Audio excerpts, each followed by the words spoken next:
Selected works of Deng Xiaoping. Volume I. 1938 to 1965.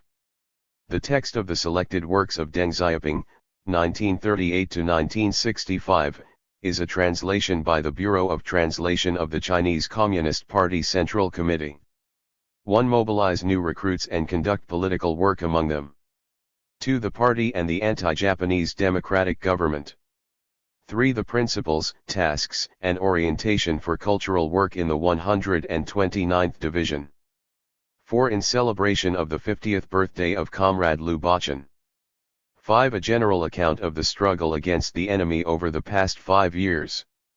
6. Organizational work and application of policy in enemy-occupied areas.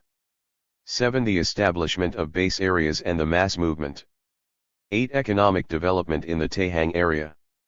9. Speech at the mobilization meeting on rectification in the Party School of the Northern Bureau. 10. Build stable base areas in the Dabi Mountains.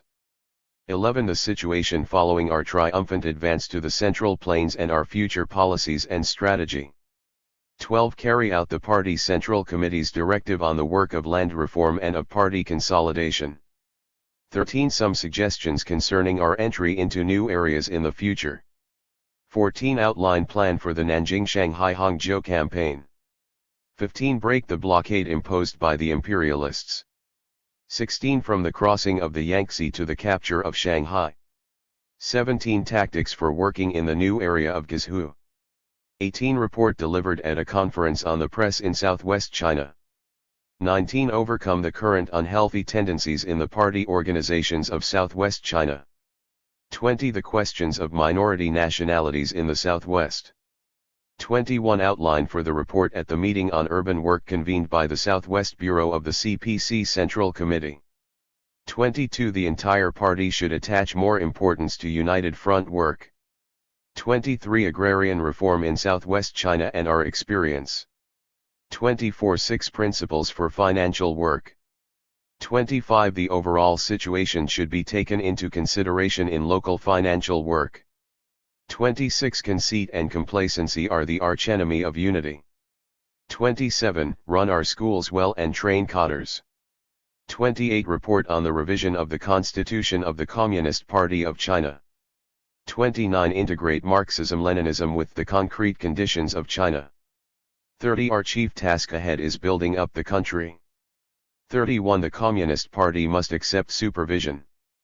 32. Congratulatory speech delivered at the Third National Congress of the New Democratic Youth League of China. 33. Education should be made universal and educational standards raised. 34. Correctly disseminate Mao Zedong thought. 35. Encourage thorough and meticulous work. 36. Promote large numbers of young technicians. 37. It is important to accomplish our day-to-day work. 38. Speech delivered at an enlarged working conference of the Party Central Committee. 39. Measures for overcoming our present difficulties. 40. Restore agricultural production. 41. Questions concerning cadres of the party in power. 42. Be realistic and look to the future. 43. Build a mature and combat-effective party. 1. Mobilize new recruits and conduct political work among them. January 12, 1938. Currently we are suffering a temporary and partial setback in our defensive war against Japan, but this is not final defeat. The final outcome of the war will be determined by a protracted war of resistance.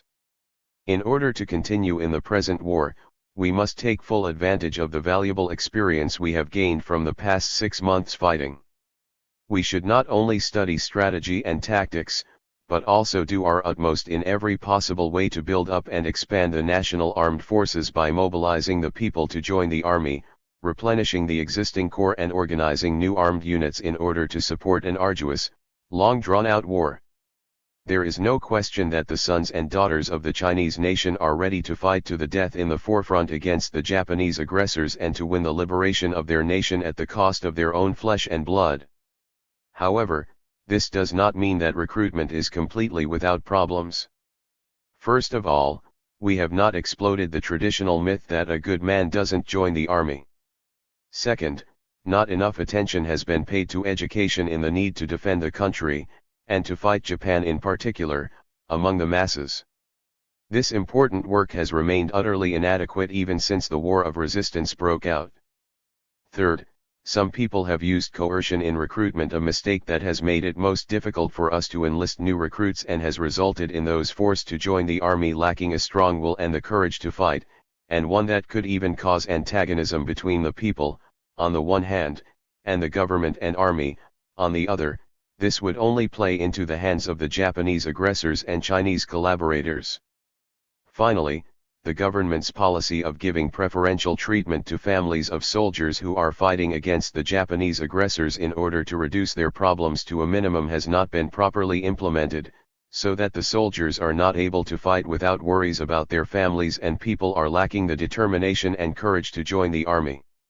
If we soberly review our experience in recruiting soldiers over the past few months, we can see that, because of the aforesaid mistakes made in some areas, people may fail to realize that the future of the nation hangs in the balance and that they should rush to the front with the deepest hatred for the foreign foe, and they may, therefore, become increasingly reluctant to join the army. They may fail to realize the importance of the government's policy of building up and expanding its defense capability in order to achieve final victory in the War of Resistance. Moreover, among some people, dissatisfaction with the government may increase. People may fail to realize that the arduous struggle now being conducted by the officers and men at the front is closely related to the fate of the country and their families. They may fail to carry forward the fine tradition of unity between the army and the people during the days of the Great Revolution, and they may fail to warmly support the army and show gratitude in order to encourage it to win the War of Resistance in the end. Moreover, some people may become disgusted with the army and be loathed to join it. In addition, the Japanese aggressors, Chinese collaborators, and Trotskyists may use these mistakes to incite people to revolt, as a way to threaten and harass the rear areas in the fight against the Japanese aggressors. These phenomena are serious enough to demand our close vigilance, even if they are to be found in only 1 or 2 villages and among a very small number of people. It is true that our recent recruitment efforts have been quite successful and our troops at the front have generally been kept replenished. This does not, however, mean that we can continue those undesirable methods of recruitment, since they can help supplement the army only for a short period of time and they can never serve the needs of a protracted war of resistance. Only when the inappropriate methods are corrected will successful recruitment be ensured for the future. 2. Pointing out the inappropriateness of the recruitment methods and the bad results and effects they may lead to is not meant to be passive criticism, but is designed to encourage people to work out ways to correct them and adopt appropriate methods, so as to provide the front with a steady flow of replenishments and organize enough new troops. It should be understood that people all over the country detest Japanese aggression. So long as we adopt the appropriate methods of recruitment and persuade and arouse the people, they will surely rid themselves of unhealthy attitudes and, with great determination and courage, go to the front, or encourage their husbands, sons, or brothers to do so, to fight for the glorious cause of national liberation. This has been fully borne out by the notable success achieved in some areas. These areas have gained the following valuable experience from which we can learn. People there have carried out adequate propaganda and agitation activities. They have made use of various means of propaganda: operas, songs, wall newspapers, mass meetings, brief lectures, private talks, and so forth to explain to the masses about the current situation and the way for them to survive, and to expose the cruelty of the enemy. This widespread and thorough publicity promptly aroused the enthusiasm of the masses to fight the Japanese aggressors, and they volunteered to join the army. This method of recruitment has proved far more effective than coercion. People there have united with anti-Japanese activists and persons respected by the masses, not careerists, who are out for power and money, in order to carry out recruitment with their help, which has yielded very good results. People there have worked among families of anti-Japanese soldiers, inviting family members of servicemen of every army unit to meetings or even dinner parties, when possible, at which they explained various questions concerning resistance to Japan, showed them the respect they deserve, presented them with honor plaques, and asked for their opinions. When difficulties arose, people there asked the local governments and mass organizations for help. In this way everyone considered the families of anti-Japanese soldiers to be examples to follow, and many commendable wives, parents, and older brothers have come forward to send their husbands, sons and younger brothers to the army. People there have urged local governments and mass organizations to coordinate efforts in publicizing the need to recruit new soldiers and in giving them encouragement and warmly sending them to the front. Above all, the troops stationed there have set an example in maintaining discipline and, at the same time, establishing close contact with the people by holding evening gatherings for soldiers and civilians and inviting local people to dinner. Usually one member representing a family is invited by a company.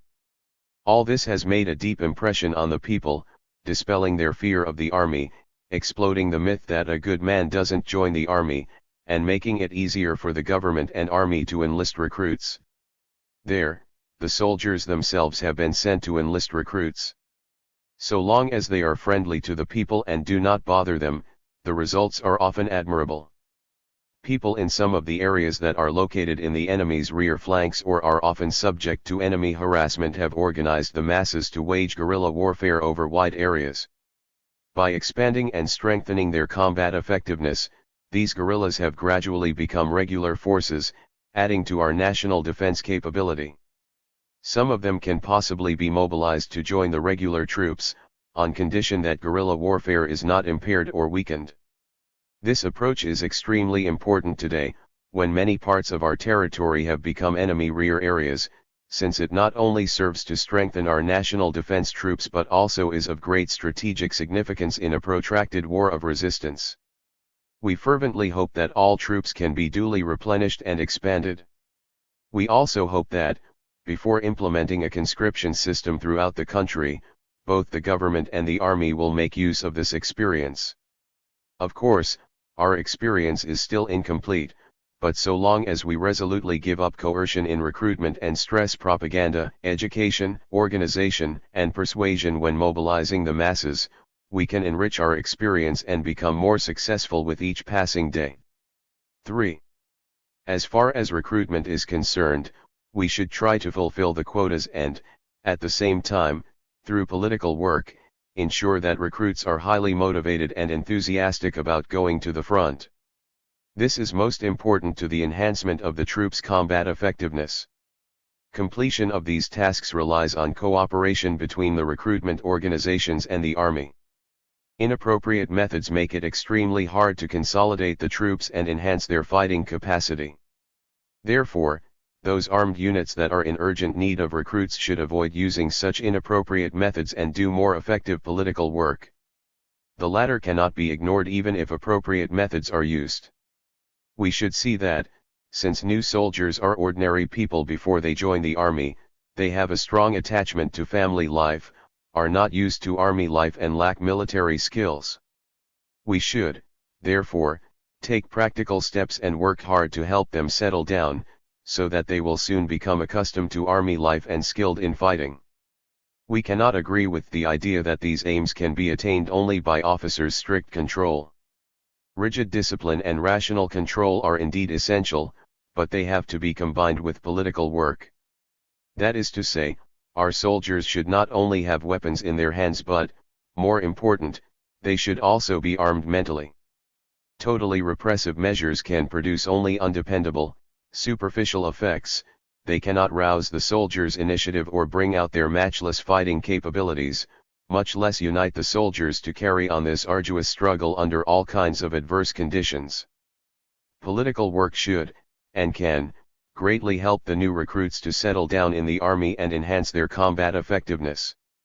We should cooperate with organizations in charge of recruitment in holding grand recognition and sending off ceremonies for newly enlisted soldiers, and on their way to the front the local people should be organized to greet them and see them off. On their arrival at the front, the troops should also warmly welcome them. As soon as the new recruits enter the army, we should understand the circumstances under which they were enlisted and their feelings and anticipate any problems that might arise. Then we should explain things to them, particularly the need to resist Japanese aggression, in order to heighten their political awareness. In the army we should encourage veteran soldiers to be friendly to the new soldiers and to help them learn military skills and political affairs and not to bully them. At the same time, we should see to it that the new soldiers get their food, clothing, and other supplies and that their difficulties and hardships are reduced to a minimum, so that they will be content to be in the army. These are the key factors for stabilizing the army. We should exercise rational control and put more stress on education and persuasion, so that the new soldiers will conscientiously observe the rules of discipline and study hard. We should encourage the new soldiers to write to their families, telling about their pleasant life in the army and urging their family members to resist Japanese aggression and save the nation. We should also allow their family members to visit them in the army barracks, show solicitude for them and entertain them. All this will not only help remedy the errors made during enlistment, but will also facilitate future recruitment. We hope those in charge of political work will do their best, and we also hope military officers will help them in this regard. Improved enlistment procedures and political work in the army and advanced strategy and tactics will enable us to turn out a huge armed force for national defense, possessing great skill and the best fighting capabilities, which will finally defeat the Japanese imperialists. First published on February 12, 1938, in volumes 3 and 4, a combined issue, of the Frontline, a weekly launched by the General Political Department of the 18th Group Army of the National Revolutionary Army. At the time the article was written, the author was serving as Deputy Director of the Political Department of the 8th Route Army and soon to become Political Commissar of the 129th Division of the 8th Route Army. To the Party and the Anti-Japanese Democratic Government. April 15, 1941. Democracy is the essence of the government established on the basis of the three-thirds system. Setting up an anti-Japanese democratic government based on the three-thirds system is a genuine policy set forth by the Central Committee of the party. It has won the support of the masses and should be pursued especially by all party comrades. Being a dictatorship exercised jointly by several revolutionary classes over Chinese collaborators, pro-Japanese elements, and reactionaries, such a government not only conforms to the principle of a united front in that it can unite the majority of people in their struggle against the Japanese aggressors, Chinese collaborators, pro-Japanese elements, and reactionaries, but also ensures the leading role played by members of the Communist Party and progressives in the government. Therefore, it is not only the best form of government in areas behind enemy lines during the present anti-Japanese war, but also a form of government that should be adopted for the new democratic republic in the future. Specifically, what does the three-thirds system mean? First, organizationally, in both the administrative organs and the people's representative bodies, the allocation of places should be one-third or less for party members, one-third for the progressives and one-third for the middle sections of society. A small number of right-wingers may be drawn into the people's representative bodies. At the same time, since the village is the basic unit of political power, the allocation of places in village organs of political power may be more than one-third for party members, but we must therefore see to it that party members are less than one-third in the village representative assembly and among the working personnel. Second, when adopting policies, we should take the interests of each and every anti-Japanese class and stratum into consideration and apply the principle of winning over the majority and opposing the minority. We should also safeguard the freedoms, rights, and legal status of all anti-Japanese political parties. Third, since the political power we have established is a joint dictatorship of several revolutionary classes, with the participation of the representatives of all anti-Japanese classes and parties, the struggle for democracy is bound to manifest itself among the different parties and classes cherishing different interests and maintaining different political positions. Far from being afraid of this kind of struggle, we should promote it, for it is beneficial, not harmful, to us. Fourth, since it is a joint dictatorship of several revolutionary classes, the question of who is to play the leading role in the organs of political power is bound to arise. Our party must hold on to this position, that is, it should exercise the leadership role in the organs of political power. How are we to attain this role? It is guaranteed by the composition of personnel in the organs of political power, as is already embodied in the three-thirds system. However, we should do this mainly through the struggle for democracy. That is to say, we should chiefly rely on the political prestige our party enjoys as a result of its correct views that are endorsed, supported, and trusted by the masses. To be more specific, the party's leading position stems from the appropriate number of its members in the government, and chiefly from the support of the masses. Through the struggle for democracy, the masses will have a better understanding of our party's views and will have greater faith in the party through their own experience in the struggle. Therefore, only by waging a struggle for democracy can our party truly play a leading role in the government. From the above we can see that democracy constitutes the essence of the government established on the basis of the three-thirds system. Therefore, the party should maintain a spirit of democracy in exercising leadership in the government. Otherwise, even if we have tried to make sure that party members occupy no more than one-third of the places in the government, we shall not be regarded as having given wholehearted support to the three-thirds system. To oppose the concept of ruling the country by the party.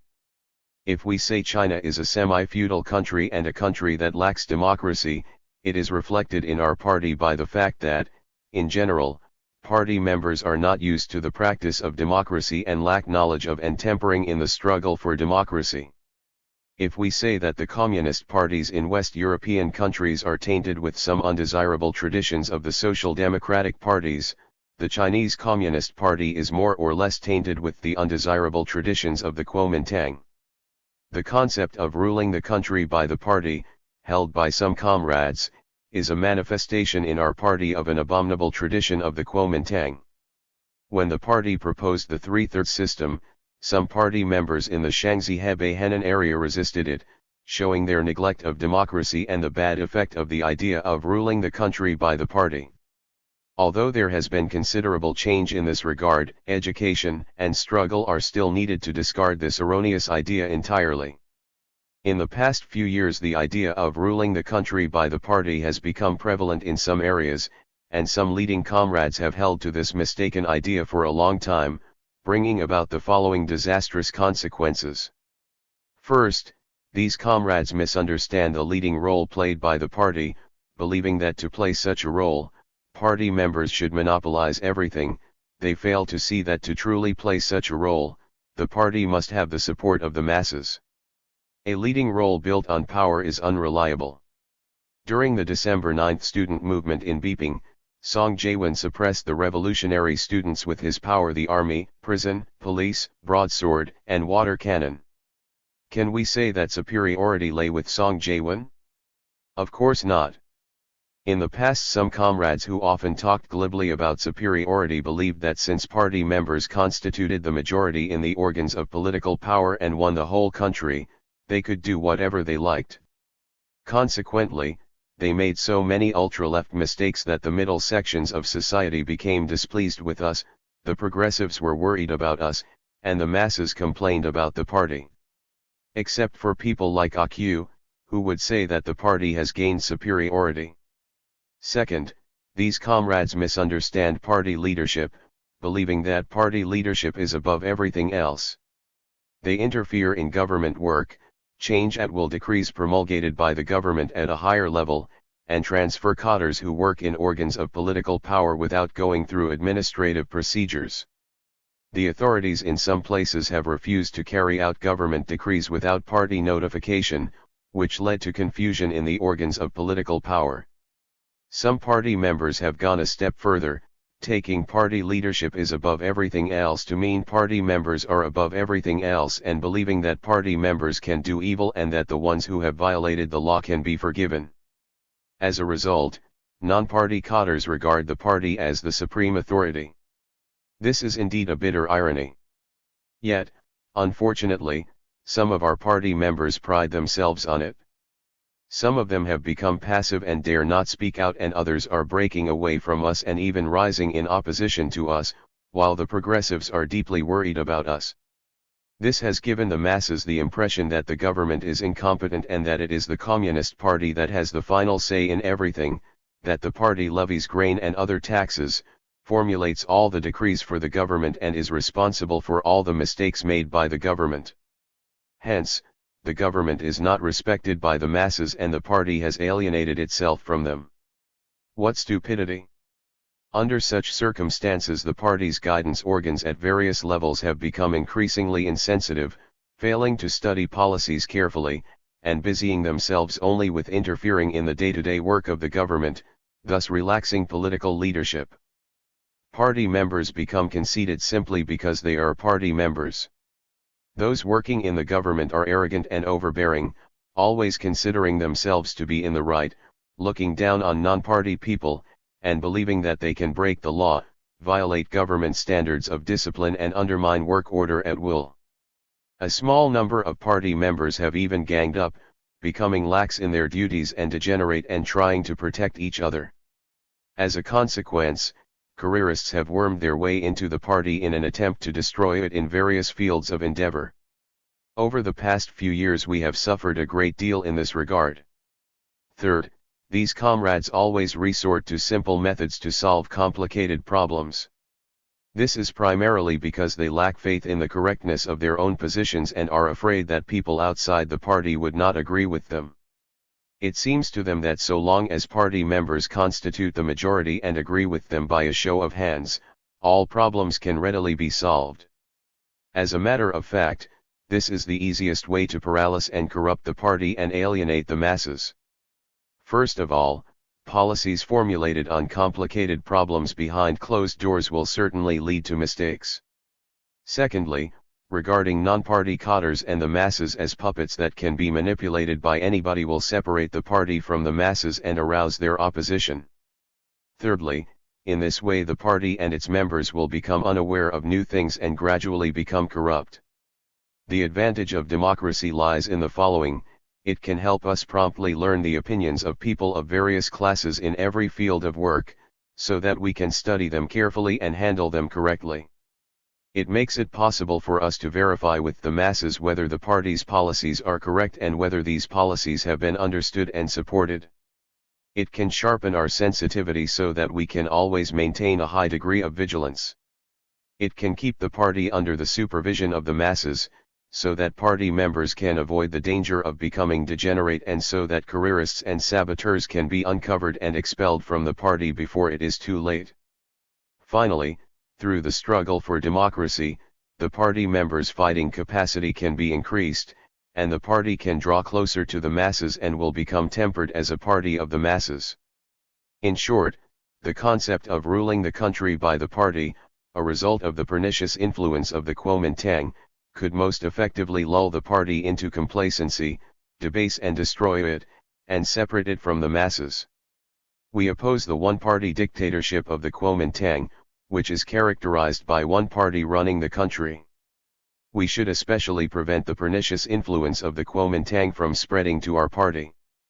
3. The party employs the policy of guidance and supervision towards the government.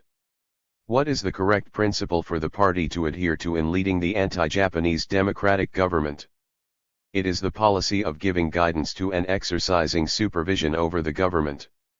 In other words, the party should assume the responsibility of guiding the government so that the party's views can be acted on through the government. The party should take the responsibility of supervising the government in order to ensure that the government truly accords with the principles of the anti-Japanese Democratic United Front. The party exercises leadership by providing political principles, not by monopolizing everything, interfering in everything or placing party power above everything else. This is diametrically opposite to the policy of ruling the country by the party. Specifically, the party should guide and supervise the government in the following ways. First, it should carefully study policies, formulate correct ones and, through the leading party members groups in the administrative organs and people's representative bodies, turn its policies into the decrees and administrative policies of the government. The party's guidance organs only have the right to issue orders to the leading party members groups and the party members in the government and the right to offer suggestions to the government in the name of the party when necessary. They have absolutely no right to give orders to the government.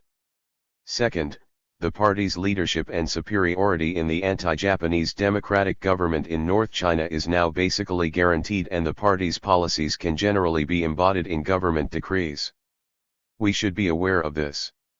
Therefore, party headquarters at all levels should study the decrees and directives issued by higher-level government bodies, especially those in strategic areas, for example, the joint agency in our area, and in light of these decrees and directives, guide the work of the leading party members group in the government at that level. The responsibility of a party organization is to work out specific measures and methods for enforcing the higher-level government decrees in its own district or county, and constantly check on the execution of the decrees to ensure their actual enforcement. Therefore, every party committee should make government work a regular subject for discussion. If it finds a higher-level government decree contains points which are inappropriate or inapplicable to its district or county, it should report the matter through the leading party members group to the government for discussion, after which the government should report it to the higher-level government for revision. For the same purpose, the party committee should also report it promptly to party headquarters at a higher level.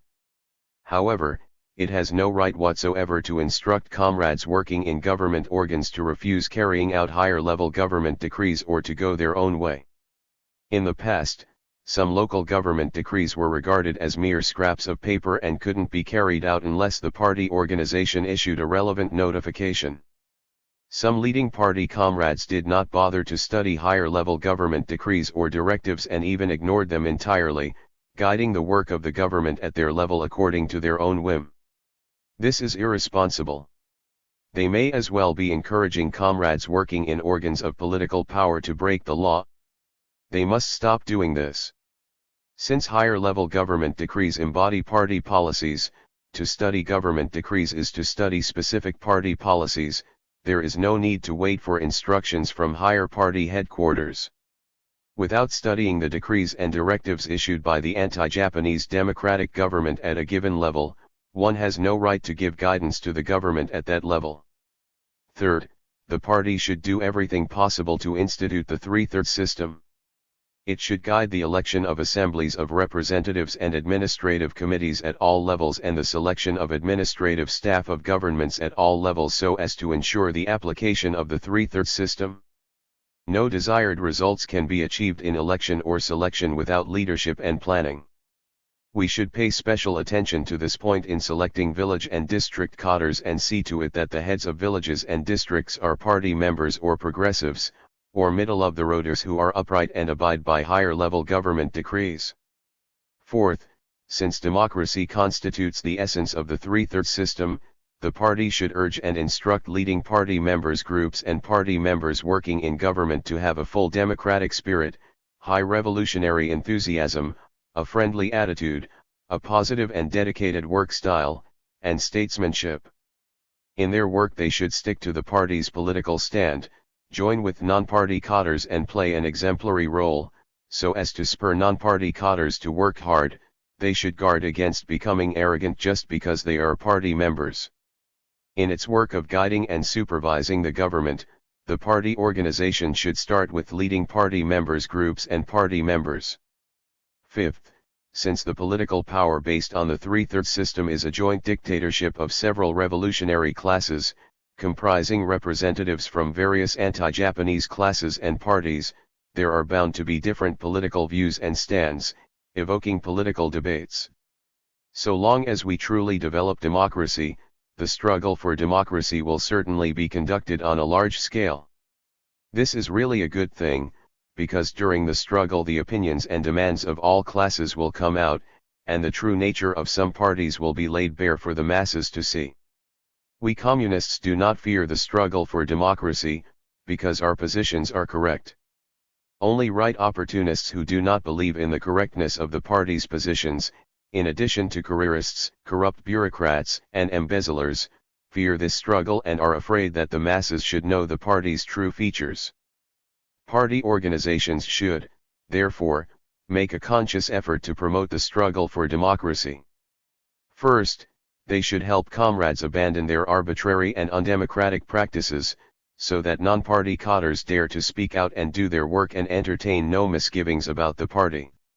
If they can achieve this, they will know how to undertake this struggle, and the prestige of the government and its work efficiency will be raised enormously. Sixth, party organizations should urge party members and the masses to take a correct attitude towards the government, making it clear to them that the anti-Japanese democratic government of today is different from the government of the past under the dictatorship of the landlord class and the bourgeoisie, and that all the people should therefore support it heart and soul. The people should be persuaded to become accustomed to observing the decrees of the anti-Japanese democratic government. Comrades working in the government should observe discipline and the procedures of the government and combat confusion and oppose disrespect of authority at higher levels. Local party organizations, mass organizations, and army units have the responsibility to support and help raise the prestige of the government. They have absolutely no right to arrest or execute people or to interfere in the work of the government, and army units are not allowed to regard the government as an organ subordinate to them. It is true that some local governments do not accept party leadership, enacting some erroneous decrees and doing things not in the people's interest and in violation of the principle of a united front. For instance, some district and village governments are like that. Such cases are likely to occur even after democratic election.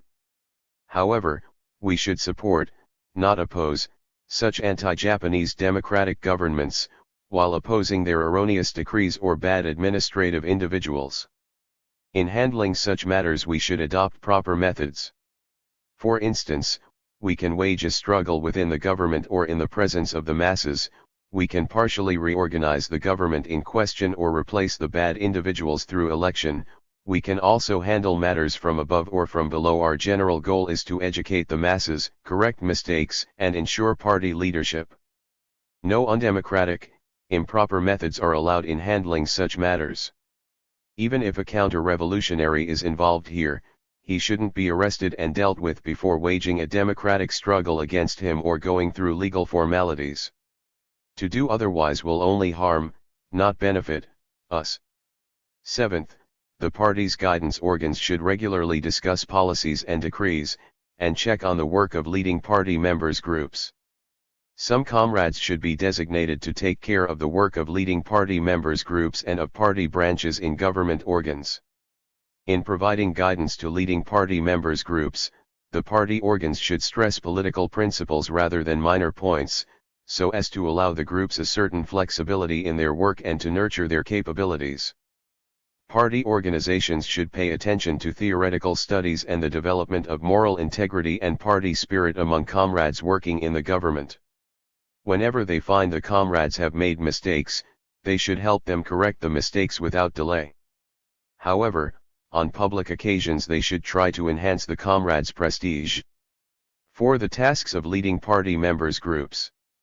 To ensure party leadership in the government and unify the actions of party members working in the government, leading party members' groups should be formed in the people's representative bodies and administrative organs at and above the county level. The group should be composed of no more than 7 leading comrades, appointed by party headquarters at the corresponding level. Guided and administered by the party organization at the same level, the leading party members' group, a group at the higher level has no connection with one at the lower level, should carry out the following tasks.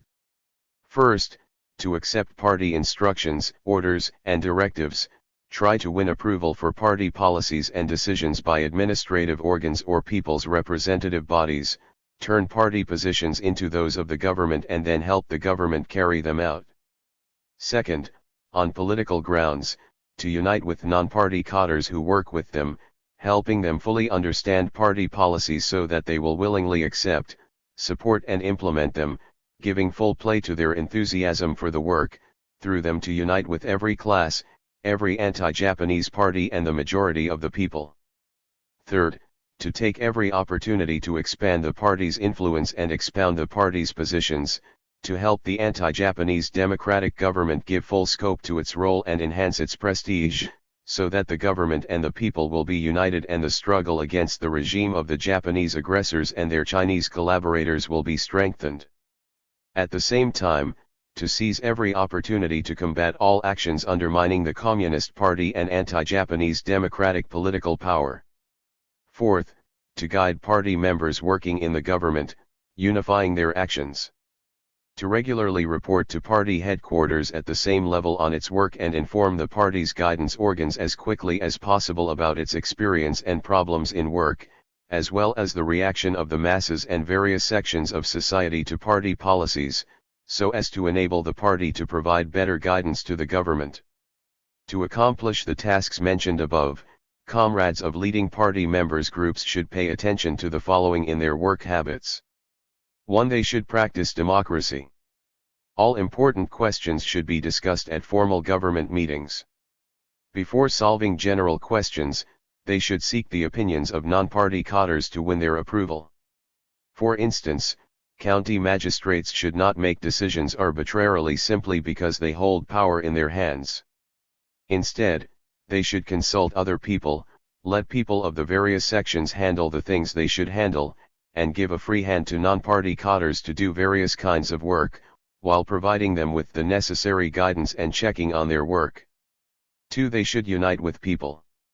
All party members should contact non-party members, influence and help them politically, and work, study and discuss matters with them, overcoming the old tendency for party members and non-party people not to get along well. This is especially important where the middle sections of society, the gentry, and social celebrities are concerned. In the past our comrades have failed to unite with progressives, let alone with these people. Our comrades should be modest, friendly, and sincere, respecting them and listening attentively to their opinions. They should refrain from making a showy display of their abilities and considering themselves statesmen, but should learn to make political explanations appropriate to different people. Of course, friendly contacts are necessary, for this will make it easier for them to draw closer to others politically. 3. They should keep to the correct political stand. When faced with views and actions in violation of the principle of the United Front or against the party, they should not remain silent or agree with them. They should reason with the people concerned or even repudiate them, depending on the circumstances. Of course, in doing so, they should adopt the correct methods. In general, they should explain matters to people in a sincere manner, waging an effective struggle only against diehards and conspirators, and, moreover, this should be done along with non-party cadres. If this is done only by party members and non-party people remain mere onlookers, it will show that they have done their job poorly. They should encourage non-party people, including progressives and middle-of-the-roaders, to make proposals or motions along with them. In this way they can maintain close ties with non-party people and bring their enthusiasm into full play. They should draw non-party cadres into the study of policies and decrees. They may also ask them to help draft documents, but first it will be necessary to adequately discuss and determine the principles for drafting them. If they don't and their draft is totally rejected, it may chill the enthusiasm of non-party cadres. By keeping to a political stand we don't mean that they should be opinionated. They must adhere to political principles, not technical details. If such details do not do too much harm to the general direction, even if there are some defects in them, concessions are permitted. Moreover, they should be aware that they are not always thoughtful enough and that non-party cadres often have many correct ideas. Therefore, they should listen attentively and remain open-minded when non-party cadres present their views. 4. They should refrain from offering opinions in the name of the party. Not every party member is in a position to represent the party. Only views on major events and questions can be raised in the name of the party. Only representatives appointed formally by the party have the right to speak on behalf of the party, raise motions, or get in touch with other parties. Party representatives should be extremely prudent in word and action. Each and every article to be published, speech to be delivered and motion to be raised must be examined and approved by the party committee beforehand. Even if there is no time to do so, it should be discussed formally by the leading party members group and afterwards reported to the party committee for endorsement. As for an ordinary comrade, if he is openly a party member, he can work in the capacity of a party member. If he is an underground party member, he can work as a progressive. 5. To ensure the party's united action, there must be strict discipline within the leading party members group. First, it should hold itself totally responsible to the party committee at the same level and place itself under the latter's strict supervision. Second, there should be democratic discussion within the group, but once a decision has been made, all the members should act in unison and no one shall be allowed to go his own way. The leading party members group bears the responsibility of giving guidance to other party members in leading positions. For instance, the leading party members group in an assembly of representatives should give guidance to all the party members in the assembly, and should inform them of any resolutions formulated, which the latter must obey. To unify will and action, the leading party members group can hold special meetings to communicate its decisions or those of the party committee and organize discussions. It does not have to establish links with ordinary party members. When problems emerge, it can ask the party branches in government organs to solve them. 6. The leading party members group has no right to go beyond the government or to issue orders and give instructions. None of its resolutions can take effect until approved by the government. The erroneous tendency to turn the leading party members group into a second government must be combated. 7. All party members working in the government, especially leading cadres, must set a good example in their work. This is one of the important prerequisites for ensuring party leadership. V. The tasks of party branches in government organs. The tasks of party branches in government organs are basically the same as those of ordinary party branches. They do not have the same powers and responsibilities as leading party members groups. In the past, some party branches in government organs turned into second leading party members groups or even second governments. This is wrong and must be corrected. Unlike those in rural areas, party branches in the government have their own special tasks, which require sound leadership from the party branch committee. What, then, are their special tasks? First, they should systematically carry out united front work within their own organs and constantly disseminate Marxism-Leninism and the party's positions among non-party people. To accomplish this, they should organize reading classes, study associations, National Salvation Associations, also called National Revolution Associations or Save the Nation Associations, forums, or academic lectures for the personnel of their organs. Second, party members should set a good example in uniting with non-party people, so that the latter will be more active and responsible in their work. As for those party members who avoid contact with the masses, try to seek the limelight and outshine others, or are arrogant because of being party members, party branches should constantly educate and criticize them. Third, party members working in the government should be law-abiding and observe discipline. If any of them should violate the law or commit irregularities, he should not only be punished in accordance with the law, but also be dealt with by disciplinary measures within the party. Fourth, the party branch has no right to interfere in administrative work. However, it should go to the masses to find out their problems, ideas, and opinions, determine how well both party members and non-party people are doing in their work, and then report to the leading party members group and the party committee. The party branch has the right to check on the work done by individual party members of the branch, but it has no right to check on the work done by any department.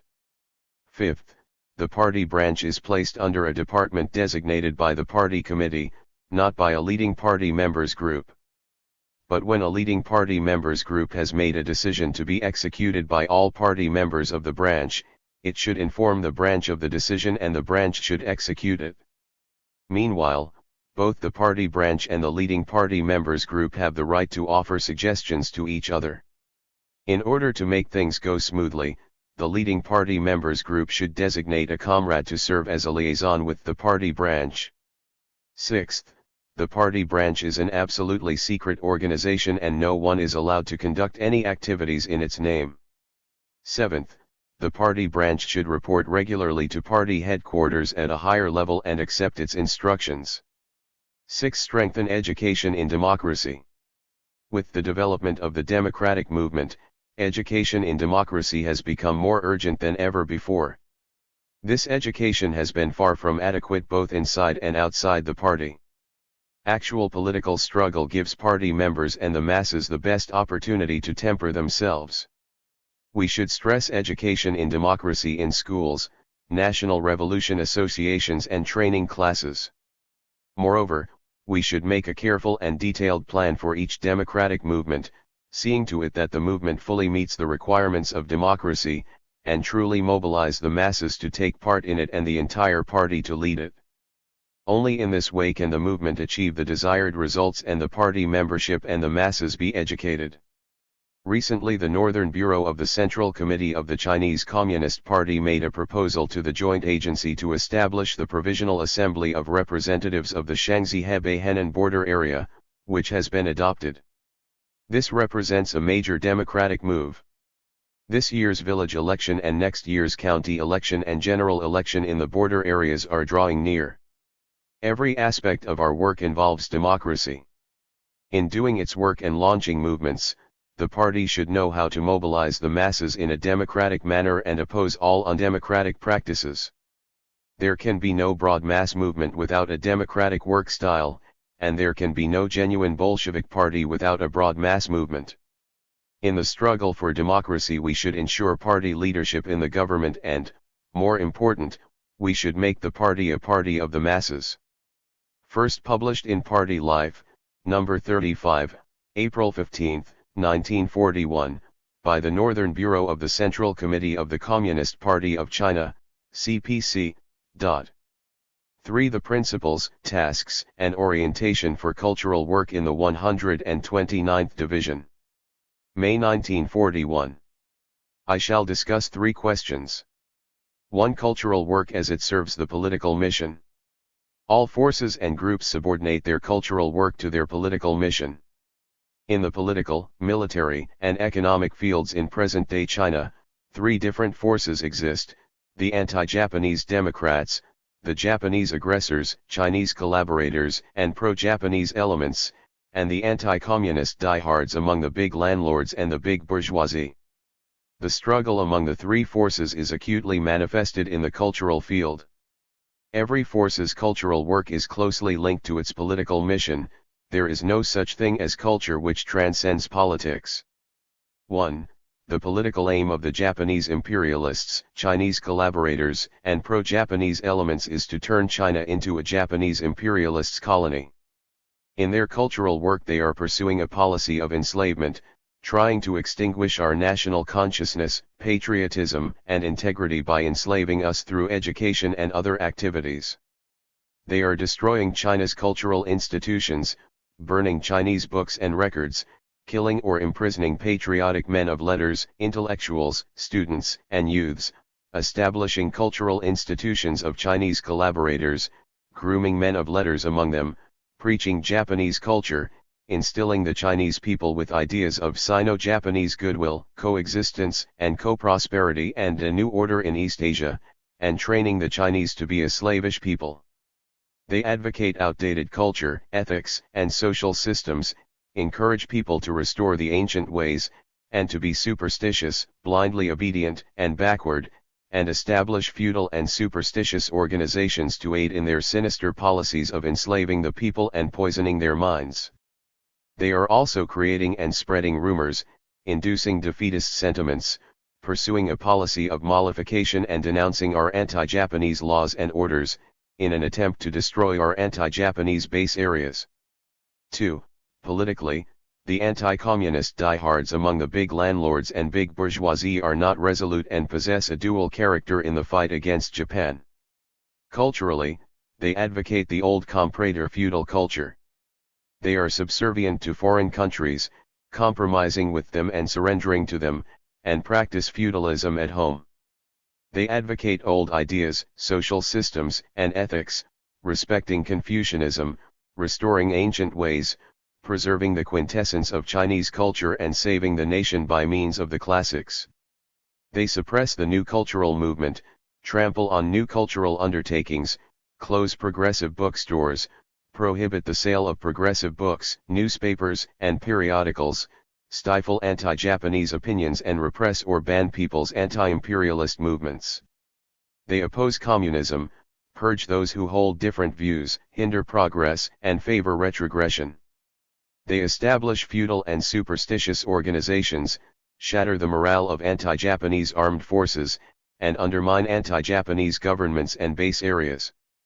They also sing the praises of autocracy, oppose democracy, and encourage people to abide by state laws in an attempt to trample upon them at will.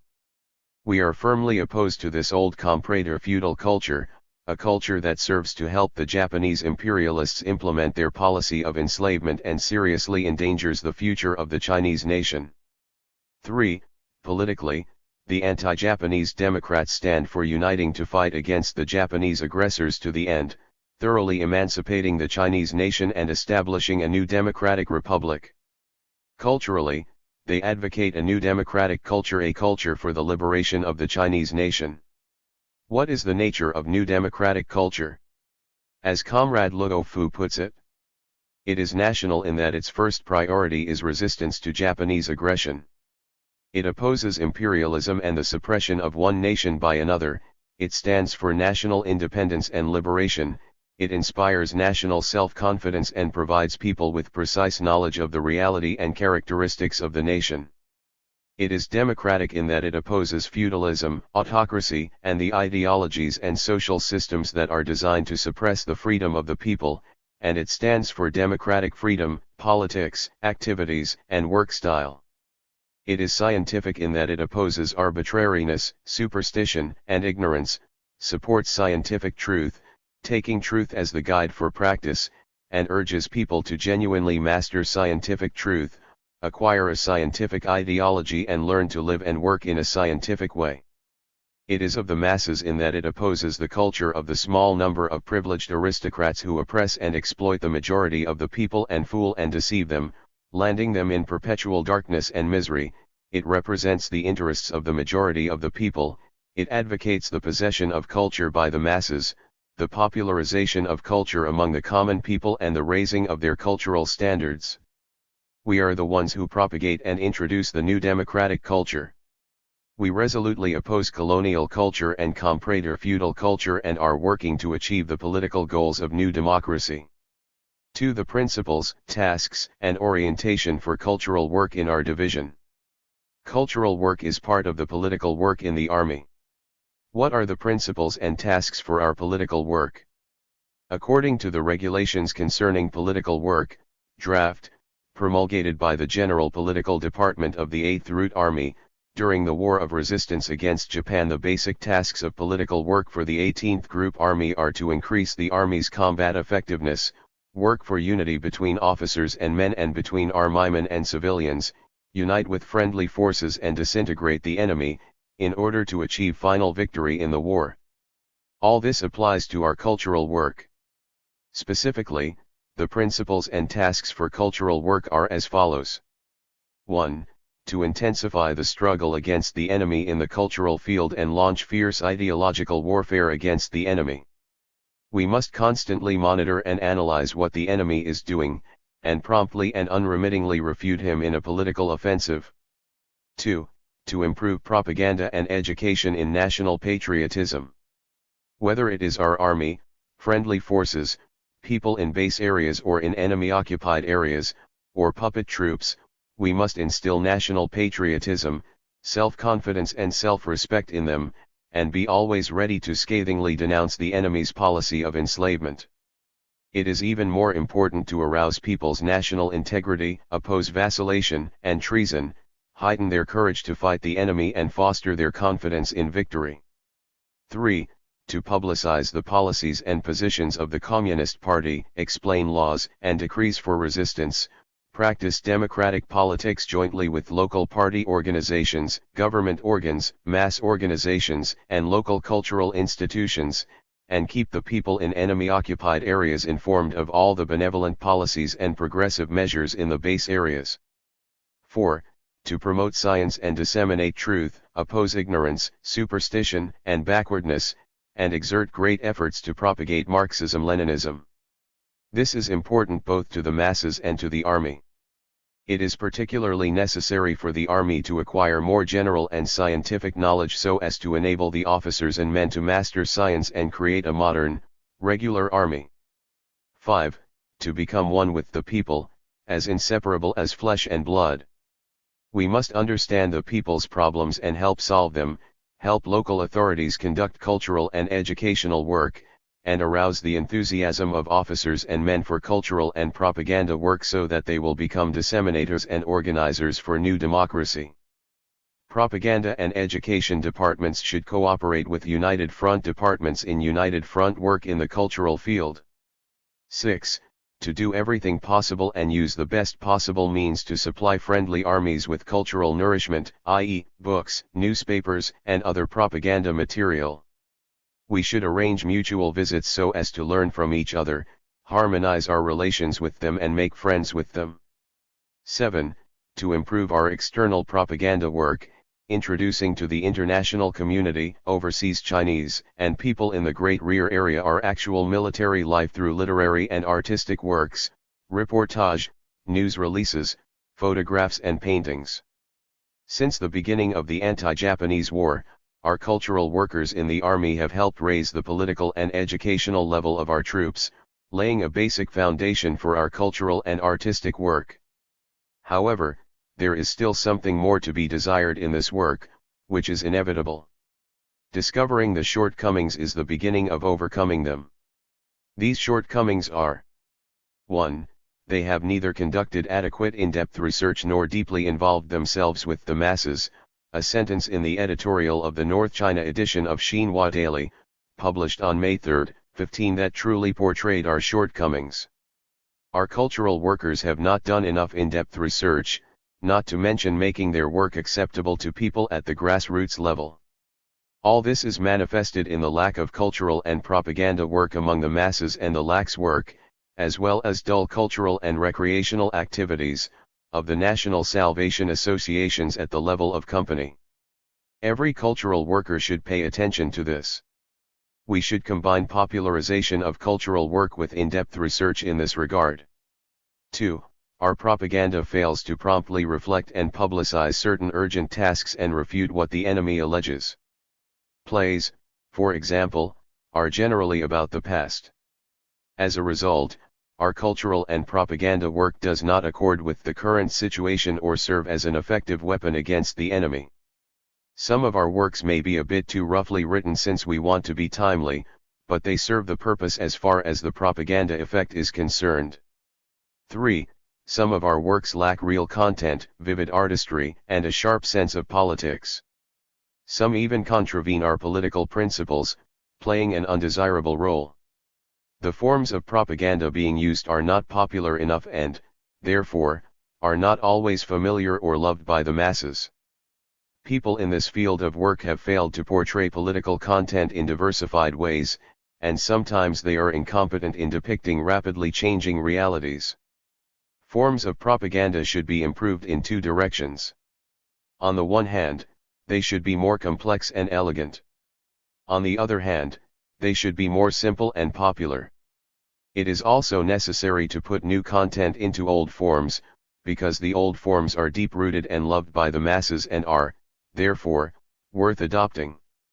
However, a critical and selective approach should be adopted in using them, depending on how well they can help portray reality.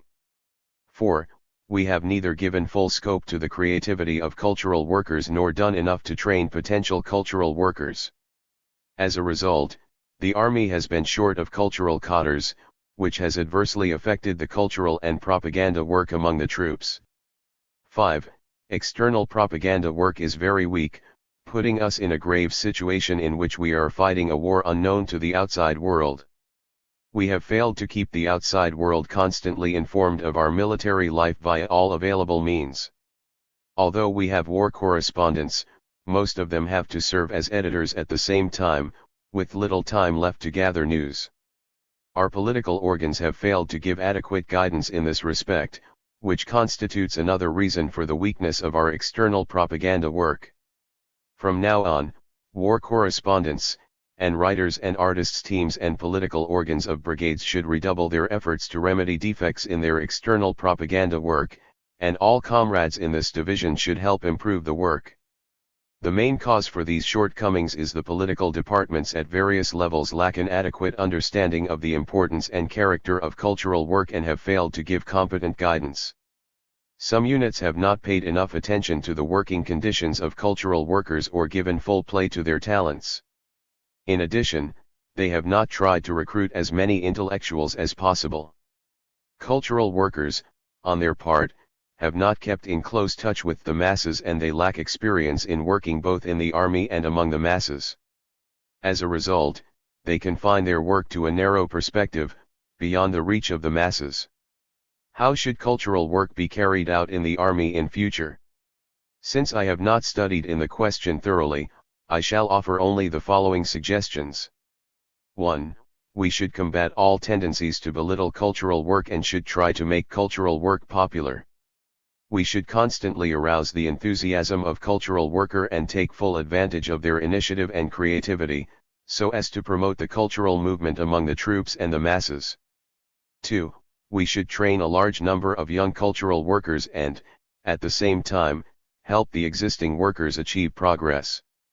We should see to it that they become better qualified in literary and artistic work and pay more attention to the study of political affairs, provide them with all possible and necessary working conditions, encourage them to delve into reality at the grassroots level and display their talents to the full, all for the purpose of enabling them to shoulder the responsibilities of organizing and guiding the cultural movement in the army. 3. Cultural workers should constantly cultivate themselves in the political, literary, and artistic fields of endeavor and temper themselves in practical work so as to improve and enrich themselves. They should understand clearly that only by enhancing their political understanding can they increase their enthusiasm and creativity for cultural work, and only artistic works that have a profoundly political content and are vividly realistic are of high artistic value. Cultural workers should both improve their writing techniques and work among the people if they want to create works that portray real life in the army and base areas and meet actual needs. Self-improvement and spread of culture require a close link between politics and culture. 4. Cultural workers should be open-minded in learning and serious in discussing issues. They should present their works to the people for their comments. The objective world keeps developing from day to day. In order to do a better job, one has to study. In order to learn something, one has to be open-minded. A person who is not open-minded will accomplish nothing. Discussion with others is a good way to pool collective wisdom. Study and discussion can serve to remove the defects in a work, perfecting it and making it produce better results. One can make progress only if one accepts opinions from others. In general, our current cultural workers have just learned the rudiments of their work. They will accomplish much if they learn with an open mind. 3. The work of propaganda teams. Propaganda teams are the basic units engaged in cultural work in the army. It is absolutely necessary for them to try hard to improve their ability, acquire more knowledge, and help spread cultural activities. Members of the teams should become competent cadres in cultural and educational work, and the teams should become the vanguard of the new democratic revolution. Propaganda teams constitute the schools for training cadres, not only for cultural work, but also for political work. When transferring cadres of propaganda teams to other posts or promoting them, leading organs should take the work of the teams concerned into consideration, refraining from leaving the teams with no cadres at all. Tram leaders, on their part, should be willing to let their cadres improve themselves at other posts. In short, everybody should take the overall interest into account. In the future, propaganda teams should accomplish the following tasks under the leadership of propaganda and education departments of political organs. 1. Organize cultural and recreational activities in the army, help political departments check on political work among the troops, and help propaganda and education departments check on their work among the troops. In order to gear their work to the needs of the troops, they should become deeply involved with soldiers, so as to understand them and also temper themselves in practical work. 2. Conduct ceaseless propaganda and agitation under all circumstances during wartime. 3. Urge and help the troops to conduct ceaseless propaganda and agitation among the masses. 4. Keep in close touch with local cultural workers and primary school teachers, in order to establish a broad cultural united front and help advance local cultural movement. 5. Study hard to raise their own political and educational level, increase their working ability and acquire more knowledge. Excerpt from a speech made for the preliminary model propaganda team competition in the 129th Division of the 8th Route Army.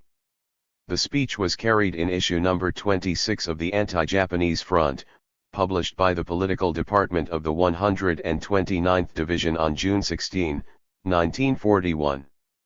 4. In celebration of the 50th birthday of Comrade Liu Bachin. December 15, 1942. A deep love for his country, his people, and his own party is essential for a Communist Party member. Comrade Bachin not only possesses this love, but has devoted all his energy to the country, the people, and his own party.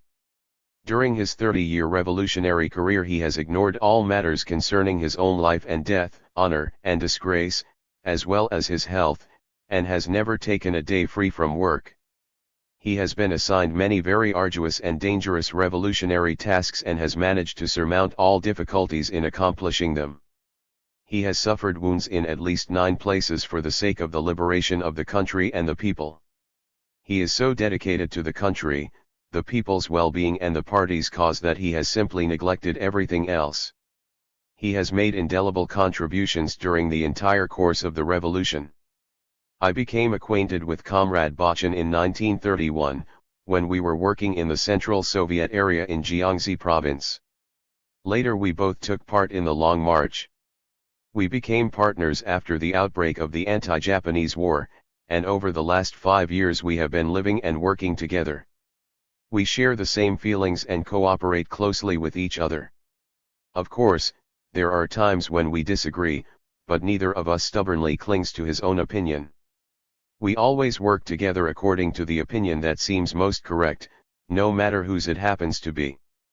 We hear from time to time that when some comrade or another is having disputes out of spite against his superiors, subordinates, or peers, he always believes he is right and the others wrong and is always trying to overwhelm others, posing as a hero or king of the mountain. As a result, his mistake harms the party and impairs its work. If the comrade was always acting in the interest of the country, the people, and the party, instead of seeking his own honor or promotion, how could he make such a mistake? Comrade Bachin constantly persuades and educates other comrades in this spirit. Comrade Bachin works conscientiously to fulfill the tasks assigned him. I shall mention only some examples from the last 5 years, since there is no need to repeat the earlier ones. He has persevered as ordered behind enemy lines in the anti-Japanese war. He has always acted in conformity with the Three People's Principles, the program of armed resistance and national reconstruction and the party's policies, never going a step beyond. He has never been careless in carrying out orders and instructions from higher authorities. He has always read and considered them over and over again before carrying them out under his working circumstances. Moreover, he has regularly conducted checks on their thorough implementation. You could almost say dive deep to the bottom of the sea is his daily advice to the comrades. Comrade Bachin loves our compatriots. Whenever he heard of the enemy's crimes of raping, looting, burning and killing, he would fly into a rage. When he was informed that the enemy was press-ganging able-bodied men, he immediately wrote out a directive to protect them. When he learned that the enemy was looting the people's grain, he immediately began considering methods for protecting it. When he was told that the enemy had set fire to houses, he promptly called for the digging of caves to solve the housing problem. When he learned that some comrades were indifferent to the interests of the masses, he reproached them by phone or telegram without delay. Not long ago he found that a road outside a village had been ruined by flooding and people had to walk across a wheat field. He immediately had it repaired, saving the wheat field. This sort of thing is a common occurrence.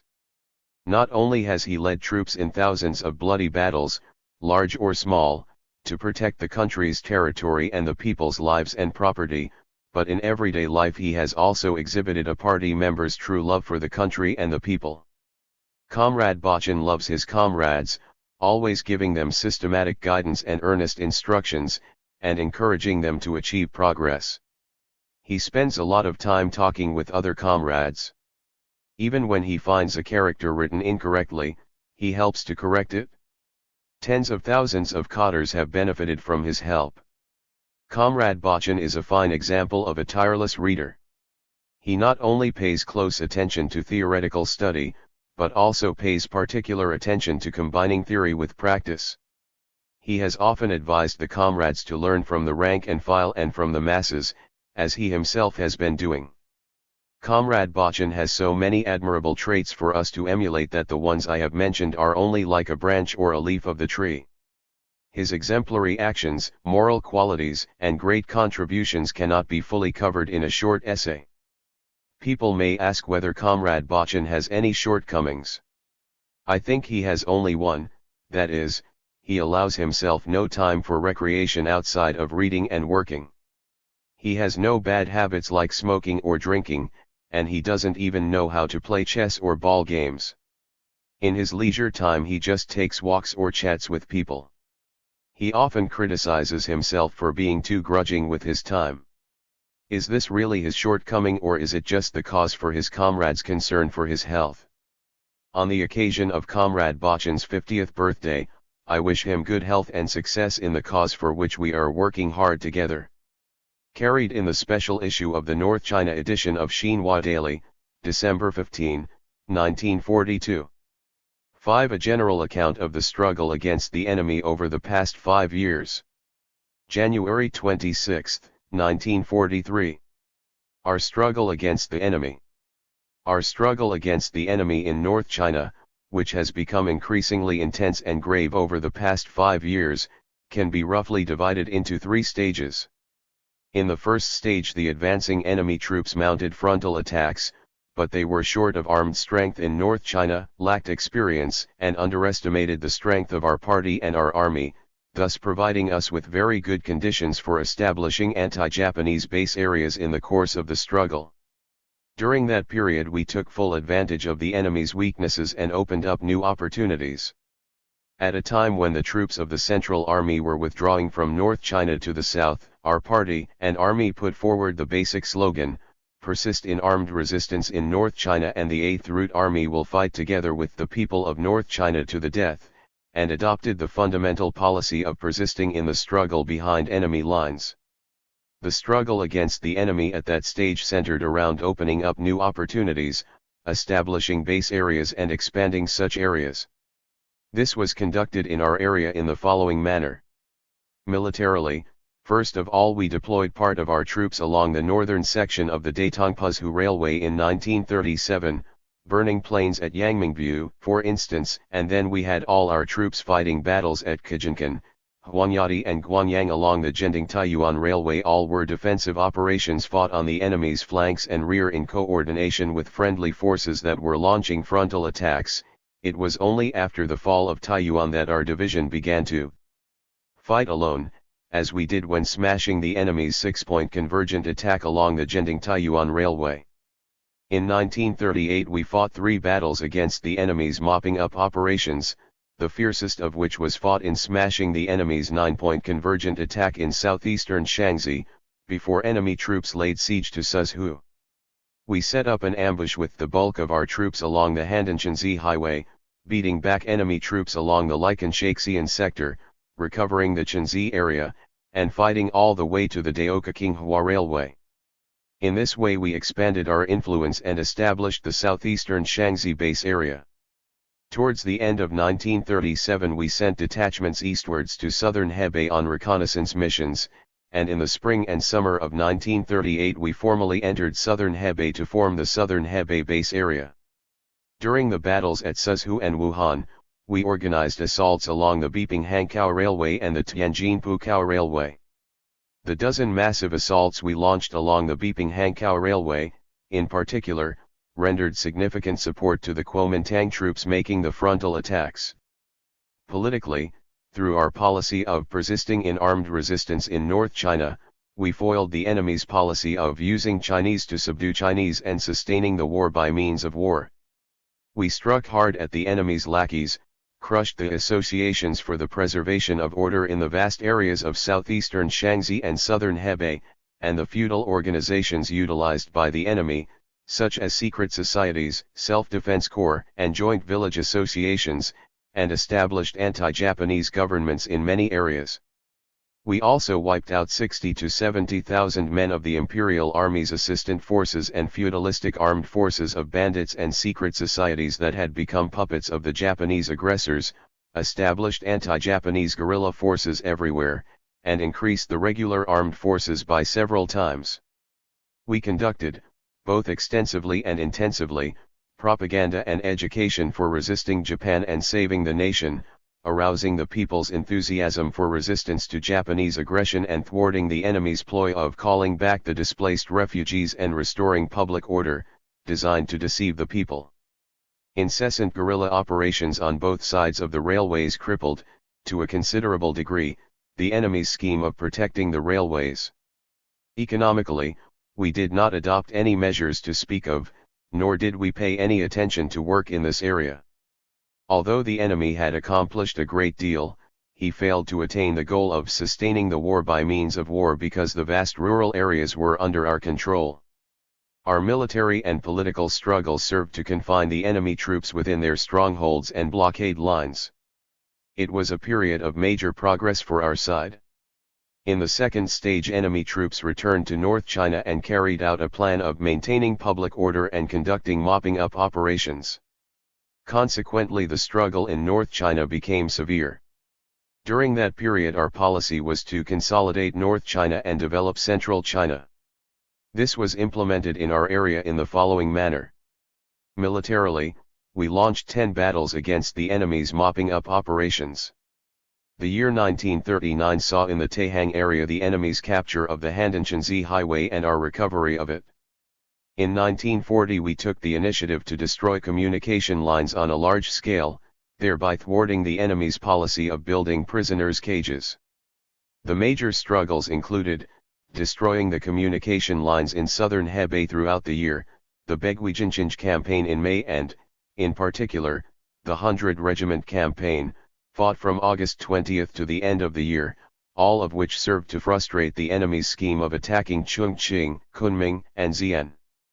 The fierce fighting throughout 1940 considerably weakened both the enemy and ourselves, but the enemy suffered more casualties than we did, at a ratio of 9 to 7. Politically, the base areas were becoming increasingly consolidated.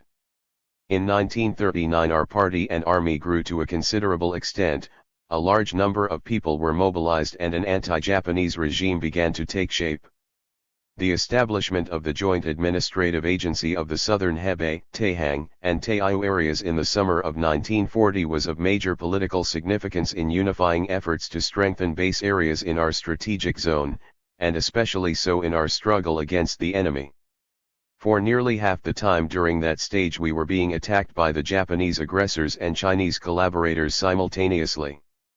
On the one hand, the diehards made outrageous attempts to sabotage the anti-Japanese base areas and, on the other, the enemy tried to seize every opportunity to sow discord between the Kuomintang and the Communist Party in close coordination with the diehards' attack on us. In 1939 southern Hebei, Taihang, and Taiyu were in a very grave situation. It was not until the beginning of 1940 that the correct policy of our party, the wise and direct leadership of the Northern Bureau of the Central Committee, Zhu De and Peng Dihui, the support of the people and military victories brought about a change in the situation, consolidating the base areas, cementing domestic unity, and foiling the enemy's schemes and intrigues for sowing discord. Economically, we were still paying little attention to work in this area in 1939. The people lived in destitution and the army experienced extreme difficulties in obtaining supplies. In enemy-occupied areas we did no work among the people except asking them for supplies. Consequently, little money and materials were requisitioned. This was a period of extreme poverty for us, worst in the Taihang area. Not until 1940, when we began to tend to economic matters and pay attention to production and conservation of the people's financial resources in the base areas, while combating the concept of regarding enemy-occupied areas as our colonies, as a result of which our people refused to go and work in those areas, were the masses in the base areas able to recover from their dire straits. Moreover, in 1939 we issued Southern Hebei banknotes and increased our economic strength, thus ensuring our military supplies. During that period, however, we accomplished very little in our economic struggle against the enemy. As for the struggle against secret agents, we engaged in limited defensive work only, and so the enemy succeeded in sending secret agents to our areas. In this stage more base areas were consolidated, but work in the enemy-occupied areas was neglected. Although we repeatedly called for rectifying this situation, little change was made. Our practice of asking people for supplies in enemy-occupied areas in 1939 left a very bad impression on the people there and seriously damaged our political prestige. Our absence from those areas in 1940 did nothing to reverse the setback. In fact, it provided the enemy with the opportunity to consolidate and expand the areas they occupied. Leftist errors in policies occurred in southern Hebei after the punitive war in 1940 and in southeastern Shaanxi before and after the December incidents of 1939.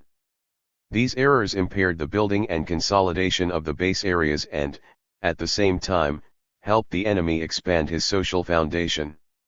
The Lycan meeting in April 1940 put an end to the confusion and stressed the three major guiding principles for party, army, and government development, with the aim of consolidating the base areas. Producing notable results, the meeting was successful and right on the whole, though there were some one-sided shortcomings and errors evident over certain issues. For example, there was too little emphasis on the work among the masses in the base areas and work in the enemy-occupied areas. The significance of guerrilla warfare was underestimated, the role of the regular forces was overstressed and local armed forces were reorganized or amalgamated into larger units only to further facilitate the enemy's advance and bring on our retreat. Through our struggle under extremely difficult circumstances, we consolidated the anti-Japanese base areas and began to build them up at this stage. The enemy, on his part, achieved considerable success, in part, because of our negligence of political work in his areas and certain mistakes in our policies. In the third stage the enemy carried out the Titan public security campaign, while we intensified our efforts to struggle against him and build up our base areas. Both sides continued to step up their endeavors, bringing the struggle to a stage of unprecedented acuteness. This was manifested in our area in the following manner. Militarily, we fought 19 major battles against the enemy's mopping up operations, and 515 minor ones against such operations and harassment raids. In the space of 2 years we carried out as many as 7,976 military operations. At the start of 1941, we began to stress the building up of military areas, corrected the mistake of reorganizing and amalgamating local armed forces, and overcame the laissez-faire attitude towards them. We established basic units for county and district militia and gradually developed them, turning quite a number of regular troops into local armed forces. The buildup of people's armed forces, mainly the militia, has laid the foundation for guerrilla warfare waged by the masses.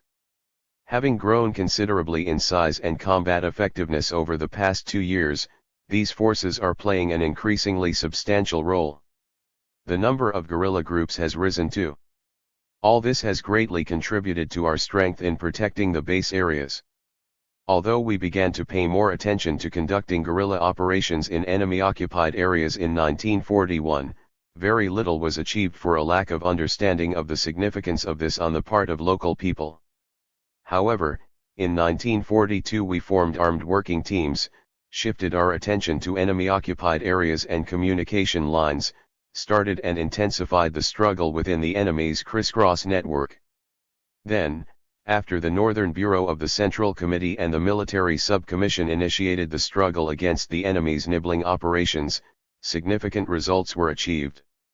Although the base areas had been shrinking steadily, after May 1942 the situation began to turn around. The anti-Japanese government considerably expanded the area under its jurisdiction in the Taihang area. While the situation regarding the base areas in southern Hebei was deteriorating, we successfully maintained our guerrilla warfare on the plains. There were a good number of successes in Taiyu, and a breakthrough was made in Yuinan and the Zhongtiao Mountains. In certain areas, however, not enough attention was paid to carrying the struggle into enemy-occupied areas. Politically, the Northern Bureau of the Central Committee released a series of explicit policies towards the end of 1940 and established the Provisional Assembly of Representatives and the government of the Shaanxi-Hebei-Shandong-Henan border area in 1941. Marked progress was made in every aspect of work to build anti-Japanese base areas.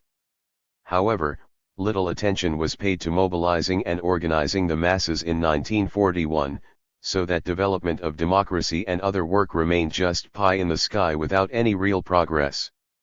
When the Northern Bureau advocated a revolutionary dual policy for enemy-occupied areas, people in certain areas did not understand that this was a policy of offensive action, and so they pulled back their forces, further facilitating the enemy's nibbling tactics.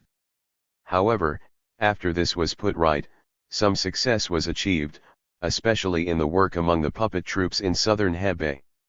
The year 1941 saw almost no success in the struggles against the enemy's nibbling actions, against the enemy's use of secret agents, or against his activities in the areas under his occupation, but much headway was made in various places in 1942, because we adopted a policy of when the enemy advances, we advance, established a few covert guerrilla base areas within the enemy's crisscross network, and accumulated a wealth of experience in this regard in Taihang, Taiyu and southern Hebei. Economically, in 1941 we already pointed out the need to intensify our economic struggle against the enemy. We did not meet with much success, because we were still groping our way in the dark. For example, the Hebei currency was worth far less than the currency issued by the puppet government, which resulted in soaring prices. However, there was a radical change in 1942. In the Taihang area we were not only fairly successful in building up base areas, but also gained some experience and began to win some major victories in the economic struggle in the enemy-occupied areas. However, our economic struggle in southern Hebei and Taiyu remained fruitless, while the enemy gained many successes. This deserves our attention. There will be a special report on this matter later, so I shall not dwell on it now. In our struggle against secret agents, we were not vigilant enough in dealing with the multifarious, bizarre secret agent activities conducted by the enemy against our base areas before 1941. We began to give some attention to this matter only after various astonishing incidents, such as the riot instigated among the followers of Ligua Taoism in Likan and the riot among the people in Chaiguan. Yet, in general, we lacked a deep understanding of the enemy's cruelty. We have seen some improvement since the development of the mass movement, but we must still appeal more strongly to our comrades to sharpen their vigilance. As for culture and propaganda, we launched 3 political offensives against the enemy in 1941 and conducted extensive political propaganda and agitation in the enemy-occupied areas, which played a considerable role in combating the enemy's tightened public security campaign and heightening people's morale in resisting the Japanese aggressors. In 1942 we launched 3 more political offensives, which were coordinated with guerrilla operations and, in some enemy-occupied areas, with the people's struggle against press ganging and rationing, the most successful being the one directed at the enemy's 5th tightened public security campaign. This was because in political offensives previous to this we generally undertook very little propaganda work, but in the offensive against the enemy's 5th campaign we focused our attack on the enemy's plundering of grain, through a truly unified struggle in which many small armed units took powerful actions in conjunction with appropriate propaganda, agitation, and struggle against Chinese collaborators, associations for the preservation of order and secret agents. It must be pointed out, however, that in political offensives over the past 5 years we have generally ignored organizational work in the enemy-occupied areas. Things are vastly different now following the outbreak of the Pacific War, our political offensives and improvement in our work in the enemy-occupied areas in 1942. Our political influence has been greatly extended and the people have come to realize that Japan is doomed to defeat, which forms the foundation for our organizational work in enemy-occupied areas. In the past we intolerably neglected such work in those areas and, therefore, we should make it our most urgent task in the days ahead. To sum up, during the first 3 of the enemy's 5 Titan public security campaigns we were far from vigilant. As a result, the enemy attained substantial success. In the last 2 campaigns, in particular the 5th one, although the enemy was quite successful, he failed to achieve anything more than that, because we waged a fierce struggle and won an enormous victory. The above is a brief account of our struggle against the enemy. A brief summary. What can we learn from our struggle with the enemy and the changes it has brought about over the past 5 years? 1. Both the enemy and we have capable leadership and political keenness. We know how to analyze our experience, study the enemy and work out countermeasures. The enemy also knows how to study us, learn from his experience and steadily improve his principles and policies. Therefore, our struggle with the enemy is not just a contest of military strength, but one involving all our abilities. It is not just a battle of strength, even more important, it is a battle of wits. Now that the enemy and we are both fighting in a planned and organized way, the struggle will require more skill and become more intense. Our cadres at the lower levels seem far from being capable of waging such a complex struggle, so sincere efforts must be made to strengthen the lower levels and enhance these cadres' abilities to fight the enemy. 2. We should always keep in mind 2 features of the struggle against the enemy, the protracted nature of the war and our weak position in relation to the enemy. We should, therefore, work to weaken the enemy, preserve ourselves, covertly build up strength and prepare for a counter-offensive. In the past we had a poor understanding of this principle and often made the mistake of revealing our positions, which always resulted in great losses on our side, incurring either retaliation or sabotage by the enemy. We must see to it from now on that we do not reveal anything about our activities. We should learn how to discreetly amass strength from all quarters and cause the enemy to regard us as inferior. We should use every means to put the enemies off their guard. Only in this way can we build up our strength and strike the enemy where it hurts the most. The enemy also attaches great importance to secrecy. For example, a document from the enemy's 110th Division prescribes the tactic of not shocking or disturbing the enemy before making a sudden leap. This shows that the enemy has actually been doing the same thing and has been quite successful, as in their preparations before each mopping up campaign and nibbling operation. Therefore, we must act secretly on the one hand, and try to find out what the enemy is planning to do on the other. 3. The outcome of our struggle with the enemy is determined by the attitude of the people and, above all, by the attitude of the people in the enemy-occupied areas. Even if they oppose the enemy but remain neutral towards us, this will only benefit the enemy. Therefore, it is essential that we adopt correct policies in the base areas, but even more important, we should formulate a whole set of clear-cut policies for the enemy-occupied and guerrilla areas. Otherwise, we will make mistakes which the enemy is likely to use to his advantage. The enemy is, in fact, adept at taking advantage of our weak points to make up for his basic weaknesses inherent in the contradiction between China and Japan. Experience has shown that, for a while in the past, people in the enemy-occupied areas took a neutral or even unfriendly attitude towards us, because our policies were erroneous, which allowed the enemy to expand his strength tremendously. Experience has also shown that if we do no work in the enemy-occupied areas, the base areas will shrink. If we fail to hold firmly to the guerrilla areas, not only will the base areas shrink, but we shall also lose advantageous positions from which to advance towards enemy-occupied areas. Moreover, experience has shown that we are bound to fail if we resort to oversimplified and rigid work methods in enemy-occupied and guerrilla areas, and that we must consider the local circumstances, do everything to protect the people's interests, and put forward appropriate methods for the struggle against the enemy, if we want to win the support of the people and achieve victory. In particular, experience has shown that leaders who care about the people's problems and help them find ways to combat the enemy and protect their interests will enjoy popular support. For whether in the base areas or in enemy-occupied or guerrilla areas, the starting point for all our policies and work must be to magnify the contradiction between China and Japan, a principle which we must resolutely pursue. This will hit the enemy where it hurts the most. Great changes favorable to us are now taking place in the enemy-occupied areas. Basically, this can be seen in the tremendous increase in people's enthusiasm for resistance to Japan and the increase in contradictions between the enemy and the puppet forces. We should get a good grip on this basic feature in developing our work, fully understand the essence of the contradiction between China and Japan, expand the anti-Japanese National United Front, and unite all the anti-Japanese factions of various strata in the struggle against the enemy. Experience has shown that in enemy-occupied areas it is best not to magnify the class contradiction among the Chinese. The basic idea should be to unite all Chinese in the fight against the enemy. In this way we can further spread our work in enemy-occupied areas. If we do otherwise, we shall be unable to gain a foothold there.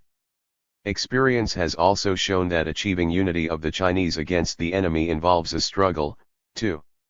The struggle should be directed mainly against those few individuals who fail to understand the just nature of the war of resistance and who try to disrupt unity, assist the enemy or pursue their own selfish interests, but it should be peaceful and political.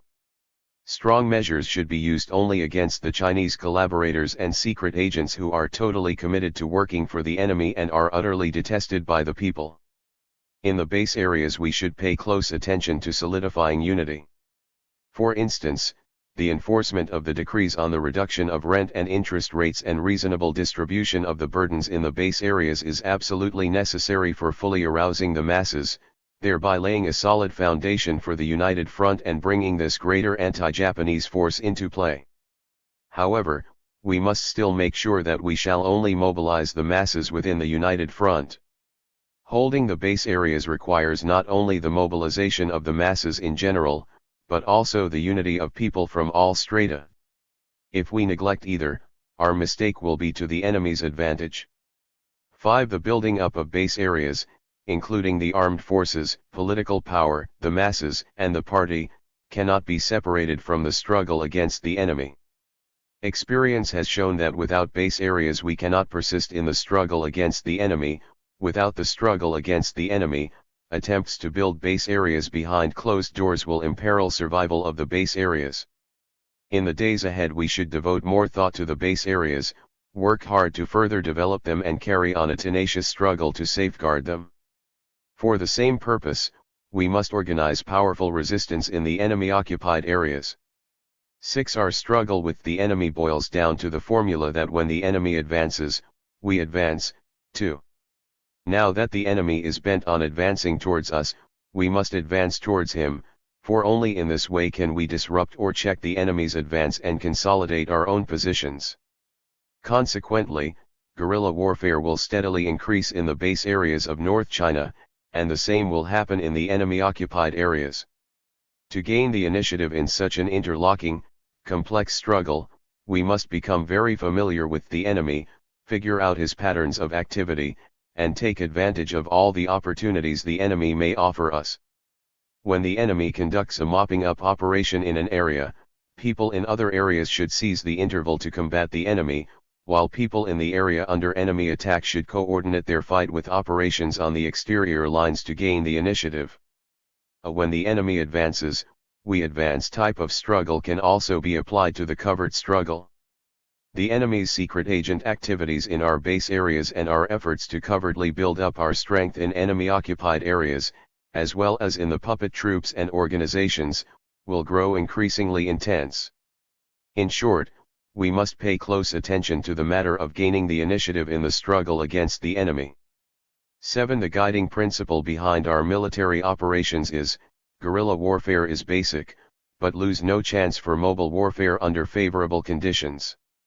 Due to our lack of an adequate understanding of this principle in the past, we emphasized the building up of regular forces to the neglect of local and people's armed forces over a long period of time, making the mistake of reorganizing or amalgamating local armed forces or taking a laissez-faire attitude towards them. This seriously impeded our struggle against the enemy. In addition, we were not fully aware of the protracted nature of the war and of the enemy's relative strength. In the days ahead, before we launch the counter-offensive, more guerrilla operations will be conducted in the base areas, and mobile warfare will be out of the question on the plains and will be kept to a minimum in mountainous areas. Therefore, we should develop extensive guerrilla operations with mass participation. Success was achieved in this respect in 1942, and we should provide more effective leadership to guerrilla operations in the future. We should cherish the armed forces and militarize party cadres. 8. The enemy conducted warfare in every field against us and we waged a unified struggle against him. Past experience has shown that wherever unified leadership was exercised successfully, the effort against the enemy was powerful. Internal friction and bickering only cause us to relax or lose control of the struggle against the enemy, resulting in great losses. We should carry out the decision of the Central Committee on unifying organization of the base areas behind enemy lines, exercising unified leadership, and ensuring leadership over work in the military, political, economic, and cultural fields and in enemy-occupied areas, as well as close coordination of work in these fields. In order to intensify our struggle against the enemy, we must unify leadership and keep in step. 9. In the past our comrades generally had a clear understanding of the need to persist in armed resistance behind enemy lines and achieve victory, but not of the need to consolidate our positions in North China after the war, as can be seen from their neglect of the work in enemy-occupied areas over the past few years. From the very beginning of the War of Resistance, however, the Kuomintang focused its efforts on infiltrating the puppet troops and organizations and hiding there for a long time to prepare themselves for the post-war days. They secured the lead start and made considerable headway, whereas we made serious strategic errors and must compensate for them through hard work. Our comrades were not sufficiently aware of the political significance of each and every move of our struggle behind enemy lines and its potential impact on the country as a whole. Due to this, they often failed to keep the overall situation in mind and sometimes were not careful enough in what they did and said or in making policy decisions, and they lacked a thorough understanding of the policies of the Central Committee. These are the chief manifestations of assertion of independence and impurity in party spirit, as were criticized by the Central Committee. Obviously, it is our duty not only to achieve victory in the war of resistance, but also to build up the base areas, persist in the struggle against the enemy behind enemy lines, set a good example for the entire nation and strive for unity in national economic development after the war. Therefore, when formulating policies and taking actions, we should not only take the base areas into account, but also their impact on the country. This point should be fostered among our cadres, especially among our leading cadres. 10. The Central Committee and Comrade Mao Zedong, the Northern Bureau of the Central Committee, Commander-in-Chief Zhu De and Deputy Commander-in-Chief Peng Dehui have always issued explicit guiding principles and directives on persevering in the struggle behind enemy lines. On the whole, we have carried them out and, therefore, have been successful over the past few years. However, when we do not adequately understand the directives issued by the Central Committee and our higher authorities, we are bound to make mistakes. For instance, our poor understanding of guerrilla warfare and our neglect of the work in enemy-occupied areas has impaired our work seriously and has caused considerable losses. This has taught us a lesson: every cadre must, in his own work, carefully study the directives from the Central Committee and his higher authorities and try to apply them to his own working circumstances. This provides an important guarantee that we can overcome serious difficulties, achieve victory in the war of resistance and rebuild the country after the war. The second and fourth sections of Part 1 of a general account of the struggle against the enemy over the past 5 years and the policy for the struggle against the enemy in the future, a report produced at a meeting of senior cadres of the Taihang Sub-Bureau of the CPC Central Committee. It was carried in Combat, No. 15, Supplement, published by the Taihang Sub-Bureau on March 15, 1943. 6. Organizational work and application of policy in enemy-occupied areas. January 26, 1943. Organizational work in enemy-occupied areas mainly consists of infiltrating the enemy, that is, establishing party and mass organizations and conducting revolutionary work among the puppet troops and organizations. This is the correct application of the dual revolutionary policy. Without organizational work it will be impossible for us to build up our strength in enemy-occupied areas and among the puppet troops and organizations, to start the fermentation process, so to speak, and to lay an organizational foundation. The party has time and again stressed the importance of this work, but we have made far less effort in this regard than the Kuomintang, or, strictly speaking, we have not truly begun working on it yet. In the past, some of our departments did try to do something in this direction, but to no avail, with the exception of a few individual cases. We sent a number of cadres to infiltrate the puppet troops and organizations in enemy-occupied areas, but they never got anywhere because they did not have the necessary contacts with the right people there. Generally speaking, we do not know how to choose people from the vast enemy-occupied areas or from among the puppet troops and organizations to work for us, or to win over the intellectuals and progressives there so that they can infiltrate the enemy. We haven't done well at reforming double dealers in the puppet troops and organizations into ones working for the revolution as our own cadres, because we did not realize that only such people have the necessary close ties in enemy-occupied areas and puppet troops and organizations, and that only they can readily infiltrate the enemy. Actually, we had many chances to do this in the past, but we just let them slip by. Some people in the puppet troops and organizations have the potential to serve as revolutionary double dealers, and some have already become revolutionary double dealers. We might well ask what we have done, other than conducting some propaganda work, making contacts, and gathering some information from among them, to help them progress towards becoming an organizational force to infiltrate the enemy and take root there. It was more distressing when some of our good contacts were destroyed by the enemy due to our confusion in work and failure to maintain secrecy. Because of a subjective approach to problems, a closed-door and narrow-minded work style, and satisfaction with the status quo, our work in enemy-occupied areas has been confined to propaganda, and our organizational work has so far remained just a slogan. In contrast, the Kuomintang, ever since the outbreak of the war against Japan, has concentrated on building up its strength in enemy-occupied areas to achieve superiority in the post-war period. It has been working hard to win over puppet troops and organizations and sent people to work in enemy-occupied areas and lie low for the necessary duration, establishing Kuomintang organizations and a secret service. Relying on feudal forces, it has been trying to keep under its control various feudal organizations and even secret societies and bandits. The Kuomintang's achievements in all this are not to be belittled. We cannot afford to turn a blind eye to them. We have no time to lose.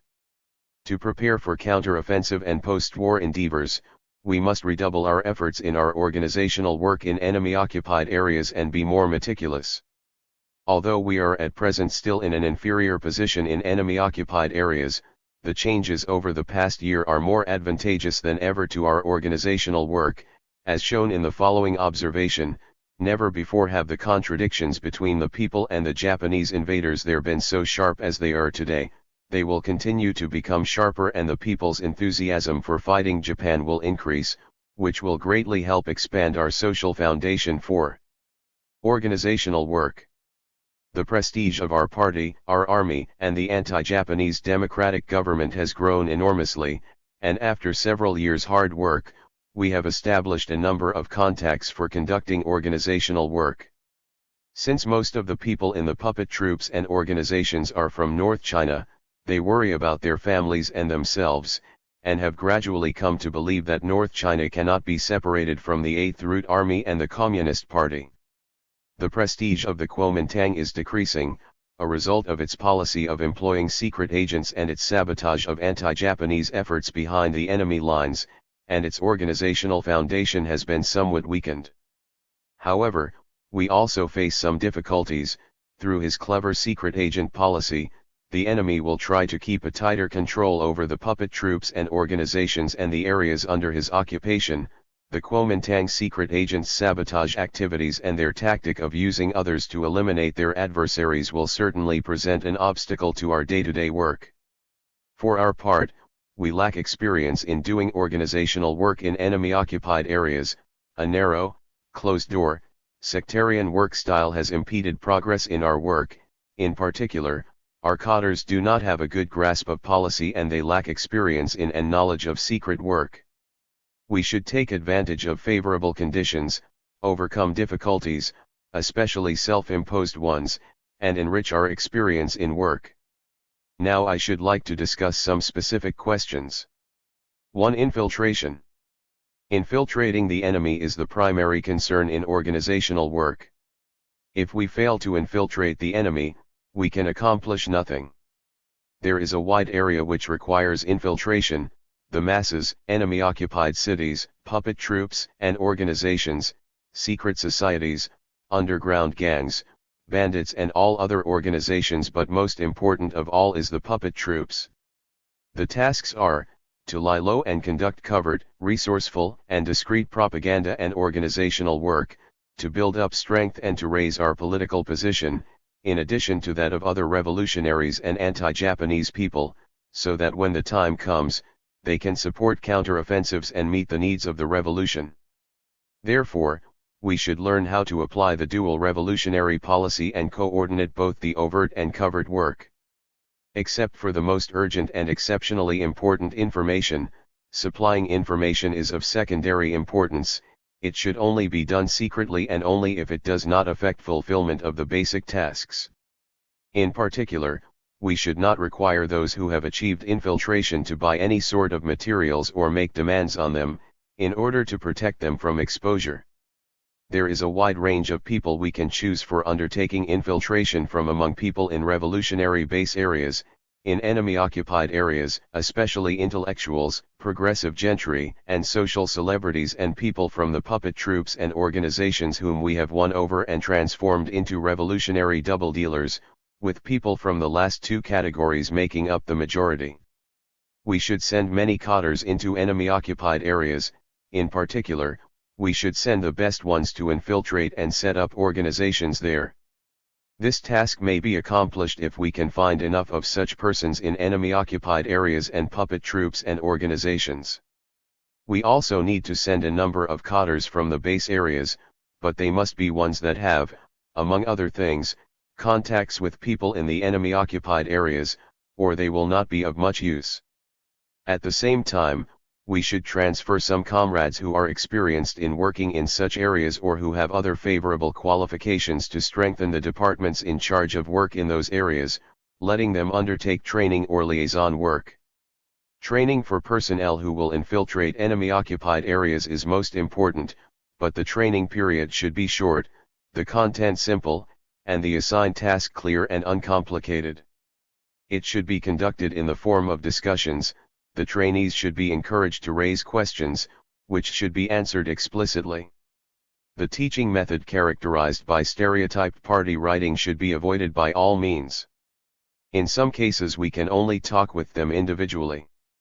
After our people are sent to enemy-occupied areas, we should keep in constant touch with them, which does not mean we can contact them anytime we like though, and give them any assistance they might need to overcome difficulties, including allocating funds for their activities and giving them guidance on working methods.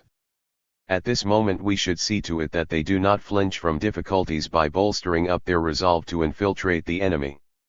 After they have infiltrated the enemy, we should particularly strengthen political contacts with them, helping them solve any difficulties in their work and keeping them informed of the political situation so that they will not lose their bearings and become degenerate. Infiltration requires a great deal of patient organizational work, for which we have little experience to draw upon. Therefore, we should try to identify and build on our experience in order to undertake this important work successfully. 2. Application of the dual revolutionary policy. First, the question of the dual revolutionary policy was raised by the Northern Bureau of the Central Committee in early 1941. In the past 2 years we have achieved a lot through applying this policy, though in the beginning some deviations occurred. Some people committed the error of retreating of their own accord, only to lose their own positions so that the enemy had more areas under his control. Others abolished the people's armed forces and discarded guerrilla warfare, which caused dissatisfaction among the people, increased defeatist sentiments and brought about confusion. They did these things because they did not understand that the dual revolutionary policy was, in essence, a policy of offensives on enemy-occupied areas, mistaking it for a policy of retreat. Therefore, we should, first of all, get it straight in our minds that the dual revolutionary policy is an offensive one, a policy to be pursued only in enemy-occupied areas and enemy-dominated guerrilla zones. In our fight with the enemy it may happen that enemy-occupied areas become guerrilla zones and even guerrilla base areas, whereas base areas may become guerrilla zones and even enemy-occupied areas. Such being the case, in giving guidance, we should pay attention not only to the need of offensive action when we are in a favorable position, but also to the need of retreat when we are in an unfavorable position. Both in offensive action and in retreat, we should act in accordance with plans and in a systematic and orderly manner. This is the only way we can hold and consolidate our position and avoid confusion. Second, quite a few comrades in a number of places are not clear about the content of the dual revolutionary policy. They confuse revolutionary double dealers with ordinary double dealers. They are content to establish ordinary contacts or obtain a little information from double dealers, even dropping their guard against the dual policy pursued by traitors. This is also incorrect. Therefore, we must make it clear that the dual revolutionary policy is an offensive policy designed to infiltrate the enemy, mainly the enemy-occupied areas and the puppet troops and organizations.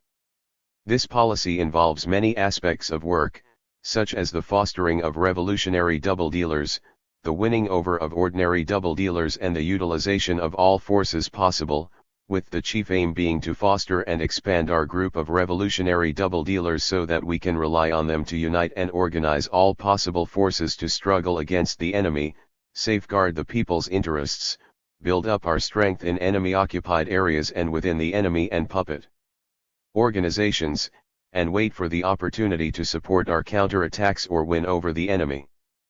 Third, the dual revolutionary policy involves not only revolutionary resistance to Japan, which is of primary importance, but also the need to deal with the enemy, the purpose of which is to cover up our revolutionary resistance. Without the former it cannot be called a dual revolutionary policy and, conversely, if we ignore the latter, the policy won't work. It is very important for us to distinguish between revolutionary double dealers and ordinary double dealers. The distinct feature of the latter lies in that they deal with the enemy as well as us, whereas that of the former lies in that they do all they can to build up their strength, safeguard the people's interests and prepare for counteroffensives. Even though they may have to work with the enemy, it is for these same purposes. This is the criterion we should use to judge who is a revolutionary double dealer and who is simply a double dealer, and to foster and expand our group of revolutionary double dealers. Being ignorant of this difference, many comrades are content to make use of ordinary double dealers and neglect to foster revolutionary ones. Therefore, we must have a clear picture of the difference between the dual nature of the dual revolutionary policy and revolutionary double dealers, and that of ordinary double dealers. The dual revolutionary policy calls primarily for an illegal struggle against the enemy and full use of legal forms of struggle and any legal status to shield and support the illegal struggle and of overt work to screen covert work. Failure to do so will make it impossible for us to execute the struggle against the enemy in enemy-occupied areas or cause us to act aimlessly and suffer defeat. So much for the nature of the dual revolutionary policy. Now I should like to differentiate between two areas of the application of this policy, within the puppet troops or the upper levels of puppet organizations and within the enemy-occupied areas or villages in enemy-dominated guerrilla zones. The former represents the activities of revolutionary double dealers and the latter takes the form of the activities of the masses. Let's first discuss the application of the dual revolutionary policy within the puppet troops, the upper levels of the puppet regime, and semi-puppet feudal organizations and armed forces. First, the basic point of departure is to get a clear picture of and fully exploit the contradictions between Japan and the puppet regime and contradictions within the puppet troops and organizations. Our people should try to expand the scope of the contradictions between Japan and the puppet regime and make use of each and every contradiction to further their work. Second, they should make as many friends as possible so as to win the trust of their colleagues, subordinates and, in particular, their superiors, raise their position, and improve conditions for their activities. In making friends, however, they must bear in mind their status, so as not to arouse envy or suspicion. Third, they should exploit their own position to conduct propaganda and organizational work secretly and resourcefully, but they should guard against impetuosity. The types of organizations should be varied and they should adopt neutral names or ones which will not attract the enemy's attention. It would be better to establish many small independent groups rather than large ones. Fourth, they should try every means possible and take every opportunity to help their colleagues, subordinates and, in particular, their superiors become double dealers and, better still, revolutionary ones. Fifth, they should at all times secretly look after the interests of the Chinese people, especially anti-Japanese revolutionaries. Sixth, they should employ every possible means to eliminate sworn traitors and individuals who use others to kill their adversaries. With regard to secret agents who have not harmed us, they should take the attitude of staying at a respectful distance.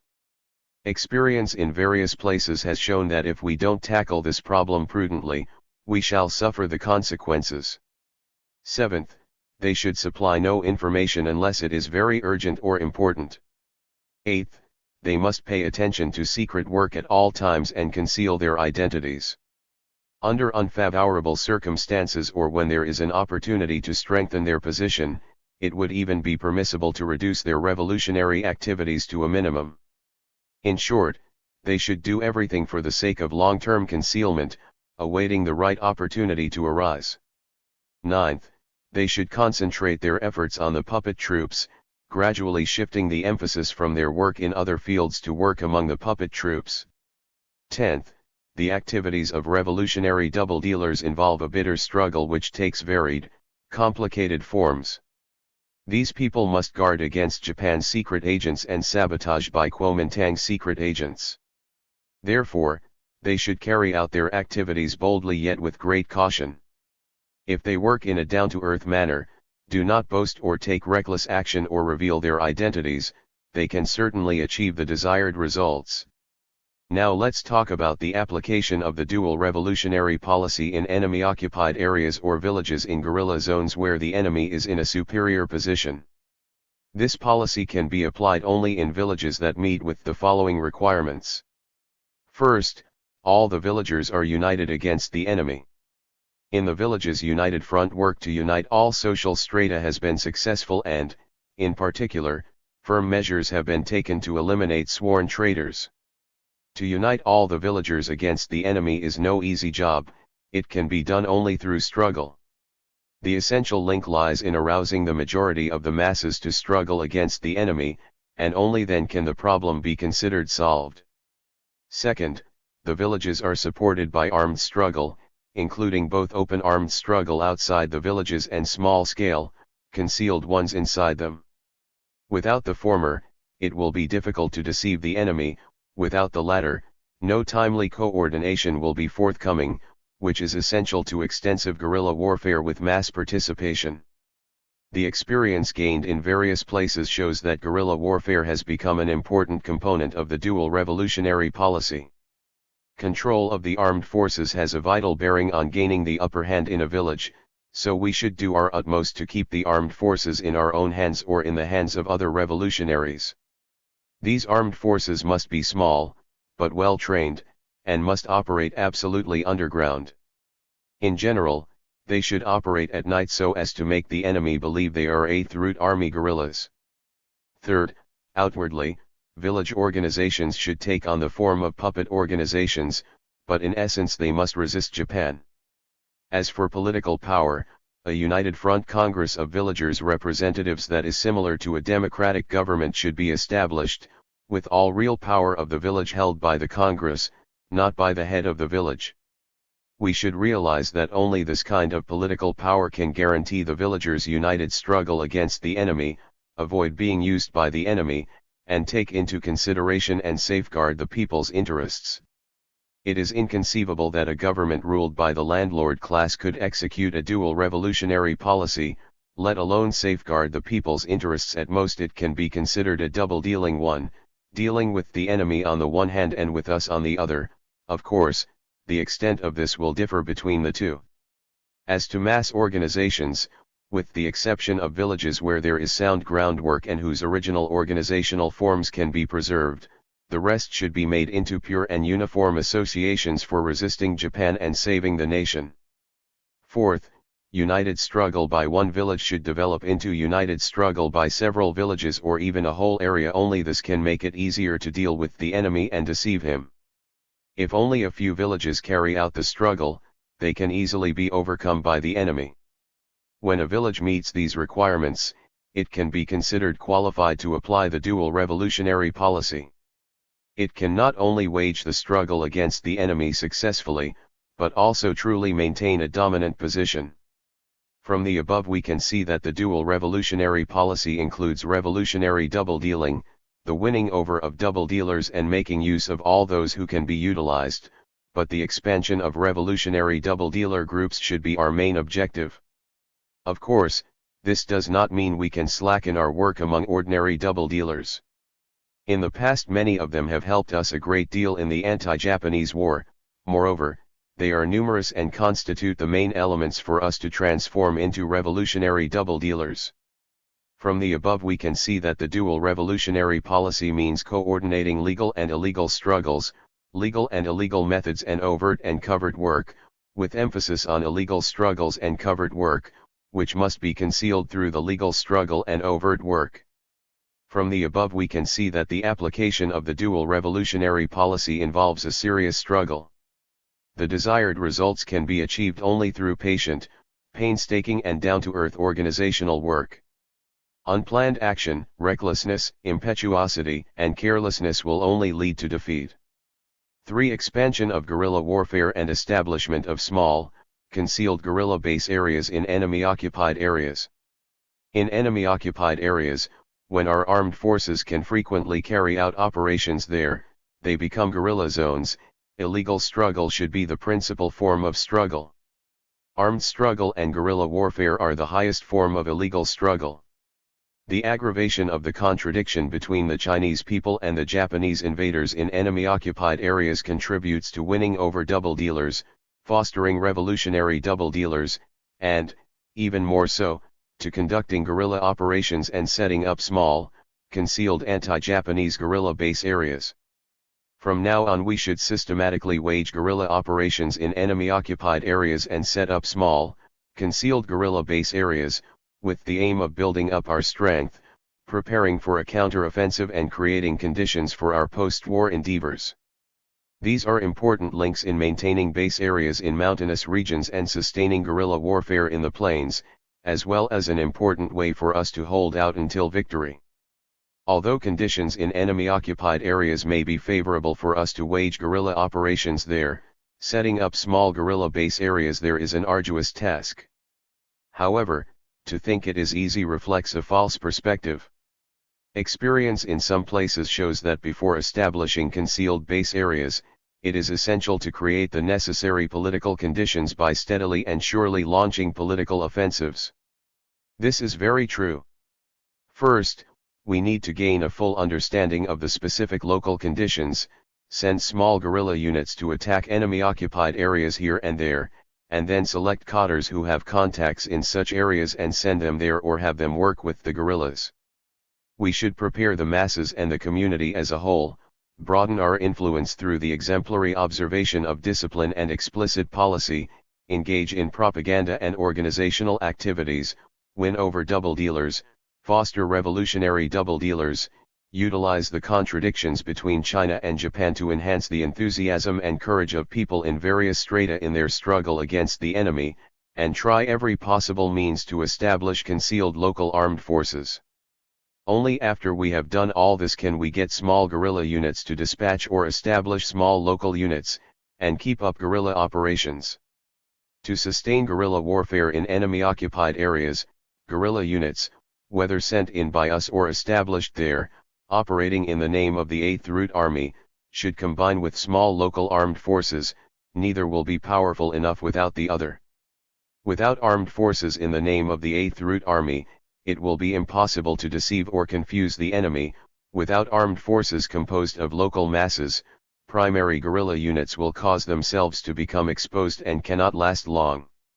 The armed force, whether primary guerrilla units or armed forces composed of local masses, should operate covertly in enemy-occupied areas. It is better for the former to operate sometimes covertly and sometimes overtly, whereas the latter should operate only at night and in the name of the 8th Root Army.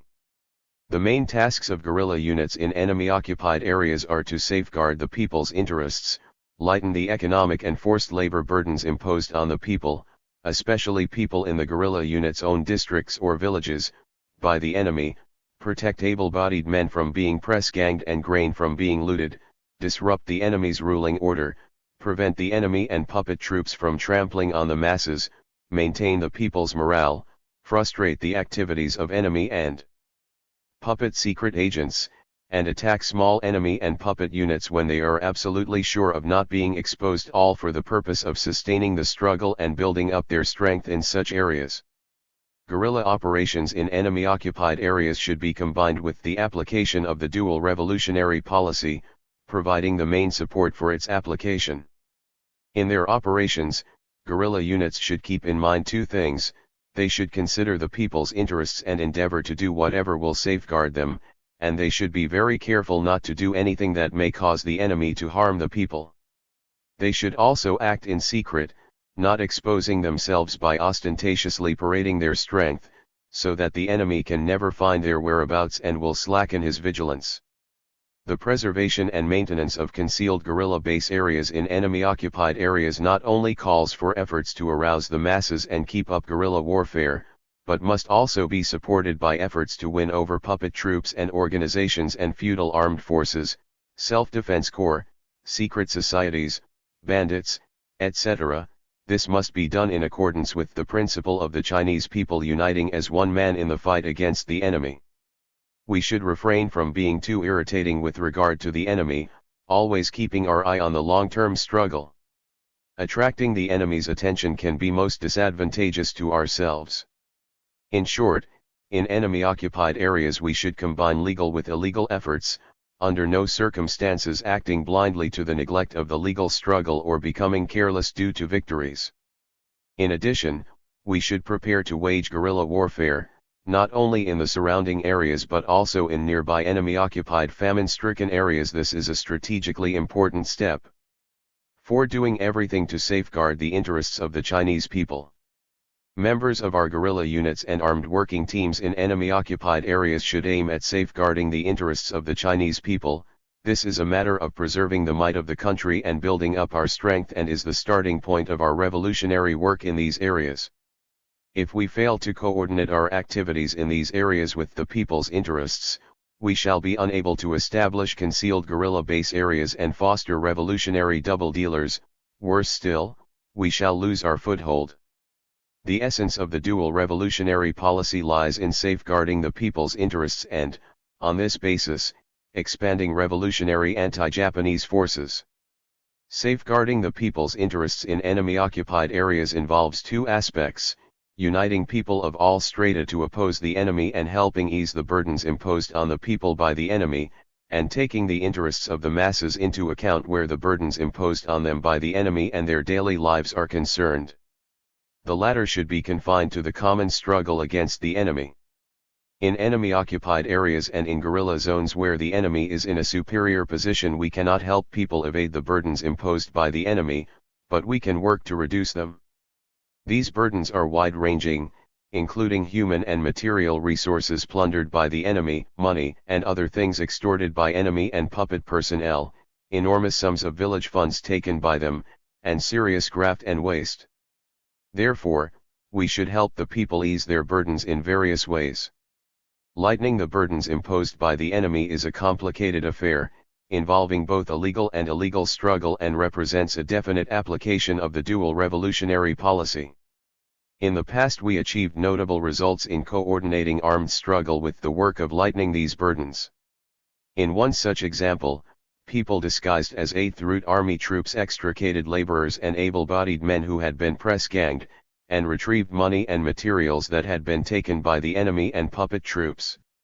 The most striking example was the struggle against the looting of grain waged in combating the enemy's fifth campaign for tightening public security, which completely thwarted the enemy's plan for storing grain.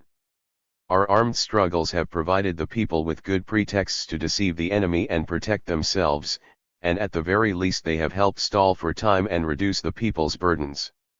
This comes under the category of the illegal struggle. A legal struggle should also be employed. Although the possible scope for a legal struggle is quite limited under enemy rule, we should nevertheless make full use of it, as long as it can benefit the people in some way. Even if nothing is achieved in the struggle, the extent of the enemy's ferocity will be revealed and the people will gain some political experience and gradually switch to an illegal and armed struggle. Experience has shown that some results can be achieved if a legal struggle is conducted skillfully. Here, it should be pointed out that in the past we did very little to safeguard the interests of the people in enemy-occupied areas, and that in some places we were content with just having people give us financial and material support, as they did the enemy. This is extremely harmful. In the struggle to protect able-bodied men from being press-ganged, in particular, we seem to be incompetent and dull-witted. This merits our close attention in the future. It is both possible and necessary to consider the interests of the masses in lightening their burdens and in their daily lives. Though absolutely impossible in areas completely under enemy rule, such areas are decreasing. In all other areas where we can wage guerrilla operations, and especially where we have access in terms of political power, such areas are increasing. This issue should be raised and resolved. However, the extent of our efforts and methods to be used should differ from place to place, depending on the amount of work that has been done. We should encourage party members and cadres to learn how to identify problems in the daily lives of the local people and find opportunities to solve them. There are many ways to attend to the interests of the masses, such as upholding the principle of the reasonable distribution of burden imposed by the enemy, taking advantage of people's enthusiasm for supporting the anti-Japanese government to explain government decrees to them and encourage them to carry out these decrees. Other methods include protecting the interests of the whole village by local guerrilla teams through demanding reduced rent and interest rates, and not slackening any efforts in mediating in each and every problem concerning tenancy debt and employer-employee relationships, and even ordinary civil cases. For instance, when people in enemy-occupied areas bring a civil lawsuit to the anti-Japanese government, the government should be ready to accept the case and handle it impartially, mainly through mediation, while giving proper consideration to the interests of the masses. Impartially handling lawsuits itself benefits the masses. In rural areas such problems are numerous, and here we can very well help iron out people's grievances in the light of actual circumstances. Of course, requests should not be excessive. If cases cannot be handled by district or by village, they can be dealt with by household. If rent cannot be reduced by 25% and interest rates by 15%, they can be reduced by an even lower percentage. We should try to do whatever will benefit the masses, making sure, at the same time, that our actions also in keeping with the purposes of uniting to oppose the enemy.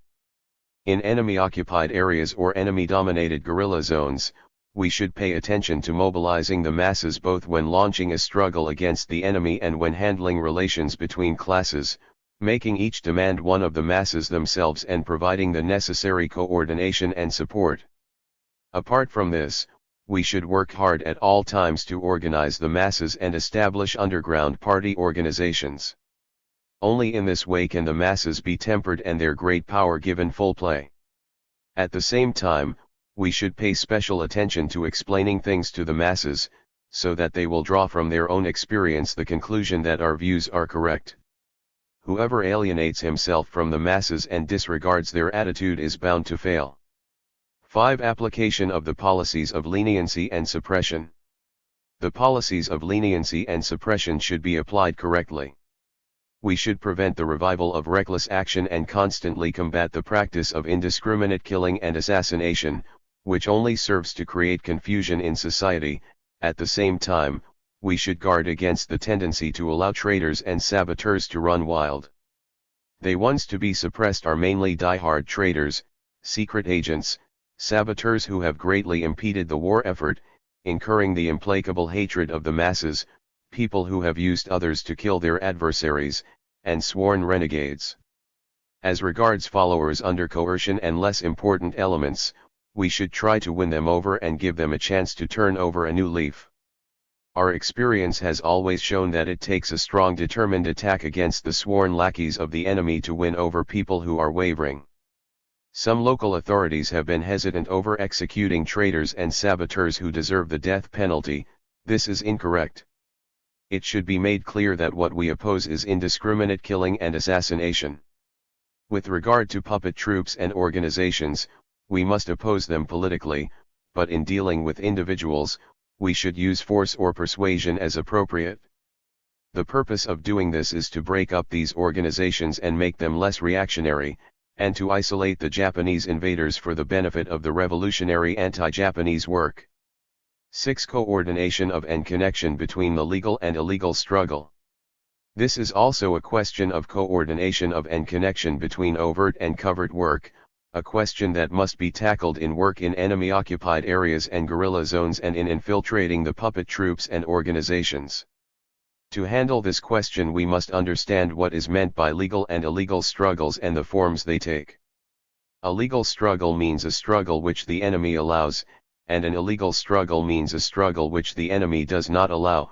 A legal form of struggle is one allowed by the enemy, and an illegal form is one that is not allowed by the enemy.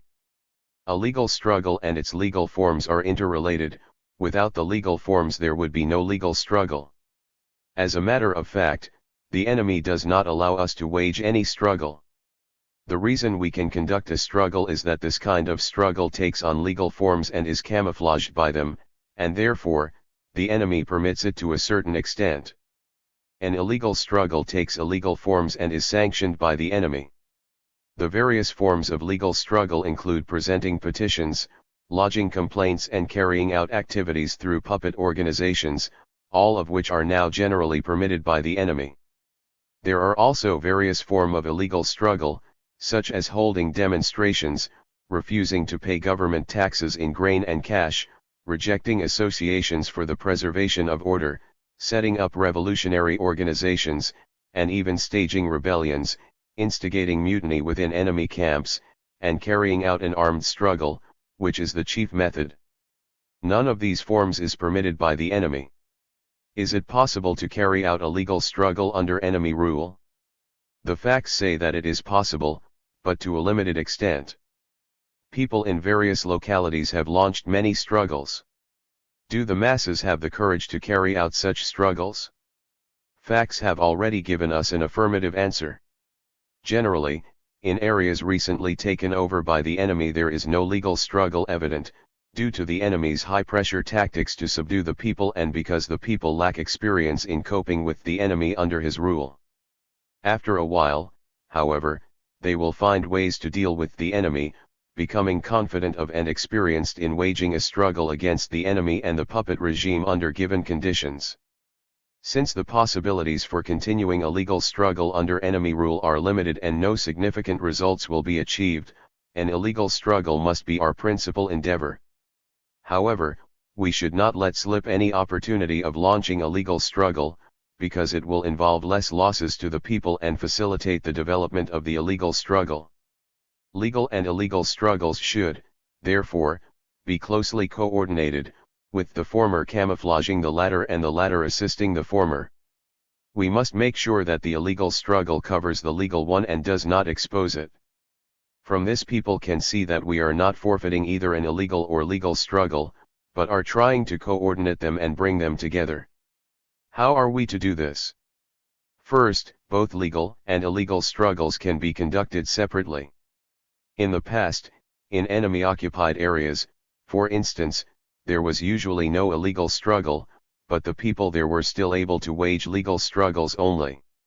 However, no significant results can be achieved if the two are not coordinated. Second, the question of legal and illegal organizations is one of organizational forms which concerns the establishment, survival, and development of illegal organizations through the best use of legal methods as a cover. The purpose of our dual revolutionary policy is none other than using legal forms to establish and expand illegal anti-Japanese revolutionary organizations and carry out an illegal struggle. Our purpose in infiltrating the puppet troops organizations at higher levels is merely to use the enemy's organizational structures and the positions granted by the enemy to further revolutionary work and expand revolutionary organizations. In addition, getting a better understanding of the enemy's situation can help protect the revolutionary organizations. Therefore, it is most important to infiltrate the enemy organizations using all possible means. At the same time, revolutionaries who have infiltrated the enemy can and should seize every opportunity to undertake revolutionary work, making good use of our party, army, and anti-Japanese government's actions and statements. For example, when we have put forward our views regarding the enemy troops, they should disclose them in a skillful and covered way to the people they are trying to win over. When we have won a battle, they can spread defeatist sentiments among the puppet troops and organizations, and pretending to be concerned about their interests, even offer the suggestion that they had better gang up with the other side, to foster ordinary double dealers and expand the number of revolutionary double dealers. Third, the aim of carrying out overt work is to begin covert work. Without using overt work as a cover, it would be very difficult for us to undertake covert work. Overt work guarantees the success of covert work. Fourth, open and secret armed forces complement and are coordinated with each other. The former can conceal the existence of the latter, and the latter can shield the sustained operations of the former. From the above, it is clear that, like the legal and illegal struggle, overt and covert work are closely connected, and are coordinated with and complement each other. Therefore, when we organize a legal struggle, we should also consider its coordination with the illegal struggle, and vice versa. By connection and coordination we do not mean that they should be mixed up with each other or that a person should be engaged in both kinds of work, because this way he is bound to expose himself and fail. It must be emphasized that while we allow no abandoning of the legal struggle and overt work and advocate the best use of any slight opportunities available for carrying out the legal struggle and overt work, our aim is to further the illegal struggle and undertake covert work, in order to build up our revolutionary strength and weaken the enemy. Failure to recognize this point will lead to the error of legalism. While conducting the legal struggle, we should, on the one hand, try to lead the masses to victory and, on the other, fully expose the vicious face of the enemy. If victory is attained in the struggle, we should point out to the masses that this kind of victory is limited and that it is the result of a united struggle waged by the Chinese people, aided by the anti-Japanese army and government, lest the masses should cherish illusions about the enemy. If the legal struggle fails, it is essential to seize every opportunity to encourage the masses to continue the struggle against the enemy. Moreover, in the course of the legal struggle we should try to get a full understanding of the enemy and the contradictions among his ranks. In the past some comrades considered the enemy to be a monolithic bloc. This view is absolutely subjective and erroneous. With the struggle behind enemy lines rising here and subsiding there must be constant adjustment in the balance between overt and covert work and the legal and illegal struggle. Although we ourselves want to expand the illegal struggle, we often cannot because the necessary objective conditions are lacking. Sometimes certain localities become our concealed base areas, thereby expanding the illegal struggle, and sometimes the possibility of an illegal struggle is greatly reduced as a result of the enemy's destruction. In the face of such constant changes, we have to work surely and steadily at all times, trying not to expose ourselves, not to be too irritating to the enemy, and preparing for vigorous covert work. In this way we can make an orderly retreat and avoid serious reverses under a perilous situation. 7. Making political offensive a regular practice. This means that, except for a major event or issue of overall importance, political offensives shall be conducted, not in regions as a whole, but constantly in sub-regions, counties, or even small areas, according to specific local demands. Only such political offensives can really get to the heart of the matter, and only when they are combined with the demands of the current local struggles can they truly hit the enemy where it hurts and, furthermore, closely tie in with the interests of the people. The wealth of experience accumulated in past political offensives should be used appropriately. However, we must point out that in the past we devoted most of our efforts to extensive propaganda work, while organizational work in enemy-occupied areas was not put on the agenda. The propaganda and agitation work conducted in enemy-occupied areas has laid the foundation for future organizational work, which is a significant achievement. In future political offensives we should not only intensify the work, but also put it on an organizational level and make it an important weapon in the organizational work in enemy-occupied areas. To this end, in our political offensives we must make plans to unite with enlightened and progressive persons in enemy-occupied areas, especially intellectuals, to help them set up anti-Japanese organizations or to arrange for them to visit base areas secretly. We must establish underground party organizations and recruit party members prudently, and work hard to win over double dealers and help them become revolutionary ones. We must assist the local people in their legal and illegal struggles, safeguard the people's interests and, through the struggle, temper their courage to resist Japan. When conditions are ripe, we should also set up concealed guerrilla groups among the people or other forms of anti-Japanese armed forces and build small, concealed guerrilla base areas, this last objective being the most important goal for our future political offensives. As the backbone of future political offensives against the enemy, armed working teams must be reinforced and include people who have close ties with the local people, so as to make political offensives a regular practice.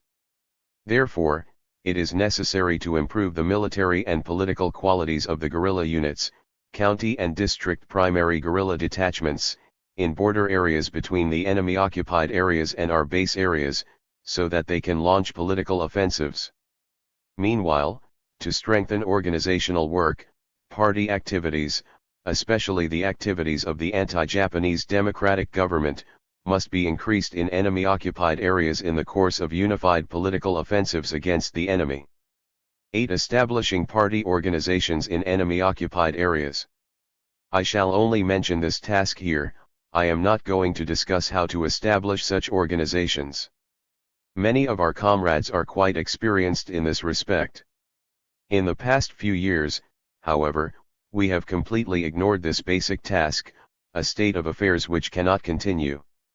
The task of the underground party organizations in enemy-occupied areas is to gather strength secretly by every means available and to bide their time. They should try to organize well-selected cadres to work underground as extensively as possible.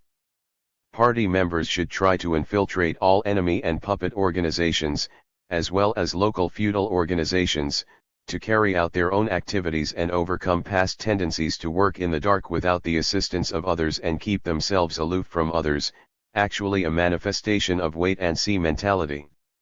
The main points from Part 3 of a general account of the struggle against the enemy over the past 5 years and the policy for the struggle against the enemy in the future, a report delivered at a meeting of senior cadres of the Taihang Sub-Bureau of the CPC Central Committee. The full text of this part was carried in Combat, number 15, supplement, published by the Taihang Sub-Bureau on March 15, 1943. 7. The establishment of base areas and the mass movement. February 20, 1943.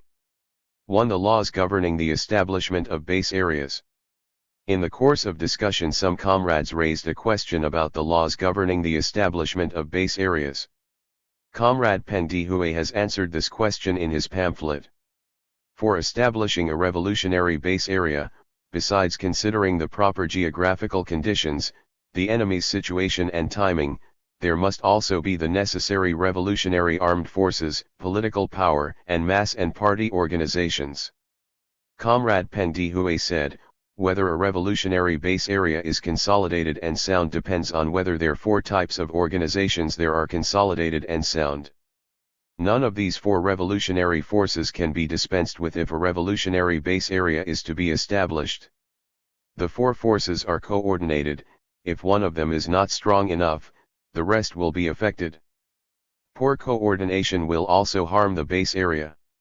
Some people may ask, in establishing a base area which of the four should be present first, armed forces or party organizations and mass movements?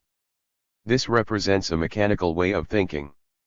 In practice, in some places party organizations and mass movements appeared first, inciting the peasants to rise in rebellion, form their own armed forces and political power and build base areas, and then use their armed forces and political power to expand the base areas and build new ones. In other places revolutionary armed forces appeared first, opening up opportunities for establishing party organizations, political power and mass organizations before building the base areas. Both cases go to show that no revolutionary base areas can be established in the absence of these four revolutionary forces. Others may ask, which of these four revolutionary forces is the most important, the key link? In my opinion, this, too, represents a mechanical way of thinking. Since none of the four is dispensable, they are equally important. If we must arrange them in order of importance, then the armed forces should come first, as determined by the characteristics of the Chinese Revolution and war. However, it must be understood that without the party, political power, and the masses, an armed struggle cannot be sustained and will ultimately fail. This has been demonstrated by past armed struggles in some places that failed because of a purely military viewpoint.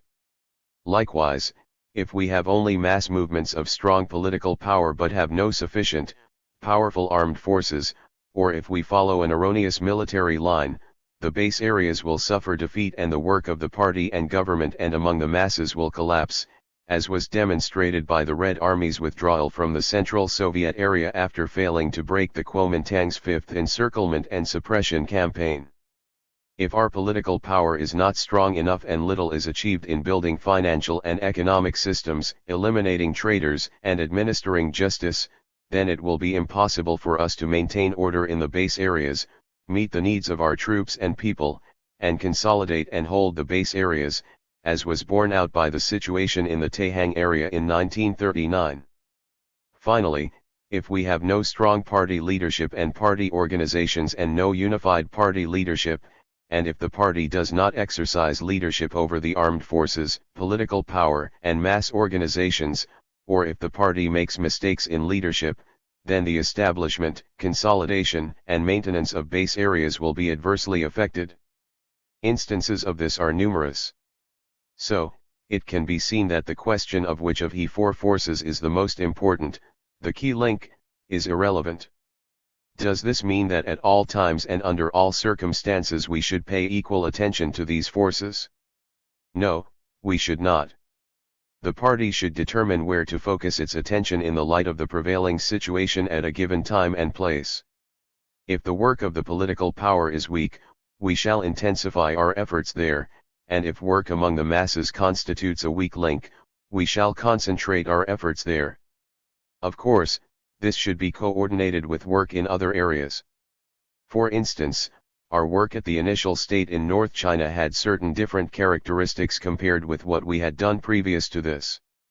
We concentrated first on making a breakthrough with the help of the gigantic forces of the 8th Route Army, then on establishing political power, establishing and expanding party and mass organizations from the top down, building financial and economic systems and securing public order. Our tremendous achievements show that we understood the laws in this regard. At the consolidation stage we concentrated on executing the land policy to arouse the masses, while trying to build a sound democratic political system. In this regard, however, there was still something to be desired in our effort to carry out the directives of the Central Committee and its Northern Bureau, and in 1940 and 1941 we didn't pay enough attention to work among the masses. These are historical lessons for us. Still other may ask, How should the armed forces, political power, mass organizations, and the party be linked so that they are coordinated? First comes the question of party leadership, which is the central factor for everything else. In places where there are no party organizations, it is the duty of the revolutionaries to establish party organizations and expand them. It is the duty of party organizations in base areas to ensure a strong link and coordination between the four forces, decide on the central task according to specific circumstances, and make sure that the central task is coordinated with work in other areas. It is the duty of the armed forces to defend the base areas and revolutionary political power, safeguard the people's interests, establish party organizations and subordinate themselves to the party's political leadership, set up revolutionary governments and obey their revolutionary decrees, take part in work among the masses to arouse them and, at the same time, seek their help and accept their supervision. It is the duty of the government to follow the party's leadership by adhering to its political line and policies, support mass movements, take into consideration the interests of the main sections of the masses, consolidate the united front, and take good care of the army and guarantee its supplies and replenishment. It is the duty of the mass organizations independently to arouse, organize, and educate the masses under the party's political leadership, help the masses to enhance their awareness of the need for a political and armed struggle, so that they become a self-conscious class for themselves, form a united front with landlords and the bourgeoisie and try to consolidate it, persuade the masses to carry out the government's revolutionary decrees, and call on them to support and join the revolutionary army and organize themselves into a militia. This is what coordination and link among these four forces mean. To say that once we have armed forces or the support of the masses we have everything is correct only under certain circumstances. Without these circumstances, this observation is faulty. Here I should like to stress that the consolidation of the anti-Japanese democratic base areas behind enemy lines depends on the consolidation of the united front. This is also a decisive condition, which calls for our attention. The above are the laws governing the establishment of base areas. Some people may still ask, have we applied these laws in establishing base areas? Yes, we have, in general. This explains why we have achieved so much in establishing and maintaining base areas in the past few years. If the opposite were true, then we couldn't explain why we have persevered in the struggle and why the base areas are becoming increasingly consolidated. Have we experienced any shortcomings or mistakes? The answer is yes. There was a period when some deviations occurred in our policy with regard to the armed struggle, and for a fairly long time we neglected work among the masses and did not pay enough attention to linking together and coordinating the various forces. If it had not been for these deviations, we could have done our work better and the base areas could have become even more consolidated. Some people say our base areas are not yet consolidated, but of course, this is not true. The Central Committee and its Northern Bureau have always had a clear policy regarding the establishment of base areas. The very reason for the deviations and mistakes lies in that we didn't examine their directives carefully enough or execute them satisfactorily. These are historical lessons for us. In the relentless struggle in the days to come we must correctly apply the laws governing the establishment of base areas, further consolidate these areas and do our utmost to defend them. Without base areas, we shall have nothing to fall back on in continuing the anti-Japanese war, instituting democracy, and launching counter-offensives in the future. We don't want to forge the hard times when we had practically no base areas. 2. The laws governing mass movements. Mass movements have their own laws and the party must guide the movements with these laws firmly in mind. In the past we did not satisfactorily implement the directives issued by the Central Committee and its Northern Bureau in this regard, so we haven't achieved as much as we should. What laws should we keep in mind in guiding mass movements in the base areas? First, organize and arm the masses while arousing them. Second, as soon as they have been aroused, make plans for and regularize the activities of mass organizations. Third, in arousing and organizing the masses, pay attention to their political education.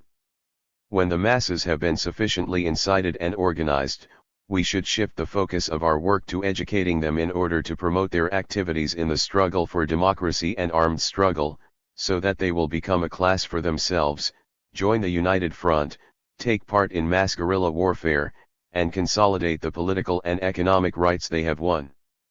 Fourth, keep the economic and political struggle of the masses within the scope of the United Front. Without a proper understanding of the foregoing laws regarding mass movements and the need to guide the movements gradually from a lower to a higher level, the movements will fall apart and the masses will not become a class for themselves or safeguarding the benefits they have gained. Some people say we lost ground and it demonstrated our weakness when we failed to fix a specific period of time for arousing the masses. This is quite correct. Others say, however, that failure to do so showed that we have not mastered the laws for establishing base areas and launching mass movements. I cannot agree with this view, I am afraid. To set aside time is a question of method, not of laws. It is inconceivable that a period of time for arousing the masses can be set aside for just any place at any time. For example, the 6th plenary session of the 6th Central Committee of the Chinese Communist Party set the goal of consolidating North China, with the focus on intensifying work among the masses, but certainly did not require fixing a period of time to arouse the masses. To give another example, satisfactory work was done among the masses in Central China, but as of 1941 no decision was made as to fixing a period of time for arousing the masses. This does not mean that the Central Committee and its Central China Bureau did not fully understand the laws of mass movements. Moreover, knowledge is a process of development. Only now, as we look at the past, do we see that the best way would have been to fix a period of time for arousing the masses in 1940 and 1941 and that not doing so represented a serious shortcoming. It is especially important to point out that this was not our main mistake in guiding the mass movements. Instead, it was that, at the consolidation stage, we failed to focus on applying the land policies of reducing rent and interest rates and raising the payments to hired hands when arousing the masses. Still others say we let go many opportunities for fully arousing the masses, and this is true. However, it cannot be said we did nothing at all to this respect. We not only extensively and thoroughly urged the masses to take part in the war of resistance during its initial stage and launched vigorous mass movements against friction created by anti-communist diehards, but now we are waging mass movements in southern Hebei for total unity of the Chinese people. The political significance of these developments should in no way be underestimated. We also incited the masses to struggle for rent and interest rate reductions. We should especially make an adequate evaluation of our work done in the second half of last year, when we did well in some places but not as well in others. For instance, results were better in the Taihang area than in Hitaiyu area and southern Hebei. The purpose of learning from the past is to improve future work, not to do mechanically what was possible in the past. As to how we should do things today, this depends on the present specific conditions. It is now possible in the Taihang and Taiyu areas to fix a period of time for arousing the masses, but not in the vast guerrilla base areas in southern Hebei, which have been reduced to guerrilla zones or occupied by the enemy. There the task is to closely coordinate the struggle against the enemy with due consideration given to the interests of the main sections of the masses, focusing on fighting the enemy when arousing the masses, rather than on reducing rent and interest rates or demanding a pay rise for hired hands. Even in the Taihang and Taiyu areas we should bear in mind the ruthlessness and complexity of the struggle behind enemy lines, and there we cannot rigidly fix a period of time for fighting feudal landlords or for trying to win them over. The correct way is to do both at the same time, keeping the time spent on fighting them to a minimum. This is determined by the new circumstances. Arousing, organizing, and educating the masses is a difficult task and takes time, not to be accomplished in a short period. However, it is wrong to think that if we can't get it done this year, we can always do it the next year or the year after. In the Taiyu and Taihang areas we should solve the problem of uneven development and arouse the masses and get them organized, for the most part, during this year. In southern Hebei we should do this without hesitation in the course of struggling against the enemy, not in the course of implementing the land policy. There the land question is undoubtedly a question of secondary importance. In the Taihang and Taiyu areas the land question should also be placed within the scope of the United Front. Therefore, standing by itself, the slogan for weakening the feudal forces introduced in southern Hebei needs reconsideration. What are the criteria by which to judge whether the masses in the guerrilla base areas in southern Hebei have been aroused? I think they should be, 1.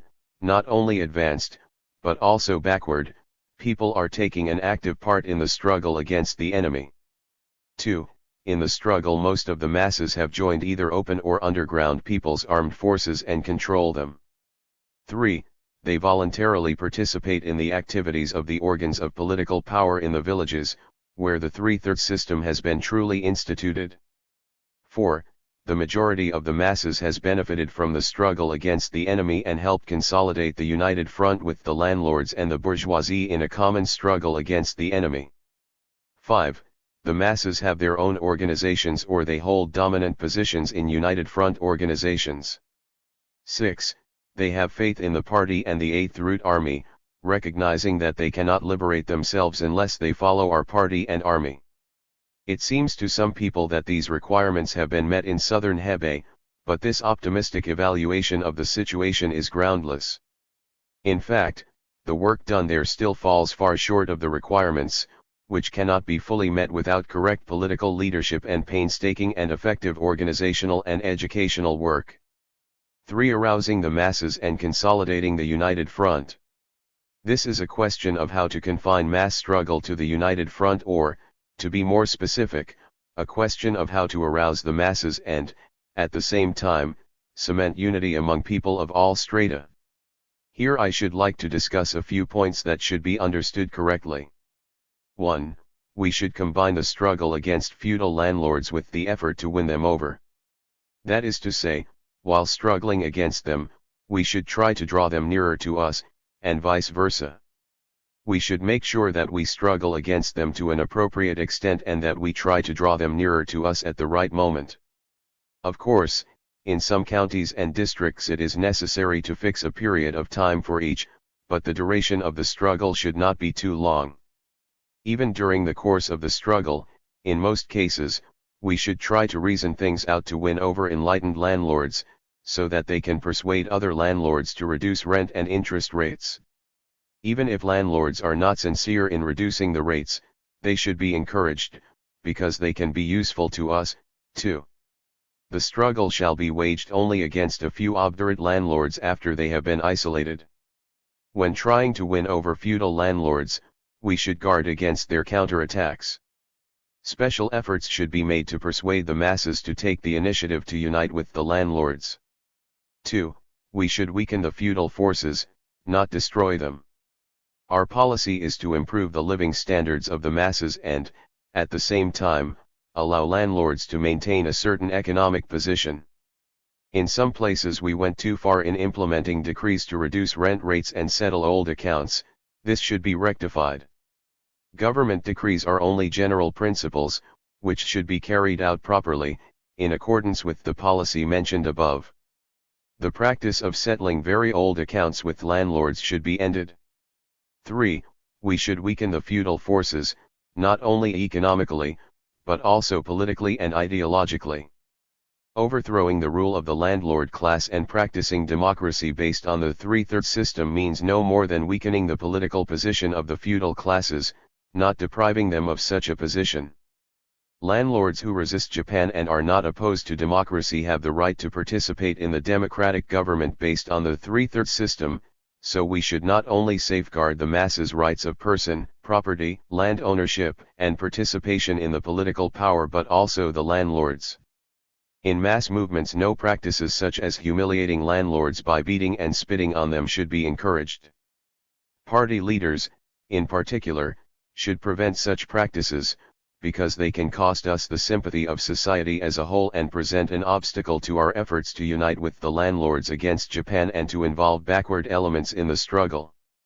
Weakening the political position of the feudal classes is a serious struggle. Experience has shown that it is not hard for landlords, especially big landlords, to accept demands for reduced rent and interest rates. What they value most is their political position as a ruling class, so whenever this is challenged, they will put up stubborn resistance. Therefore, it is impossible to weaken the political position of the feudal classes without the voluntary participation of the masses in political struggles. 4. In our efforts to unite with the landlords against Japan, it is far from enough just to consider the methods to be used. Most important is to guarantee that the landlords can make a living and enjoy a certain economic status and that their legitimate right of property is safeguarded. Unless we do this, it will be of no help even if we adopt a very friendly attitude towards them and elect them as representatives or members of consultative councils. This merits our attention when solving specific problems. 5. Are left deviations on the part of the masses something to be feared? They are nothing to be feared as long as our party can identify them in good time and correct them. However, if we let them spread to the point of splitting the united front, we would have something to fear. We communists should not only understand the world, but transform it as well, and we should be both the pupils of the masses and their teachers. The party does not want to let things drift along by themselves in the mass movements, but wants to put its policies into effect through the movements. This explains the guiding role of the party. 6. Our policy relating to rich peasants is to weaken their feudal aspects and, at the same time, encourage their capitalist aspects. How can this be achieved? Mainly by executing the relevant policies and decrees. At the same time, in carrying out the struggle, we should not put rich peasants on a par with landlords. A large number of rich peasants were made targets of past struggles, which is an irregular phenomenon. Recently, excessive actions have been taken against them in various places. This should be stopped. 7. The mass movement should be intensified, but kept on an appropriate scale. For instance, it is important to consider how one area or one mass organization should support the struggle waged in another area or by another mass organization, and how meetings of the masses and of their cadres and conferences of representatives all of a specified size should be held, etc. Our purpose is to spread the experience and lessons of mass struggles for the benefit of less advanced areas and smooth development of the mass movement, raise the class consciousness and self-confidence of the masses and train new leaders from among them. 4. Relationship between the party and mass organizations. Organizationally, a mass organization is independent. Politically, it must place itself under party leadership. The party, on its part, should strengthen political leadership over the mass organization, but not act in its place. The work of a mass organization should be discussed and performed by the organization itself. The party exercises political leadership over mass organizations through leading party members' groups, not by issuing orders directly to them. In the past there was some misunderstanding in various places as to the functions of mass organizations, which usually resulted in two errors. The first, undertaking work that should have been the responsibility of the mass organizations, and the second, slackening political leadership over them. Both should be corrected. While affirming the organizational independence of mass organizations, we should guard against any tendency on the part of a mass organization to break away from the party's political leadership or of a leading party members group to assert its independence. In future we should see to it that mass movements are directly led by mass organizations, especially peasant associations. Party and military cadres sent to engage in mass movements should carry out activities as members of mass organizations or recommended by them. Only in this way can we help foster the masses' sense of organization, enhance the prestige of mass organizations and train more leaders from among the masses. At the same time, the party should provide more effective guidance to mass movements by sending good cadres, who maintain close ties with the masses, to lead mass organizations, paying special attention to raising the competence of mass organizations at the grassroots level. Since it is impossible to give equal attention to all mass organizations, for the present, the party should particularly strengthen its leadership over the work of peasant associations, first of all improving their organization and activities. There is no need to change the form of national salvation federations at or above the district level, but each village should have its own national salvation organization. The number of members of federations at higher levels should be reduced to a minimum, with the surplus ones sent to strengthen federations at lower levels. Mass organizations should gradually become financially self-supporting, but the government will provide them with adequate subsidies. From now on, the mass organizations should be responsible for their own budget expenditures. It is not necessary for the government to examine and verify them. The party should do its utmost to train junior and senior leaders of the masses. We should be aware that the leaders of the masses are our most valuable assets, without whom we cannot sustain the arduous struggles. 5. The government's position in mass movements. The government should support mass movements, not watch them from the sidelines or ignore them in a bureaucratic manner. Since mass movements should be movements launched by the masses of their own accord, the government should not monopolize or interfere in them. Since the anti-Japanese democratic government behind enemy lines is the political power of the United Front under the political leadership of our party, its administrative program and decrees accord with the party's policies, giving consideration to the interests of workers and peasants, on the one hand, and those of the landlords and capitalists, on the other, and therefore benefit the majority of the masses.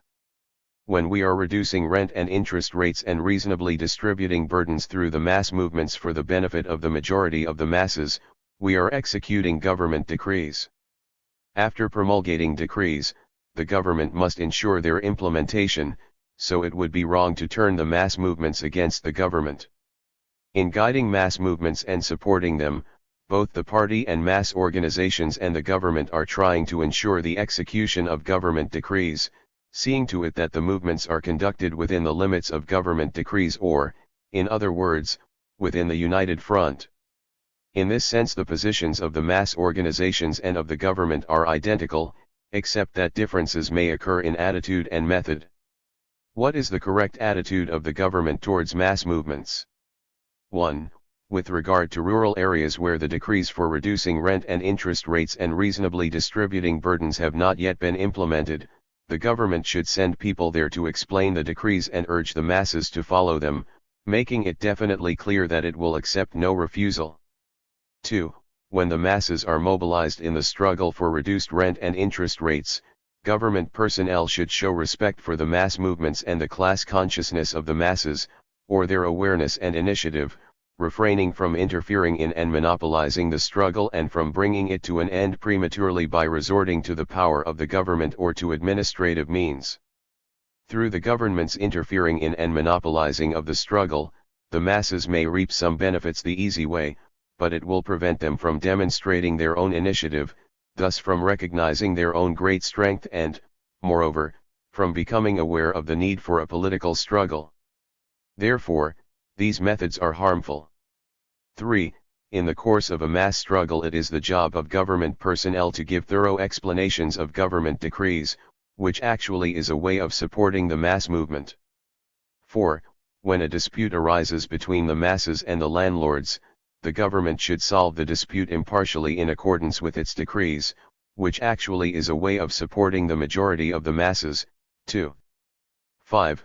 When excessive actions are taken in mass movements, government personnel should, first of all, ask the party and mass organizations to persuade the masses to correct the mistakes or solve the problem through consultation and coordinated efforts, being sure to avoid adopting simple administrative methods. Where such excessive actions have exerted enormous impact, however, especially if they have played into the hands of reactionaries and caused public chaos, the government should stop them, explaining the situation fully to the masses afterwards. 6. In mass movements government personnel should work among landlords and the gentry, mainly to explain government decrees to them and urge them to observe those decrees. We cannot criticize or attack mass organizations or their cadres in front of the landlords, lest we inflate their arrogance. If the mass organizations or their cadres have done something unreasonable, we can offer explanations to the landlords and, at the same time, point out the landlords' unreasonable actions. 7. Government personnel should always show respect for leaders of the masses and help them gain prestige among the masses. At the same time, party and mass organizations should, through the mass movements, help enhance the prestige of the anti-Japanese democratic government among the masses. It is extremely harmful to taint the good name of the government among the masses. It is essential for the army to participate in mass movements. In the past, mass movement departments in the army were removed, because the achievements of local authorities were overestimated and army cadres were so rigid in some of their working methods that some local authorities asked the army to keep out of their work in order to avoid disruption. It now seems this decision was inappropriate. In future the army should send cadres to join in local work as members of mass organizations, chiefly peasant associations, or through recommendation by mass organizations. Moreover, the troops should take part in the mass struggle, assisting the mass movements and, more important, receiving education in practical movements. Of course, they do not have to carry their machine guns and cannons along with them. Army cadres sent to rural areas must work under the leadership of the local party organizations and in conformity with the plans of the mass organizations there. 6. Work at the village level. The village constitutes the basic unit for all our work, so we must exercise sound leadership over it. In his pamphlet, Comrade Peng Dehui has set out some general principles for work at the village level. Work at this level is very complex. Party organizations at all levels are expected to continue to study and solve the problems regarding village work. In our effort to simplify administration, we have merged smaller villages into larger ones.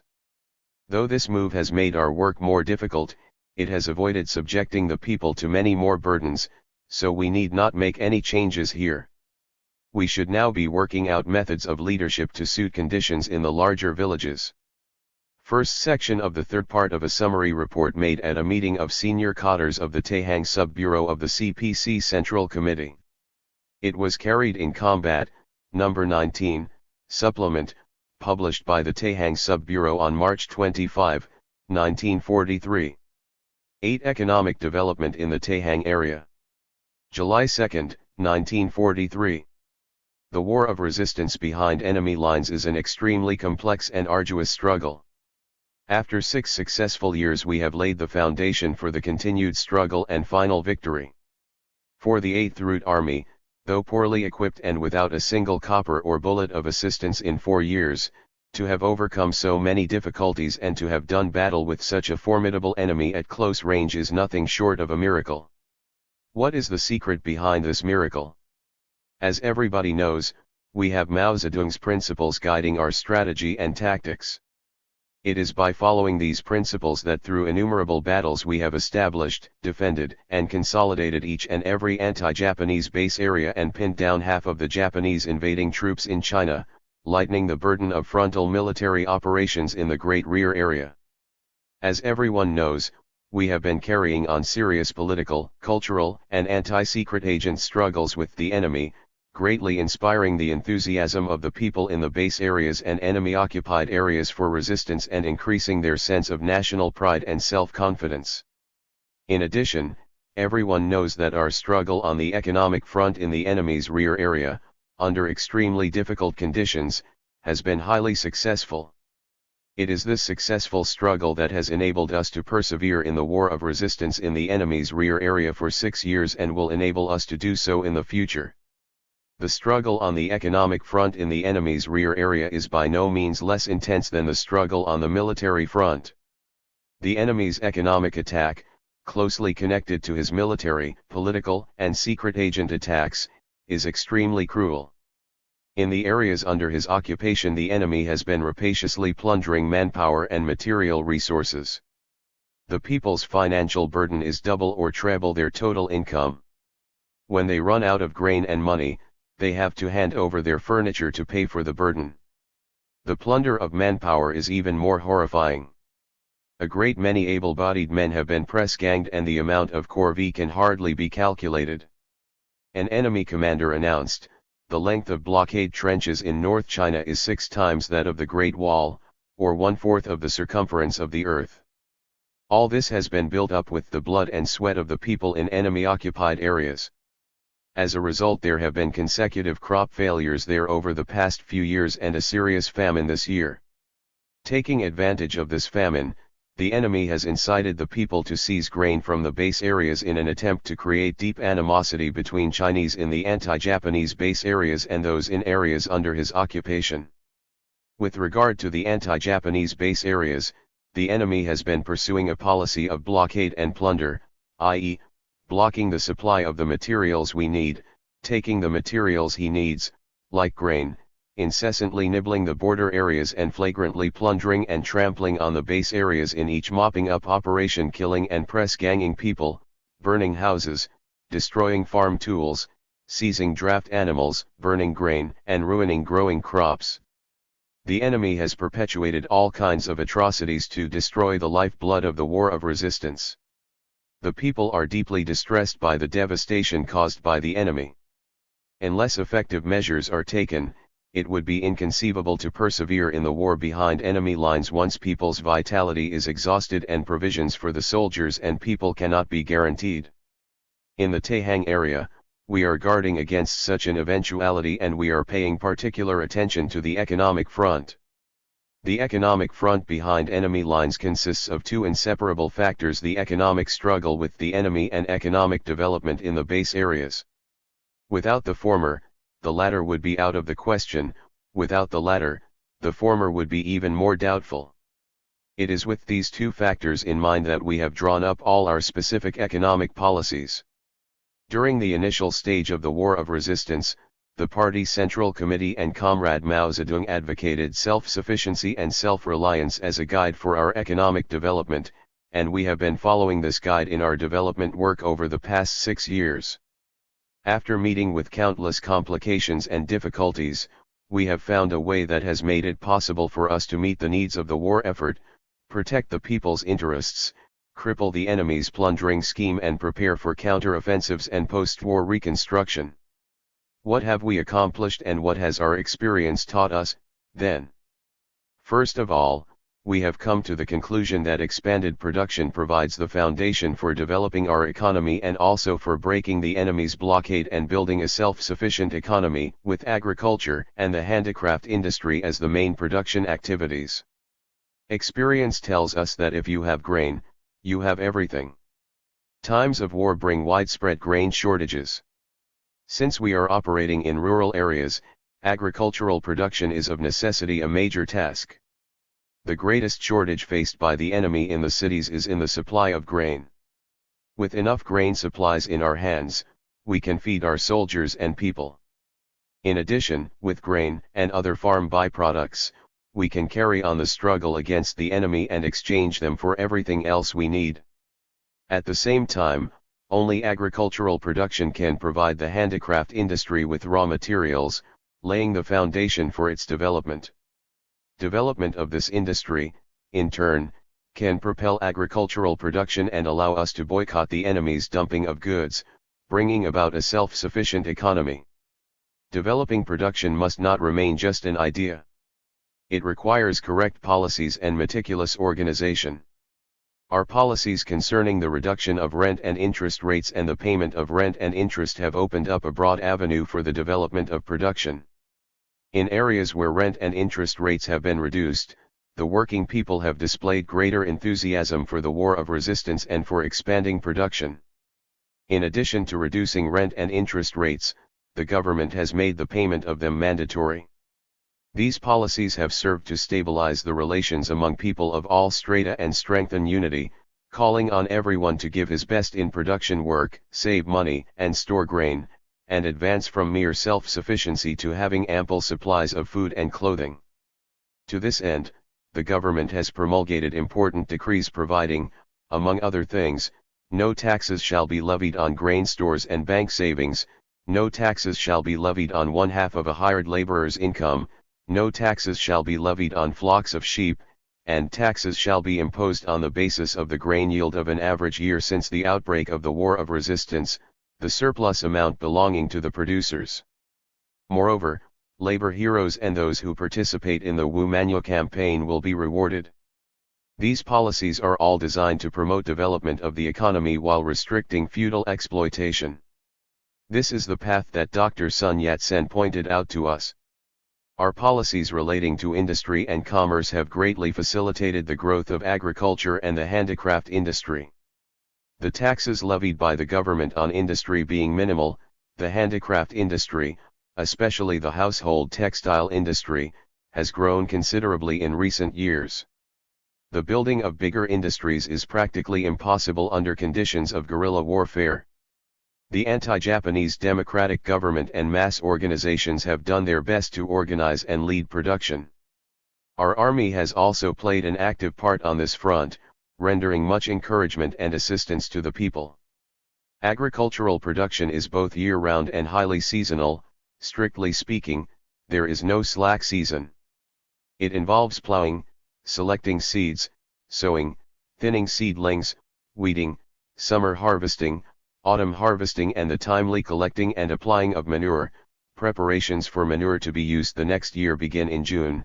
We have done a great deal of work during the spring and autumn plowing, and the summer and autumn harvests.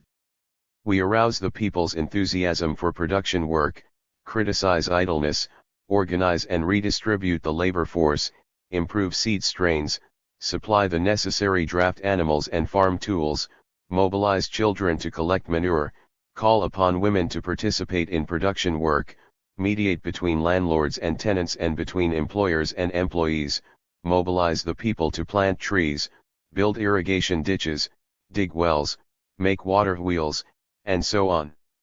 These are all very concrete jobs.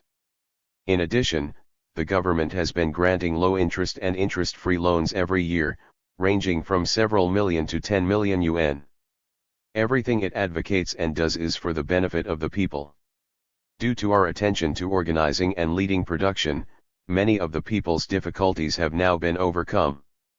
The slogan "Increase production, improve life, and prepare for counter-offensives" can be heard all over the Taihang Mountains. We have been victorious on the production front year after year. Besides producing what is needed to cover part of the military expenses, during busy farming seasons men in army uniform toil alongside civilians across hill and dale. It is precisely during such seasons that the enemy conducts devastating nibbling and mopping up operations against the base areas. Therefore, the army not only has to help the people with production, but also, with the militia, has to protect the people doing the plowing and harvesting.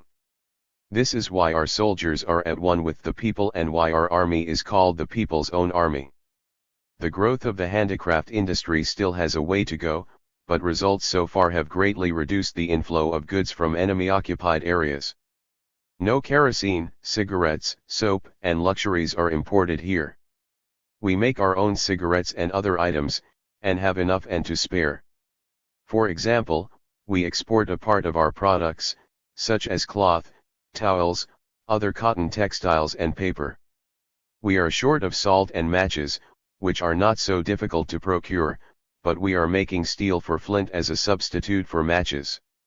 Last winter and this spring, 1/5 of the land in the Taihang area was afflicted by drought and a large number of victims fled into the area from enemy-occupied areas. This was the hardest time for us within the past few years. We organized a great deal of relief work and a spring plowing campaign, and now we have, by and large, made it through the difficulties. So long as there is adequate rainfall, the people will soon recover from the effects of these difficulties. Aside from social relief, expanding production is our principal relief measure. The government has granted a large sum in loans to the victims, including loans for textile production. In Wuhan County alone, for example, loans have been used to organize more than 20,000 women in textile production. Their daily income can support 1.5 to 2 persons, which has impressively elevated the social status of women. Loans have also been granted for water conservation projects. This year they amount to between 40,000 and 50,000 yuan. The workers are all drought victims. Every day each worker earns 1.5 kilograms of millet in wages and he can save some of this for his family. We once obtained grain from grain-producing areas in enemy-occupied areas and sold it to the victims at a low price, equivalent to 1/2 or 2/3 of the market price. The grain was transported entirely by the victims, who could in this way earn some income to support their families. Cooperatives have also sprung up everywhere. In enemy-occupied areas, drought victims have been left homeless and a great many have died. In anti-Japanese democratic base areas, drought victims have suffered a little, but thanks to the government's planned and organized relief efforts, they maintain full vitality to both fight the enemy and combat nature. Our soldiers and cadres of the government and mass organizations have become the main production force in areas badly stricken by natural disasters. Prefectural commissioners, county magistrates, commanders, and political commissars lead the cadres and soldiers in helping the victims with their farm work, giving them tremendous encouragement. Now the work of sowing and thinning out seedlings has ended, and with timely rainfall, there will be no consecutive natural disaster.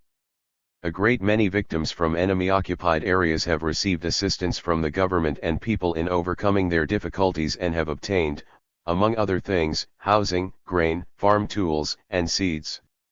Lush crops have sprung up on their reclaimed wasteland. Not everything has turned out satisfactorily in our efforts to organize and guide production. Subjectivism and carelessness have greatly impeded progress. The early days of the War of Resistance witnessed excessive assignments of corvée duties and wasting of manpower, but these were soon corrected. The government decided that only leading bodies at and above the prefectural commissioner's office or the military sub-region level have the power to assign corvée duties. During busy farming seasons, no corvée duties were to be assigned, and soldiers had to carry grain and charcoal themselves. This move was a substantial improvement. Later we found some formalistic and bureaucratic ways of doing things, such as too many mass meetings and cadres meetings and an excess of sentry duties and drills of the people's armed forces, all of which hindered the peasants' farm work. Therefore, specific number and length of time were fixed for meetings and drills, and routine sentry duties were cancelled. Our cadres know too little about production matters and often make decisions according to their wishful thinking. For instance, it wasn't until spring plowing time that they called upon children to collect manure and paid attention to the selection of seeds and other such work. Isn't that absurd? In another example, their leadership over development of the handicraft industry has remained empty calls in many cases, and they have made no efforts to settle the masses' practical problems. The cooperative movement is not satisfactory either. All these problems have to be solved in the days ahead. Secondly, I should like to discuss the policy relating to the financial burden. In general, we have been adhering to a principle whereby those who have more money contribute more, and those who have less contribute less. This means to earn enough for expenditure and to keep expenditure within the limits of income, take into account both the people's capability of shouldering the burden and the needs of the war effort. Even more important, the burden shall be shared in such a way as to encourage the development of production. The decree that no taxes shall be levied on grain stores and bank savings and other decrees mentioned above are all designed to lighten the people's burden. We have consistently encouraged the practice of thrift, combated waste, and severely punished embezzlement. The death penalty is inflicted upon anyone who has embezzled 500 yuan or more. In addition, we have conducted 2 successive campaigns for better troops and simpler administration, with the result that agricultural tax paid in grain in 1943 is 16 to 17% or less than in 1942. The mammoth size of village levies has historically been one of the major symptoms of maladministration. We began long ago to make the county the unit for unified collection and spending of funds, and stipulated that the village had no right to impose levies, thus eliminating the symptom. The unified progressive taxation, adopted by the Provisional Assembly of Representatives of the Border Area, will come into force in the Tahang area this year. This truly serves to benefit the interests of the people of all social strata and have more people pay taxes, entirely conforming to the Central Committee's policy of having 80% of the population pay taxes. This taxation system will help improve the financial foundation and will certainly enhance the enthusiasm of the people of the various social strata for developing production. Thirdly, our policy of taxation and trade is based on the principle of external control and internal flexibility. It is our goal to strike a balance between the flow of goods in and out of our area. In order to facilitate the struggle with the enemy, we have placed the departments of taxation and trade under the unified leadership of the Industrial and Commercial Administration Bureau, protecting the economy of the base areas by means of a strict taxation system. This will make it easier for us to win in the struggle. We have banned all kinds of luxuries and restricted the inflow of non-essentials. At the same time, we have organized the outflow of non-essentials and surplus goods from the base areas, such as medicinal herbs and straw hats, in exchange for goods from the outside. For this purpose we have organized people to participate in anti-contraband activities, offering large rewards to them and severely punishing smugglers. It is most important to involve the tradesmen in the economic struggle against the enemy. Therefore, in managing trade with the enemy-occupied areas, the government did not try to exercise complete control over it. In particular, it gave a free hand to internal trade, instead of monopolizing it. With regard to tradesmen's speculative activities, it made use of publicly run shops and cooperatives to restrain them.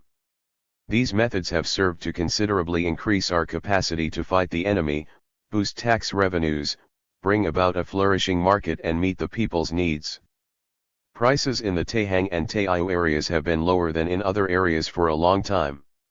Grain redistribution and trade in cotton cloth have helped us greatly this year to recover from the famine.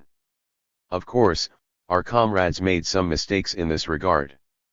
For example, they discontinued trade with other areas for a while. At first they lacked adequate understanding of the role played by tradesmen, and they exercised rigid control over the cooperatives. All this impeded economic development in the base areas. In addition, in trade with other areas, they arranged for an excessive outflow of goods, failing to see the importance of restricting the outflow of goods and materials for the benefit of our struggle against the enemy, so we suffered a lot as a result.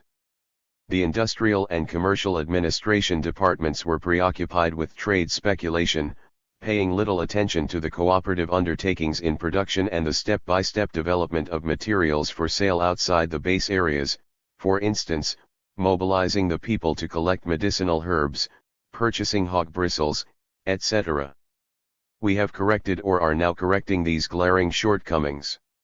Our monetary policy is also an important weapon in developing production and fighting the enemy. The principle behind our policy is to eradicate the currency issued by the puppet regime and protect the legal currency. The enemy has issued a huge amount of currency and has come into possession of a lot of legal currency in a bid to plunder large quantities of goods and materials from the people. Under such dangerous circumstances, we have issued the Southern Hebei banknotes as the local currency in our strategic zone. This has crippled the enemy's scheme of making use of the legal currency, restrained the market for the puppet currency, reinforced our position in the economic struggle with the enemy, and has fully guaranteed economic development in the base areas. In order to fortify faith in our own currency, we have restricted its issue and granted big loans to individual people and production undertakings, thus gaining the people's warm support and strengthening the people's faith in the currency. Our incessant political offensives directed against enemy-occupied areas and our timely utilization of goods and materials have severely damaged the puppet currency. However, we cannot underestimate the puppet currency or overestimate its instability, lest we start taking risks and making inappropriate moves. Lastly, we have adopted the principle of lightening the burden imposed by the enemy on the people and protecting the people's interests as the point of departure for all our policies relating to enemy-occupied areas and guerrilla areas. When the enemy plunders grain, we encourage the people to upset the enemy's plan through an armed struggle and by any other means. When the enemy press gangs men, we help the men to escape or join in the people's efforts to redisperse the men who have been gathered by the enemy. During the past few years such struggles have never ceased for a single day. Without these intense struggles at close quarters our compatriots in enemy-occupied areas would have been subjected to untold misery. The above was a brief account of economic development in the Tahang area. What have we learned from this experience? First, everything that goes on in the enemy's rear area is inseparable from the intense struggle against the enemy. All our achievements in economic development have been paid for in blood. Second, Without the correct policies, there can be no economic development to speak of. These policies must be shaped in the light of the well-being of the people and the needs of the war of resistance. Third, any attempt at economic development will be fruitless without the voluntary and active participation of the people. Fourth, economic development can be guaranteed only when we assign a large number of capable cadres to the economic front and help them gain experience. The struggle in the days ahead will be even more ruthless and will still take a fairly long time before it results in our victory in the war. Comrade Mao Zedong has told us that fighting, production, and education are the three major responsibilities for us behind enemy lines. We do everything for victory in the war.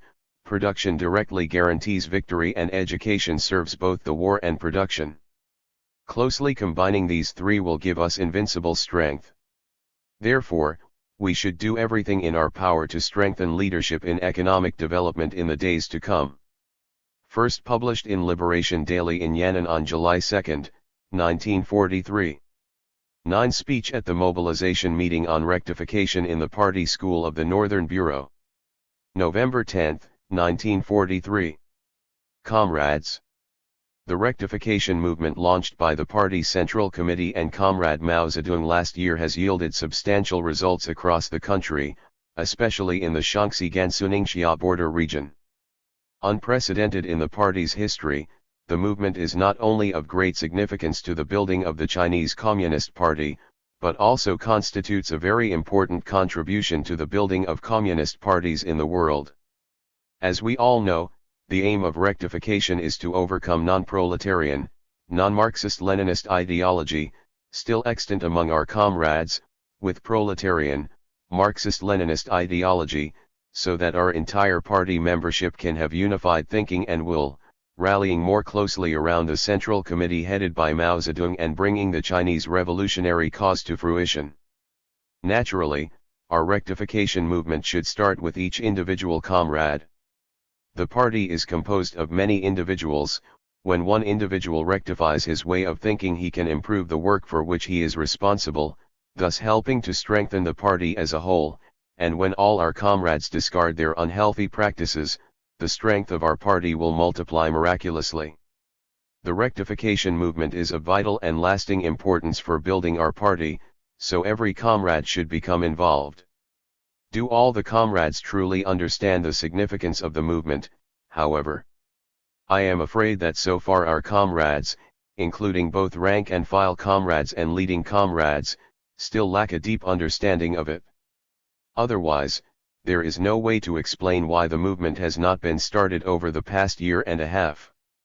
Therefore, at a time when the present term of the party school begins and all the departments and army units in the Taihang area are about to start the movement, I think it is necessary to stress the significance of the movement once again. Why did the Central Committee and Comrade Mao Zedong call for rectification last year?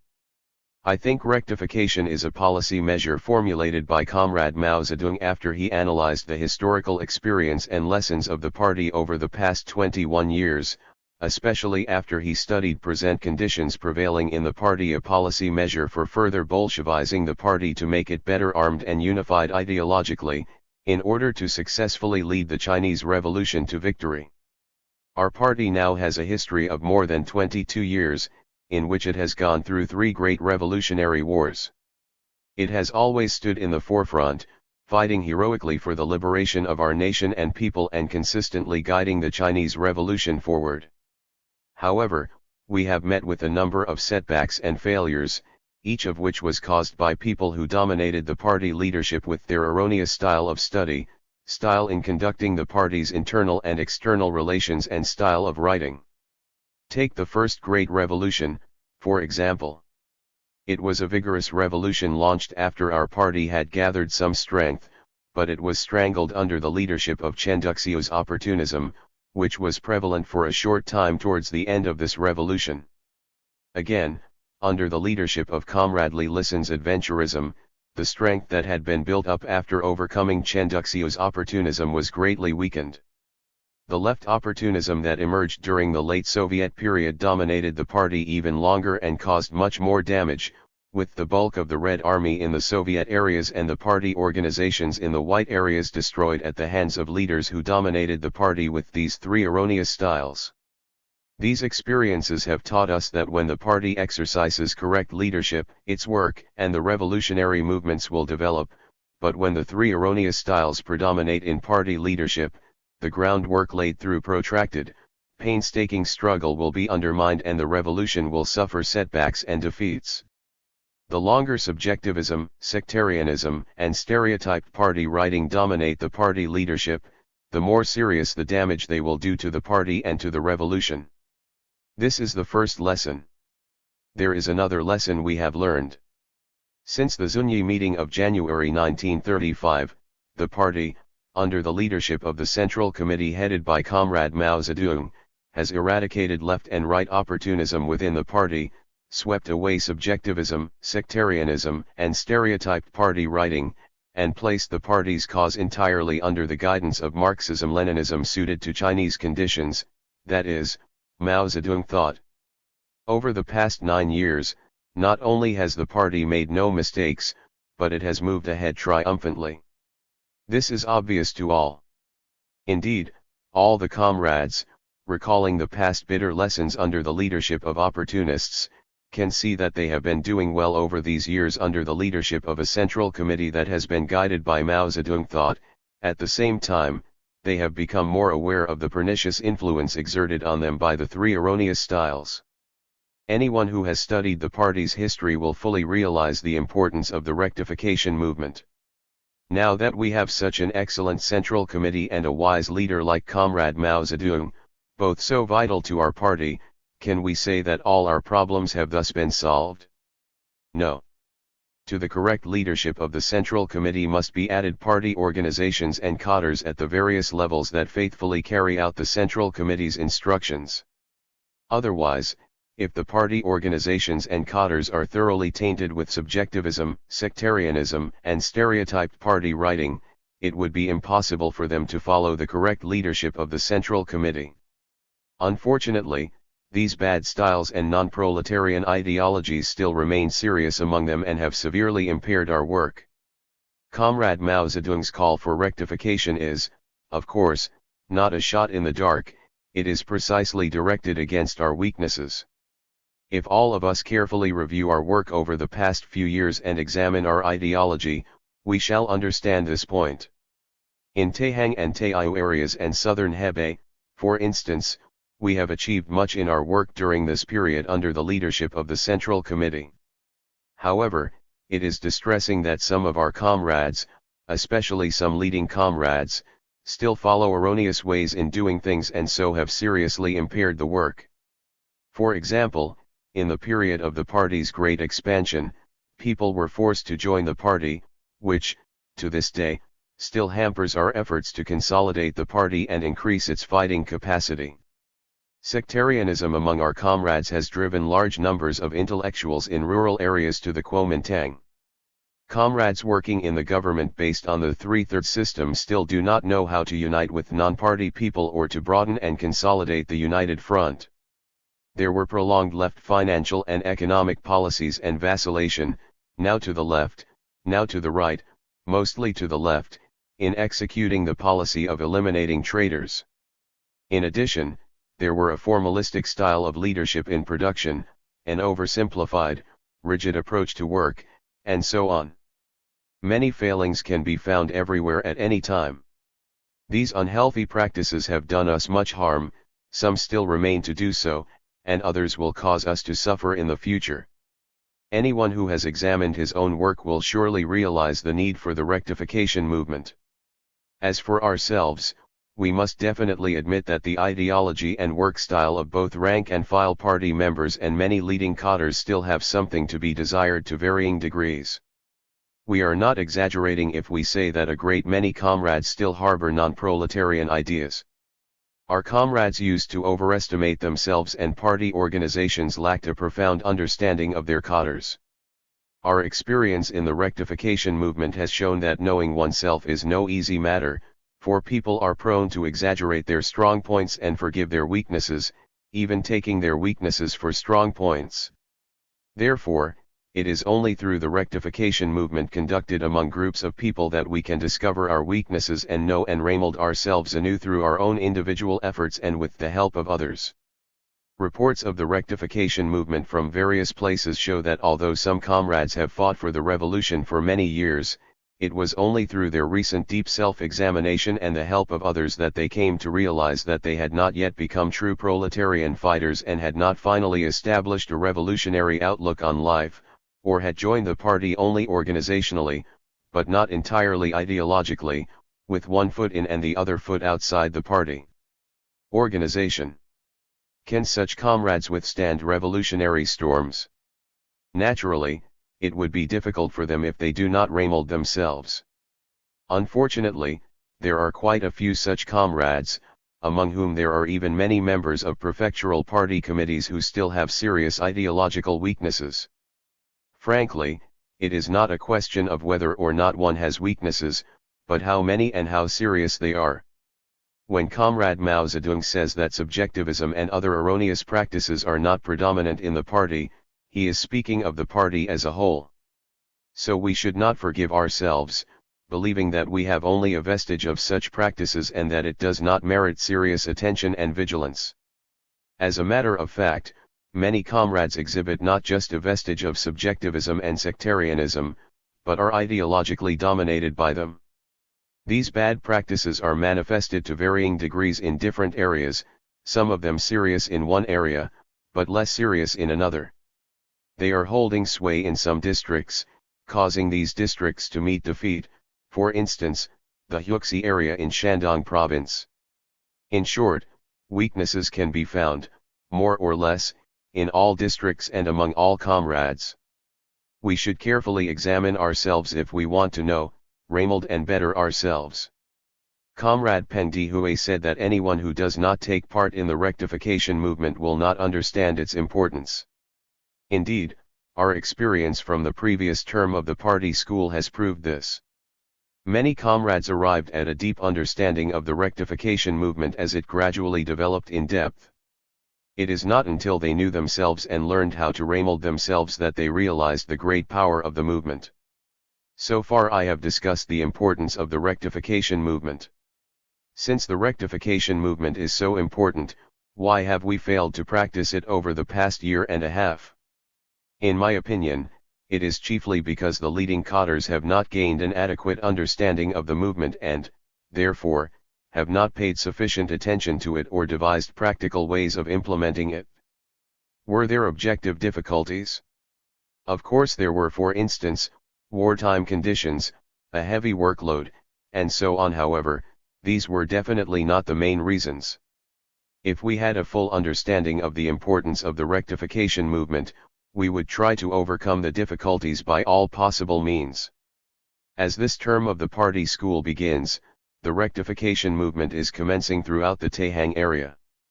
We must overcome our past failings, continue conscientiously and fulfill the tasks set in the movement.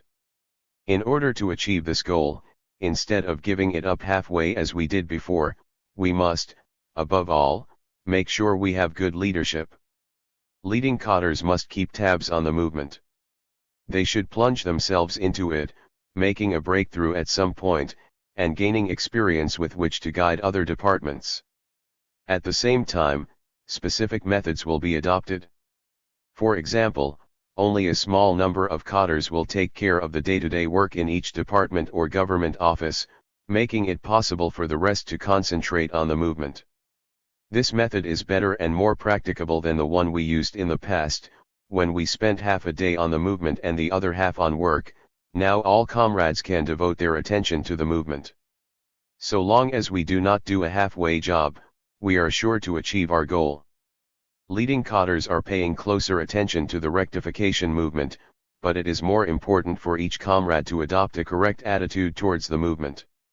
Therefore, in the light of our experience from the previous term of the party school, I should like to make the following suggestions to the comrades who are taking part in the present rectification movement.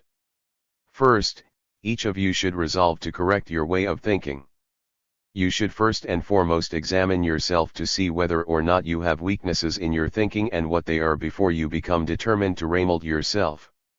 In the past some comrades came to the party school for the purpose of listening to reports, but they were wrong there. One should understand that rectification requires one's own painstaking effort. Only when one has unbounded revolutionary enthusiasm and a sense of responsibility to the party can one be open-minded and possess the mettle to reveal one's weaknesses and rectify one's way of thinking. Anyone who does not have the resolve to do so or, being reluctant to make public his mistakes, intends to correct them only in private can absolutely not succeed in rectifying his thinking. Some comrades who attended the previous term of the party school did just that, coming to grief themselves and harming the party. Second, each of you should have the courage to help others in the movement. This is the correct attitude for us to adopt towards the party and other comrades. We should have a spirit of both self-criticism and criticism of others and oppose the vulgar liberalistic attitude of the petty bourgeoisie. The rectification movement conducted during the previous term of the party school shows that some comrades in southern Hebei had many weaknesses, but because they criticized themselves and each other frankly, they achieved a great deal. In contrast, because they lacked this spirit, some comrades in the Taihang area did not achieve such good results. Of course, criticism is aimed at helping comrades or, in other words, curing the sickness to save the patient, so we should be particularly open-minded in accepting criticism from others as a piece of advice for self-examination. Even if other people only give their impressions of us, that is still of value. Third, rectification should be linked to the checking of your work. This means integrating theory with practice.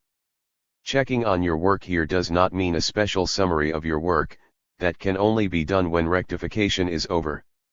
The purpose of conducting the present rectification in connection with the check on work is to make it easier for you to straighten out your thinking.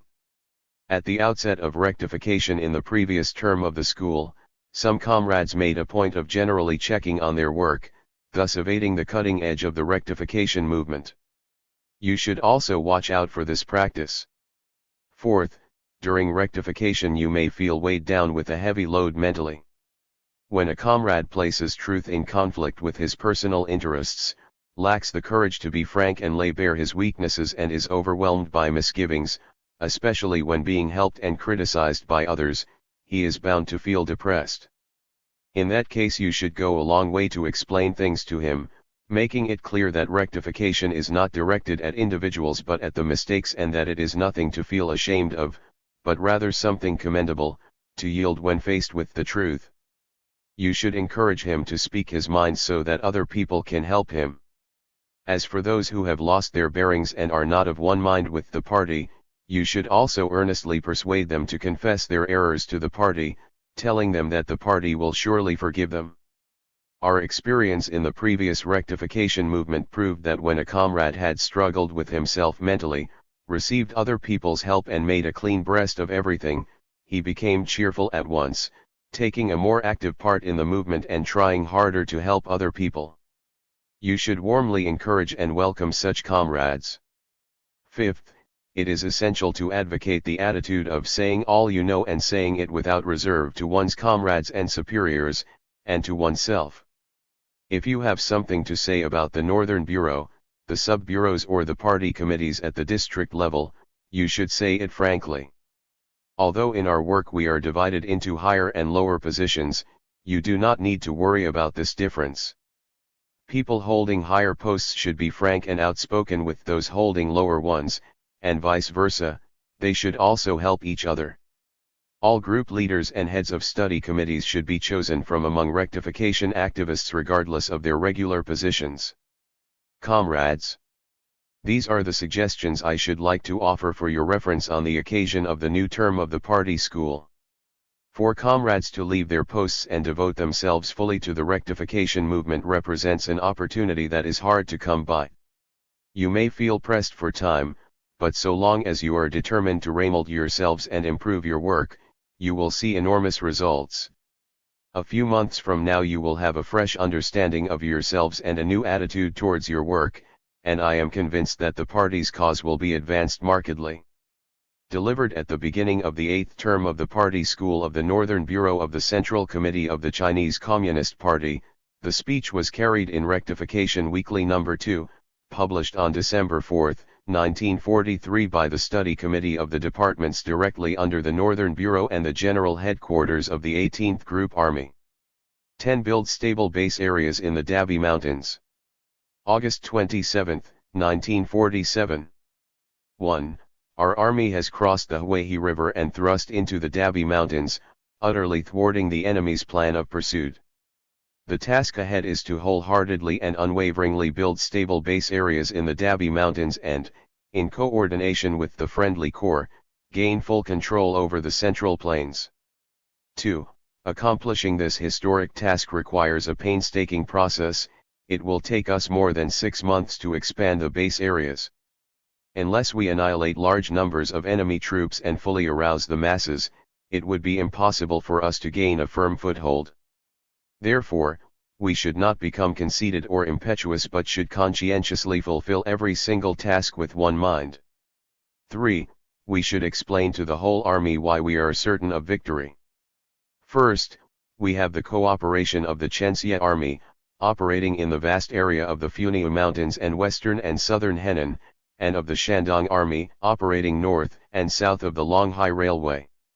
Second, we are confronted with only 23 enemy brigades, whose troops are dispersed and whose morale is low. At the same time, the enemy is in a more passive position strategically after failing in its recent pursuit operation. Third, the people in the Dabi Mountain area have a long revolutionary tradition and are experienced in guerrilla warfare. There are also a good many local cadres. We are sure of victory especially due to the wise leadership of the Central Committee and Chairman Mao, and the strong determination and confidence of the officers and men throughout the army. We have difficulties, but we can overcome them. 4. We should explain to the people in the whole area that we, the People's Own Army of Hubei, Henan, and Anhui that has been victorious in North China and has expanded its ranks, are back home now. We should explain to them why the Kuomintang troops are bound to fail and why our army is certain to win and that we shall never leave again. Our vow is to live or die together with the people of Hubei, Henan, and Anhui provinces, to liberate the Central Plains and to emancipate the people of these provinces. 5. Militarily, in the first month we shall not seek to fight large-scale battles, but to occupy cities and towns, eliminate bandits and diehards, and win some small battles, for instance, annihilating 1 or 2 enemy regiments at a time. Meanwhile, we should particularly urge our officers and men to familiarize themselves with the terrain, become used to things here and learn how to fight mountain warfare, so as to prepare themselves for large-scale battles of annihilation. However, we must be aware that unless we wipe out more than 10 enemy brigades within 6 months, we shall not be able to convince the masses that we are here to stay to support their courage to rise up and fight, and as a result we shall encounter even more difficulties. Therefore, the entire army must always maintain a high morale and be ready to fight. 6. Fully arousing the masses to wage guerrilla warfare and fight shoulder to shoulder with us is a decisive factor in the fulfillment of our strategic tasks. Our troops' strict adherence to the 3 main rules of discipline and the 8 points for attention and to the rules of conduct are preconditions for creating a favorable impression with the masses, so that they will never hesitate to get in contact with us. Army units at all levels must make special efforts to see to it that these regulations are observed without fail. Directive issued to subordinate army units in the name of the Central Plains Bureau of the Central Committee of the Chinese Communist Party and submitted to the Military Commission of the Central Committee in the names of Liu Bachun and Deng Xiaoping on August 30. After Comrade Mao Zedong read it and wrote some instructions on it, it was issued to Comrade Peng Dehui, the Northeast Bureau and the East China Bureau. 11. The situation following our triumphant advance to the Central Plains and our future policies and strategy. April 25, 1948. On this visit to the Henan-Shaanxi-Hubei border area I find the situation very good, the result not only of efforts made by all the party, government, and army comrades here, but also of the countrywide counter-offensives launched in July last year. I have been asked to talk about the current situation and I think the existence of the embryonic Henan-Shaanxi-Hubei border area confirms, on the whole, what I have just said about the situation. Over the past 9 months there has been a new development in the war situation nationwide. Our army has switched to counter-offensive in every area. We have advanced 500 kilometers from the Yellow River to the Yangtze River. We cannot underestimate the significance of this advance, for China is only a few thousands of kilometers from north to south. Another such advance will bring us to the border of Guangdong and Fujian provinces, with less than 500 kilometers left and the collapse of Chiang Kai-shek's reactionary regime imminent. The present advance is indicative of the tremendous change that has taken place in the strategic situation, and as noted by Chairman Mao in his report The Present Situation and Our Tasks, our counter-offensive has turned the war around. We have thwarted Chiang Kai-shek's counter-revolutionary plan, forcing him to go from the offensive to the defensive and from exterior to interior lines. At the same time, we have moved from the defensive to the offensive and from interior to exterior lines, thus changing the strategic situation. Since our field armies moved to exterior lines, they have suffered hardships, with troops in the Dabi Mountains, in particular, encountering many difficulties. Conditions are somewhat better for troops operating in the Henan-Shaanxi-Hubei border area, but they still feel that things are not so easy as before when they were fighting on interior lines in the Taiyou area. In view of this situation, people may ask, didn't we change to a counter-offensive position a bit too early? Wouldn't it have been better if we had done this a bit later? Facts have shown that the counter-offensive was launched at just the right moment and that it would have been a mistake if we had delayed it. This is because Chiang Kai-shek's counter-revolutionary strategy is to continue with the war in the liberated areas, an experience he gained from his protracted war against the people. Comrades who took part in the civil war during the 10-year Soviet period can understand this point. During those years, whether we were fighting in the Central Soviet area, the Hubei-Henan-Anhui Soviet area or the Western Hunan-Hubei Soviet area, we found ourselves encircled by the enemy on all sides. The enemy's policy was to keep the fighting centered around or in the Soviet areas, trying to exhaust the manpower, material supplies, and financial resources in our Soviet areas and make it impossible for us to fight on even if we were victorious in some military operations. During the campaign against the enemy's fifth encirclement and suppression, if we had moved from interior to exterior lines, dragging the enemy out of the Soviet areas in accordance with the principle formulated by Chairman Mao, the outcome would have been better. The Soviet areas would have been preserved and the Red Army would not have been forced to begin the long march. Unfortunately, the left opportunists didn't do it that way and fell into Chiang Kai-shek's trap. This time Chiang Kai-shek wanted to resort to the same trick of restricting the fight to the liberated areas in an attempt to exhaust our manpower, material supplies, and financial resources and make it impossible for us to carry on the fight and move out of the liberated areas, so that he could keep his rear area, with a population of 300 million, out of the war and obtain supplies from the area for his military operations. Although Chiang Kai-shek is shrewd in his calculations, we have our Chairman Mao, who is even wiser and saw through them as early as when he began to formulate the concept of the principle for the war of self-defense.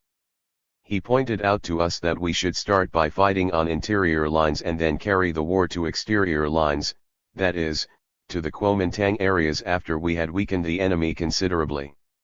By doing so, we could ruin Chiang Kai-shek's vicious counter-revolutionary strategy. Since, in the initial stage of the war, we were not equipped well enough and still lacked experience in military operations, it was more convenient for us to wipe out the enemy, organize and expand our forces and accumulate experience by fighting on interior lines. Therefore, it was the only choice to fight on interior lines first. In fact, we have already had some victories. In the first year of the War of Self-Defense, from July 1946 to June 1947, we annihilated a total of 1.12 million enemy troops on all the battle fronts in the country.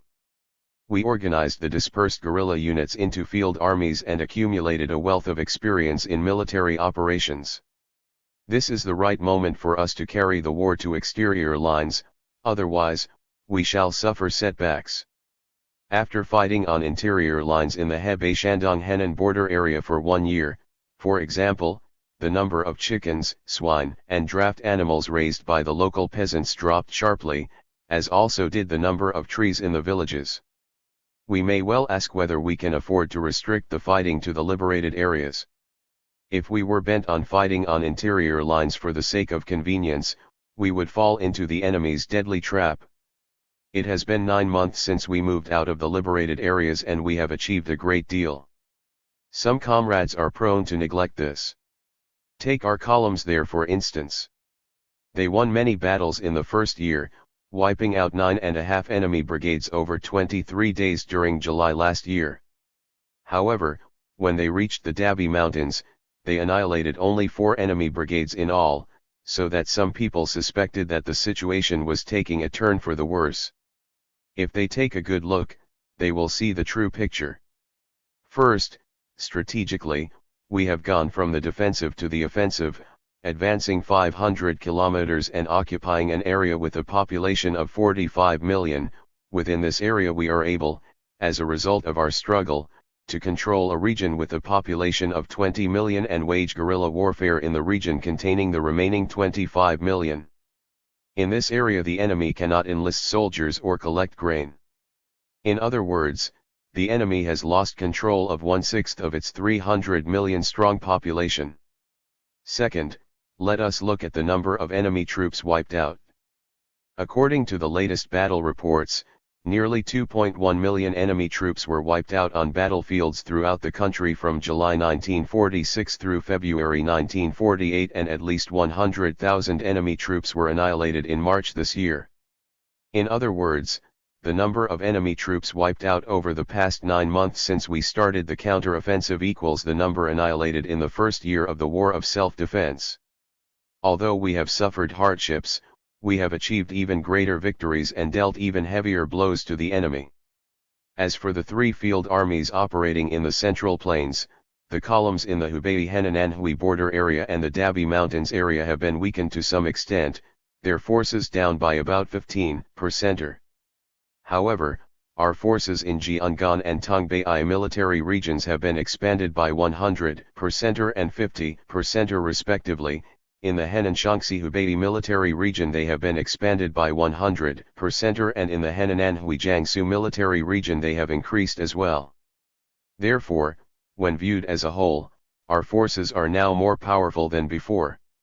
Comrades, you must be puzzled about the situation in the Dabi Mountains. We occupied over 20 counties and then lost them all, and the main force of the field army moved from the Dabi Mountains to the Hubei area. Can we say we were victorious? I think we can. As you all know, the Central Plains is very important strategically, leading right up to the enemy's gateway, with the Dabi Mountains close by.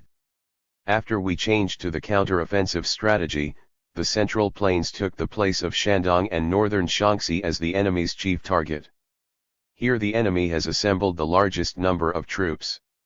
The situation in the Central Plains depends on 2 mountain ranges, the Dabi Mountains and the Funiu Mountains.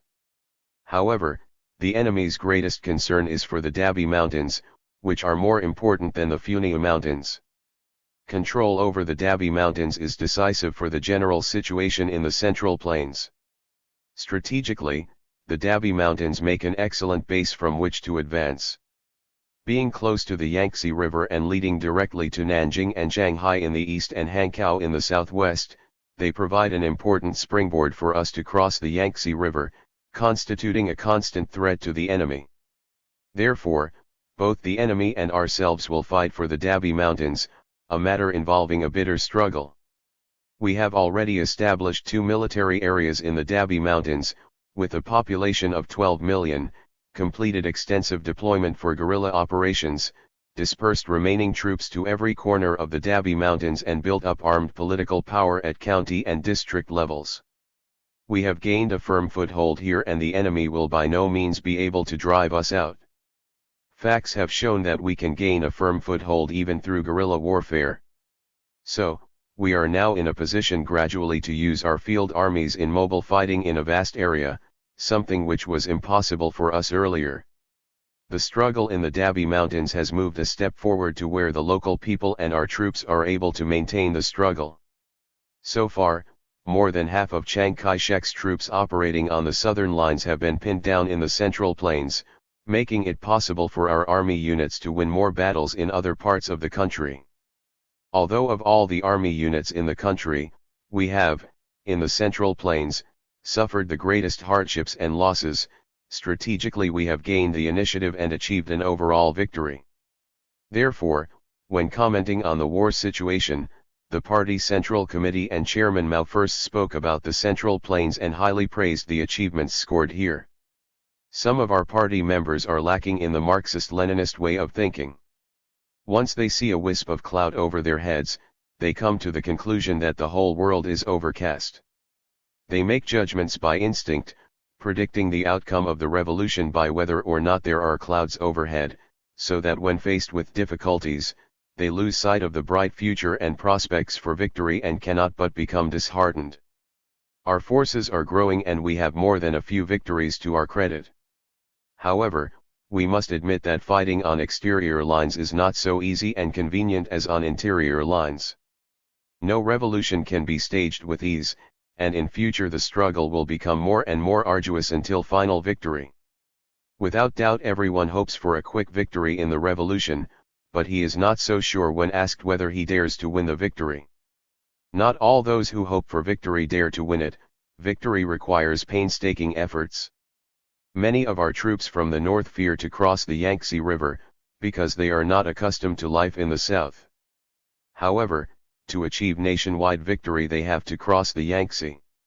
Since the enemy still rules an area inhabited by several 100 million people, we have to cross the Yangtze and carry the war to the heartland of the enemy if we want to achieve nationwide victory. Anyone who is afraid to cross the Yangtze is a coward, and anyone who yields to difficulties is not a staunch revolutionary. He is a true hero who is ready to overcome difficulties, bear hardships, and fight courageously and resolutely to cross the Yangtze River. This applies to local comrades as well. It is a matter involving the political line to follow and determination to carry on the revolution. All comrades working in the Central Plains are shouldering arduous tasks. People throughout the country place their hopes on us, so we should try to work even harder. The comrades surely want to know how long it will be before we can attain victory. Comrade Ranbishi stated in his report that if we don't make mistakes, we shall certainly win in 3 to 5 years. Everyone was both surprised and delighted at this statement, delighted because victory is sure to come, and surprised, because it will still take 3 to 5 years, which is an unbearable long period of time. In fact, 3 to 5 years is not a long time. Besides, during this period we have to do our utmost before we can win. Since there are 450 million people in China and only 2 billion people in the world, our victory will mean the victory of 1/4 of the world's population. It has only been some 20 years, not yet 30 years, since the founding of the Chinese Communist Party, yet under the leadership of such a party we shall soon achieve victory for 450 million people in the Chinese Revolution. This will truly be a great and joyful event. The precondition for winning victory in 3 to 5 years is not making mistakes. What are the mistakes we should try to avoid? As laid out by the Central Committee, we should avoid the ones that concern the following 5 questions. We shall suffer defeat if we make a mistake of principle in any of them. 1. The war. As mentioned above, under the careful leadership of the Central Committee and Chairman Mao, we have successfully fought a defensive war over the past 21 months. Our military forces have been expanding and, being qualitatively already superior to the Kuomintang troops, they will one day be equal in size to them. The most important thing for us now is not to become conceited. The victorious troops, in particular, should be the most cautious and conscientious. Having experienced setbacks, the enemy has become wiser. We should not lose sight due to success. Instead, we should constantly review our experience in order to enhance our combat effectiveness. So long as we continue to wipe out 8 brigades, totaling 100,000 enemy troops each month, and hit the target set for the first year of the War of Self-Defense 97 brigades or 1.12 million enemy troops, the enemy is bound to be defeated. From now on, we need to be more mobile and flexible, carefully choosing battle opportunities. Our victory depends on our feet. Whenever we find an opportunity to fight, we should have the courage and lose no time in launching a surprise attack on the enemy.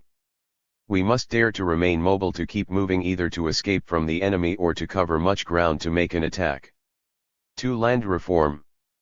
Before the National Land Conference 79, some comrades in the party neglected land reform, and some were even strongly against it, which was extremely dangerous.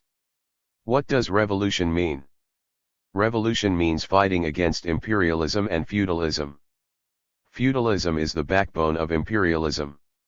If we do not oppose feudalism and carry out land reform, we shall be unable to support a protracted war, and the revolution will not succeed.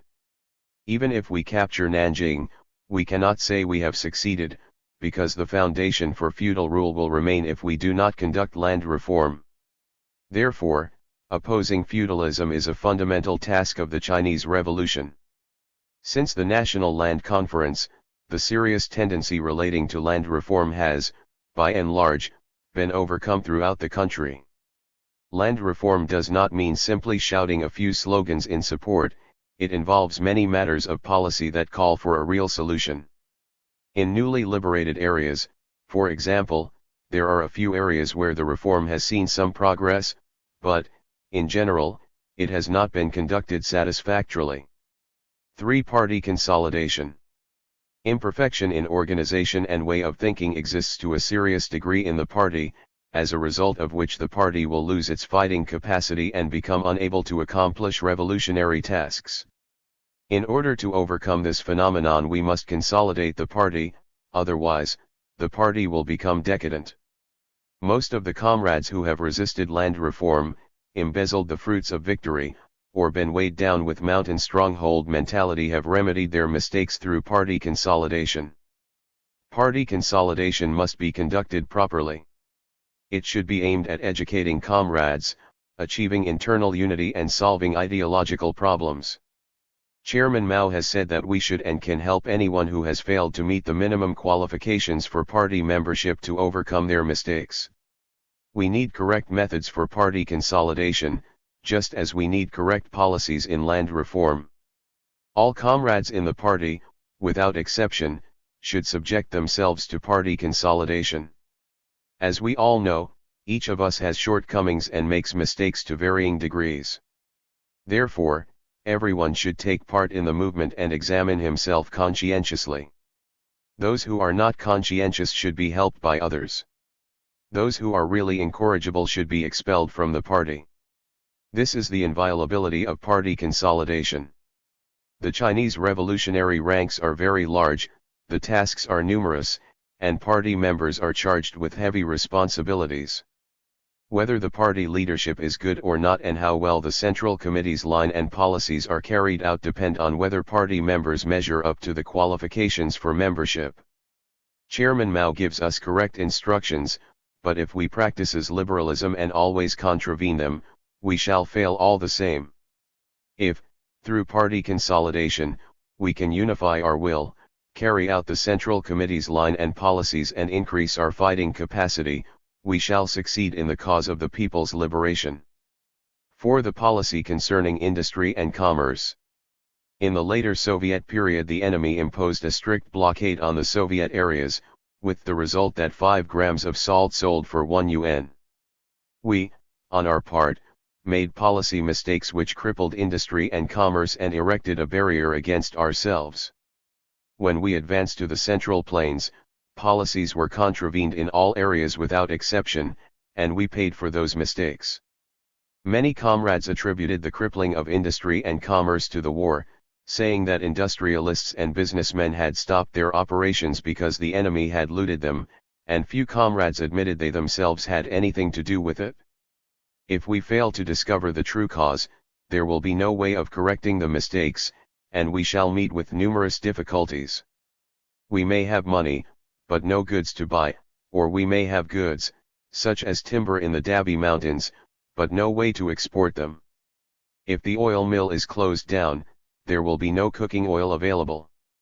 The pan factory in the Dabi Mountains and the coal pits and the shops connected to the factory can support 30,000 people. If the factory closes down, the 30,000 people will immediately be out of work. If the small street market in Lushan shuts down, at least 10,000 people will lose their means of livelihood and will soon be begging for food from you. In our area 30,000 people live on growing tobacco. If the cigarette factory closes down and no products are turned out for sale in other areas, the 30,000 people will soon have no food and clothing. Whom have we overthrown, the capitalists or the common people? I don't think we have overthrown the capitalists. Instead, we have stripped the common people of their means of livelihood. Bureaucrat capital refers to that one clique, the four big families, and doesn't mean bureaucrat plus capital. Otherwise, if a county magistrate opened a shop, we would have to confiscate it. If we fail to make industry and commerce a success, we cannot develop the economy in the liberated areas and the people's existence will be jeopardized. In that case, even if the Kuomintang didn't drive us away, we would have to leave and the revolution would fail. Hence the importance of the policy concerning industry and commerce. Private industry and commerce are an integral part of the new democratic economy and we should help develop them. 5. Execution. If we have people executed indiscriminately, we are sure to be defeated. After reaching the Dabi Mountains, life became hard for our troops and discipline was very lax. At the time people asked us two questions: can't you handle your troops any better? Are you going to eliminate counter-revolutionaries again? In the past it was Zhang Qiuotao who had people killed indiscriminately. Recently, in Yuexi County, an official who came from a landlord's family killed many people in a small town, causing the breakdown of work in several neighboring villages. 8 or 9 of the 10 victims, labeled lackeys, were poor people. Execution will solve no problems. When, at a meeting, the participants were asked to vote on who should be executed, some of them raised their hands while hanging their heads, only to regret it on their way back home. This demonstrates that if we'll kill people wrongly, we are bound to become divorced from the masses. Generally speaking, before the National Land Conference, the right tendency was serious. Now it is the left tendency that predominates in the country as a whole, although a right tendency is to be found in some areas, too. The right tendency is manifested in that some comrades are not taking an active part in land reform. They take the Central Committee's emphasis on policies and tactics as grounds for their inaction, saying that the reform can wait because they have to study the tactics first. Other comrades show no concern for party consolidation, emphasizing their special circumstances and asking why their faction cannot be made an exception. Party consolidation is a serious matter, and nobody is to be exempted from it on account of being a member of a so-called faction or someone's former intimate or personal friend. These things are feudalistic. Persuasion and education are policies for party consolidation. We must take a serious attitude towards any comrades who have made mistakes and conduct criticism and self-criticism. In the course of party consolidation we should put right all erroneous ideas and other mistakes, impurities in ideology and class composition, graft and corruption, bad work style, lax discipline, war weariness, fear of hardship and of crossing the Yangtze River, etc. It seems that a growing number of people are harboring a fear of the United States.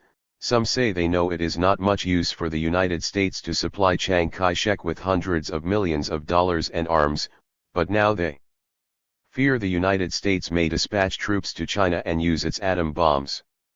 Many comrades have no faith in Chairman Mao's thesis that U.S. imperialism is a paper tiger, believing that the U.S. troops must be very formidable and that we are bound to be defeated.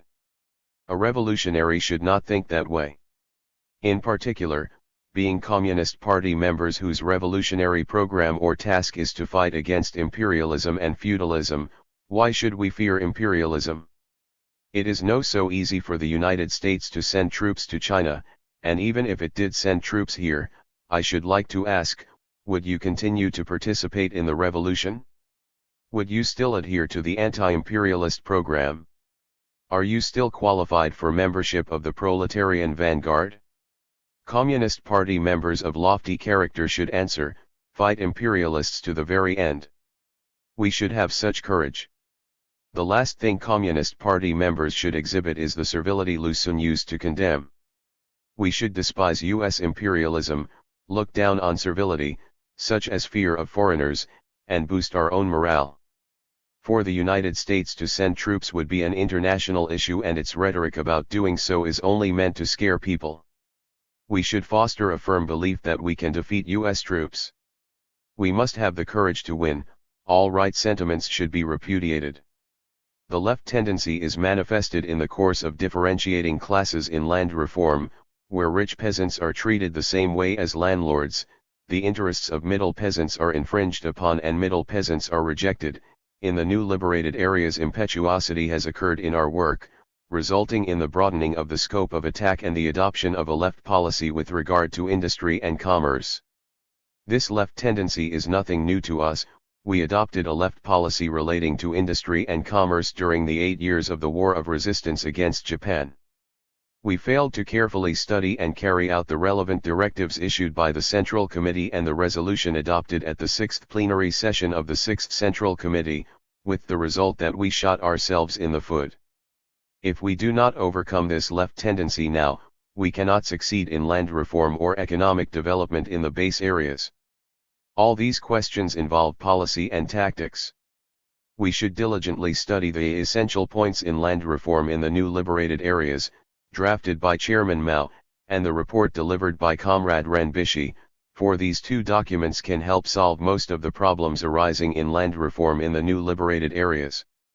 The tactical principle put forward by Chairman Mao is, make use of contradictions, win over the many, oppose the few and crush our enemies one by one. This principle is simple and easy to understand. Who are the many? The poor peasants and farm laborers who make up 70% of China's population, plus the middle peasants who account for 20%, who together constitute the mainstay. In doing anything, we should always think in terms of that 90% of our population and see if we represent their interests and have their support. In the preceding period of land reform, usually no consideration was given to the middle peasants who make up 20% of the population. In fact, among the poor peasants and farm laborers who account 70% of the population, it was only the poor peasants' leagues that controlled everything. The so-called line of solely relying on poor peasants and farm laborers is erroneous. The correct line should be to rely on poor peasants and farm laborers and firmly unite with middle peasants, so as to abolish the feudal system. What is meant by making use of contradictions and crushing our enemies one by one? This applies to the landlords and rich peasants, who account for 10% of the population, and means concentrating on striking at some of them and causing the others to take a neutral stand during a certain period of time. As pointed out in the essential points in land reform in the new liberated areas, we should strike at the landlords and cause the rich peasants to take a neutral stand. Treatment must be different for big, middle, and small landlords, and the total scope of attack should generally not exceed 8% of the number of households of 10% of the population. All this is designed to remove obstacles in the mass movement. If we do not differentiate among big, middle, and small landlords, even striking at rich and middle peasants, it will be as though we are erecting barriers against ourselves in a battle. We have adopted these tactics in order to eliminate obstacles so that we can make great strides forward. They are not meant for the benefit of landlords, but to facilitate our effort to unite with the masses and lead them to success in land reform. Most of our comrades lack such tactical thinking and even reject it, so their scope of attack is too wide, which creates many obstacles. Such a situation occurred in the Dabi Mountains. Their small landlords and rich peasants were driven to revolt and took up spears to fight us, and the masses were harmed, too. Recently, after we rectified the situation, the bandits and diehards laid down their arms. The poor peasants said it would have been better if we had done this earlier. Comrades working in the Dabi Mountains can readily understand this tactical concept, having been paid back for their mistakes promptly and fiercely. Will the comrades working in the Henan-Shaanxi-Hubei border area be able to thoroughly understand this tactical concept, too? Yes, they should, although they have not suffered. In short, we should not antagonize too many people. We should try to get as many landlords as possible to take a neutral stand and pacify as many as we can. Whoever does not oppose us today is of benefit to us. If you take this to mean our yielding to the landlords and abandoning of land reform, you are mistaken. We are determined to carry out land reform, and this tactical concept will enable us to speed it up, otherwise, it will be a matter of more haste and less speed. We should also adopt a correct policy for industry and commerce. We have learned some lessons in this regard. Often you may think you are winning over the many, but in reality you are losing them. When capitalists do business, they naturally want to make money by exploiting others. If a firm goes bankrupt or we confiscate it, it will have a much more adverse effect on the lives of the people than the exploitation of the capitalist does. So in doing things we would first consider by whose side we stand and how we can better serve the masses. Prohibiting capitalist exploitation sounds like a revolutionary idea, but if we make some calculations, we shall find that it is not a revolutionary idea, but an idea that will lead our revolution to failure. Operating in the Central Plains, the hundreds of thousands of our men there need food and clothing. If we neglect industry and commerce, we shall not be able to move forward at all. We have to organize our own economy to meet the needs of war. Our principle is plain living and hard work. It would be absolutely unrealistic if we asked for the same amount of rations as in North China. We should set an appropriate limit to them in the light of actual conditions in the new liberated areas. We need to have a well-defined policy and suitable methods for handling our finances. The excessive issue of paper money is no solution. Unified guidelines, policies, and plans, plus help from North China, will solve the problem. If we do not learn how to make use of private industry and commerce in every field of our endeavors in the new areas, it will be impossible for us to solve the problem of supplies. Unlike North China, where we have many publicly run cooperatives with financial resources amassed over nearly 10 years and a wealth of experience accumulated over more than 6 years, the new areas lack such a base as well as other favorable conditions. Therefore, we should take advantage of existing private industrial and commercial enterprises and organize our economy step by step. This merits our attention regarding the mass movement. We cannot allow the confiscation or closing down of industrial and commercial enterprises, including those owned by landlords and rich peasants. If the masses have divided up these enterprises, we must help them resume operation as quickly as possible. At the same time, we should form a united front with the businessmen, urging them to accept the paper money we issue. We should grant loans to businessmen and allow them to buy shares. The economy cannot be organized overnight. We should constantly check tax rates and our policy concerning industry and commerce, focusing our attention on war supplies and the people's means of livelihood. While opposing profiteering and monopoly, we should still allow businessmen to make some money. Without specific policies, practical problems cannot be solved. We often say that policy and tactics are the lifeblood of the party. Without policy and tactics, the party's line would be lifeless. A correct line must be ensured through correct policy and tactics. All comrades in the party should study the party's policies and tactics carefully. This is the only way for us to become all-powerful and invincible. Report delivered at a joint meeting of the Henan Shaanxi Hubei Front and Rear Committees held in Lushan, Henan Province. 12. Carry out the Party Central Committee's directive on the work of land reform and of party consolidation. June 6, 1948. We were guilty of being too impetuous in the new liberated areas, alienating ourselves from the masses, isolating ourselves, and creating many difficulties in our struggle against the enemy and in our effort to establish base areas. In view of this, comrades working in the Central Plains should review all our policies and tactical measures in accordance with the directive on the work of land reform and of party consolidation in 1948, issued by the Central Committee on May 25.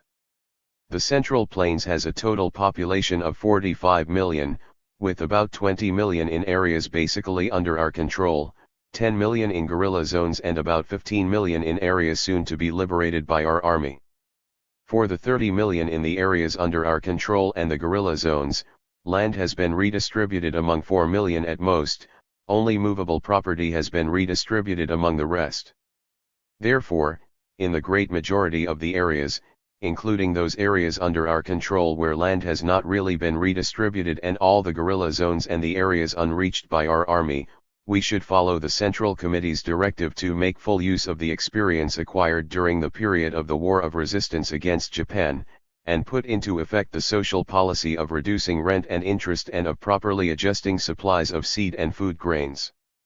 We should also apply the financial policy of the reasonable distribution of burden, so as to unite with all social forces or persuade them to take a neutral stand, and help the People's Liberation Army to wipe out all the Kuomintang armed forces and strike blows at the local tyrants, who are politically the most reactionary. Neither land nor movable property should be distributed in these areas, because they are newly liberated and border on enemy territory, and distribution there would not be of advantage to uniting with all social forces or persuading them to take a neutral stand for the accomplishment of the basic task of wiping out the Kuomintang reactionary forces. Even in those areas where land has been redistributed, because of the many problems, we should, in accordance with this guideline and in light of the actual conditions, make a special study of the problems, work out solutions and make the necessary readjustment. 2. In carrying out the Central Committee's guideline, the major obstacle we may encounter is resistance by some cadres, so it is imperative that our cadres recognize the correctness of the Central Committee's directive by drawing severe lessons from the mistakes of their past left impetuosity. The important lessons for us are: 1. Our guidelines and plans were not formulated on the basis of reality in the new liberated areas, but out of our wishful thinking. When we arrived in the new liberated areas, we did not investigate and study the situation, but simply planned to complete land reform in 6 months, without regard to whether or not the enemy's situation permitted it and whether or not the masses and cadres were prepared for it. We overlooked the arduousness of mass work, taking the action of a few reckless persons for that of the overwhelming majority of the masses, and the momentary popular enthusiasm upon the arrival of our army for the awakening of most peasants and their demands for the redistribution of land. Therefore, we did not try to lead the masses in attaining victory step by step and group after group, but just decided recklessly to undertake land reform. Results have shown that this approach was not only impracticable, but harmful.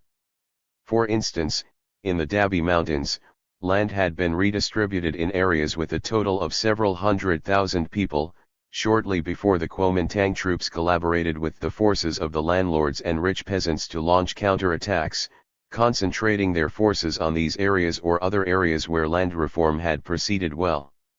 Since these areas were like isolated islands standing out and vulnerable to the enemy's attacks, they were the first to suffer terrible and total destruction, with areas where work had been done most satisfactorily suffering the greatest losses. In most cases land was not truly redistributed. In some cases its redistribution was controlled by landlords and rich peasants. In others, the masses who had obtained land returned it secretly to the landlords and rich peasants and then rented it from them when the enemy's activities presented a serious menace and the landlords and rich peasants made threats against them. In still others, a handful of reckless persons, many of them riffraff or persons who had connections with landlords, seized the fruits of land reform, leaving the great majority of poor peasants and farm laborers with very little or poor land, if any at all. In still other cases, the peasants were only brave enough to take the land of small, weak landlords and rich peasants and of middle peasants, avoiding the land of powerful landlords and rich peasants. These things happened nearly everywhere, mostly because cadres from other areas had land redistributed by administrative orders or redistributed it on behalf of the local people before the people were really aroused and organized and before the majority of peasants really wanted land redistribution. Experience has proved that when we do not have an entire area under our control militarily, when the armed forces of Kuomintang and the landlords and rich peasants have not yet been eliminated, when the great majority of peasants are not demanding land redistribution and have not been organized, and when honest local cotters at the district and village levels have not emerged in large numbers and cotters sent in from other areas are not yet familiar with the local conditions and have not forged ties with the masses, an attempt to carry out land reform promptly is not only subjective, but adventurist.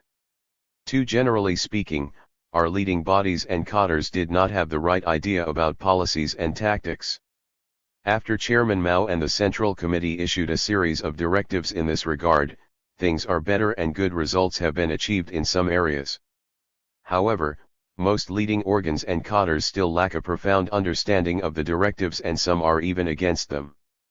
Because we were over-optimistic about the situation concerning the war in the Central Plains after we embarked on the counter-offensive and because we underestimated the strength of landlords and rich peasants in the new liberated areas, believing we could solve every problem with guns plus land reform, we made severe left errors in matters of policy and tactics on an extensive scale. Actually, in the new liberated areas there was a broad united front force against Chiang Kai-shek. Among landlords and rich peasants, especially among intellectuals, there were enlightened gentry and left-wingers. For instance, there were forces opposed to the warlords of the Kuomintang Guangxi clique in Anhui, there were forces opposed to Tang Enbo, the Kuomintang general, in Henan, and when our army entered these areas, middle and small landlords stayed.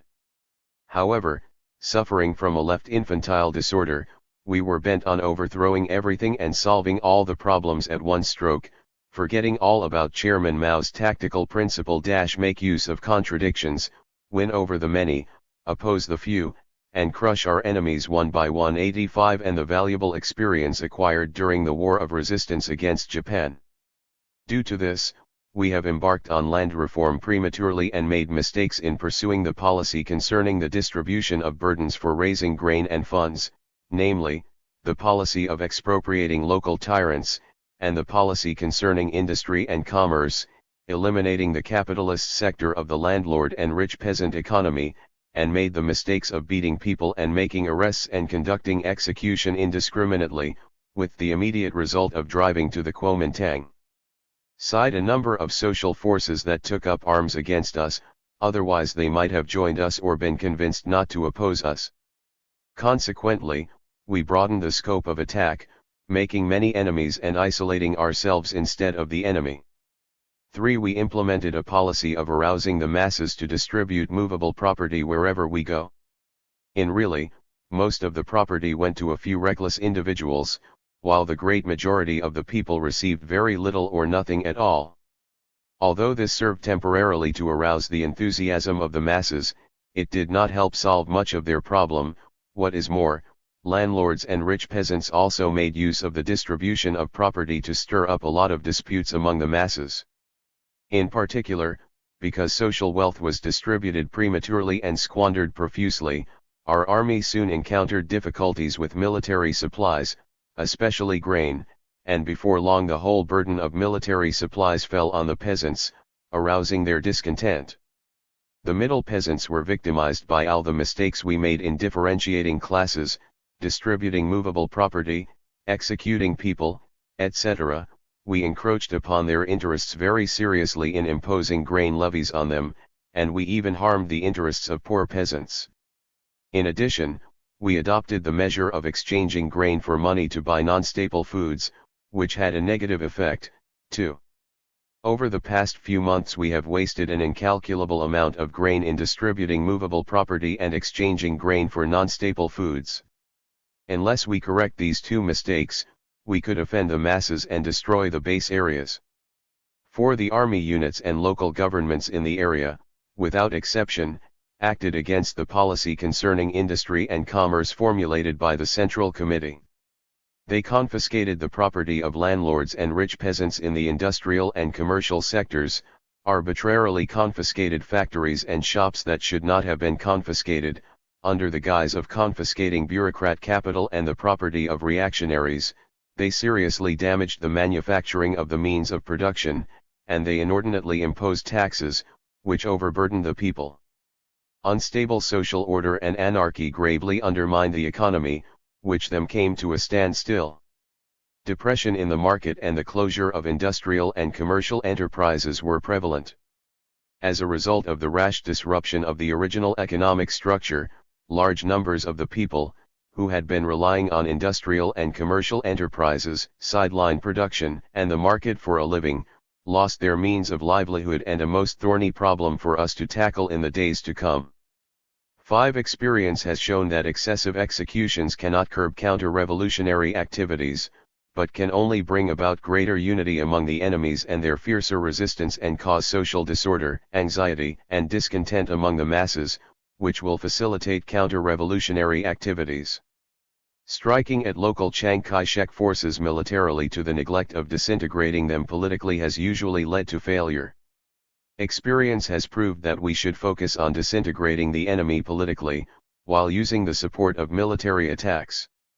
Militarily, we should first and foremost concentrate our forces on striking at the most reactionary of the enemy's forces and cause the less reactionary forces to maintain a neutral stand. Wherever this tactic was applied, victory was achieved. 6. It often happened that comrades who arrived in a new area suffered from the lack of a rear area to support the fighting, so they were eager to establish one where wounded soldiers and leading bodies could be placed. This led to impetuosity. In the initial stage of the anti-Japanese war, we pursued a broad united front policy, and before long we had a stable rear area. This experience has proved that even in areas where the enemy's forces present a particularly serious threat, we can make arrangements to take care of wounded soldiers and build munitions factories, with the sympathy and support of the overwhelming majority of the people, including anti-Japanese landlords and rich peasants. However, after our army advanced down south, we followed a left policy, broadening the scope of our attack and making many enemies, with the result that our rear area was frequently raided. Where enemy's forces presented a particularly serious threat and an ultra-left policy was pursued, it was the most difficult to build a rear area. 7. Although our political power always enjoys prestige among the people in the new liberated areas and constitutes a tremendous organizing force, we often neglected its special role or failed to bring it into play. Experience has shown that the people demand order and fear chaos. They want government to be established and want to live in peace. Yet, we insisted that everything be done directly through the people, collecting grain and taxes and raising funds without going through the government, and having people executed without going through judicial procedure in court. All this created misgivings and fear among the people. True, smashing the old regime was absolutely necessary and was demanded by the overwhelming majority of the people. However, when we were ready to establish our new regime, we became impatient, not realizing that we could have, for the time being, used the old regime and provided it with guidance to maintain order and obtain military supplies. Therefore, the result was turbulent disorder. Beyond all doubt, the old regime will not work with us sincerely. So it is essential to establish a new regime to take its place as soon as possible. However, if the old regime can help maintain order, prevent chaos, and provide some of our military supplies, it will be of enormous benefit to us and the people during the transition period before the new regime has been established.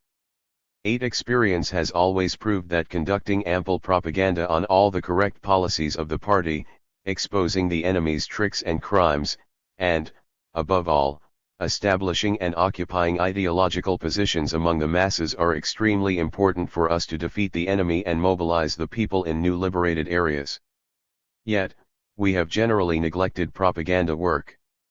For instance, in the Dabi Mountains, instead of strengthening the organization and leadership of propaganda teams, theatrical troupes and cultural works, we sent the cadres working in these fields to undertake land reform work, and so their role was weakened or eliminated. As for the content of the propaganda, we generally stressed land reform to the neglect of the party's correct policies in all other fields of endeavor. Left slogans and rhetoric overshadowed or diminished the power of the party's correct slogans and views. 9. In both town and country we seriously damaged nearly all the public buildings, factories, workshops, schools, cultural undertakings, churches, and temples, as well as houses, furniture, and trees owned by landlords and rich peasants.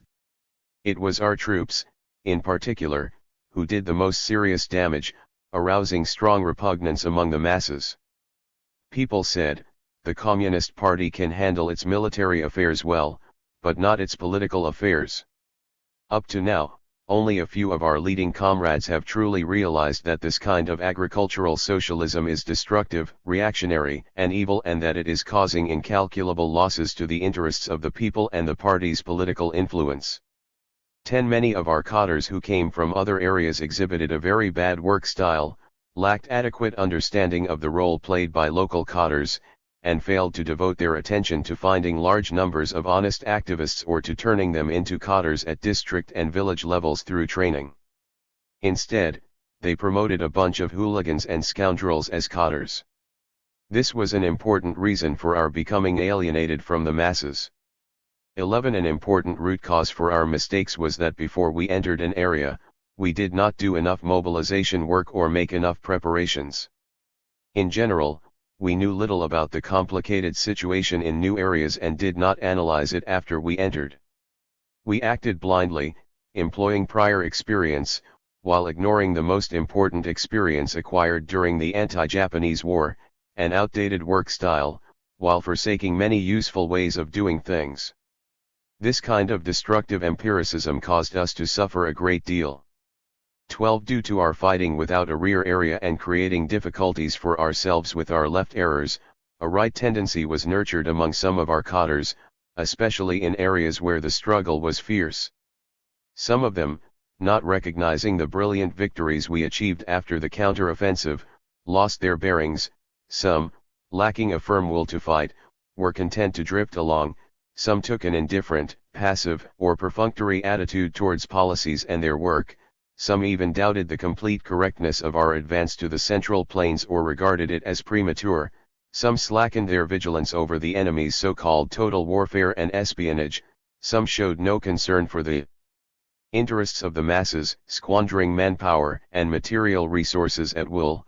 Some adopted a negligent, tolerant attitude towards many serious problems that emerged in the newly organized army units and towards the discontent among the masses over our incorporating local Chiang Kai-shek forces and bandits into our army, and some leading organs adopted a liberal attitude towards the neglect of discipline and anarchy that existed to a serious extent in the party. All this has done us much harm and must definitely be overcome if we want to achieve unity of thinking and organization in the party, avoid losses in work and fight for victory in a more effectively way. The aim of making self-criticisms for the mistakes mentioned above is to sober us up so that we shall not repeat them later.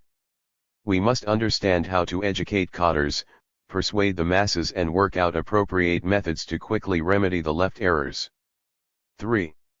It must be stressed that the mistakes and shortcomings mentioned above cannot in any way obscure the great victories and achievements in the Central Plains area, which came after our massive offensive. We now control an area with a population of 20 million and have a guerrilla zone containing 10 million people. We have wiped out large numbers of the Kuomintang's regular and local troops. And that is not all.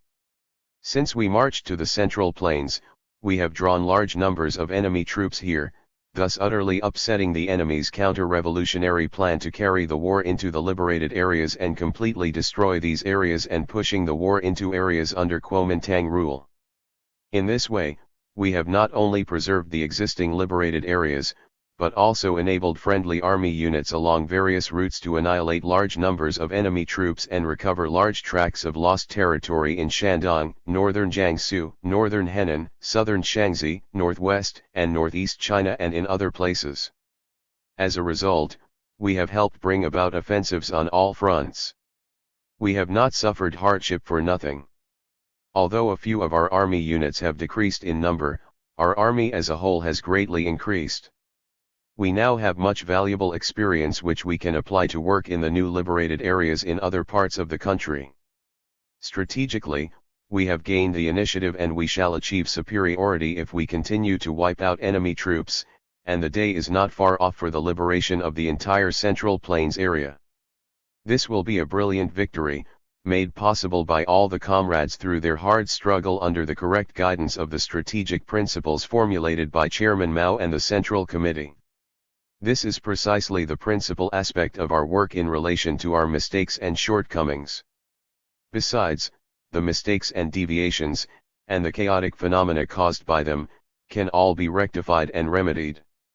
In fact, over the past few months we have, by and large, corrected or are in the process of correcting our mistakes in many important matters and have attained some good results, which offers substantial proof of this. All party comrades in the Central Plains must come to an adequate appreciation of our achievements. If, after the mistakes and shortcomings in our work are pointed out, we forget our achievements, the principal aspect of our work, forget the groundwork we have laid for forging ahead, as if we had made mistakes in everything, and forfeit our confidence in victory, that would be completely wrong and represent a right opportunist view. 4. In order to avoid repeating past mistakes, unite with all social forces to fight effectively against U.S. imperialism and Chiang Kai-shek and liberate all the people in the Central Plains at an early date. We should immediately end redistribution of land, expropriation of local tyrants, distribution of their movable property and indiscriminate confiscation of items in the area as a whole. All sabotage activities and beating, arresting and executing people contrary to the law should also be strictly prohibited. We should carry on and readjust our work in all fields in accordance with the following guiding policies and practical measures. 1. In areas under our control where land has not been distributed, we should immediately put an end to propaganda concerning land distribution and begin propaganda regarding the reduction of rent and interest rates and the reasonable distribution of burdens. We should set about conducting investigations and studies, create good examples and become more experienced, so that the party committees in these areas can formulate unified, succinct decrees and measures for the reduction of rent and interest rates and the reasonable distribution of burdens, and, in accordance with these decrees and measures, train cadres, educate the masses and conduct a broad mass movement for reduced rent and interest rates from late autumn to next spring. In areas where land has been distributed, we should make a distinction between true and false distribution, between distribution carried out in a vast area and that in isolated places, and between areas where many problems have arisen and ones with fewer problems, so as to work out solutions accordingly. As a basic principle, in cases of true distribution, we should generally determine land ownership and property rights and make no further alterations, and in cases of false distribution, we should persuade the masses to enter into tenancy relationship at reduced rent and interest rates. For distribution carried out over a vast area, if conditions permit and the masses demand it, we should lead them in completing land distribution and, at the same time, correctly differentiate the classes and remedy our shortcomings. As for the isolated places, if conditions permit and the majority of peasants agree, we should make no alterations in existing land ownership and property rights and persuade the masses to begin the movement for reduced rent and interest rates. As for the problems that have arisen, we should consult with the masses to work out solutions based on the merits of each case. In solving problems, we should not act according to the views of a tiny number of cadres and activists, but according to those of the majority of the peasants, including middle peasants, and we can get the landlords and rich peasants who have not left the place to take part in the discussions and let them air their views. 2. In the guerrilla zones, under the principle of uniting with all social forces and concentrating on attacking the enemy, we should resolutely fight against press-ganging people, plundering and rule by special agents and the Baojia system, safeguard the interests of the masses and of people from all social strata, and appropriately carry out the policy of reducing rent and interest rates in the light of the actual conditions and according to the wishes of the masses. That is to say, the rates can be reduced with the consent of landlords and rich peasants, or reduced by a lesser amount than in areas under our control, or reduced first by landlords and rich peasants who volunteer to do so. As for the policy concerning burdens, we should really take the interests of the ordinary masses into account. When distributing the total burden, we should refrain from imposing heavier burdens in the guerrilla zones than in areas under our control, and appropriately lighten burdens on people in areas where they are loaded with burdens imposed both by the Kuomintang and us. We must overcome and strictly check the tendency to take things from the guerrilla zones. In the guerrilla zones we should employ relatively covered forms of struggle and organization and strive for unity among various social strata to fight against the Kuomintang troops and local Chiang Kai-shek forces, concentrating our attack on the small number of reactionary special agents, while keeping a low profile, lest the people should suffer persecution from the enemy, which otherwise could be avoided. In areas where the enemy exercises powerful control, we should use armed working teams in the struggle and adopt a dual revolutionary policy against the total warfare now being waged by the Kuomintang on an extensive scale. 3. When we enter an area for the first time, we should pursue the united front policy on a broader scale to unite with all social forces to fight against U.S. imperialism, Chiang Kai-shek, and the most reactionary elements there, so as to wipe out the enemy and gain a firm foothold. We should never execute tactical measures with undue haste. First and foremost, we must not make mistakes. We should carry out political, economic, and social reforms gradually, according to the degree of consolidation of the area, and the political consciousness and organization of the masses. Therefore, politically we should make the best use of contradictions among the enemies, winning over or uniting with those who are not hostile to us, persuading the vacillating ones not to oppose us, and isolating and striking at the most reactionary ones. We must by all means avoid overthrowing all of them, lest we should help the enemy become more united and land ourselves in an isolated position. So far as social policies are concerned, we are not to expropriate local tyrants, distribute their movable property or confiscate their economic assets, with the exception of the few most counter-revolutionary elements already sentenced to death, whose personal property shall, for political purposes, be confiscated and distributed among the masses. Before reducing rent and interest rates, we should take such measures as explaining the policy to the masses, helping them to become organized and promulgating the government's official decrees. This should not be started hastily without adequate preparations. In readjusting the supplies of seed and various grain, we should not do this by using our grain reserves to relieve the poor or by compelling landlords and rich peasants to take out grain for the same purpose. Instead, we should encourage mutual aid, such as extending interest-free loans or loans at low interest rates, have the government extend grain loans for production or as temporary relief for the poor by taking out a portion of the grain that was confiscated or levied. Military supplies are the greatest difficulty in the new liberated areas. Aside from the necessary preparations made before our troops enter an area, they can requisition or borrow grain and impose monetary levies after their entry, which should be as rational as possible, that is, they should pursue a financial policy of reasonably distributing burdens. At the beginning they should make use of the old regime's organs to raise military supplies, but, at the same time, the policy of reasonable distribution of burdens should be made known to the public, so they can avoid doing it themselves, otherwise, there will be chaos. Tax collection in cities and towns should be continued and be carried out by existing taxation organizations for the time being, which are to be transformed systematically, though the existing tax system can be applied temporarily. Unreasonable, exorbitant taxes and levies should gradually be abolished. In the cities that are under our effective control or are to be under our occupation for a relatively long time to come, a reasonable taxation policy should be instituted.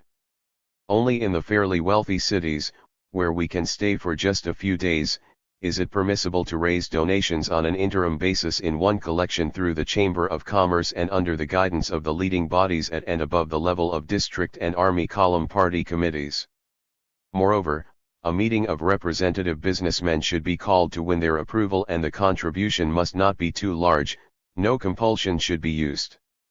It is particularly important that our troops should set an example in adhering to all the party's correct policies in the new area, conscientiously observing the 3 main rules of discipline and the 8 points for attention, and strictly executing the policy of protecting cities, industrial and commercial enterprises, schools, hospitals, and all public buildings and property.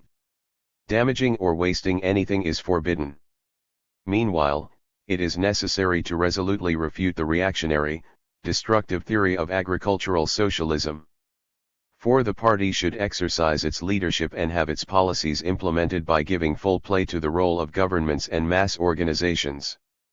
In areas under our control, we should send large numbers of competent cadres to work in the various government departments, giving first priority to the financial and economic departments, including finance, grain, industry, commerce, banking, and taxation, so as to ensure military supplies and the people's livelihood and avoid waste and disorder, and taking the initiative in work. At the same time, we should establish people's courts to handle and try cases, maintain public order and prevent indiscriminate beatings, arrests and executions. In nature, our political power remains a people's democratic political power of the masses opposed to imperialism, feudalism, and bureaucrat capitalism under the leadership of the proletariat, so it would be a mistake to discard the three-thirds system formulated by the Central Committee. Therefore, governments at the district and village levels should totally be in the hands of the peasants, including middle peasants. However, the ones at and above the county level can for now, in the light of the actual conditions, consider engaging as consultants, advisors, etc. a number of progressive people from industrial and commercial circles and members of local enlightened gentry who are comparatively honest, just and well respected, are in favor of our basic programs and policies, such as fighting against U.S. imperialism and Chiang Kai-shek, promoting democracy, reducing rent and interest rates, and reasonable distribution of burdens, and are willing to remain in the area. However, when engaging consultants and advisors, it is necessary to seek qualified candidates, subject to examination and approval by a district party committee. No incompetent persons should be engaged just to make up the required number, and attention should be paid to assigning the right person to the right job, otherwise we shall divorce ourselves from the masses.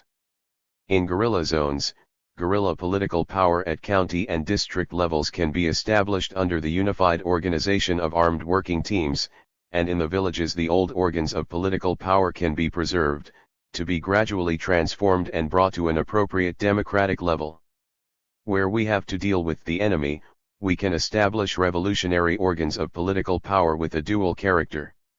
In areas we have just entered, besides flexibly applying the principles mentioned above, we should make good use of the old governments in the early days to maintain public order and obtain military supplies. 5. In areas under our control, we should establish peasant associations, middle peasants included, on an extensive scale. Poor peasant leagues should be expanded into peasant associations, and no new leagues are to be organized. If there is both a poor peasant league and a peasant association, the two should be merged into one peasant association. Peasant associations are the principal mass organizations in rural areas. It is necessary to encourage large numbers of peasants to join them of their own free will, so as to increase their membership and prevent a handful of people from monopolizing and controlling them and turning them into narrow, sectarian organizations.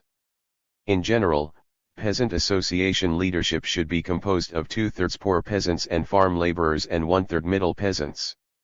We should prevent hooligans and scoundrels from usurping leadership and see that honest, faithful working peasants hold power. Besides peasant associations, we should gradually establish youth, cultural, women's and children's organizations in the rural areas to unite and educate the masses. In cities we should, first and foremost, establish trade unions and organizations for uniting educated youth. In guerrilla zones and new liberated areas, we should set up small, but competent, secret or semi-secret mass organizations and intelligence agencies, and their names need not be uniform nor the organizations unified.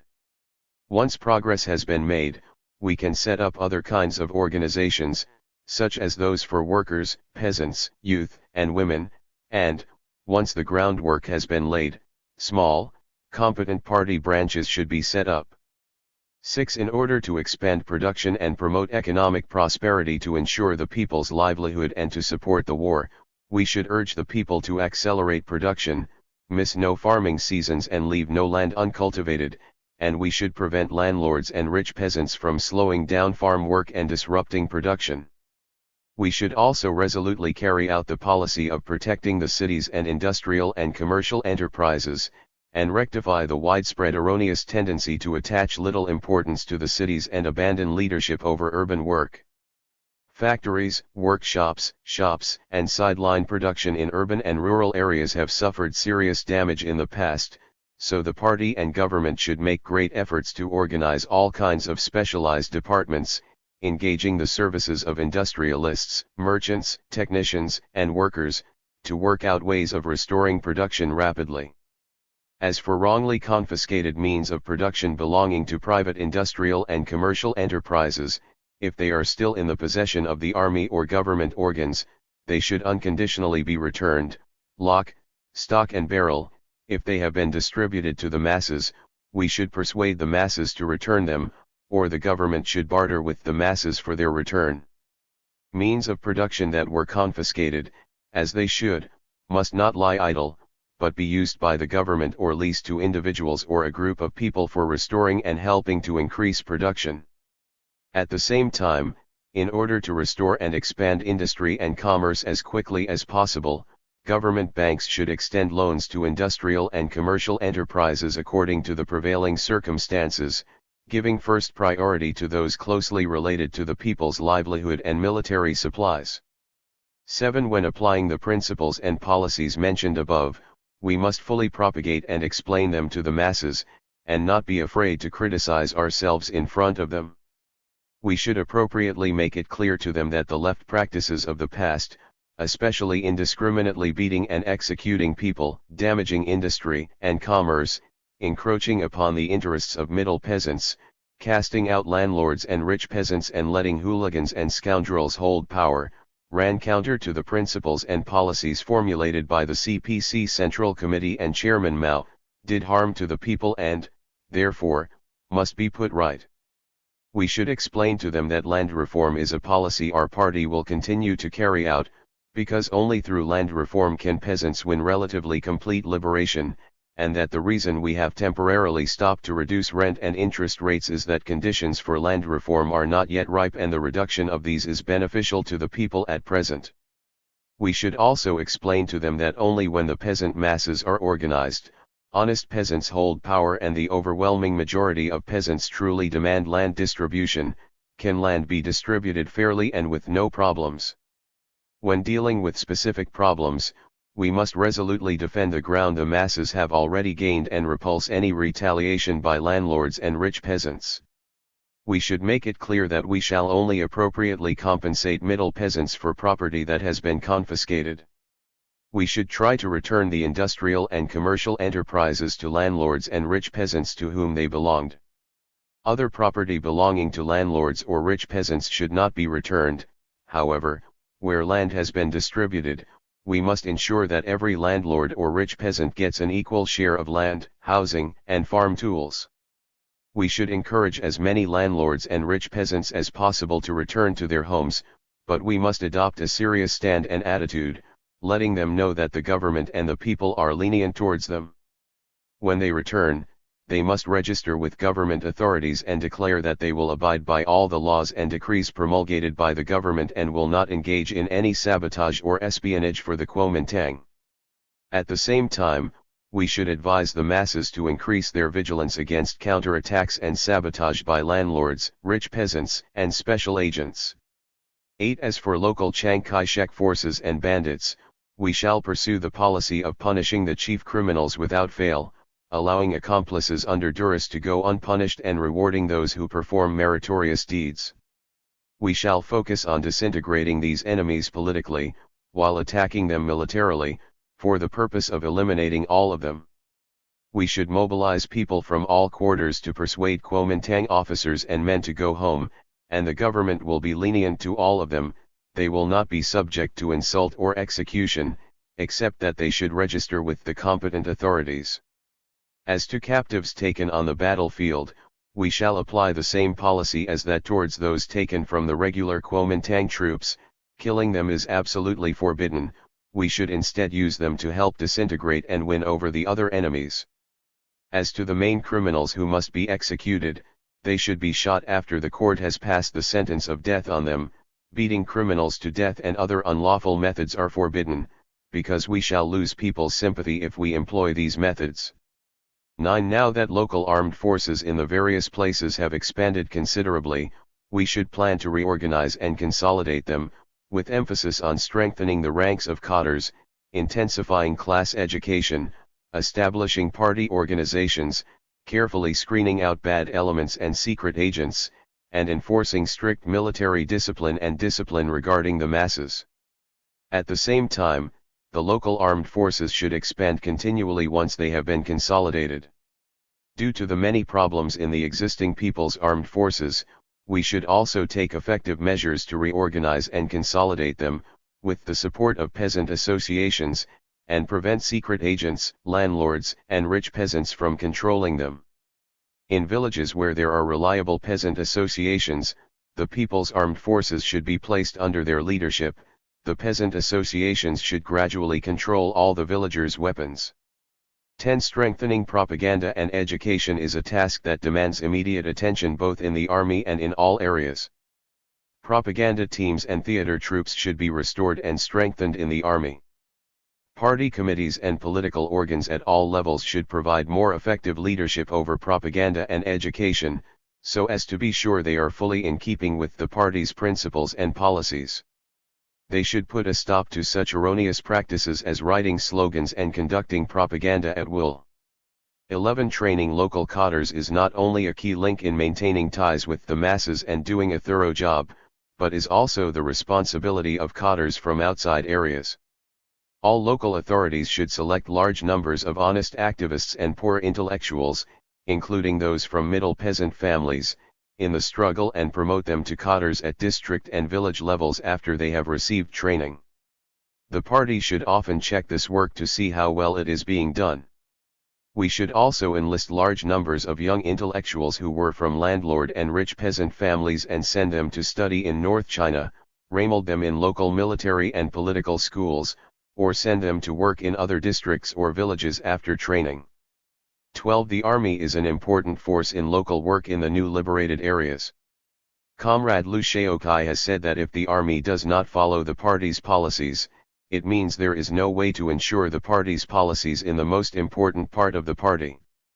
Therefore, party organizations and cadres in the army should be on the alert, be aware of their heavy responsibilities, assiduously study policies, use manpower and material resources sparingly, and make sure they are models in carrying out all the party's correct policies. V. The Central Committee has instructed the entire party to resolutely overcome certain manifestations of lax discipline and anarchy in many places and to abolish empiricism and bureaucratism in the leading bodies.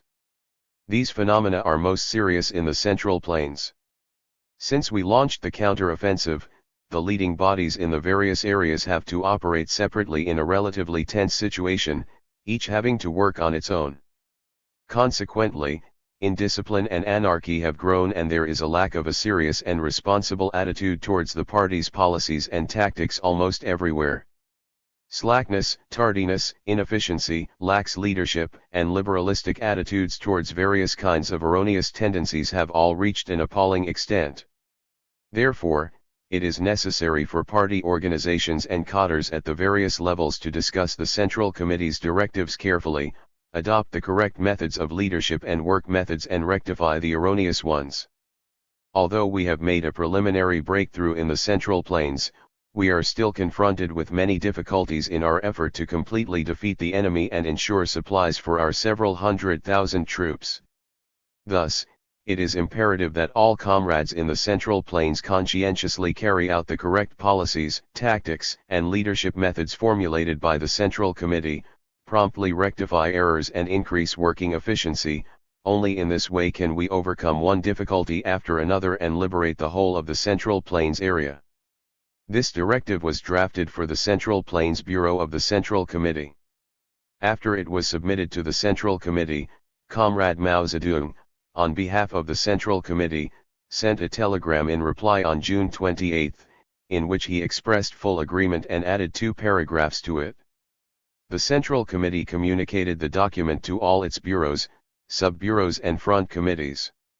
Comrade Deng Xiaoping was then first secretary of the Central Plains Bureau of the Party Central Committee. 13. Some suggestions concerning our entry into new areas in the future. August 24, 1948.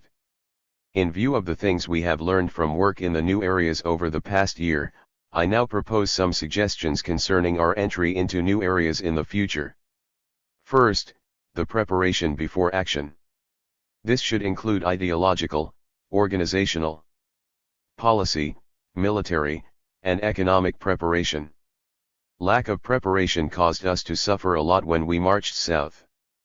Mentally, it is a tremendous strain for peasants to be far away from home and for northerners to be in the south. When they reach new areas, in the south, they must definitely confront many problems. For example, they have to eat rice, negotiate mountain paths and narrow trails, get bitten by mosquitoes and other insects, acclimatize themselves, learn to understand local dialects, and fight battles in mountainous terrain. All this tends to affect the morale of the cotters and soldiers. Therefore, everything should be made clear to them before they set out, explaining to them repeatedly that their attitude towards these problems comes down to the question of whether or not they are truly revolutionary. Clarifying this ideological question can serve to strengthen their morale and confidence. Due to the 10th column's thorough mobilization activities, its troops have remained firm and in high spirits ever since they began marching to the south. Organizationally, there must be an adequate number of cotters to go along with the troops, cotters who have been informed of the tasks they have to accomplish, the policies they should pursue and the work style they should adopt. Militarily, there must be formations and equipment suited to mountain warfare and soldiers who have received tactical training for such warfare. As for economic considerations, the troops' supplies must be guaranteed if we want to prevent policies from being violated and discipline becoming lax after they enter a new area. Major policies to be executed in a new area should be thoroughly explained to and understood by cotters, in particular. Second, expansion. After entering a new area, the troops' first and foremost responsibilities are to win battles and occupy territory. These two at once are interdependent and contradict each other. To occupy territory requires a part of the troops or even a part of the main force, reducing the strength of the field armies. However, without territory, there would be no rear areas and the army could not expand itself. Consequently, it would not be able to mobilize the masses, procure military supplies, get the enemy troops dispersed and win battles. Therefore, it is most important to deploy an appropriate number of men to occupy territory. We in the Central Plains did not hesitate to weaken our main formation by deploying a large number of our troops to organize armed units in military regions and sub-regions and in counties, which has proved to be a success. Before deploying troops for expansion, every possible preparation must be made. Lack of preparation forced the army in the Dabi Mountains to spend nearly 2 months completing expansion. Learning from the army's experience in the Dabi Mountains, the armies in the Jiangan and Tongbei areas organized beforehand troops, as well as military sub-regions, prefectural party committees and commissioners' offices and party, government, and military organs at the county level. As a result, it took them only about 10 to 15 days to complete expansion. Before entering a new area in future, it would be best to separate the functions of field armies and those of military regions. The military region should be a unit composed of party, government, and military organs, including armed forces, at military region and sub-region and county levels, and they should form themselves into temporary detachments when marching into a new area which is bound to bring about quick results. In addition to the troops which come from field armies, whenever possible it would be best if some could come from local armed forces and militia in old areas, so as not to excessively weaken the strength of field armies. Third, military operations.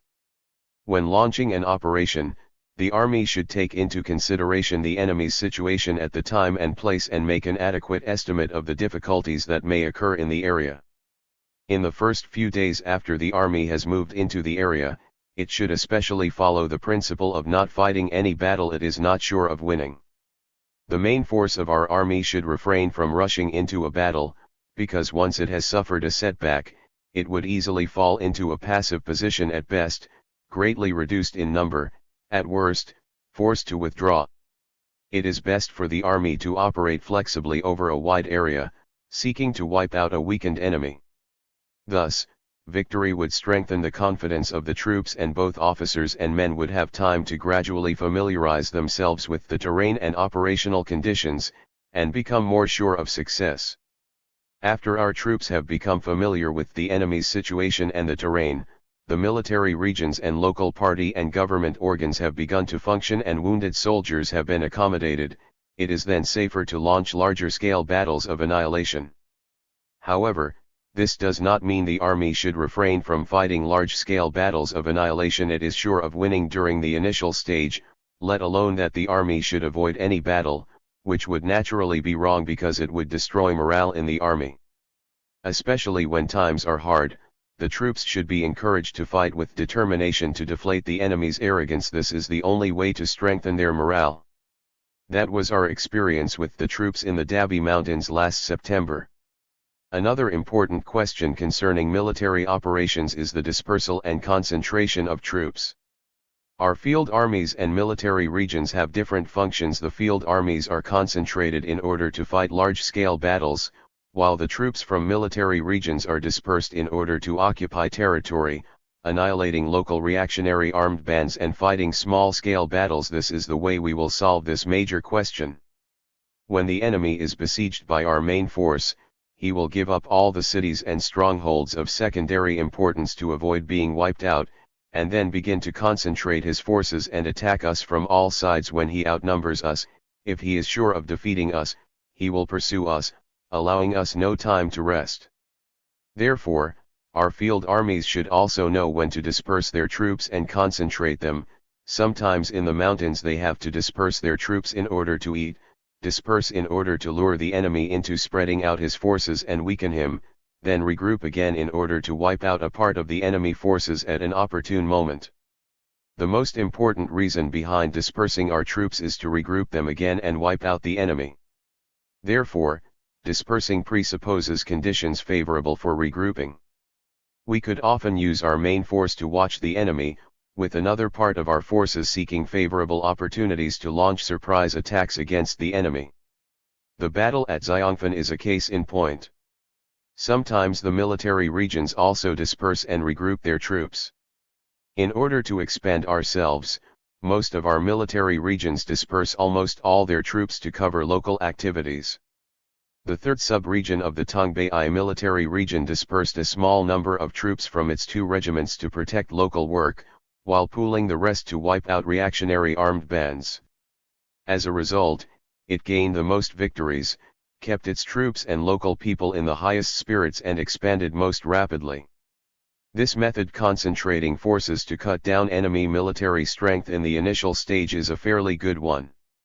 It is also necessary for our troops to prepare and allocate equipment, light cannons, in particular, before they move into new areas, mountainous areas. Fourth, supply. This is the first, the biggest, and the most important question of policy we come in contact with in the new areas. Neither during the Civil War periods nor in the anti-Japanese War period did we have the experience of providing for our troops in areas where we had laid no groundwork at all. In the Central Plains we used to parcel out the movable property expropriated of local tyrants and sell grain for money with which to buy non-staple foods for our troops, only to incur enormous waste and create utter confusion, which proved that this was impracticable. Since we shall stop expropriating local tyrants in the future, we shall need money to buy many things. For instance, we shall have to buy strips of cloth for making straw sandals and buy paper for handling official business. The expenses will certainly be immense. If we do not use appropriate methods to obtain these funds, we are bound to plunge ourselves into chaos. The methods which we need to adopt are as follows. 1. Carry some silver dollars and give each of our men $2 every month for half a year to cover the cost of non-staple foods, tobacco, and straw sandals. 2. Issue paper money for troops to use and exchange. One drawback is that the money's value cannot be kept stable and small merchants will be hurt. One advantage is that it can meet our urgent needs and prevent chaos in hard times. The methods for issuing the money should be studied carefully, and the paper money should not be crudely printed. 3. Continue urban taxation, as long as our troops are stationed in a given city, using the existing rates and regulations, and collect an appropriate amount of funds from chambers of commerce. 4. Levy money in townships and villages. 5. Borrow grain from households, possibly through the Baojia system before a reasonable distribution of burdens can be implemented. As the Baojia will surely not work wholeheartedly for us, within the army we should have a relatively stable unit in charge of procuring grain. As soon as conditions are ripe, a system of delivering public grain should be put into effect. 6. Turn in all grain and money captured from the enemy, which may help solve some of our problems. 7. Therefore, army administrative organs, which may be called field administrative committees, must be well formed, shouldering full responsibility for requisitioning and borrowing grain, collecting taxes and raising funds, taking over cities, controlling and handling captured goods, conducting any confiscations necessary, handling currency conversion and other business, as well as administering the supply departments of the army. The field administrative committees are to have subcommittees in army columns and offices in brigades and regiments. It is necessary to prepare large numbers of cadres for this undertaking. After a breakthrough is made in new areas, these cadres will serve as the backbone in financial and economic development there. 5th, social policy. The principles embodied in the Central Committee's directive of May 25 and the methods formulated in the Central Plains Bureau's directive of June 6 for implementing those principles and the policies executed in Kaifeng are all practicable. So long as we do not make left mistakes and proceed gradually, we can avoid major errors, rally the majority of the people around us in fighting U.S. imperialists and Chiang Kai-shek, and minimize the difficulties of our army. New areas must go through a military stage before entering a period of consolidation. This is a very general plan. During the military stage we should adopt tactics to liberate the masses politically by relieving their sufferings. As for the enemies, we should deal them political blows by confiscating their property, purely for political reasons, with the most reactionary ones being the main targets in the struggle. In particular, attention should be given to making full use of political power and strengthening propaganda work. Organs of political power marching with the army take the form of the field administrative committees or the local people's governments. It is better for these organs, instead of the army, to handle public affairs. When we arrived in the Dabi Mountains, the first thing the people there wanted was political stability, because they most feared chaos and anarchy, demanding order instead. Not to bungle things is in itself a major policy for uniting with the majority of the people. If we make extensive use of the media, such as propaganda teams, theatrical troops, propaganda by officers and men, government notices, meetings, forums, lectures and art exhibitions, to explain our views and policies and explode the enemy's rumors and lies, we can dominate the ideological positions, set people's minds at ease and create a different atmosphere in the new areas. We can find more recruits, including educated youth, for the army. We can also begin to establish small secret mass organizations, admit a few individuals into the party in secret or organize underground party groups.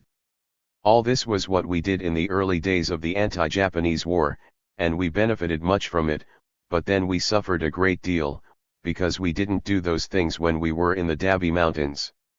As soon as a breakthrough has been made militarily, we should generally enter the period of consolidation, shifting the focus of our work over to the reasonable distribution of burdens, gradual reduction of rent and interest rates, with preparations made beforehand, and the establishment of a taxation system, peasants' associations, party organizations, and training classes on an extensive scale.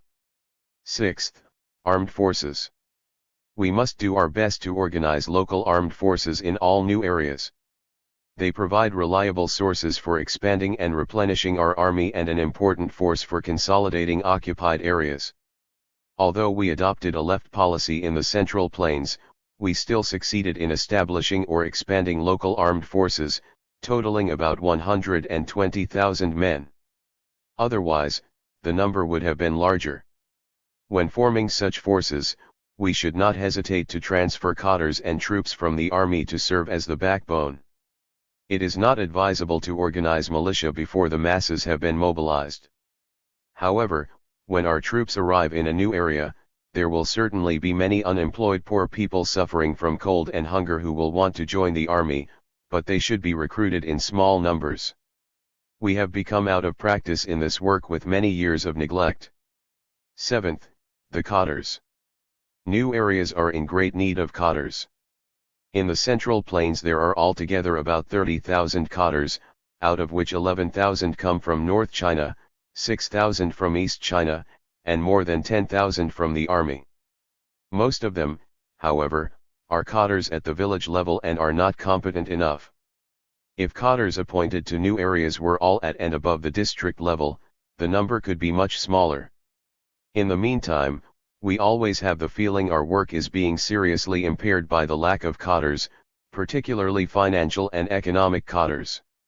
Judging by the number of cadres employed in the Central Plains, the region south of the Yangtze River, with a population of 100 million when liberated, will need 30,000 to 40,000 qualified cadres, which the Central Committee is requested to provide.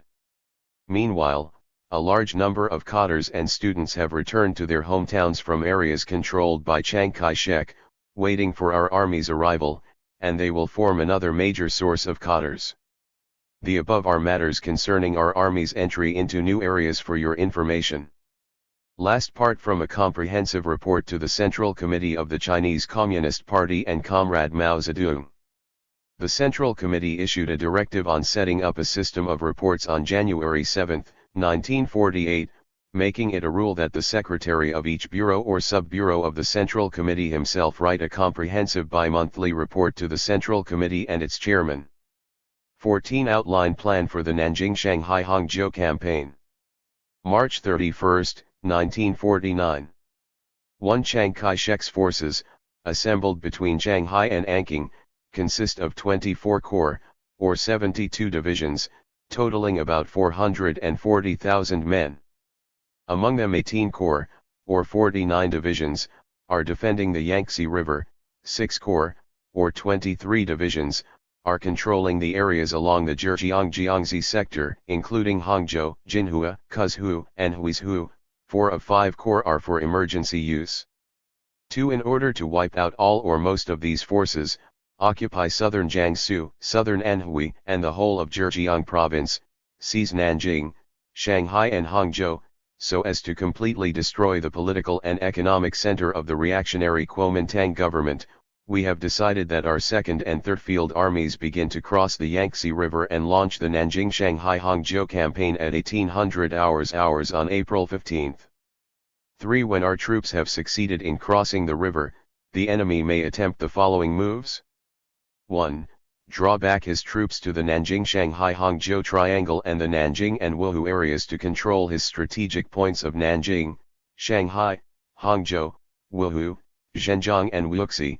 Take advantage of the long distance between our two armies, one in the west and the other in the east, to concentrate his forces to fight a decisive battle when our troops in the east have rushed to the east section of the Nanjing-Shanghai Railway, and withdraw his forces operating west of Wuhu to an area along the Zhejiang-Jiangxi Railway, so as to guarantee his retreat. 2. Retreat and set up defenses in Wuxi, Nanjing, Wuhu and in areas further down south. Swiftly transport his troops by means of the Zhejiang-Jiangxi Railway in order to control areas along the railway, defeat the two strategic points of Nanjing and Wuhu and, at the same time, cut off connections between our armies in the west and the east and, depending on the circumstances, wage a decisive battle against us in the Nanjing-Shanghai-Hangzhou triangle, or withdraw to areas along the Zhejiang-Jiangxi Railway to fight a decisive battle there, or beat a strategic retreat along the railway. 3.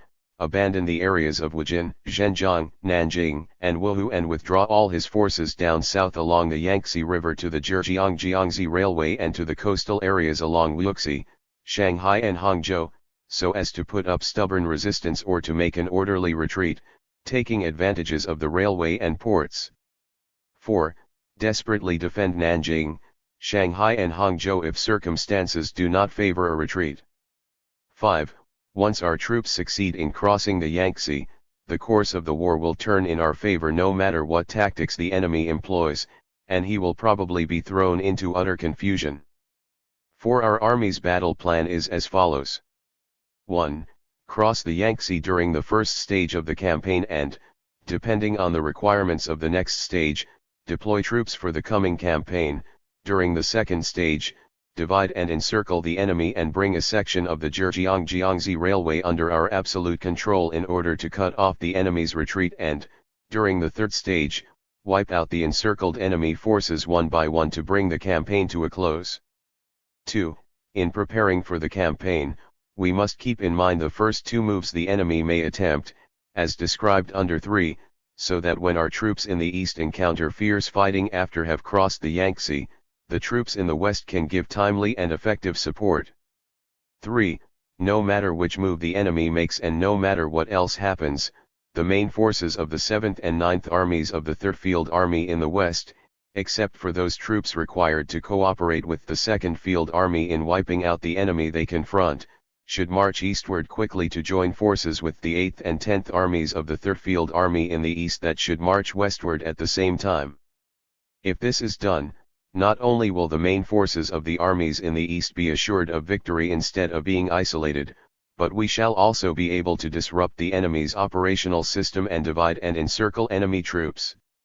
Hence, this move is truly the key to the success of the whole campaign. 4.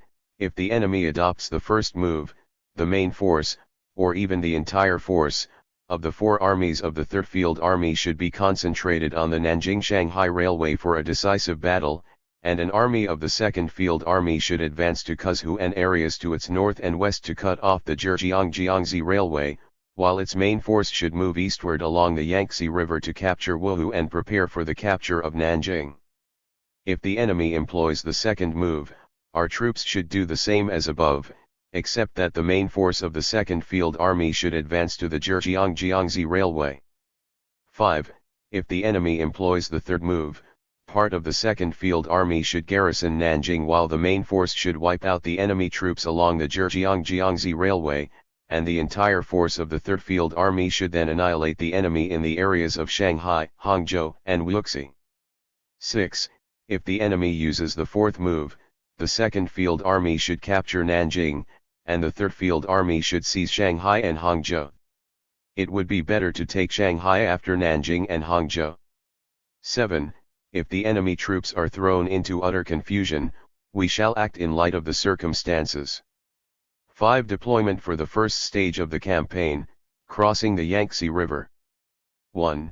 Comrade Su Yu and Zhang Zhen will be in command of the headquarters of the 3rd Field Army and directly lead the main force of the 8th and 10th Armies of the 3rd Field Army, which comprises 6 corps and 3 independent brigades, in crossing the Yangtze River from the section between Zhanghuang Port and Longshao Port and from the Kuo and Sanjianjing Jingkao section respectively, and when the campaign begins, the 34th and 35th Corps of the 8th Army will make a feint to draw enemy fire and tie down the enemy troops operating in Pukao and Pahen. After crossing the river, some troops from the 2 corps will remain there to wipe out enemy troops they confront along the river, while the main force should march rapidly towards the Nanjing-Shanghai Railway and seize a section of it. They should establish a firm foothold before redeploying themselves, strengthening their positions and consolidating their rear communications lines to extend their victory by attacking the enemy systematically and with a rear area to fall back on. If conditions permit, troops should be dispatched to march westward and cut off the Nanjing-Hangzhou Highway.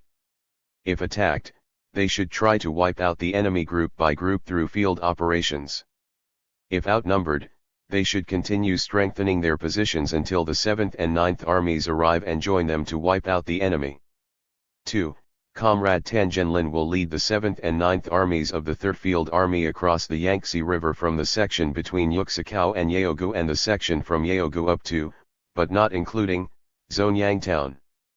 After crossing the river, sufficient troops should remain to wipe out the enemy troops they confront along the river and keep watch on the enemy in Wuhu, while the main force should march swiftly eastward to join forces with the 8th and 10th Armies, cut off the Nanjing-Hangzhou Highway so as to cut up the enemy troops in the Nanjing-Shanghai-Hangzhou area and, with the 8th and 10th Armies, wipe out those troops piecemeal. The two routes mentioned above, involving 4 armies, are to be under the command of Su Yu and Zhang Zhen. The specific battle plan for these two routes and the route along which the 7th and 9th Armies are to march eastward is to be worked out by the commanders of the 3rd Field Army. 3. The 2nd Field Army is to cross the Yangtze from the section starting at Zhonyang Town and extending to Wangjiang. Besides wiping out any enemy troops it might confront, one army is to press onward as swiftly as possible to Kuzhou and areas to its north and west and bring a section of the Zhejiang-Jiangxi Railway and the highways south and north of Tungzi under complete control, in order to cut off the enemy's retreat. The main force of the 2nd Field Army should march quickly eastward to take over the tasks unfulfilled by the troops left behind by the 3rd Field Army, wipe out the enemy troops in the Wuhu area, and prepare to attack and seize Nanjing. The specific operational plan for the units of the 2nd Field Army is to be worked out by its commanders. 4. After crossing the Yangtze, all army units should send men to assist neighboring units in crossing the river, maintaining close communication with these units, exchanging information and cooperating closely with them, and actively support them in fighting. 6. The General Front Committee will use transceivers belonging to the East China Bureau to keep in contact with the 2 field armies and the 4 armies of the 3rd Field Army. All telegrams concerning the campaign sent by the armies of the 3rd Field Army to Su Yu and Zhang Zhen should be sent simultaneously to the General Front Committee. 7. Matters relating to tactics, techniques, communications, and logistics of the campaign are to be decided by the 2 field armies themselves. 8. This is an outline plan for the campaign. The General Front Committee will, whenever necessary, issue separate orders with regard to the arrangements to be carried out and the measures to be taken as the campaign develops. Drafted for the General Front Committee, this outline plan was submitted to the Military Commission of the CPC Central Committee on April 1, 1949 and was approved by the Commission on April 3. 15. Break the blockade imposed by the imperialists. July 19, 1949. All the imperialists' tricks, including the blockade, are designed to force us to submit. Similarly, our struggle is aimed at forcing the imperialists to submit. We will never give in, and the experience of the past month or so demonstrates that it will not be easy to force the imperialists to submit, either. Actually, the struggle between the two sides during this period was of an exploratory nature until Britain and the United States brought the blockade into play. Although the blockade has caused us more than a few problems, it also has a beneficial side. Even without the blockade, we still have many unsolvable problems. However, the blockade will do enormous harm to us if it lasts too long. In order to break it, Chairman Mao stressed the need for a swift military occupation of Guangdong, Guangxi, Yunnan, Kizhu, Sichuan, Zhejiang, Qinghai, and Ningxia provinces, and an early occupation of the offshore islands and Taiwan. At the same time, the sooner we carry out our foreign policy of leaning to one side, the more favorable it will be for us. Chairman Mao says we are leaning to one side on our own accord now to avoid being maneuvered into leaning to one side in the future. As regards our domestic policy, we must stress the need for conscientiously relying on our own efforts.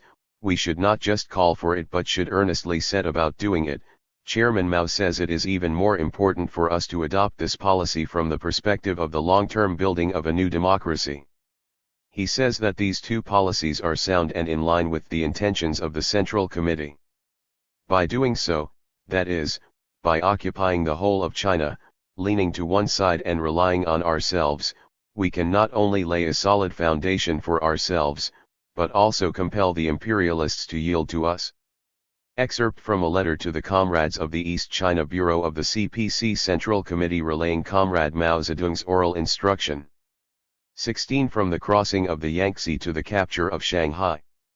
August 4, 1949. Having just come to Beiping from Shanghai, I should like to report to you on how the 2nd and 3rd Field Armies of our People's Liberation Army crossed the Yangtze River and captured Shanghai and what they have done there since. The campaign to cross the river was launched on the night of April 20th.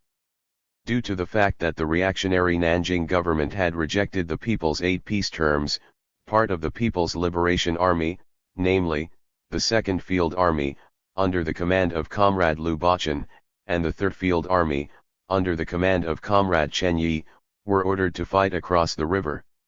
All our troops successfully crossed the Yangtze along the long battle line of more than 500 kilometers. Before launching the battle, we gave the reactionary Nanjing government one last chance to reconsider. When they rejected the people's generous terms for peace, we had to teach them another lesson by dealing them one more blow. It could be said that we met with little resistance during the battle to cross the river. Along the battle line, extending 500 kilometers from Hukou to Shanghai, 450,000 Kuomintang troops were deployed there, 700,000 if those stationed along the Yuchang-Hukou sector are included, which failed to prevent the People's Liberation Army from crossing the river. We did not encounter fierce resistance anywhere. We made a wide, frontal crossing from scores of places, meeting with no substantial resistance in most places. Should anyone ask, how long did it take to cross the river, we have a definite reply: a quarter of an hour for the fastest advance boats. Beginning on the night of April 20th, nearly all the 300,000 men crossed the river in a 24-hour period, plunging the enemy troops into chaos. With just one thought on their minds, breaking out of the encirclement, they fled southward helter-skelter. The People's Liberation Army immediately took up pursuit, launching a wide frontal attack, until it took Nanjing in the process, on April 23. By early May our troops had completed their pursuit, which lasted 2 weeks. They had advanced 750 kilometers from where they crossed the Yangtze, to northern Fujian and northeastern Jiangxi. The reason our officers and men could accomplish this striking feat, traveling such a long distance in such a short time despite skirmishes and rain, lay in their bravery in the face of personal danger.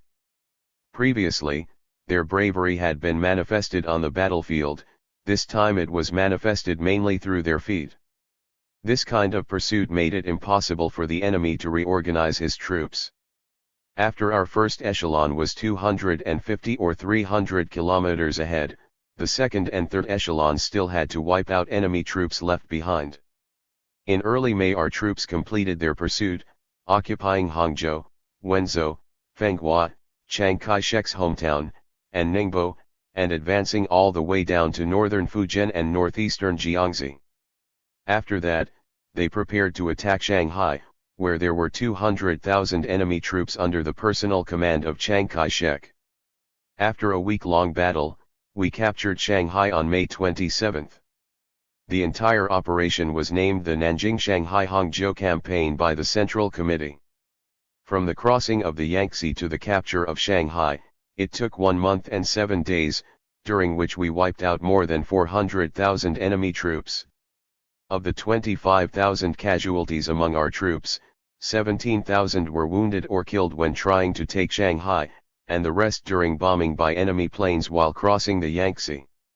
One of our armies captured 60,000 enemy troops at the cost of 1,100 of its own men, a small loss in comparison with that of the enemy. Why were we able to cross the Yangtze and swiftly complete the Nanjing-Shanghai-Hangzhou campaign using only half the time we expected? In addition to the correct leadership of the Chinese People's Revolutionary Military Commission and Chairman Mao Zedong, the reasons are as follows. First, we made adequate military preparations and our officers and men were brave. Before we crossed the river, the Chiang Kai-shek clique mistook the leniency we extended them for weakness on the part of the people, and believed that the river, a natural barrier, could not be breached, staking their lot on it. The People's Liberation Army soldiers, however, were confident of victory, basing their confidence not only on their political faith but also on the practical preparations they had made. For example, we needed boats to cross the river, but the boats had all been towed to the south bank of the river by the Kuomintang.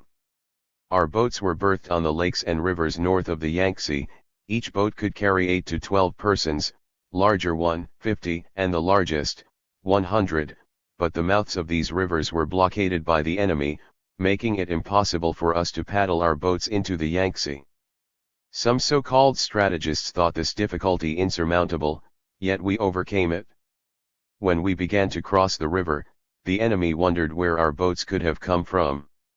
Actually, we took our boats to the river overland instead of by water, digging ditches through which we pulled our boats to the river. Sometimes we had to dig ditches many kilometers long, the longest being 30 kilometers.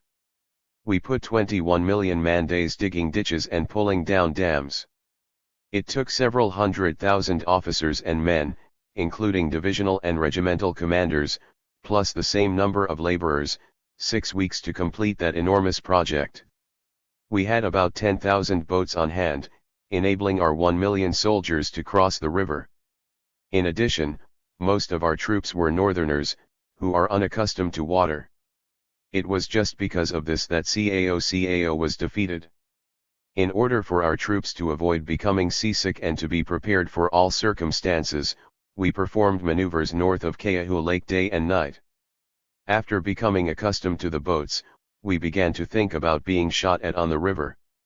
Many soldiers got the idea of making life preservers out of straw, because the rubber ones would deflate if short. In fact, we did not use them when crossing the river, so this preparation was wasted.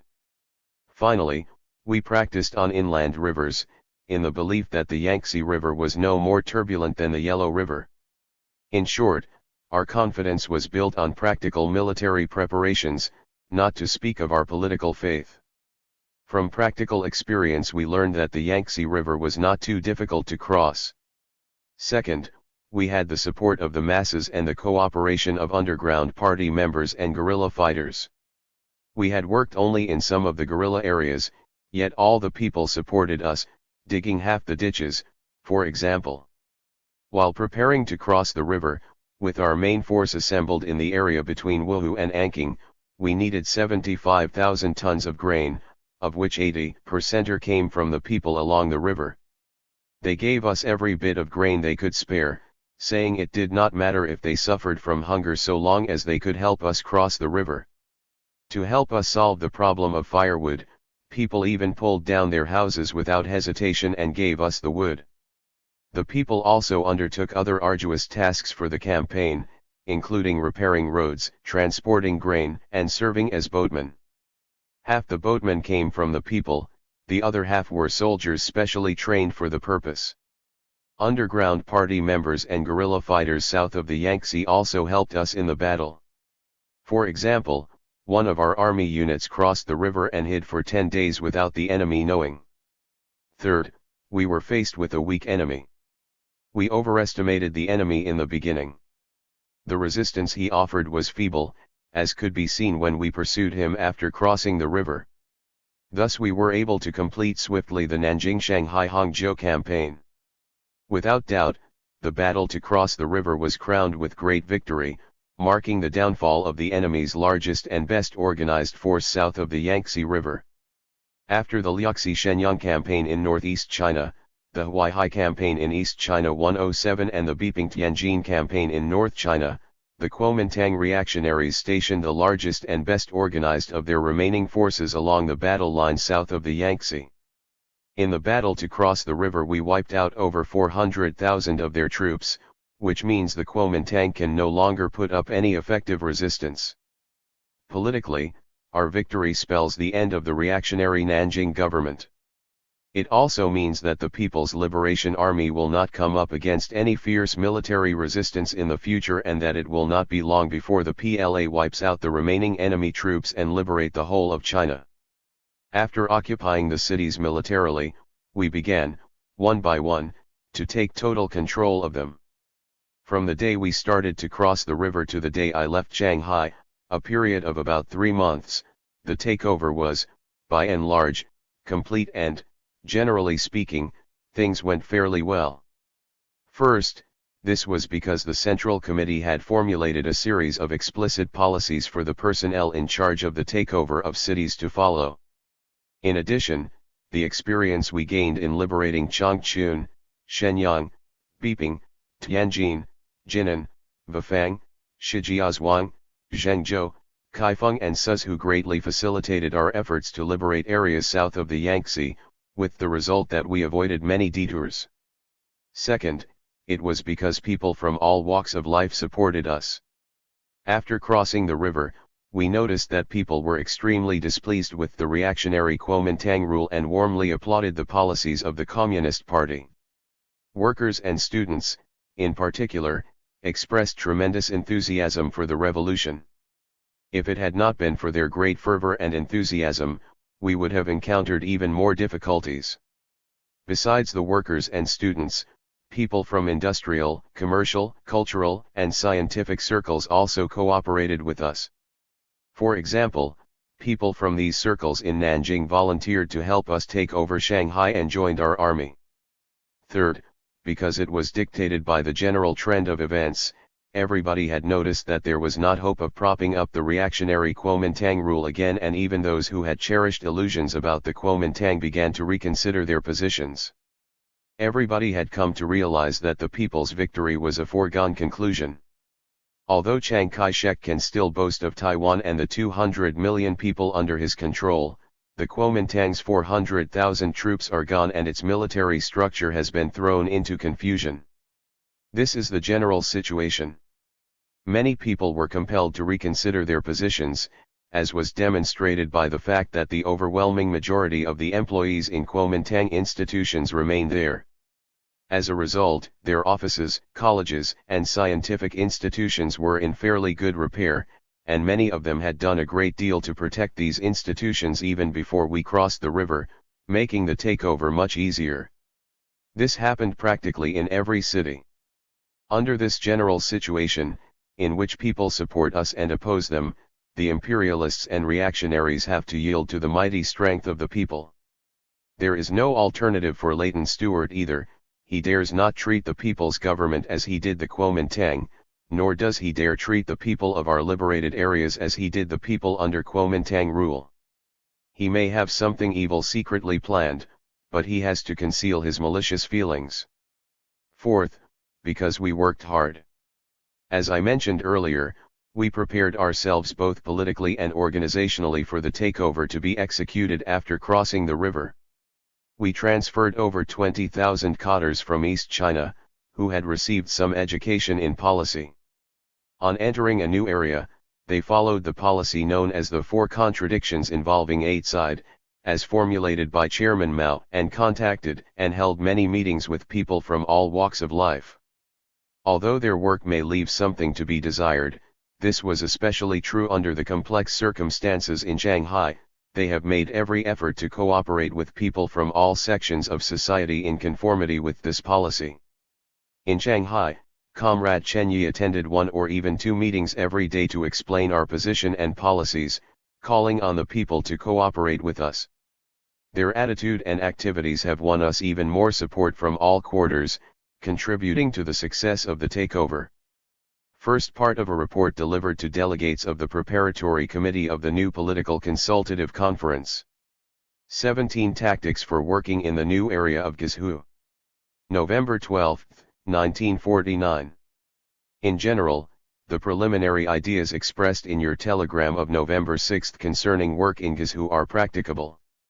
However, you should pay attention to the following points. 1. Your tactic of uniting with the many, attacking the few, antagonizing as few people as possible and guarding against left tendencies is quite correct, but it is not advisable to impose the general principle of concentrating our attack on the central group, because Guizhou has over the years been under the group's rule and such a principle can result in attacks on too many people. Actually, the overwhelming majority of the members of this central group are vacillating. We should, therefore, adopt tactics to allow them to turn over a new leaf and make a living, so as to split up the reactionary camp, isolate the most reactionary elements and weaken resistance to the revolution. By so doing, we shall soon be able to establish revolutionary order and mobilize the masses. Therefore, you should repeatedly explain to cadres at the various levels that the first thing they should do after arriving in a new area is to unite with all those who can be united with, eliminate antagonism towards us among all those who can be so persuaded and separate anyone who can be separated from the enemy camp. These tactics should also apply to the central group. It should be made clear to the public that all those willing to repent will be given a chance to make a fresh start. Our initial main targets of attack are those who continue to oppose us, because they refuse to mend their ways and go on with their reactionary evil acts. When you reach Guiyang, you should also choose a number of left-wingers, middle-of-the-roaders, and even a few right-wingers, who do not actively oppose us and are willing to be associated with us, to participate in our work. When taking over the city, you can put them in research or advisory groups. You can also appoint representative figures from the middle and upper strata, who have been doing better than others, as members of the takeover committees in various departments. That is to say, you should enlist their cooperation in handling practical matters from the very beginning, consulting them when issues arise, heeding their opinions and adopting any good suggestions they offer, and actively and patiently work among them, explaining to them the party's policies and the common program, and helping them remold themselves and make progress. If you do this, you are sure to make a good impression on the public, quickly enter into contact with people from all sections of society in Guizhou, and find it easier to solve any difficult problems or, at least, encounter less resistance. After arriving in Guiyang, you should also find out the attitude of representative figures from local groups, such as Wang Jiali, the central group, those who are comparatively friendly to us, the industrial, commercial and educational circles, and the minority nationalities, and make preparations to draw some of them into the provincial government. At least 1/3 to 1/2 of posts, such as member of the provincial government and director or deputy director of all the departments under the government's general office, should be given to people who are not party members. All prefectures and counties should follow suit. We hope that within a month you can give us a preliminary list of the names of those who are to hold provincial government posts for examination, after which we shall submit the list to the central government for approval. The chief hindrance to the implementation of this policy is the closed-doorism of our cadres. Therefore, to ensure its implementation, we must repeatedly explain its importance to party cadres. The Central Committee and Chairman Mao have issued explicit and detailed instructions on the question of the United Front, of which Comrade Song Rengshan has been asked to inform you. Too recently, when we discussed the work in Chongqing and other areas in eastern Sichuan with leading comrades in eastern Sichuan, we all agreed that the sooner conferences of representatives from all circles in cities and counties are convened, the better. This is because when we enter a city, we are immediately confronted with many difficult problems, such as those of currency, prices, and wages. In the countryside we first meet the formidable problem of borrowing grain and also those of currency, the maintenance of public order, and so on. These problems are best solved by promptly convening conferences composed of representatives from all circles, rather than trying to solve them within the party or through forums. We hope that you will consider this question and offer us your opinions. 3. Where the local armed bands of different shades are concerned, you should deal with them separately and cautiously, weighing the pros and cons of each group. The aim is to reorganize and control them all, which can be done only if you use systematic tactics and methods. When dealing with a specific local armed band, you should consider the others at the same time. You should have the overall situation in mind, refraining from seeking small gains at great cost. Your ideas on this question are right in principle, but you should avoid taking rash steps and measures when trying to put them into effect, particularly when you are dealing with armed bands of minority nationalities.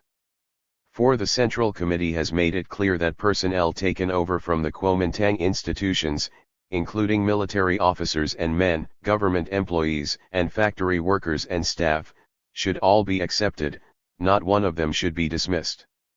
This policy will bring with it many advantages. Since Comrade Song Rengshan will explain it to you, I shall not discuss it in detail. Your decision to give former employees short-term living expenses is a good one. After you arrive in Guiyang, you should discuss with them the amount of pay they should receive, instead of just deciding it within the party. This is very important. However, it is inappropriate for you to decide that on the whole, the living expenses for workers should be no less than those of former employees, and the living expenses of government employees and teachers should be more than those of former employees, but less than those of workers. It is not proper for you to arbitrarily decide that workers should receive more material benefits than former employees. Particularly under the present circumstances, you should not try to increase such benefits of workers, because it is impossible at this time, and besides, it would be dangerous. The problem of wages is extremely complex and should be dealt with cautiously. We shall share with you the recent experience of the Hunan Provincial Party Committee in Changsha. We hope you will study this carefully. We plan to pay the workers and other employees in Chongqing according to the former wage rates, which are divided into 3 grades, as living expenses for a short period of time. The amount to be paid at each grade cannot be fixed until our arrival. You can also consider adopting this method, but should report the amount of money you are going to pay at each grade to the Bureau of the Central Committee for approval. 5. The problems being extremely complex in new areas, you should identify them and examine them from every angle, frequently ask for our instructions, and report your work to us so that we can help you. You should also require your subordinates to follow strictly the practice of seeking instructions from and reporting their work to their superiors. Telegram drafted for the Front Committee of the 2nd Field Army and sent to comrades Yang Yong, Su Jianhua, and Su Yunbei of the 5th Army. It was submitted to the CPC Central Committee, which, deeming that it merited attention, communicated it to all its bureaus on November 19. 18 report delivered at a conference on the press in southwest China. May 16, 1950. The pen is a major tool for exercising leadership, so leading comrades should learn to write. Holding meetings is essential to leadership, but it is always a small number of people who can attend meetings. Even when you make an important report, the audience will number no more than a few hundred. Private conversation is also a way to exercise leadership, but it is confined only to individuals. The pen provides the tool for exercising the most extensive leadership. Through writing, people can spread their views far and wide and refine and systematize their thoughts. That is why Chairman Mao told us that writing is a major way to exercise leadership. Anyone who cannot write should learn to write, and those whose writing is poor should gradually improve it. Writing takes on many forms. It is important for the party and government to write resolutions, directives, plans and telegrams, but the directives and telegrams can be communicated only to a limited range of cadres. None of our policies, however, can take effect unless they are made known to the masses, not just to the cadres. The most extensive uses of writing are in publishing articles in the newspapers, issuing pamphlets, and broadcasting them over the radio. Moreover, if the work of the press and broadcasting is closely integrated with practical and central tasks, it will be more effective on a broader scale than other means and will play a greater role in the carrying out of the leader's intentions. What if some local leaders say that the pen is too heavy and they do not know how to write? We should drive home to them the importance of the pen and the press, so as to help them understand that he who does not know how to wield the pen cannot make a competent leader. Writing is not so difficult. The most important thing is that what you write should be sound in content. Leading comrades are already in the right position. They are well informed, and they view things in a correct and relatively comprehensive manner. The technical aspect of writing is of secondary importance. So long as they try hard and receive help from others, they can gradually increase their ability to write. If they are reluctant to write articles, journalists should go and encourage them to do it. When a leading comrade refuses to write, he always has a good reason to offer, "I cannot write," or "I have no time to write." Then you should go to him and suggest, "You do the speaking, I will do the writing." Or, you can ask someone who has a close contact with the leader and can write to do the writing. The best way, however, is for leading comrades themselves to write. Journalists can then volunteer to help, and they should make plans for people to contribute articles to their newspapers. In this way we can progressively make it possible for leading organs and leading comrades to wield and exercise leadership over the newspapers. A well-run newspaper meets 3 requirements: it deals with practical matters, maintains close ties with the masses and makes criticism of others and itself. The fulfillment of these requirements depends on our leadership, otherwise, the newspaper will turn into a recorder and its news will carry no weight. Therefore, running a newspaper successfully presupposes leadership. Local newspapers should be made a success, too. The Xinhua Daily has been making progress lately. Newspapers should carry the general news released by the central news agency, but local papers do not necessarily have to use all the material released by the head office of the Xinhua news agency. Instead, they should select, rewrite, condense, or improve it, as appropriate. They should also consider whether readers have enough time to read so much news and whether they can understand the views contained in their newspapers. Compared to the leading newspapers, some local newspapers are more practical and suited to the needs of the people, their style is livelier and their language is easier to understand. Of course, leading newspapers must be published in the places where they are needed, such as in big cities, but this is not necessary in every locality. Newspapers should cover the practical matters of life and the central task at a given time and place. Dispatches from the head office of Xinhua News Agency should get primary consideration, and they may be easily edited. Leading comrades and those working on the newspapers should concentrate on local news and give wide coverage to the local people's work and life. Local newspaper offices should keep in constant touch with leaders so as to keep their guidelines in conformity with the current local tasks. Not long ago Xinhua Daily carried a special commentary on the suppression of bandits. Its main theme was a criticism. Was it correct? Yes. Was it appropriate at that time? No. To judge correctness, we should take into account time, place, circumstances, and other factors. When our troops had achieved some success in suppressing bandits through their arduous and bitter struggle, it was an inappropriate time to be critical. A month earlier it would have been appropriate. This shows that our comrades lacked adequate understanding of the actual suppression of bandits. Today the newspapers are more influential than in the past, so the result would be unthinkable if they publish something incorrect. Over the past few years only a few cadres were reading newspapers, but this has changed. People trust the newspapers and try to follow what they say. After a newspaper criticizes mistakes in one place, the same mistakes will quietly be corrected in many others. That is the function of the newspapers. Many people look to the newspapers to find out the attitude of the Communist Party and the policies of the people's government. They seek from the newspapers solutions to their own problems. Precisely because cadres and the masses all value our newspapers, we must exercise discretion. What are the central tasks of Southwest China today? For the area as a whole, the central tasks are, 1. To suppress bandits, 2.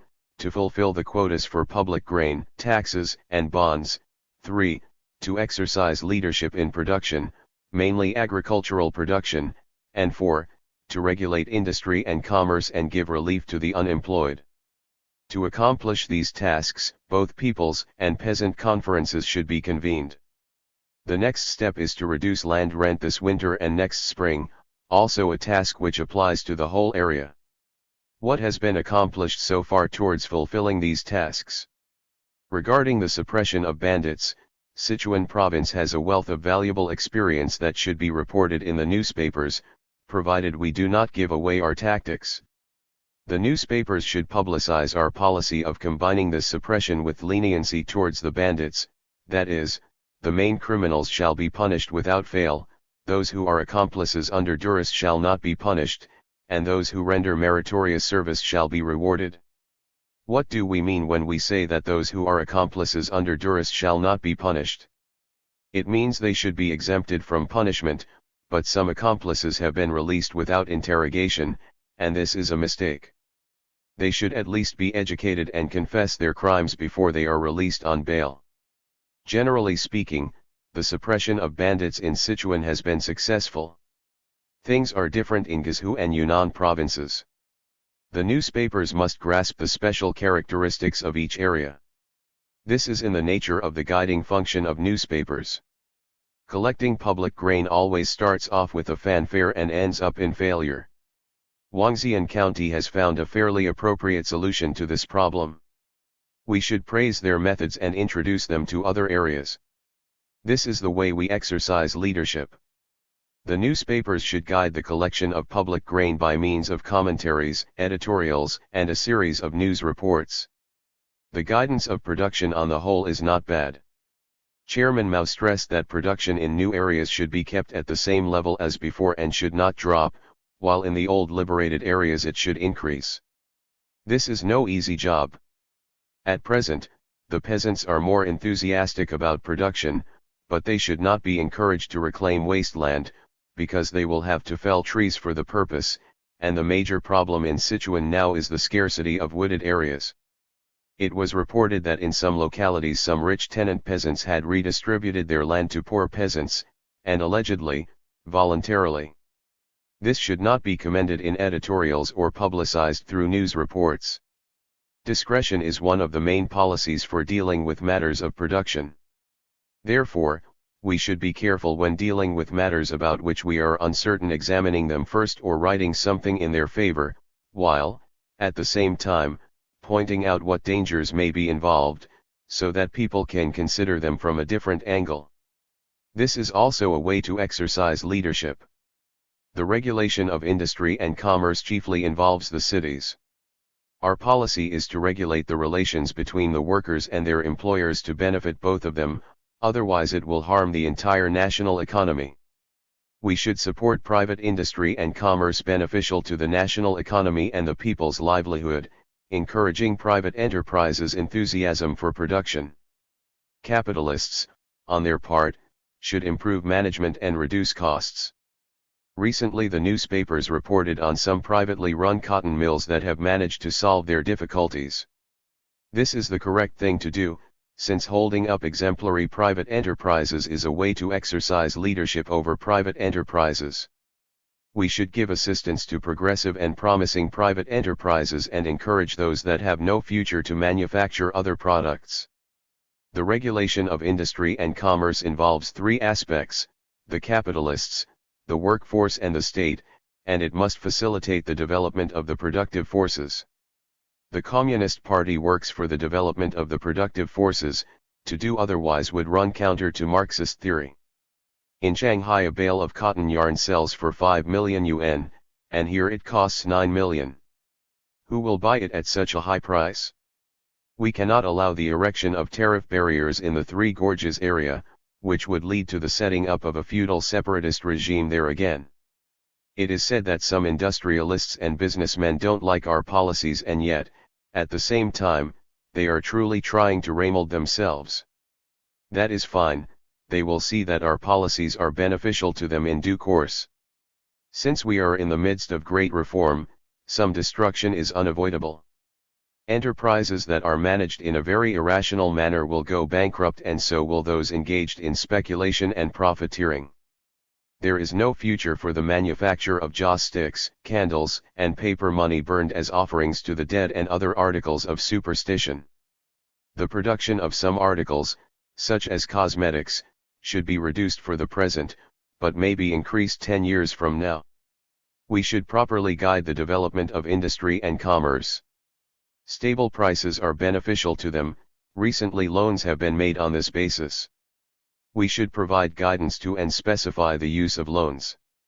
For instance, the 2 billion yuan plus lent to the Minsheng Company was specified for buying coal and repairing ships, thus helping solve some production problems in the coal and machine building industries. Supervision is necessary to make sure that loans are all used appropriately, otherwise anarchy would arise. Some enterprises have turned out products in excess of demand, finding no market for them, so they should stop to manufacture other products under guidance. Unemployment is mainly a problem in the big cities. It is said there are 50,000 unemployed people in Chongqing, out of a total of 250,000 workers, 10,000 in Guiyang, out of 30,000, and 20,000 in Chengdu. Proper arrangements should be made for these unemployed workers and they should receive relief from the government. Solving these problems chiefly depends on the convening of conferences of people from all circles, which provide the best and principal means of maintaining links with the masses. It is necessary to conduct rectification among cadres, with emphasis on combating bureaucratism and authoritarianism. This includes both busy work bureaucratism and push comes to shove authoritarianism. The Central Committee will soon promulgate a land law and people of all social strata should be encouraged to study it, because it involves everybody. Careful study will prepare people for this year's reduction of land rent rates and next year's agrarian reform. The newspapers should organize study and discussion of the law to enable people inside and outside the party to understand it. With many eyes watching and many fingers pointing and with everybody studying and coming to understand the law, cadres will not dare to act irresponsibly. This is a good thing for the leadership as a whole. All the tasks mentioned above require leadership exercised by way of the newspapers. We should concentrate on the outstanding issues, sometimes devoting a whole page to one issue or spending a month to explain the tasks and help bring about their fulfillment by publishing a series of commentaries and editorials. That way people will take note of them. The effect of newspapers depends on quantity as well as quality of the articles they carry. By quality we mean accuracy, to which must be added greater quantity. When everyone follows this principle, our newspapers will carry weight. Lately, Xinhua Daily has improved when it comes to criticizing others and itself. In the past it reported only the good news and not the bad. Now it also reports bad news, which is good for counteracting conceit and apathy. A newspaper's power lies mainly in its criticism of others and in self-criticism. Some newspapers have been praised by the Central Committee chiefly because they were successful in this respect and in making a clear distinction between what is right and what is wrong and between what should be done and what should not. When criticizing a mistake, the newspapers should make use of typical cases throughout, while pointing out the positive orientation, sometimes purposely contrasting the good with the bad. Only in this way can criticism or self-criticism be effective, showing that it is intended for the purpose of improving work, rather than just for the sake of criticism. What is meant by liveliness? This has nothing to do with the length of an article, but means that the account is written in a lively style and with a conclusion. Some newspapers only expose the problems and fail to follow up on their solution. Of course, a lot of descriptive details are unnecessary. Since we have seriously fallen short in criticism and self-criticism, we should make a greater effort in this area. Leaders of party committees and governments should fully support reporters in writing critical articles. Nowadays, few people dare to say what they think, so we should encourage people to speak. When necessary, we should also point out and refute false criticism. The leaders view the publishing of newspapers as concerning everyone, and the journalists feel the same way. When the newspapers are really involved with practical matters and the masses, and are well run, they will be the greatest help to leaders. It often happens that the newspapers are better informed than the party and government. They can feel the pulse of our society. They can discover the most outstanding issues of the day simply by making a comprehensive study of readers' letters. None of the tasks can be accomplished by just one newspaper. Different newspapers are concerned with different aspects of life. Therefore, it requires a joint effort for the voice of the party and government to be communicated to people of all strata. 19. Overcome the current unhealthy tendencies in the party organizations of Southwest China. June 6, 1950. Today I shall speak about rectification, a matter concerning the entire party. At the meeting of the Political Bureau of the Central Committee in May, it was decided to conduct a rectification movement this year, the third rectification movement in the history of our party. As you all know, during the War of Resistance against Japan our party conducted a very long rectification movement, chiefly to overcome subjectivism, sectarianism, and stereotyped party writing, with the aim of rallying the entire party membership under Mao Zedong thought and around the Central Committee headed by Mao Zedong, so we could lead the masses in defeating the Japanese aggressors. That movement laid sufficient groundwork for the party's 7th National Congress. At the Congress it was decided that Mao Zedong thought be the party's guiding ideology, as a result of which our party became unprecedentedly united politically, ideologically, and organizationally.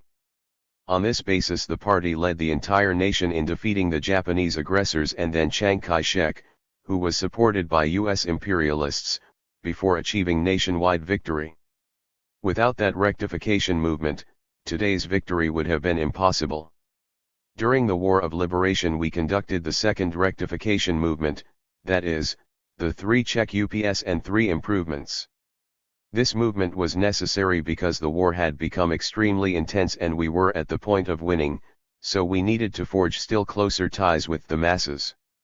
However, undesirable phenomena in the party, impurities in membership composition and work style, and apathy, low morale, and serious estrangement from the masses, as had been found among some comrades, had to be overcome before we could continue. Through the 3 check UPS and 3 improvements, the confused thinking within the party was clarified, the party became united and its ties with the masses were strengthened. In other words, we achieved successful results. Of course, these 2 rectification movements had some shortcomings, but we should not let these shortcomings conceal the fact that they were successful in the main. They have been of great service to the party. Chairman Mao and the Central Committee have called on us to undergo a 3rd rectification movement, which comes now at a time when we are faced with increasingly more work and responsibilities. We have to work in the new liberated areas with a combined population of 300 million, where our cadres are sparsely spread out and many problems have arisen. We cannot continue unless these problems are solved, hence the need for a rectification movement. During this movement, we should make use of the strong points and avoid the shortcomings of the 2 previous movements. This rectification movement means primarily to check on ideology and work style, to see what attitude our comrades have towards the party's revolutionary cause and whether or not they have carried out the party's policies in various movements, maintained ties with the masses, performed their work well and acted in conformity with Mao Zedong thought. The purpose is to overcome confusion and achieve unity in matters of ideology and policy, so we can continue with our work on the foundation we have already built.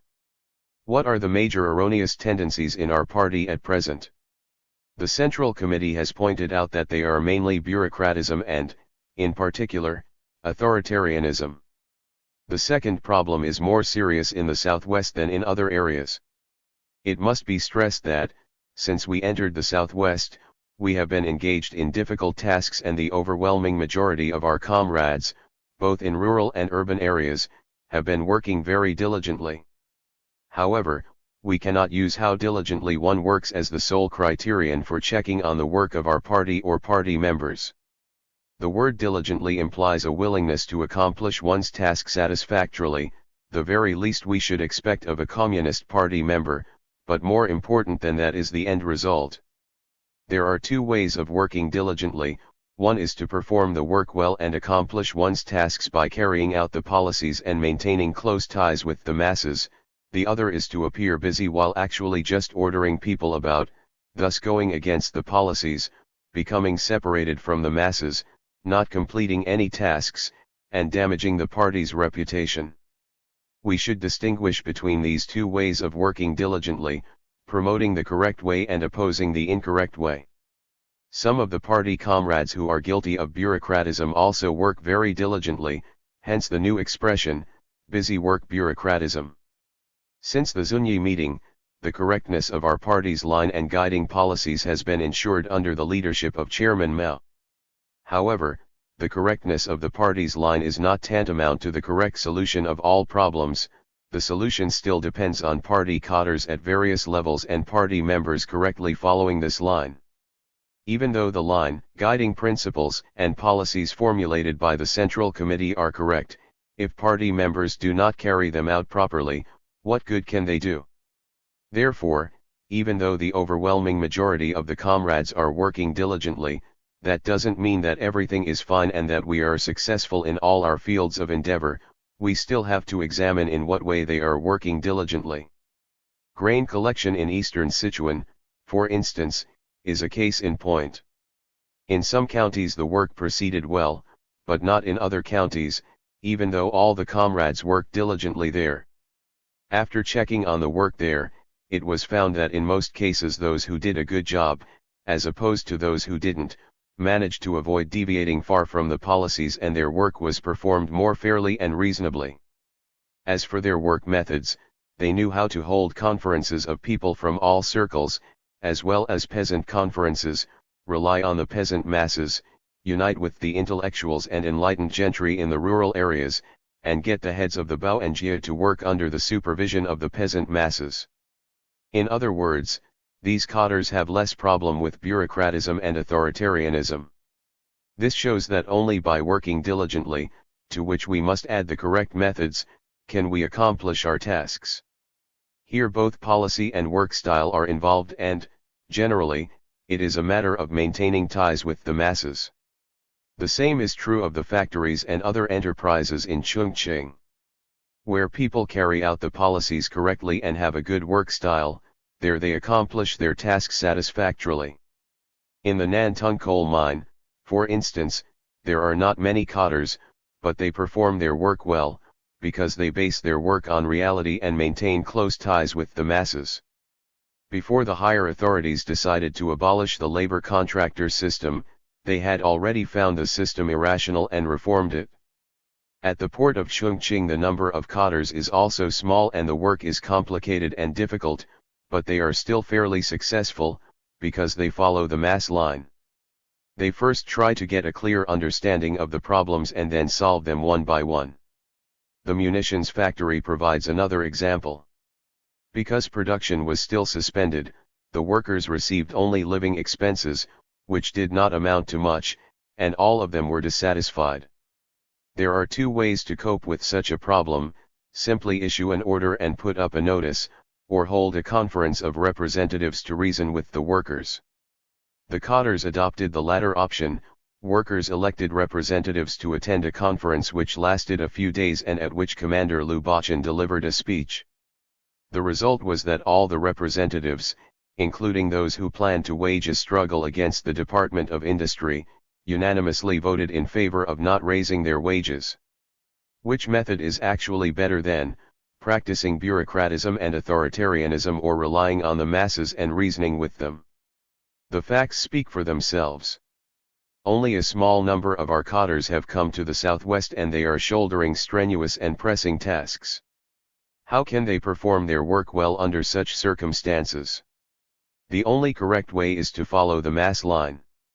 However, we have often found that some comrades, when confronted with difficulties, instead of examining whether they themselves have made any mistakes in carrying out policies or whether there is anything wrong with their ideology and work style, complain that the tasks assigned to them were too heavy, that there were not enough cadres and that the masses lacked political awareness.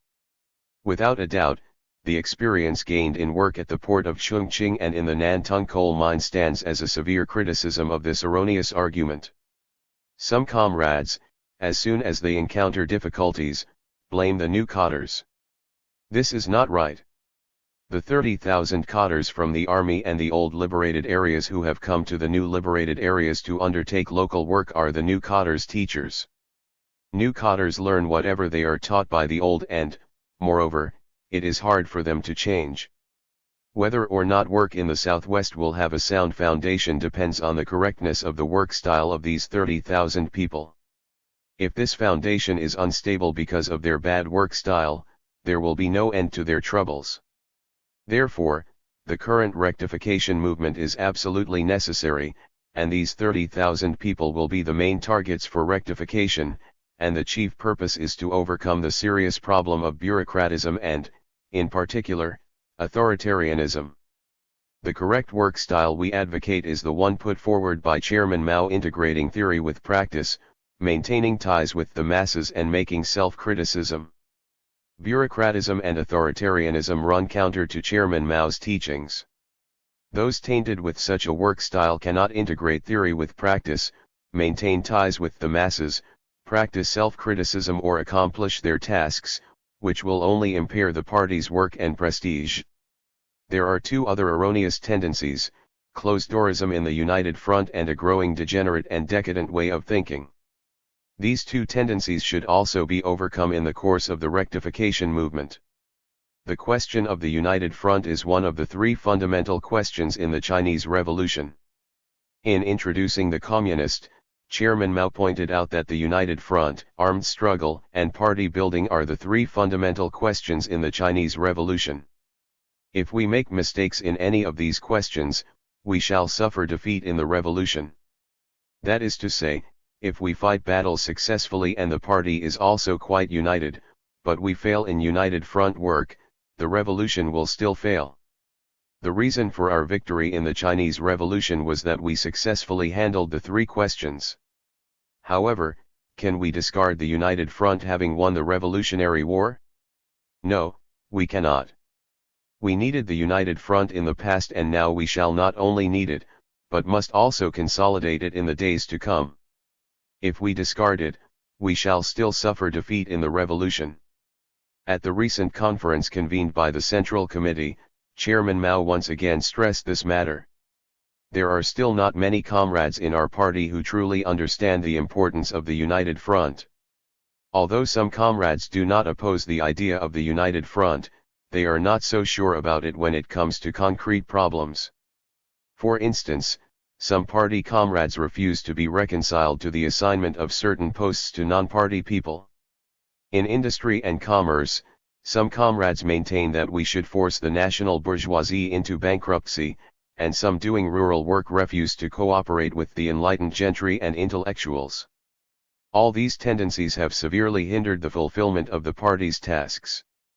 The United Front is a concrete application of Marxist-Leninist strategic and tactical principles. In essence, it means uniting with the overwhelming majority so as to isolate the enemy. We should even placate those whom we can for the time being but who may still oppose us in the future, thus winning over those who can be won over and narrowing the enemy's circle, so that we can then overthrow the principal enemy. Some comrades often manifest a sectarian bias in their work, turning the party into a small circle or faction and forfeiting the party's leading role. When some comrades consider problems, they don't proceed from overall interests, but from their own interests, fearing they might be overshadowed by others. Therefore, they do not like the United Front. Some comrades take on airs as veterans, they refuse to delegate functions and powers to others and insist that others obey them just on account of the fact that other people are not Communist Party members. Some comrades think that, since victory has been achieved in the war, they can do without the help of other people. All these ideas and practices are completely erroneous. The question of the United Front being a vital question of principle, if we do not clarify it among party members, we shall suffer great losses in our work. The reason is simple. In the Southwest, in addition to the army, there are about 150,000 to 200,000 cadres doing local work, of whom only 30,000 are party members, a few are youth league members and 80% or so are non-party or non-league people. The question of cooperation between party cadres and non-party ones is one of cooperation between 20% of the cadres and the other 80%. Let me ask, can we perform our work well if we do not unite with 80% of the cadres?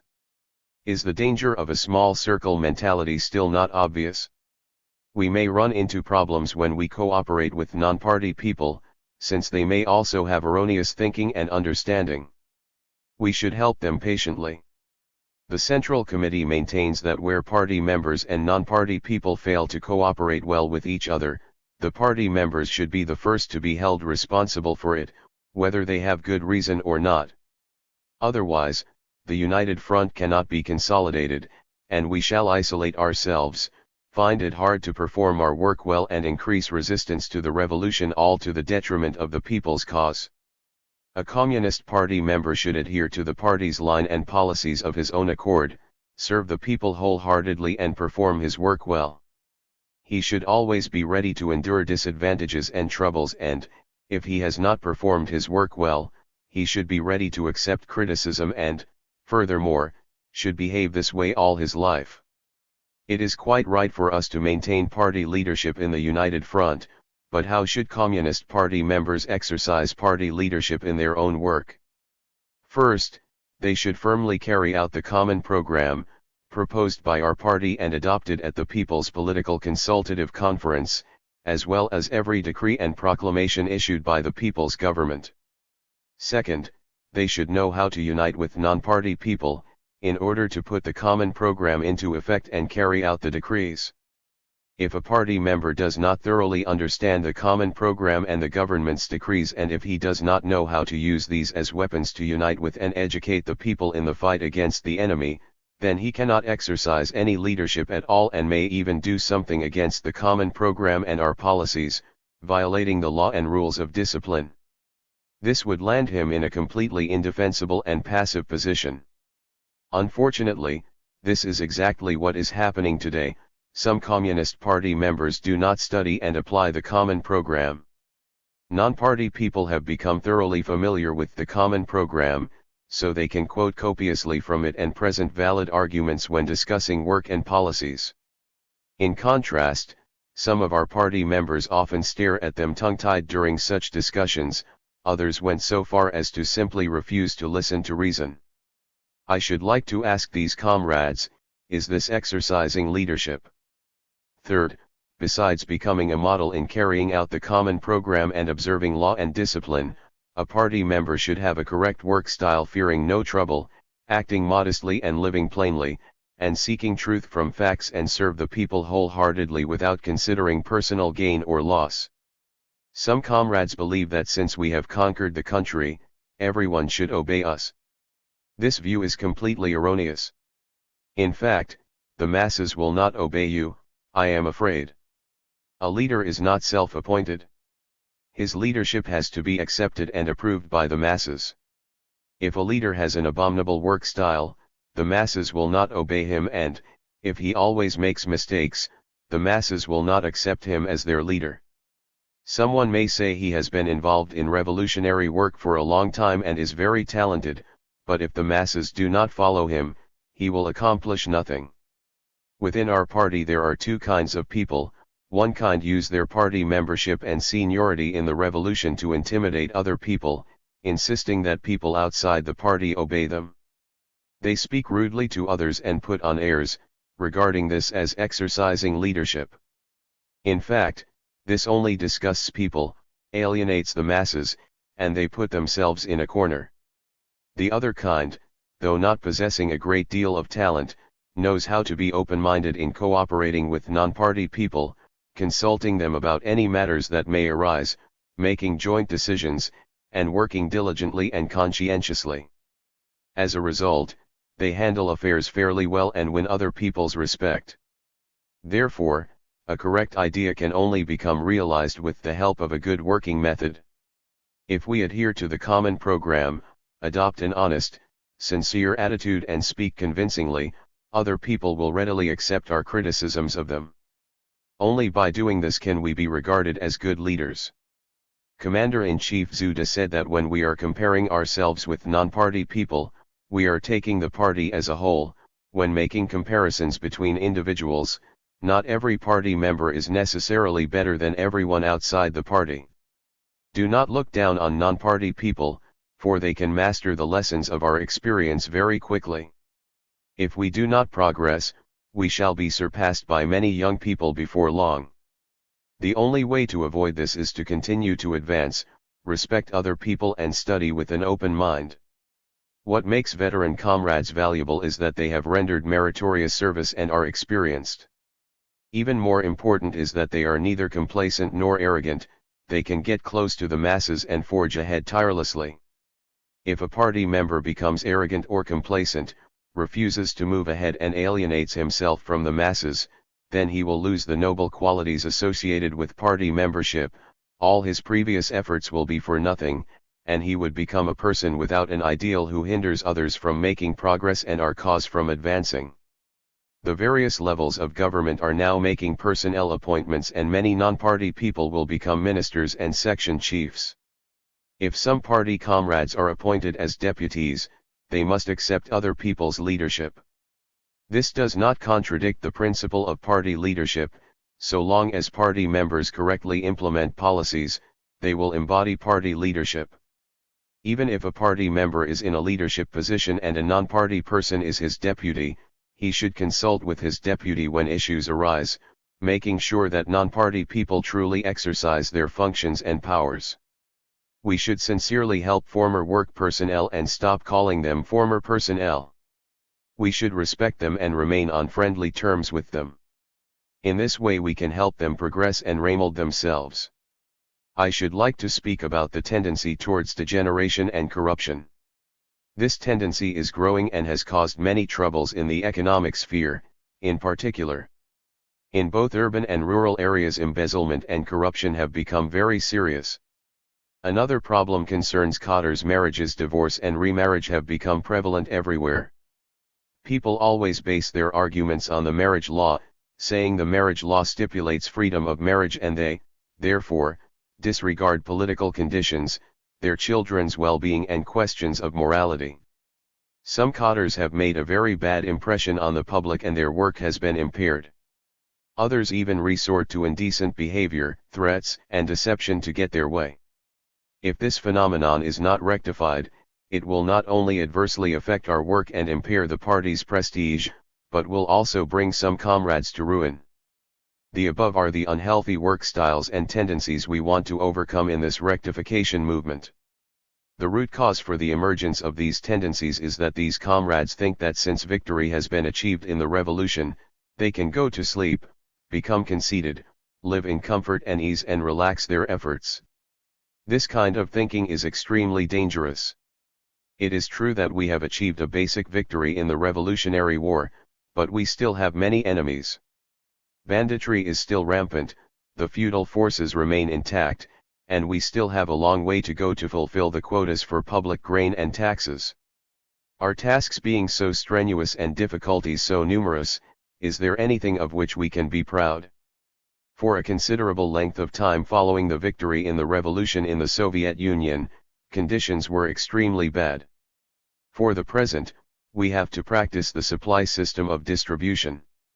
A party member should place his work above everything else, giving no thought to comfort and ease. We must see clearly that our living standard cannot be separated from the living standards of society in general. These tendencies also indicate that the activities of our party organizations leave much to be desired and that we have not made sufficient criticisms of others and ourselves, especially among the leading comrades. Recently we received anonymous letters from several comrades, exposing a number of problems. These comrades are good people, but the fact that they wrote anonymous letters also indicates that the inner party life in some army units and local organizations is neither democratic nor sound, so that healthy trends are not yet gaining ground among party members. Can these tendencies be overcome? At every stage of the revolution there have always been some dregs sinking down, but the overwhelming majority of our comrades are of fine character.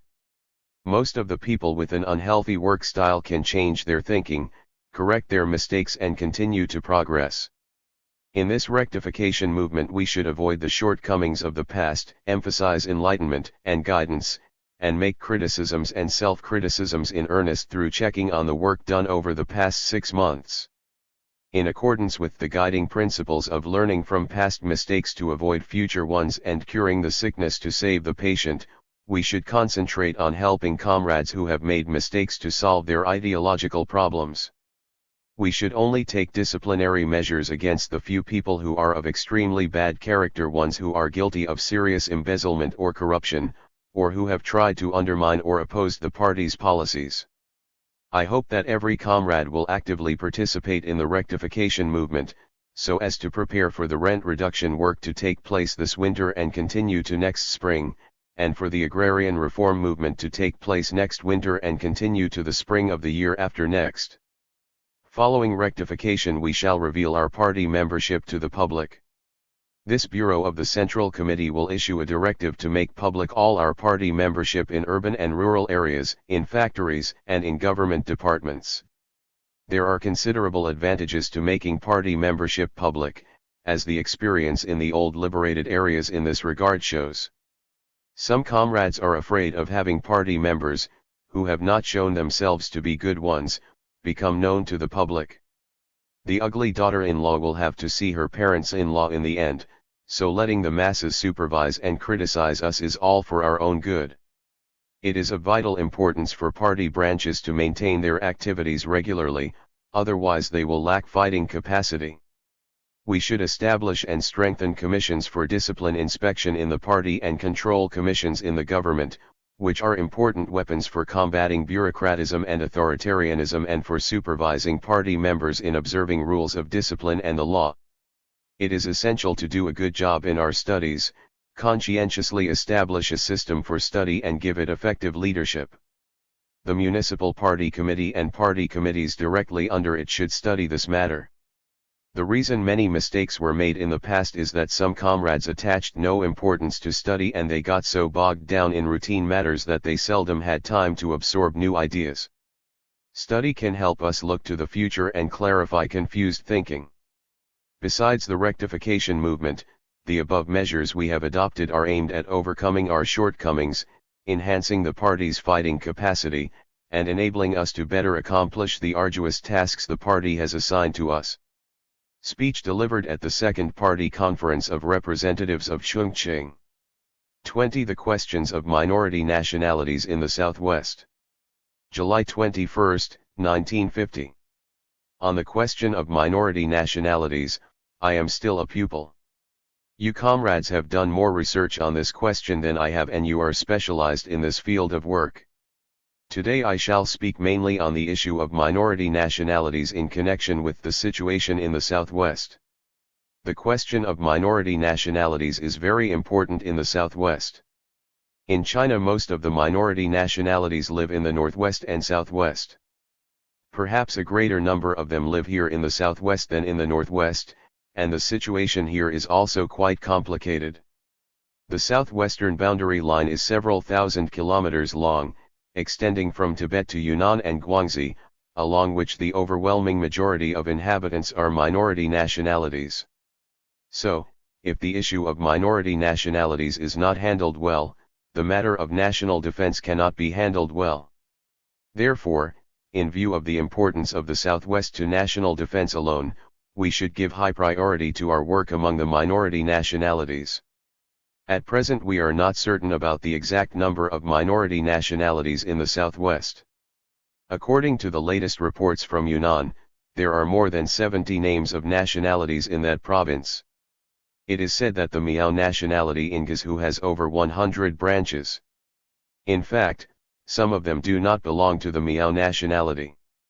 For instance, the Dong people used to be believed to belong to the Miao nationality, when in fact, the two have different languages and histories and they themselves hate to be lumped together.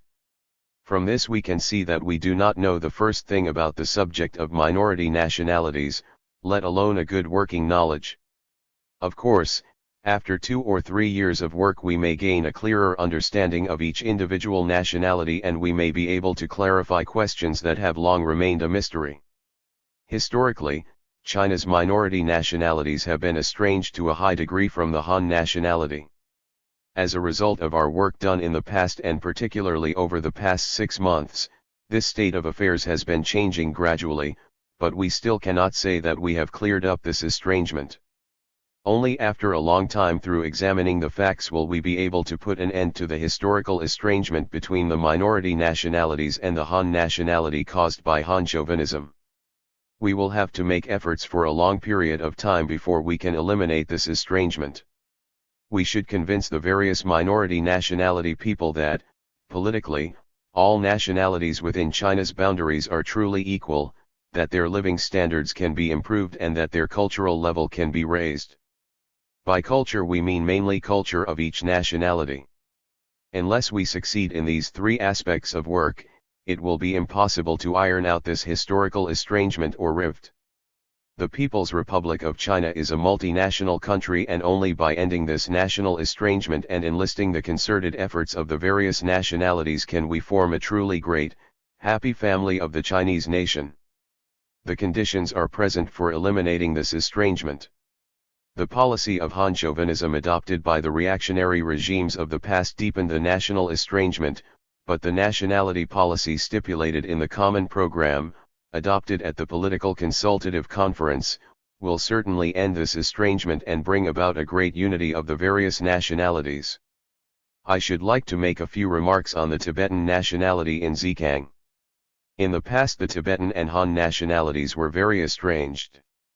However, after our army entered the southwest, and especially after we proclaimed the policy concerning the liberation of Tibet and put forth the 10 terms, great changes have taken place. How did they fare in the past? In the old days the reactionary regimes in Zhejiang caused the local Tibetans to suffer a great deal. After we entered Zhejiang, the first thing we did was announce the nationality policy stipulated in the Common Program.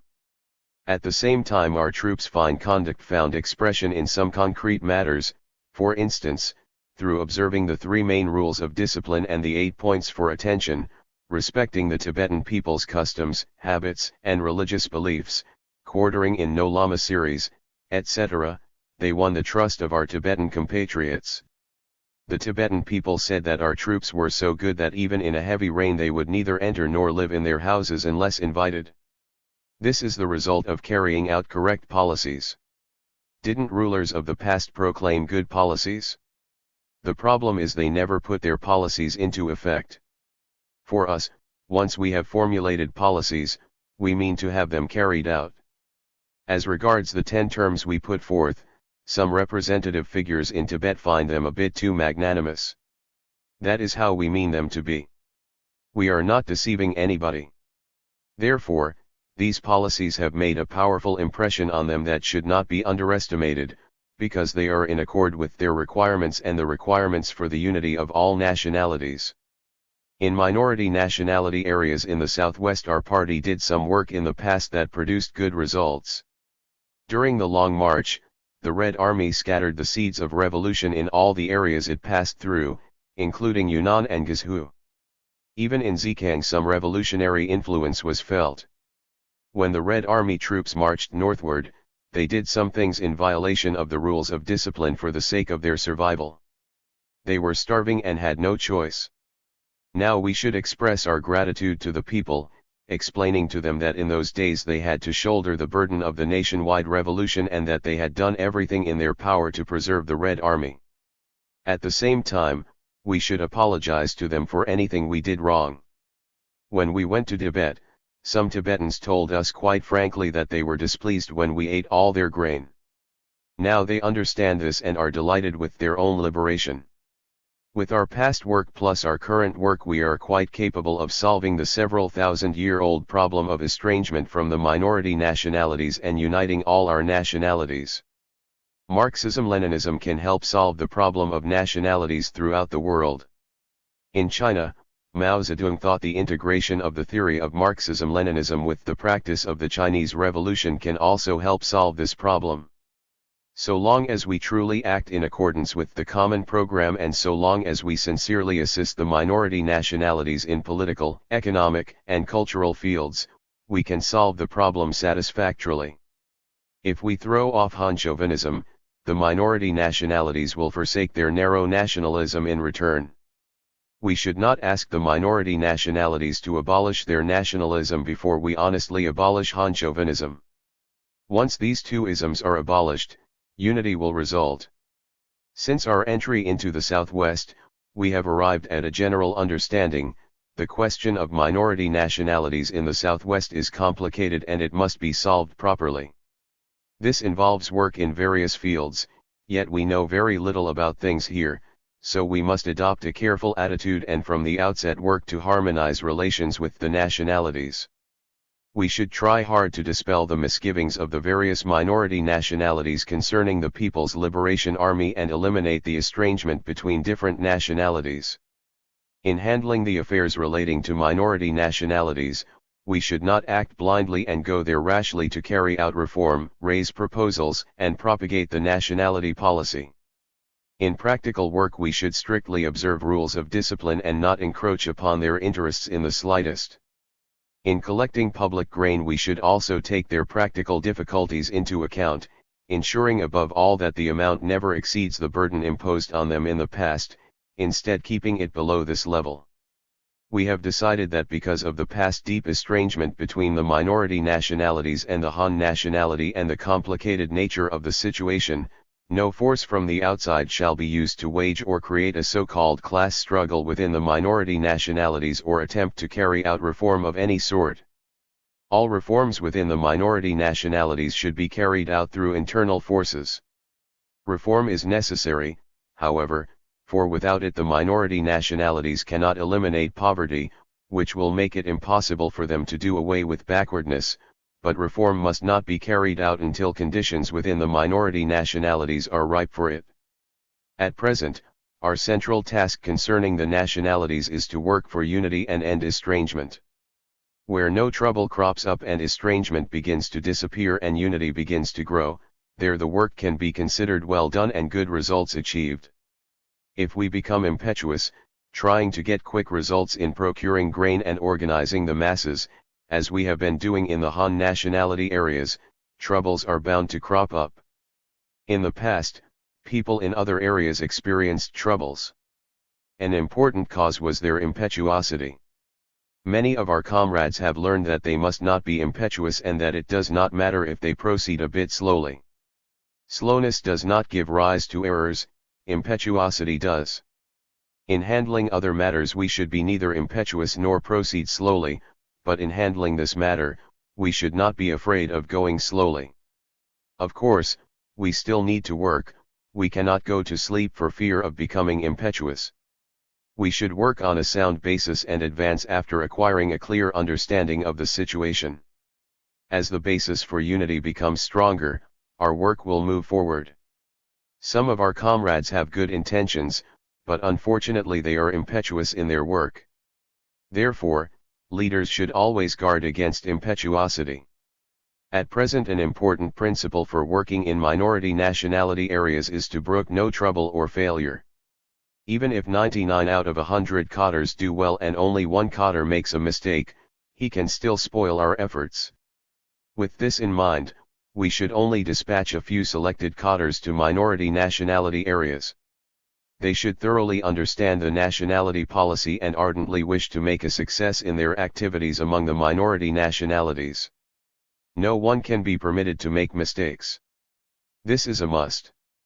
The reason no trouble has come up so far in the Southwest with regard to the question of minority nationalities is that we have been working on a sound basis, which is in itself an accomplishment. Have we done enough work so far, then? A number of new problems have now cropped up, requiring us to do more work to avoid trouble. For instance, the Common Program stipulates that regional national autonomy be introduced in areas where different minority nationalities live together. When the Common Program was proclaimed, the minority nationalities rejoiced and asked us when and how autonomy was to be introduced. They want it to be materialized. If we fail to do so in 6 months or even in 12 months, they will lose faith in our policies. We must solve this politically significant problem. Our party encountered such a problem before. For instance, we have had such an experience in Inner Mongolia and in the northern part of the Shaanxi-Gansu-Ningxia border region. However, we have no experience in the vast new liberated areas, and it is a new problem for many of our cotters. We must now set about solving this problem, because the demands from the minority nationalities are pressing. In Zhejiang some representative figures are even thinking of using the name Bod government when regional national autonomy is implemented. We have not yet reached an agreement on this matter, but we are determined to adopt a name they like better.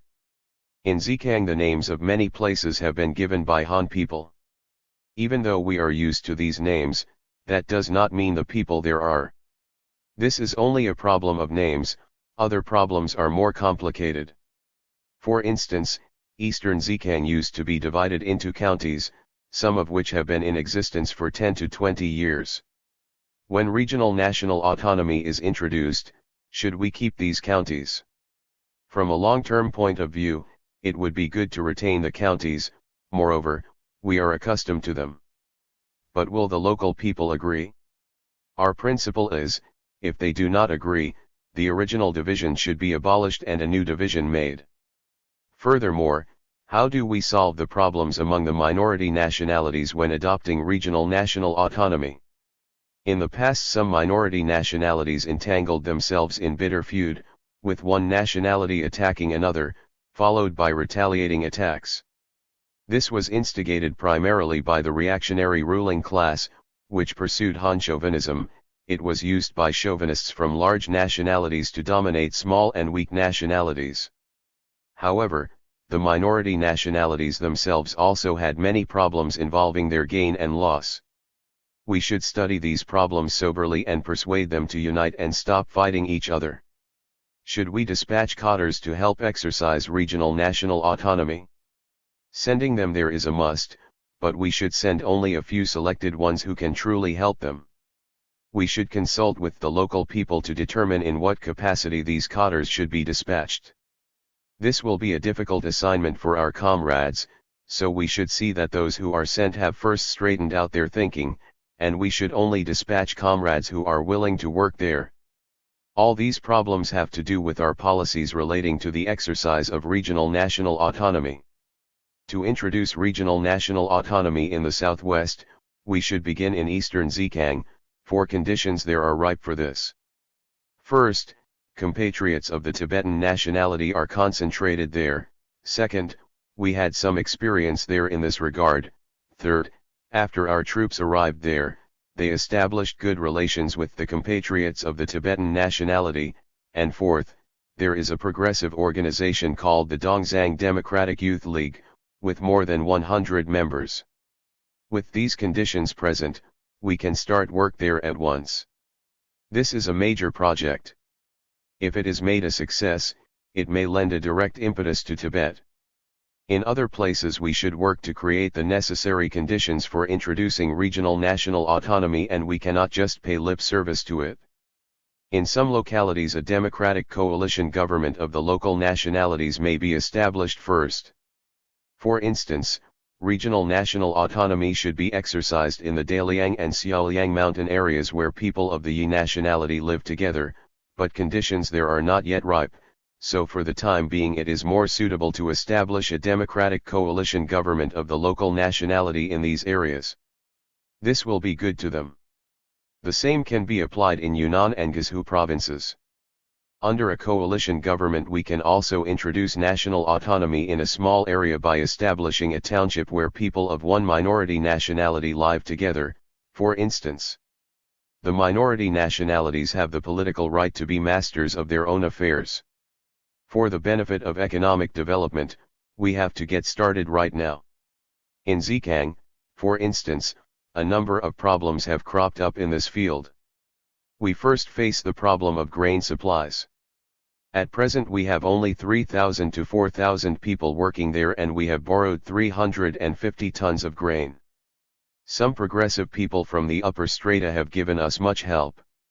They are not only lending grain to us but have also set a fair price.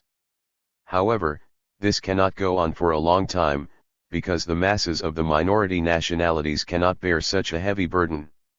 We are also confronted with other economic problems in the areas of the market, trade, banking, and so on. If these problems are not solved, the political foundation will be shaken. Regional national autonomy will be only nominal if we fail to manage economic affairs well. The minority nationalities want to benefit from regional autonomy, so if the economic problems are not solved, trouble will ensue. Chairman Mao has laid down 2 principles concerning Tibet: first, introducing regional national autonomy, and second, after entering Tibet, not depending on local people for grain supplies. If we follow these 2 principles, we can solve the Tibetan issue and become united with the Tibetan people to consolidate national defense. These principles are applicable to all minority nationality areas. Politics is based on the economy. Can we do without a solid economic base? No, we cannot if we just give the minority nationalities a nominal regional national autonomy while consuming all their grain. We have established this principle to be applied in the minority nationality areas, that is, policies enforced in Han nationality areas in different fields of endeavor, including economic policies, cannot be applied mechanically to minority nationality areas. We must distinguish among those that can be applied, those that must first be revised, and those that cannot be applied. We should formulate a different set of policies for minority nationality areas if we want to serve the minority nationalities wholeheartedly. For instance, if we can help solve the problem of salt for the minority nationality people in Guizhou, most of whom live in the mountains, we are sure to win their support. Also, Zhejiang has no highways at present, so we should make proper arrangements for the following: facilitating the minority nationalities' economic exchange with the interior, determining the kind of goods that should be brought in, the way of moving their products out and the prices of the products, and making sure that they have some profits to gain. When doing business with them, we shall follow the principle of exchange at equal value, occasionally, however, letting them profit at our expense. In our effort to help the minority nationalities develop their economies, a very important link is trade, and our economic work there should be based on trade. We should assist the minority nationalities in organizing their own business activities, which we cannot monopolize. In doing business, we should see to it that they are not subjected to exploitation by middlemen at any stage. In this way their economies will be enlivened and their living standards will improve. Right now the key is first to enable them to profit from business activities and then help them develop their agriculture, industry, animal husbandry, commerce, and so on. In the realm of culture, too, we have much work to do. We should try to help raise the cultural level of the minority nationalities as quickly as possible. We should promote educational undertakings in minority nationality areas, encouraging people to set up schools there. For now we should hold some training courses, focusing on explaining the nationality policy. The main obstacle to operating schools is the lack of teachers, not of funds or anything else. To remedy the shortage of talented people in the Southwest, we have to establish a Nationalities Institute without delay in order to enroll some young people for advanced studies. Related to culture and education is the question of public health. Work in this field is also very important in minority nationality areas, where medicine is badly needed. At present, cultural work should center primarily on public health work, which has a significant role to play. We should embark on all these political, economic, and cultural undertakings right away. In doing so we should adhere to one principle, namely, to consult with the minority nationality people. If they agree, we go ahead. If they agree with only a part, we do only a part. If they agree with the major portion, we do the major portion. If they agree with everything, we do everything. We definitely need their consent. We need the consent of most of them, particularly of people from the upper strata.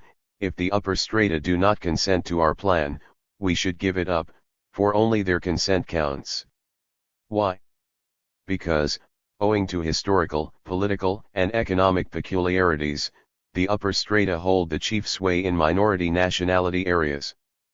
Progressive forces are weak there and exert little influence. In future, however, when the progressive forces expand, they will exert a very great influence, although they do not have a decisive bearing at present. For now we should do everything through the upper strata. We should do more to persuade them, consult them frequently and unite with them, guiding and helping them to progress step by step. If we fail in our work among the upper strata, all our efforts will come to nothing. Some of our comrades are wont to take radical measures, thinking they can do better without the help of people from the upper strata.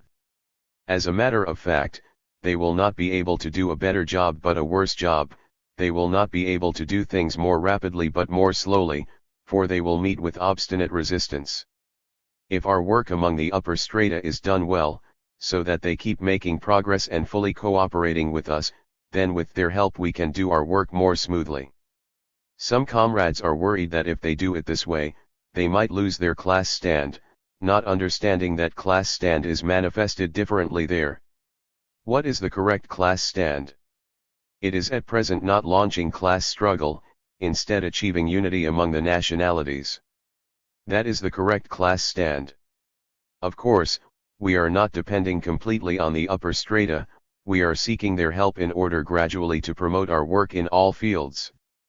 By the way, some special problems should be solved in the light of actual conditions. For example, we decided not to carry out rent reduction and agrarian reform in minority nationality areas, but the Miao people in Guizhou have demanded rent reduction and agrarian reform, and their need is more urgent than that of the Han people. Why? We find it quite natural since there are only a few landlords among the Miao nationality in Guizhou.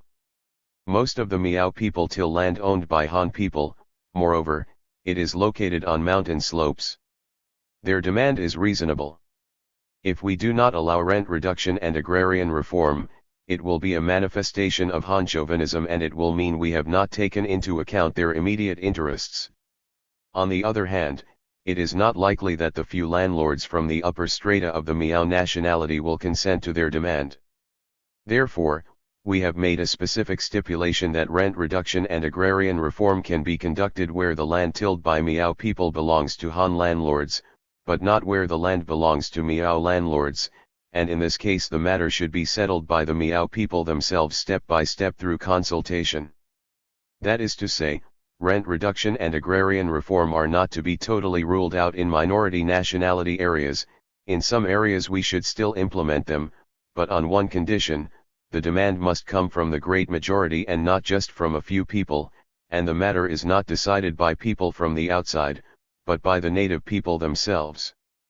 Also, we should consider ways and means for instituting regional national autonomy and establishing a coalition government in minority nationality areas.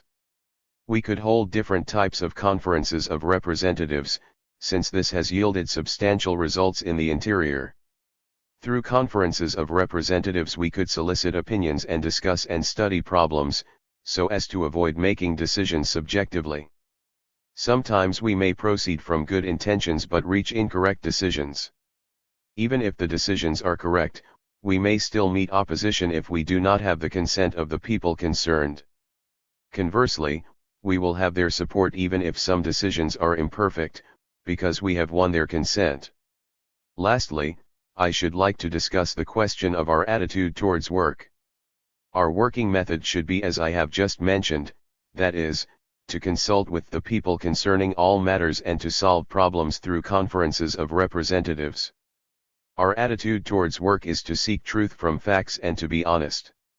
Recently we came to realize that we should also be honest in respecting the customs and habits of the minority nationalities.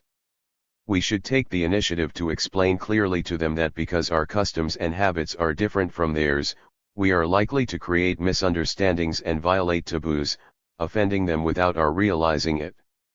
We do want to learn about some of their customs and habits, but we cannot do it overnight, because this is not something to be imposed on people, and so we have to ask them to forgive us for any faux pas. This is also being honest. In this way we can easily win their sympathy. In all our political, economic, and cultural work we should adopt this attitude. The delegation sent by the central government to visit the Southwest will surely be of enormous help to us. You have studied and learned much more about the minority nationalities than we have. Especially when you go down there and come into contact with concrete matters, you will discover many problems. We sincerely hope that you comrades will examine all kinds of problems and make suggestions. Even a one-sided view is better than none. At present, we are in urgent need of suggestions. I hope you comrades will not hesitate to let local comrades know whatever strikes you.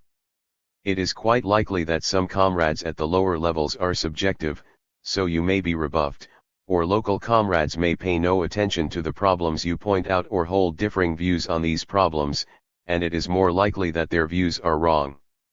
When this happens, take no offense. You can write to us or to comrades working in the provincial governments. The matter can be solved reasonably in the end. If some of your opinions happen to be incorrect, we shall also let you know. In this way, with your help, I am sure we can solve the most complicated and most important issue in the Southwest, establishing unity among nationalities, or at least laying a very good foundation for this goal.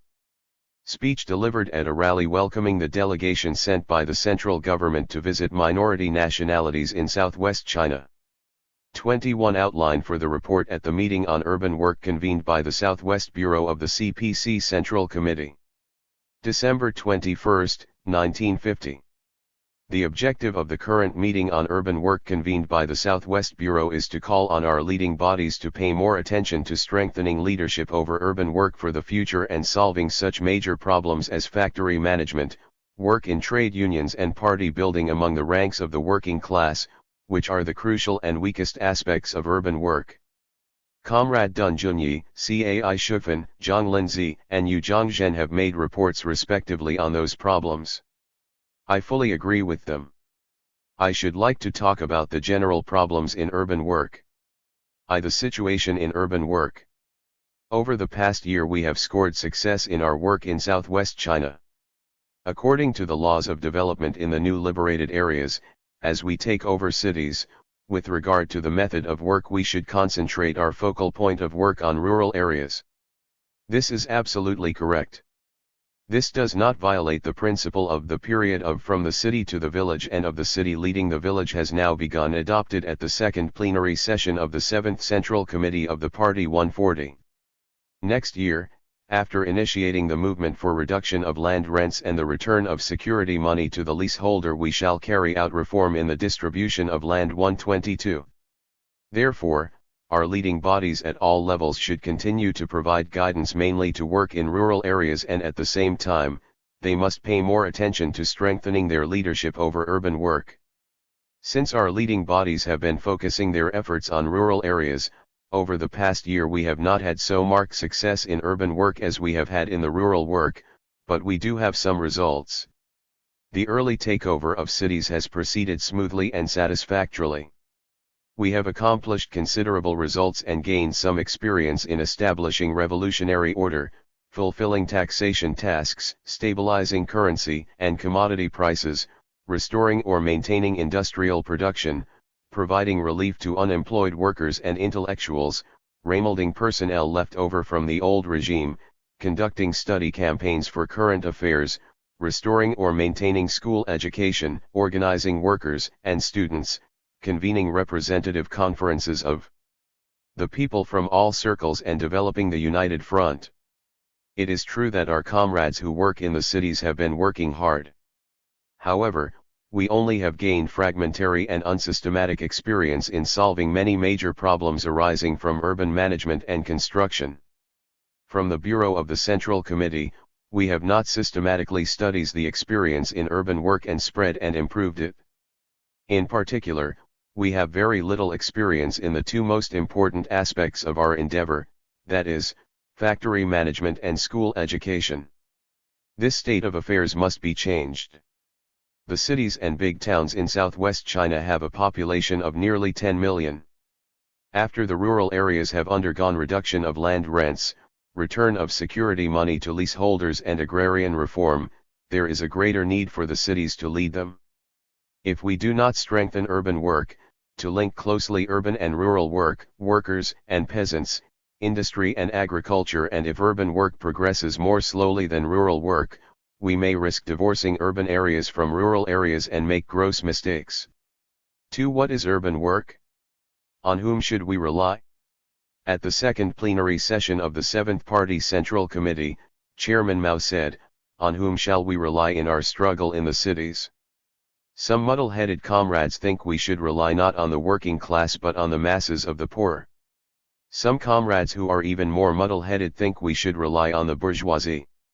As for the direction of industrial development, some muddle-headed comrades maintain that we should chiefly help the development of private enterprise and not state enterprise, whereas others hold the opposite view, that it suffices to pay attention to state enterprise and that private enterprise is of little importance. We must criticize these muddled views. We must wholeheartedly rely on the working class, unite with the rest of the laboring masses, win over the intellectuals and win over to our side as many as possible of the national bourgeois elements and their representatives who can cooperate with us or neutralize them, so that we can wage a determined struggle against the imperialists, the Kuomintang, and the bureaucrat capitalist class and defeat these enemies step by step.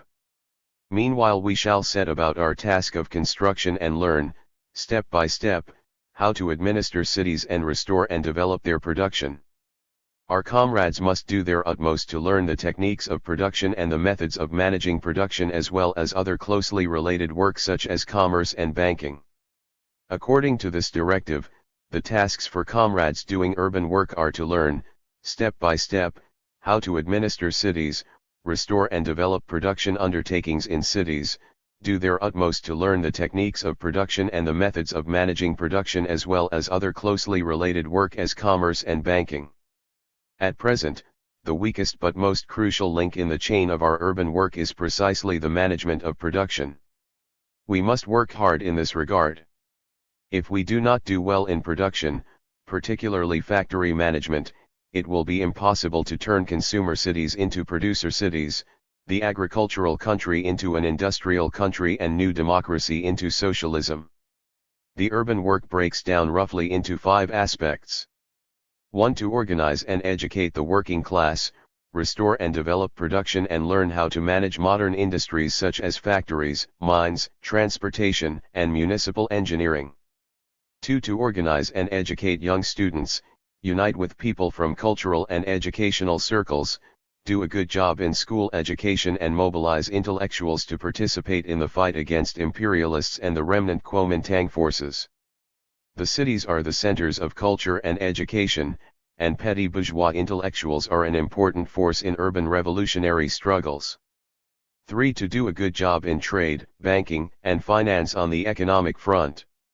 We should strengthen market management, accomplish taxation tasks, stabilize currency and commodity prices and facilitate the flow of goods between the urban and rural areas. 4. To strengthen public security, intensify the struggle against imperialists and the remnant Kuomintang bandits and secret agents and consolidate revolutionary order. Meanwhile, we should strengthen the ideological struggle to eliminate the influence exerted by the imperialists and remnant Kuomintang forces and support the anti-feudal struggle in the rural areas. 5. To strengthen the united from work among people from all circles. We should do more work among the bourgeoisie, the main object of our united front in the cities. We should organize, unite with and educate the city dwellers through representative conferences, enabling them to participate in urban management and construction. All these aspects of work should be done according to Chairman Mao's directive. Other work in the cities, for example, in party organization, in organs of political power, in trade unions and other people's organizations, in culture and education, in the suppression of counter-revolutionaries, in news agencies, newspapers and broadcasting stations. All this work revolves around and serves the central task. On whom should we rely to do all this work well? Chairman Mao has instructed us to wholeheartedly rely on the working class. How to do so? First, ideologically we must have a full understanding of the role of the working class. If we do not rely on workers, we cannot do well in industrial production and our country cannot develop into socialism. Therefore, we should oppose the bourgeois and petty bourgeois ideas among party members and cadres that neglect the importance of the working class and the wrong views of those people who argue that workers make no contributions to the revolution. The workers' life is too good, workers are backward and workers are hard to rule. Second, we must organize the overwhelming majority of workers into trade unions and rely on trade unions to educate them, arouse their class consciousness and give play to their initiative for production. If we neglect the work in trade unions, relying on the working class will be out of the question.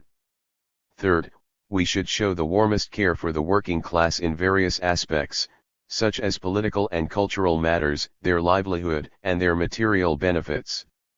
We should not neglect minor matters beneficial to workers. We should oppose some comrades' wrong view of making use of workers. In times of stress, they rely on workers. But when things go smoothly, they do not rely on them. When they need workers, they rely on them. When they don't need workers, they refuse to rely on them.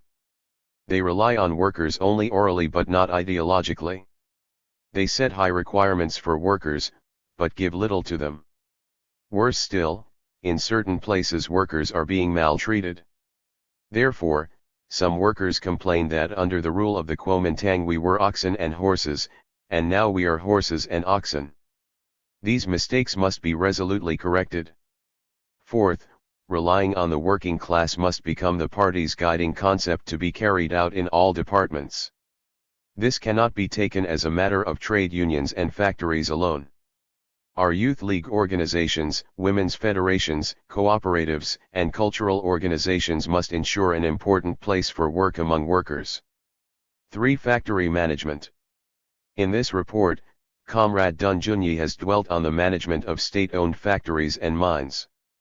Long ago we put forward the slogan of relying on workers and uniting with staff to do well in production. This is the key to effective factory management. So far, many of our military representatives, work teams, and even trade union cadres have not understood this slogan. They do not arouse the enthusiasm of workers and staff. They even do not trust workers and staff. Some comrades like to have the final say on matters of technology and management they do not understand. Although the maladies of bureaucracy and commandism have been slightly rectified after the rectification campaign, they remain the major problem among our cadres. If we do not continue to combat bureaucracy and commandism, it will be impossible for us to rely on workers and unite with staff to do well in production. Experience has proved that if we do not rely on the workers, it is impossible for us to unite with the staff. The latter do not come close to us and wholeheartedly display their initiative until the workers' enthusiasm has been aroused and the workers have gained some success in production. The Central Committee has instructed us that to successfully manage factories and mines, we must exercise democratic management and conduct enterprise operation.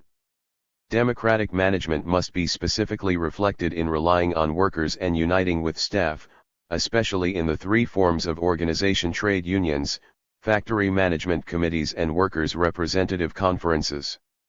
Otherwise, there will be no democracy or democratic contents to speak of.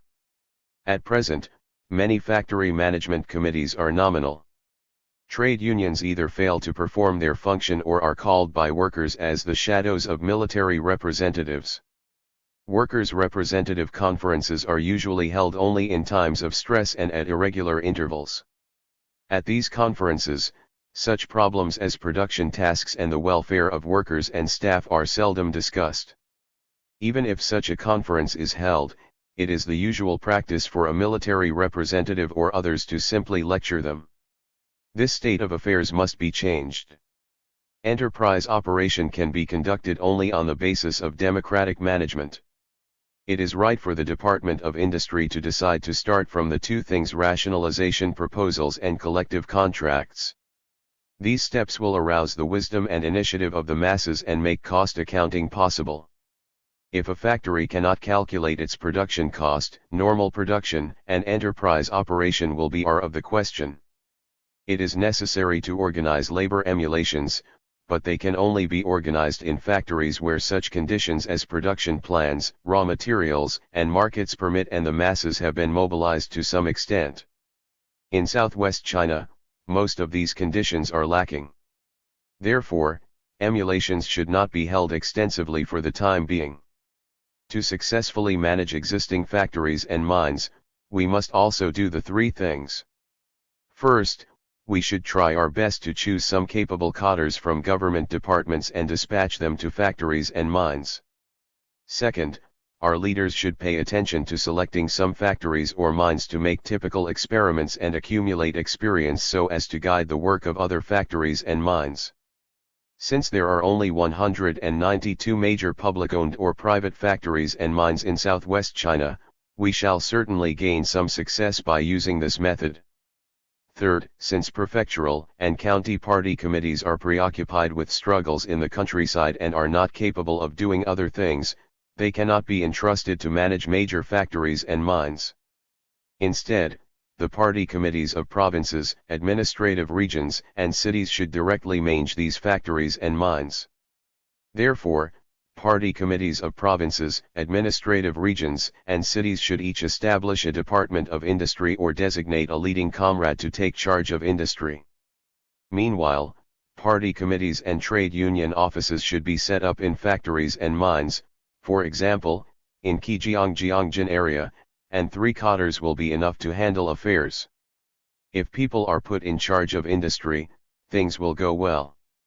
Besides successfully managing state enterprises, each province, administrative region, and city must give more effective guidance to local industry.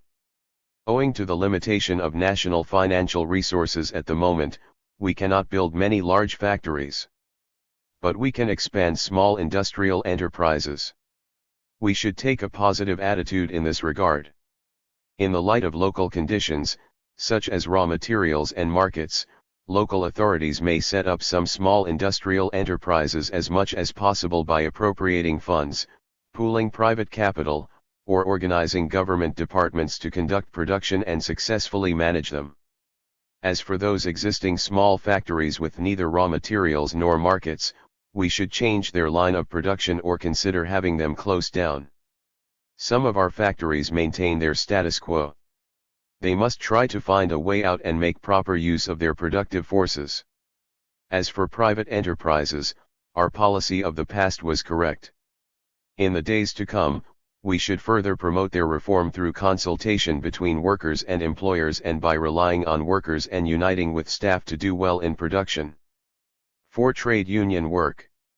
Comrade Cai Shufan has talked about this in his report. It is estimated that the workers in southwest China, including handicraftsmen, total 1.6 million.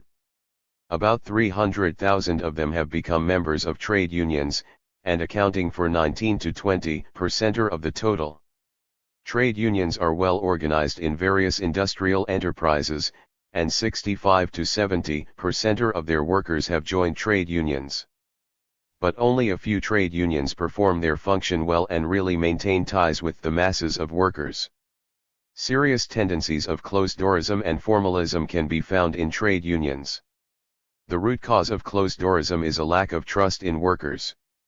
Formalism manifests itself in the fact that trade unions practice no democracy in their activities, fail to gear their activities to production and attach no importance to workers' welfare. That is why they do not enjoy the workers' trust. Of course, there are a very small number of trade unions that function well. At present, the trade unions' tasks are as follows. First, they must further admit workers. First of all, they should focus on recruiting new members in factories, mines, transport departments, municipal engineering department and shops. Second, they must resolutely admit the worker activists from the locality and their own factories into their leading organs at all levels to cement their ties with the masses of the workers so that they are no longer divorced from the masses.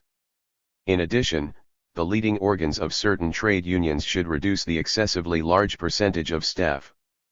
Third, they should practice democracy in their activities and rectify their bureaucratic style of work. Once trade unions are preliminarily consolidated, they should convene representative conferences or membership meetings to elect their leading organs. Trade unions must fully heed the workers' opinions and suggestions and handle them conscientiously and properly. Fourth, they must strengthen cultural and educational work among workers. From a long-term point of view, workers should receive education mainly in cultural and technical knowledge. For the time being, they should still focus on political education and at the same time, they should receive cultural and technical education. Fifth, they must attach importance to workers' labor protection and welfare. In the days to come, they should still avoid setting excessive requirements, but what is more important, they should straighten out some comrades' wrong ideas of neglecting workers' welfare and of giving them benefits as a form of charity, without discussion is trade unions and among workers. Party building in the cities. At present, a common tendency in various localities is to neglect party building in the cities and pay no attention to expanding party organizations on the pretext of prudently expanding them. We recruit new party members mainly from workers in the cities. But quite a few comrades within the party look down upon workers, because they are born in peasant or petty bourgeois families.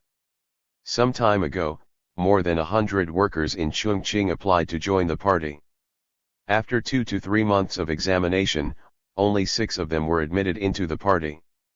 Later, some more workers were recruited directly by the Department of Organization of the Municipal Party Committee. The plan put forward by Comrade Yu Zhongzhen in his report is appropriate. It is both necessary and possible to admit into the party 7% or about 20,000 from among 300,000 workers in major factories and mines with the next 6 months. We should recruit a few new party members from schools, government organizations, and other departments aside from factories and mines, but set stricter requirements on them. An open party building policy must be carried out all over Southwest China without exception. Secret party organizations should immediately begin conducting activities openly. Party building should be carried out first slowly and then quickly, and new party members admitted prudently one by one. We must oppose both the tendency of closed-doorism and the tendency of pressing people into the party. We must consolidate party organizations from the very beginning and conduct strict party activities. We must attach importance to expanding youth league organizations and rectify the tendency of closed-doorism as well. 6. On the bourgeoisie. The characteristics of the Chinese bourgeoisie. Our attitude towards the bourgeoisie is to unite with them while struggling against them. The aim of struggle is to achieve unity. At the present stage we must win over to our side as many as possible of the national bourgeois elements and their representatives who can cooperate with us or neutralize them, so that we can wage a determined struggle against the imperialists, the Kuomintang, and the bureaucrat capitalist class, and defeat these enemies step by step. It is a wrong and dangerous idea to kick away the bourgeoisie either politically or economically. Shortly after Southwest China was liberated, left deviation like this did exist. But after we began to readjust industry and commerce in May, there emerged the right deviation of having no daring to wage the necessary struggles against the bourgeoisie. We have relations with the bourgeoisie mainly in tax collection, labor and capital, and the public and the private interests. Meanwhile, reduction of land rents, returning of security money to leaseholders, and land distribution in the countryside also involve them. Generally speaking, the bourgeoisie care only about capital in the labor-capital relations, give no consideration to both public and private interests, and complain that taxes are too heavy. But we must conscientiously carry out the policies of taking into consideration both labor and capital, and both the public and the private interests, and of collecting neither more nor less than the right amount of taxes. Between April and May, private enterprises were really in dire straits. Therefore, we firmly carried out the policy of industrial and commercial adjustment. If we had not done that, a great many of factories would have closed down. This would be extremely harmful to the working class, the national economy, and the people's livelihood. Therefore, this policy, the policy defined by the Central Committee, is correct. It is incorrect to maintain that the policy is wrong. We should continue to implement this policy in future. As for taxation, we should follow the policy of collecting neither more nor less than the right amount of taxes. We should take the initiative to readjust irrational taxes, but must collect rational taxes without hesitation and combat tax evasion so as to ensure the fulfillment of taxation tasks.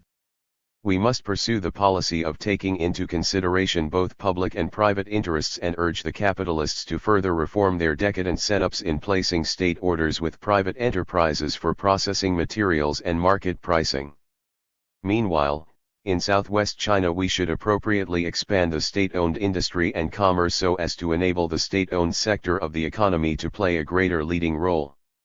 As for the labor-capital relations, it was necessary for us in the past to persuade the workers to lower their wages to an appropriate extent so as to tide over the difficulties. After July, the situation of industrial and commercial enterprises began to improve. Therefore, we should not lower the workers' living standards, but should achieve a balance of revenue and expenditure in factories by reforming the decadent setups of private enterprises and by trying to develop production. In factories and mines where capitalists are not making profits, we should still persuade workers not to demand too much.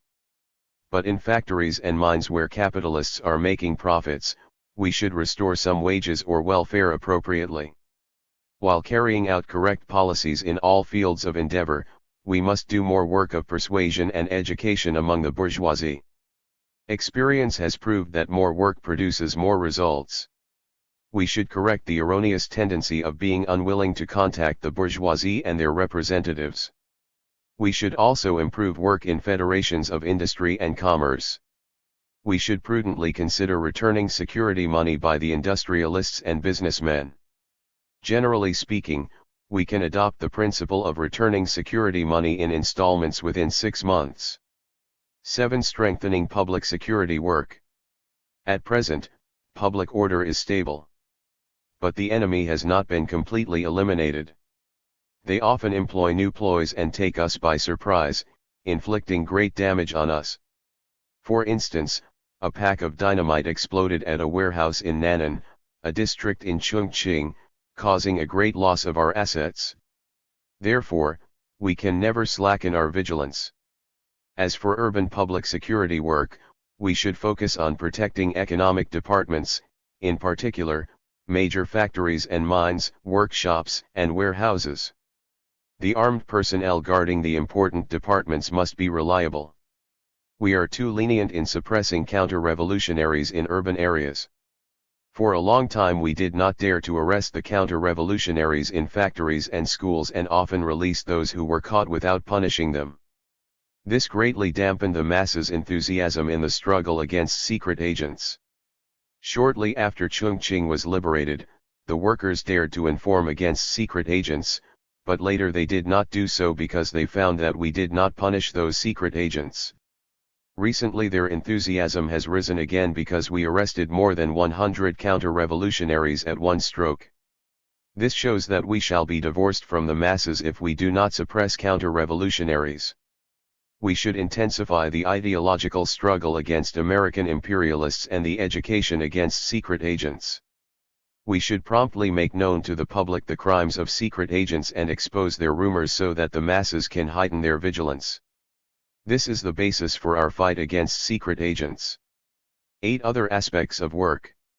Urban work involves many aspects and I cannot talk about all of them. We must strengthen school education. Our propaganda department should study and discuss it at the meeting that will soon be held. Although the problem cannot be solved in a short time, we must start to tackle it. We should do a good job in implementing the system of the representative conferences of people from all circles. Practice over the past year shows that the system is the best way to maintain ties with the masses, solve problems, and consolidate the united front. Local authorities should review experience, hold those conferences with better results and make them play an even great role. 9. Unified leadership. Since urban problems are complicated and need to be solved promptly and more often than not one problem involves many departments, urban work should be done under the unified leadership of municipal party committees. Some of our departments are placed under dual or triple leadership. They should solve general problems, except some special ones, under the leadership of municipal party committees. Otherwise, a problem usually cannot be solved for a very long time, because it involves many things to attend to and no organ and persons are put in charge of tackling it. This malady of bureaucracy emerges just because there is no unified leadership and no persons specially assigned to solve problems. Therefore, in the days to come when a problem involves several departments, we must call personnel from those departments to meet together to decide on the principles and measures through consultation and carry them out with concerted efforts. For major problems, we must form a special group or committee and designate persons mainly responsible for solving them. Facts indicate that it is a good method. The method of leadership concentrating our efforts on setting typical examples, accumulating experience, and spreading it is effective in all aspects of urban work. Many of our comrades often forget this method of leadership and take a roundabout course in their new work. This should draw their attention. X. The problem of cadres. We should not hope that the higher authorities will send us cadres and that cadres will be transferred from other regions. We should be determined to promote cadres from among the rank and file. After 1 year of work, many activists have emerged, so it is possible to select a number of cadres from among them. Only in this way can we further our ties with the masses and lay a firm foundation for our work. We should pay special attention to selecting cadres from among workers. If we do well in the work of trade unions, it will be a little easier to find new sources of cadres. 11. The report system. To study urban work and strengthen the leadership over it, we have stipulated that in 1951, the party committees of cities directly under the provincial, regional, governments and of key enterprises, shall write bi-monthly comprehensive reports on their work and at the same time submit their copies to the Southwest Bureau of the CPC Central Committee. 22. The entire party should attach more importance to United Front work. March 26, 1951. The Central Committee of the party and Chairman Mao have pointed out time and again and made it very clear that United Front work should be improved. Our victory in the revolution is inseparable from the United Front work we did. Without the United Front we could not have fought battles so successfully. Even though we may be victorious, we still cannot do our work well without it. However, not all our cadres realize its importance. That is why the Central Committee and Chairman Mao have once again brought up this matter and the Central Committee has issued a special directive on it. In accordance with this directive, we are holding this conference on United Front work. The requirements in the Central Committee's directive are quite specific, so there is no need for me to dwell on them. Today I shall mainly discuss problems concerning erroneous ideas. We say that United Front work must be improved. Why must it be improved? First of all, we should get a clear understanding of the importance and principle of the United Front. Our party adheres to the axiom that in order to do our work well, we must first understand its importance. As in fighting, first of all, we need to know why we are fighting as well as with whom we should ally ourselves and whom we should attack. So far only a small number of comrades have attached importance to United Front work, and the majority do not yet have a true understanding of its importance and underlying principles. It is true that many of our cadres in the Southwest have achieved good results in United Front work. However, many other comrades are not doing the work conscientiously, only doing it when pushed. After February or March of last year, bandits became a serious problem all over the place and prices were affected.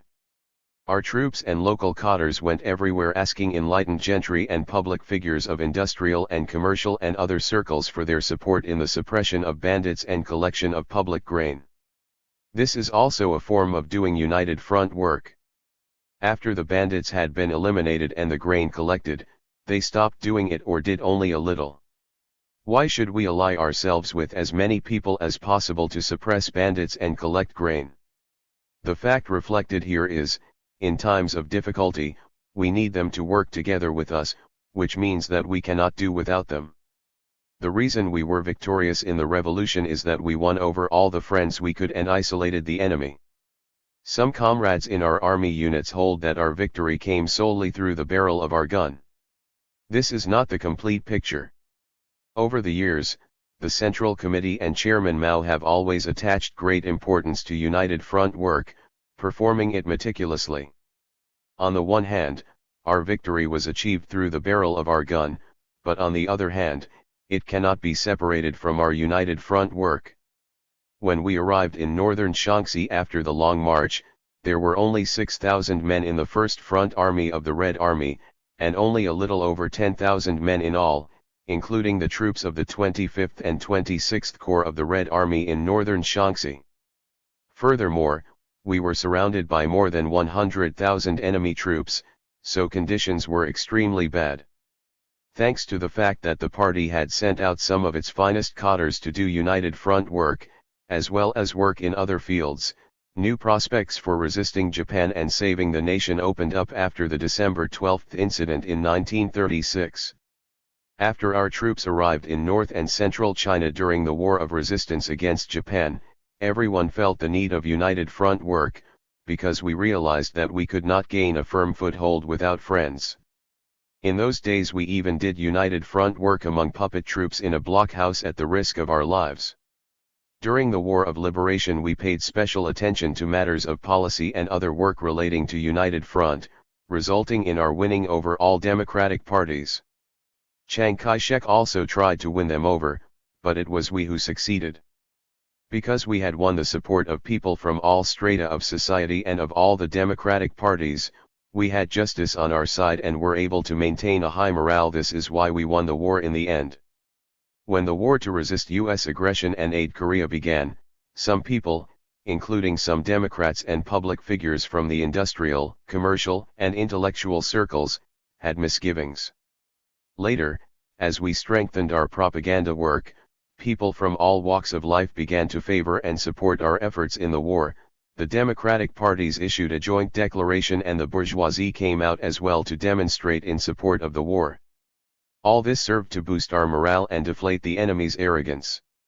Some of our comrades did not appreciate the significance of the joint declaration, thinking it just a formality, but people from all strata of society set great store by it.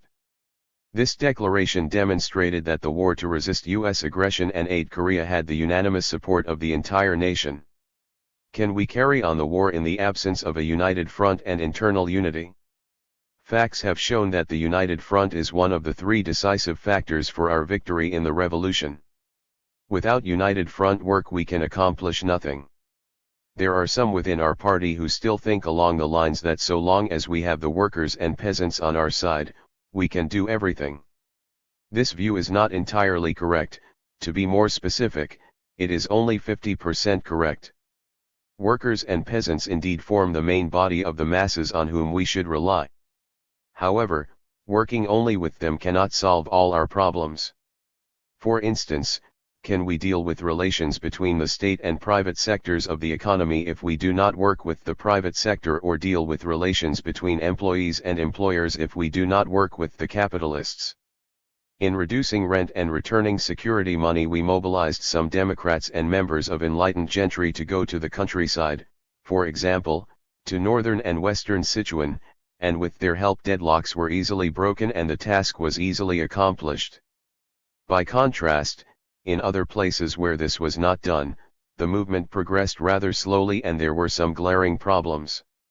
Without Democrats and members of Democratic parties writing articles about what is happening in the countryside after their return to the cities, city dwellers are sure to think the countryside is a mess and that it is absolutely lawless. This can isolate us from the people. Some of our comrades lack an adequate understanding of the role played by Democratic parties and Democrats, and they do not know that the Democratic parties are representative of people from different strata of society who like to listen to what they say, have faith in them and find those parties' declarations more to their liking than ours.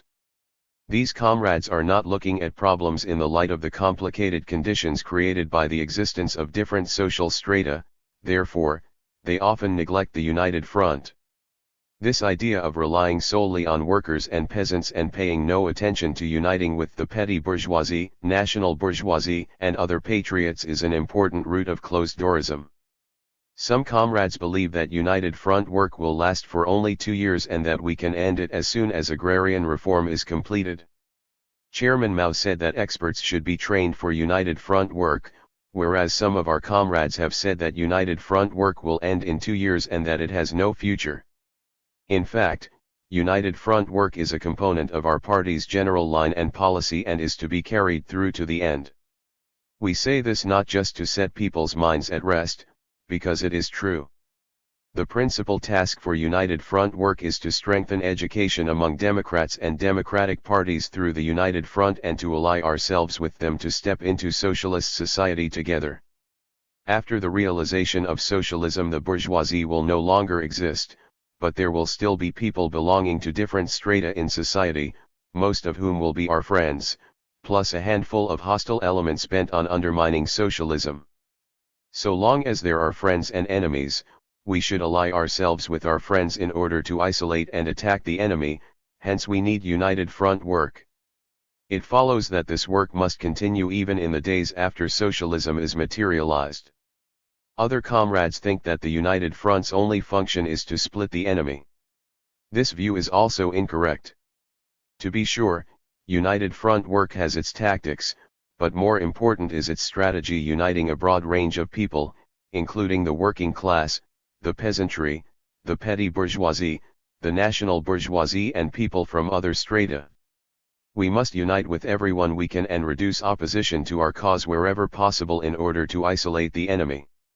The reason some comrades think Democrats and Democratic parties are not important is that they mistakenly believe United Front work is only meant to split up the enemy camp, without understanding that this work has two aspects. One aspect is allying ourselves with the working class, peasantry, petty bourgeoisie, national bourgeoisie, and any other friends we can ally ourselves with. This is the principal aspect of the work. The other aspect of this work involves splitting the enemy so that some members of the enemy camp will come over to the side of the people. Because these comrades fail to see both aspects of United Front work, they do not pay attention to uniting with Democrats and Democratic parties and people from all social strata. They are not being far-sighted. Still other comrades, though they may approve of United Front work, think it is the responsibility of United Front work departments and it has nothing to do with them. Therefore, they seldom bother themselves to contribute to the success of the work. For instance, when we were suppressing counter-revolutionaries in Chongqing, some Democrats became panic-stricken because our party comrades did not explain the need to them amply beforehand, which relegated us to a passive position. It is true that few people today regard United Front work as lavishly entertaining people, but some people still think it troublesome and are not doing meticulous work among non-party people. The above shows that we should really do what the Central Committee has required us to do, that is, we should further publicize the importance of United Front work so that the number of party comrades concerned about this work will increase from the present minority to a majority. Improving United Front work is one of our party's long-term tasks, involving all fields of endeavor, and is not merely the responsibility of United Front work departments. All departments should do United Front work. Take the industrial departments, for example. Not all engineers and staff are party members. In government departments there are cadres who are not party members, and the same is true of a large number of cultural workers, teachers, doctors, and technicians. We should, therefore, do a good job of uniting with and educating these people, so that we can all follow the same road to socialism. United Front work should be done by all departments in the party. We cannot make a success of the work unless we drive this point home to every cadre and every party member.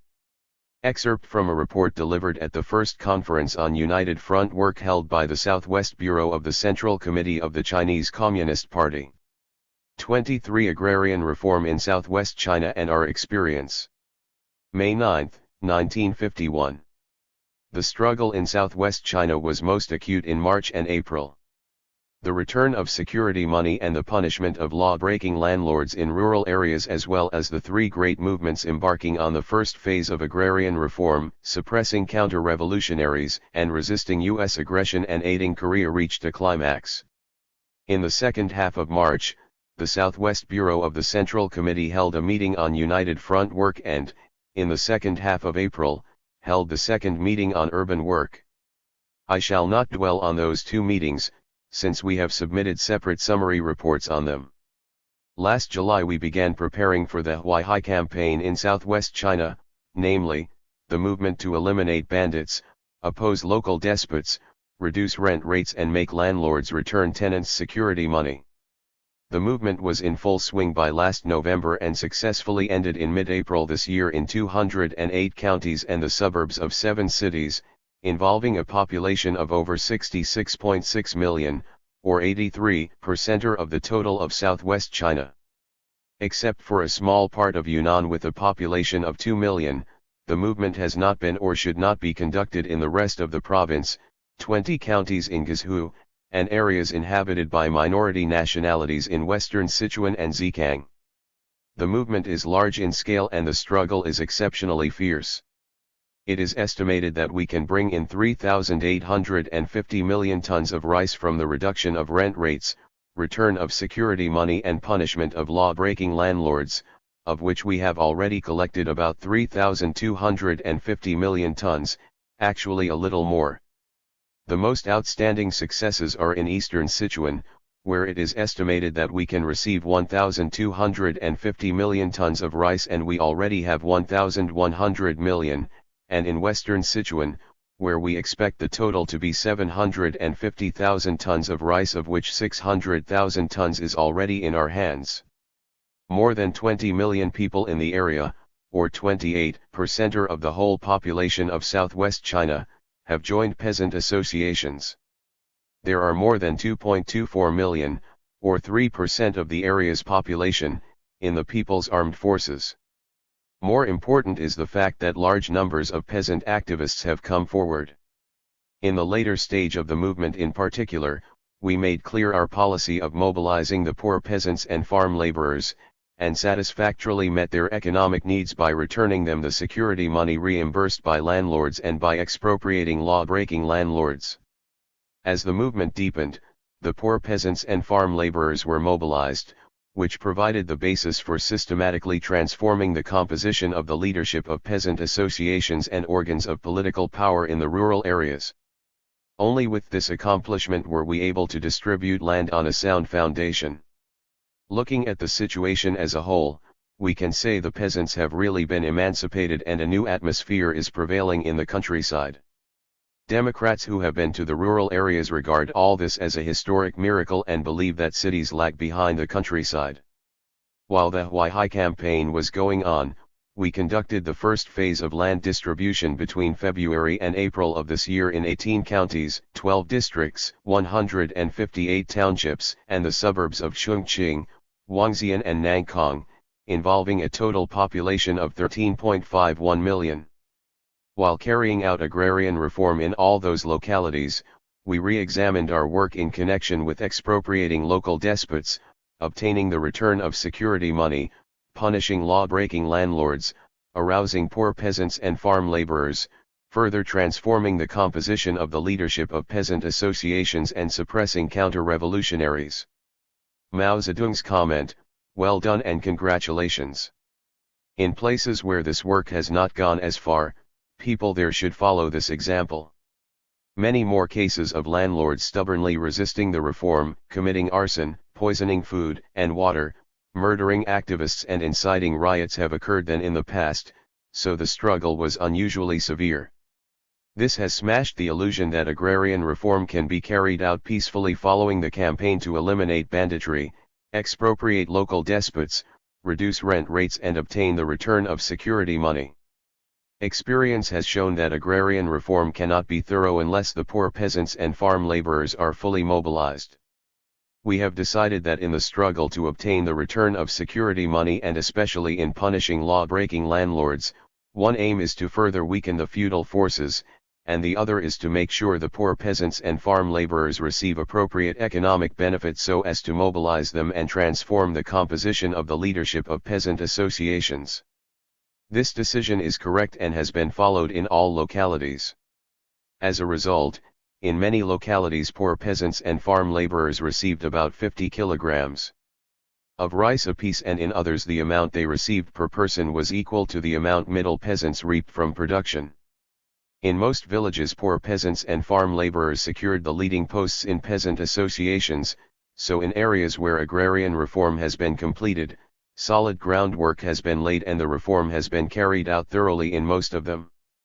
Comrades in areas where the reform is still to be carried out should draw on this experience and adhere to the explicit policy of re-examining work in connection with reducing rent rates, obtaining the return of security money, punishing law-breaking landlords, properly meeting the needs of poor peasants and farm laborers and transforming the composition of the leadership of peasant associations and of government in rural areas.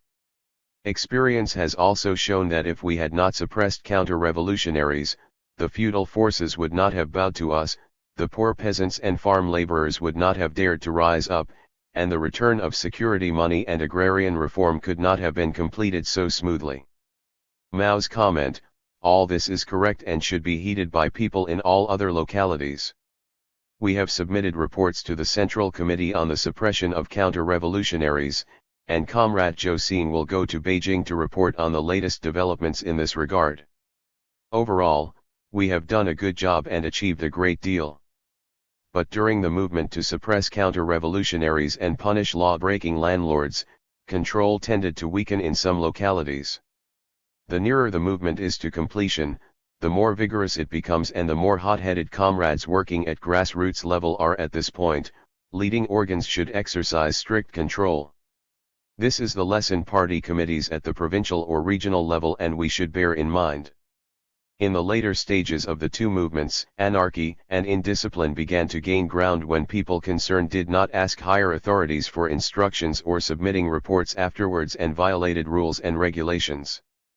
Mao's comment: comrades working in the provinces in South Central and East China are expected to pay close attention to this lesson and see to it that the system of asking for instructions from above and submitting reports afterwards is applied rigorously and that no practices of this undesirable type shall be tolerated. We have already notified all localities to check this tendency. With regard to other matters, 1. The movement to resist U.S. aggression and aid Korea reached the rural areas in April.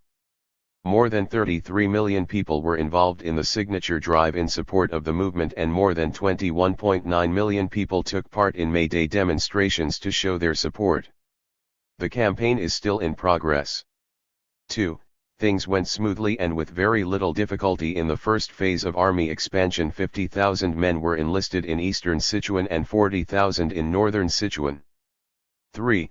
Since May, all cadres have been engaged in the rectification movement to review experience gained in work during the previous period, including the suppression of counter-revolutionaries, prepare for the second phase of agrarian reform and make plans for future suppression of counter-revolutionaries.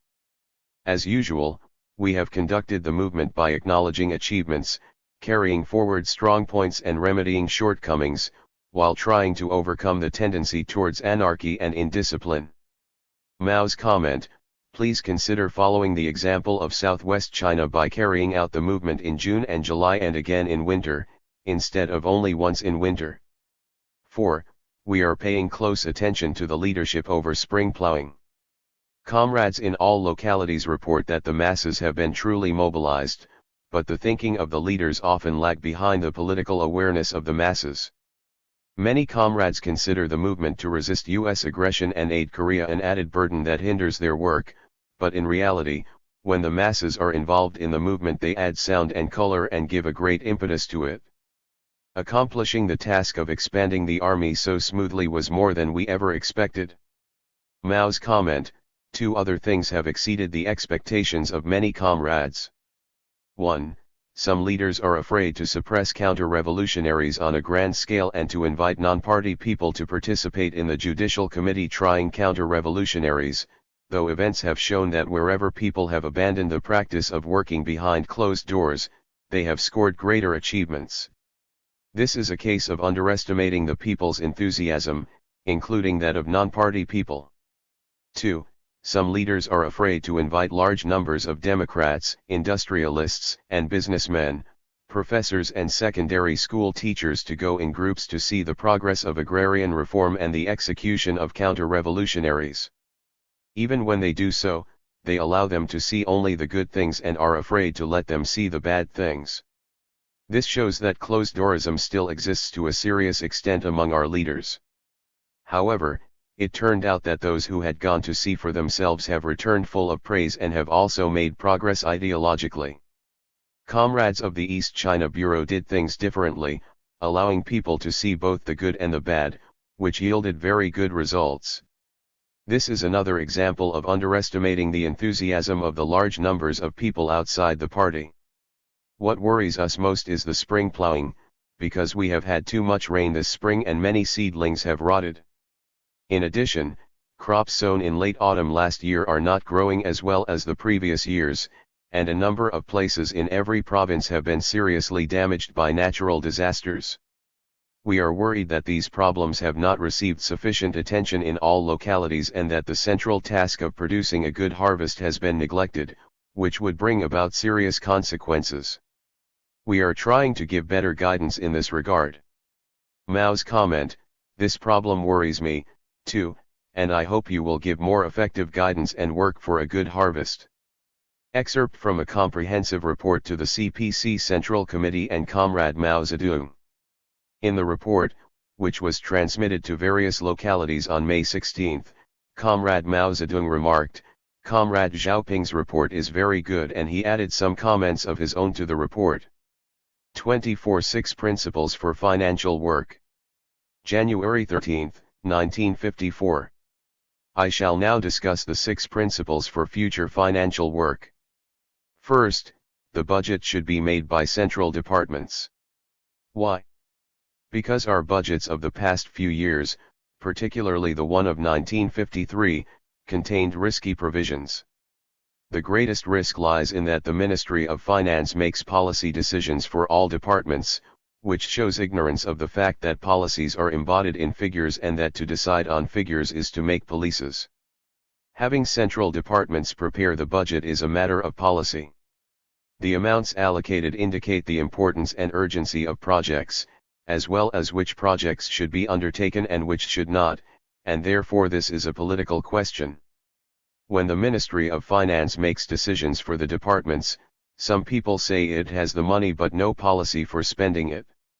It does have a policy, but it is not the correct one. In the past, the Ministry of Finance exercised too much control over departments, only to elicit complaints for the following 2 reasons. 1.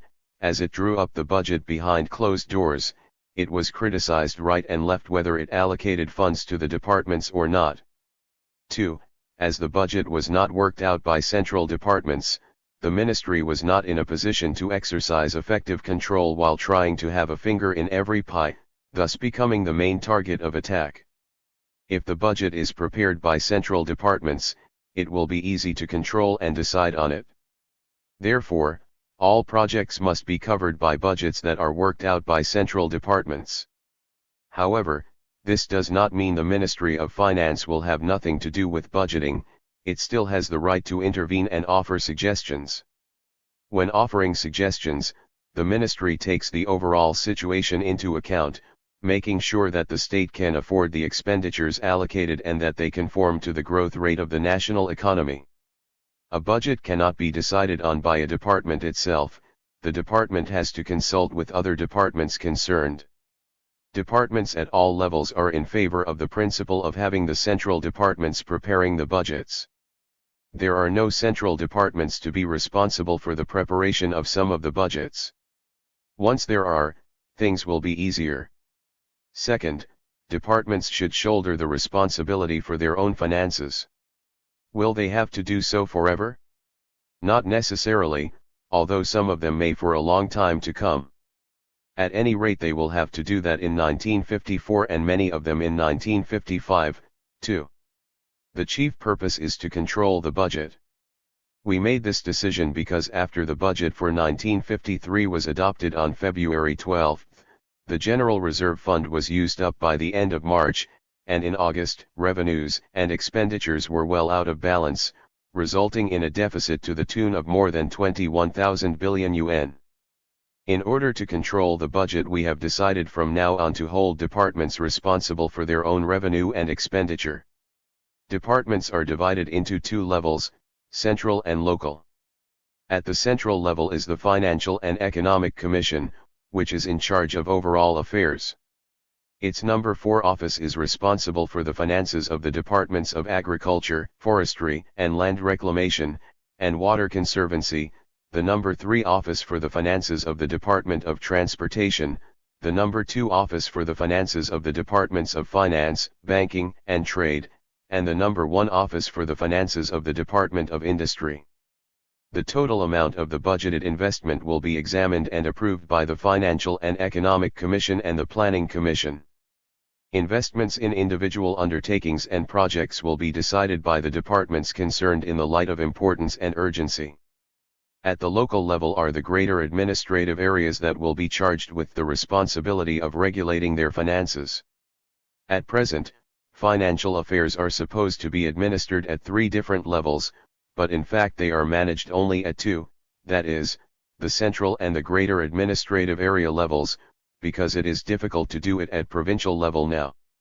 In future such affairs will be administered at this level, too. Some people want to know if they should be responsible for their revenues as well as for their expenditures. Of course they should. According to the directive on the budget for 1954, total revenues are not to fall below previous levels and efforts should be made to exceed them, Total expenditures are not to increase and efforts should be made to save them. From this we can see that the departments are also responsible for their own revenues. Only in this way can we maintain a stable budget that we can actually meet. There are many advantages to holding departments responsible for their finances. One result is that the budget has remained stable by and large over the past 2 months since the directive on the budget for 1954 was issued on November 10, 1953. This is something we have never seen before. Third, departments can retain their own reserve funds and keep any surplus for their own use instead of turning it over to the state. This principle is the most controversial. Some of our comrades and Soviet experts do not agree with it.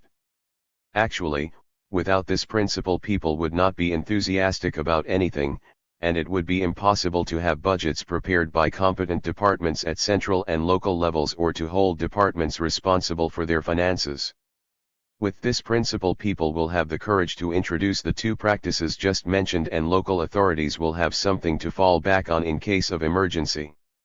This time we have decided to set aside 3 to 4% of the budgeted figure as working fund for 1954 and 3 to 5% as reserve fund. We have now laid all our cards on the table for everybody to see and to help manage the financial affairs of the state. Let's stop working out the budget behind closed doors and see that the general budget is not exceeded. Surpluses, excluding that from capital construction, are not to be turned over to the state. Fourth, we shall reduce administrative personnel and strictly control the size of staffs. It could be dangerous if we do not do this. The reasons are obvious. Fifth, the general reserve funds cannot be used without the approval of the central authorities. This will make us think twice before asking for approval to use the funds. The power of approval should be in the hands of the political bureau of the Central Committee, not the Ministry of Finance. In the past, a considerable portion of the state's general reserve funds has been spent on trivial things, as was the case in 1953. Now with this principle we can check such a practice. The benefit of this principle lies in that it lets people know it is difficult to obtain access to the general reserve funds. The funds are reserved for important purposes, not insignificant ones. Sixth, we shall strengthen financial supervision. This principle was emphasized by Chairman Mao at a meeting of the Central Committee and will serve as the key link in our future financial work. There has been enormous waste in our finances. Chairman Mao said, if we could save 10% on some projects, it would mean an immense amount.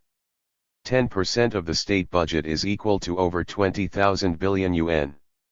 Therefore, we must strengthen financial supervision. Why have the 6 principles been formulated? To put it briefly, it is because of the following. First, an important political aim is to put the country's finances on a long-term stable, reliable foundation. Today our state finances are not stable enough to stand any severe test. We must be aware of this situation and try hard to end it. All of us should discuss this problem and find ways to solve it. Our finances were not stable in the past. In 1950, when the country had just been liberated, the finances were not stable because of unstable banking. In 1951, when we had to fight in the war to resist U.S. aggression and aid Korea, it was impossible for us to maintain stable finances. In 1952 the situation was relatively good, and in 1953, since the general reserve funds were used up too soon, we had to extort more than 40,000 billion yuan from departments at both local and central levels. Everything will be fine if no major problems crop up, otherwise we will be at the end of outrope. The policy of building up a country should be designed to build up the strength to resist foreign aggression and deal with emergencies. If we extort all the local reserve funds, we would have no money for situations such as the war to resist U.S. aggression and aid Korea, serious famine, the building of a huge emergency project or the introduction of new technology. In that case, we would have to levy more taxes and reduce subsidies for everybody, which would give rise to complaints everywhere. Another method would be to cut back necessary expenditures, reducing investment in national industrialization and socialist transformation. That would produce even more drastic effects, shaking the foundations of our society. Building a solid base for our financial reserves hinges on economic development. In order to develop the economy and ensure the stability of prices, industrial and commercial enterprises must have a fixed amount of working fund and banks must have enough reserve funds, of which they have had not enough or nothing at all in the past. Moreover, departments at all levels in greater administrative areas have already spent all their reserve funds, leaving themselves with no working fund to carry on. It will take us several years to build up a stable foundation for the state's finances. To this end, we must build up reserve strength and lay foundations in all fields of endeavor. How we should do this remains a question to be studied, but it should be done gradually on a year-to-year basis in the light of economic development until the base is large enough. For example, we must first figure out how much money commercial enterprises and banks need to sustain their normal operations and then appropriate a certain amount of money for them every year until they are on a solid foundation and we can stop worrying about them. Only after providing them with adequate funds can we check up on their work on strong grounds. But for now, they may attribute their failure to our not having supplied them with enough money. We should also gradually help replenish the reserve funds of central and local enterprises. If we can accomplish this task in a few years, we shall be in a position to deal with any emergency and can avoid falling into dire straits. So, we must accomplish this. It not only calls for the efforts of the Ministry of Finance but also those of everybody else. Allowing departments to retain reserve funds does not mean allowing them to be extravagant, but helping them to build up their foundations. For the first step, it is hoped that the Ministry of Finance will be able to accumulate 10,000 billion yuan over and above the reserve funds. If the funds from the greater administrative areas, the provinces, and the municipalities are included, it is hoped the amount will reach 20,000 billion at least, which will be enough for us to cope with any emergencies. This is my own opinion, not a final conclusion, since it has not yet been discussed by the Central Committee. This way, when unforeseen problems arise, the central authorities will be able to collect money from the local authorities, who will be ready to turn over their money out of patriotism. Second, unless it has reserve funds, the state will not be able to concentrate financial resources on socialist industrialization and socialist transformation. The party's general line for the transition period is to build a great socialist country, which must be guaranteed through maintaining proper finances. Without stable finances, building such a country would be out of the question. Only when budgets are worked out by central departments and departments are charged with the responsibility for their finances shall we be able to accumulate surplus reserve funds to spend on important projects, not on trivial ones, keep the state's general reserve funds from being wasted and place industrial development on a firm foundation. Third, in order to put the country's finances on a stable basis and ensure socialist industrial development, we must curtail all expenditures possible and check waste. However, we cannot do this without these 6 principles, which are needed to rouse the departments to play a positive role in managing their own finances. As things are very complicated today, we shall get nowhere if we just depend on a few regulations, decrees and measures. We must also act in the light of local conditions. Things will be easier to handle if all of us take an interest in managing our own finances. It is also necessary for local authorities to take an interest in practicing economy, without which waste would ensue. Since the 6 principles have so many advantages, we can say they are correct for today, at least. Of course, things may change in future, but we must act according to these principles today. Excerpt from a report delivered at a national conference of directors of financial departments and bureaus. At the time, Comrade Deng Xiaoping was Vice Premier of the Government Administration Council and Minister of Finance. 25. The overall situation should be taken into consideration in local financial work. January 25, 1954. This conference has been a success and achieved the desired results. This is because all participants have taken the overall situation into consideration and proceeded from the facts. Neither of these 2 approaches is dispensable. It is precisely because the Ministry of Finance did not follow these approaches in the past that problems have cropped up in its work, bringing numerous complaints from all departments. At the beginning of this conference I discussed the need to check up on the work of the Ministry of Finance, elaborating on its shortcomings and the correct way it should do its work. Today I should like to focus on how the local authorities should conduct their financial work. Chairman Mao once pointed out that our party always attached importance to strategy, involving all the soldiers and cooks with matters of strategy, and that as long as the strategic situation was made clear to everybody, things would be easy to handle. What Chairman Mao said is quite right. Take, for example, the collection of public grain. If we make clear to everyone the strategic importance and the overall situation, we shall be able to accomplish the task. In the past, however, when we ran into problems we seldom proceeded from the overall situation or explained to everyone the strategic questions clearly. This is why there have been shortcomings in the work of the Ministry of Finance. Therefore, I shall now try to explain the hows and whys clearly to everyone. All our work involves relationships between the whole and the part, between the central and local authorities and between the principle of centralized and unified guidance and the principle of consideration of local conditions. We must have a clear understanding of both major and minor principles. Neither the whole nor the parts are dispensable, for without the parts, the whole, which is composed of the parts, would not exist. Which, then, should play the leading role, the whole or the part, the central or the local authorities, the principle of centralized and unified guidance or the principle of consideration of local conditions?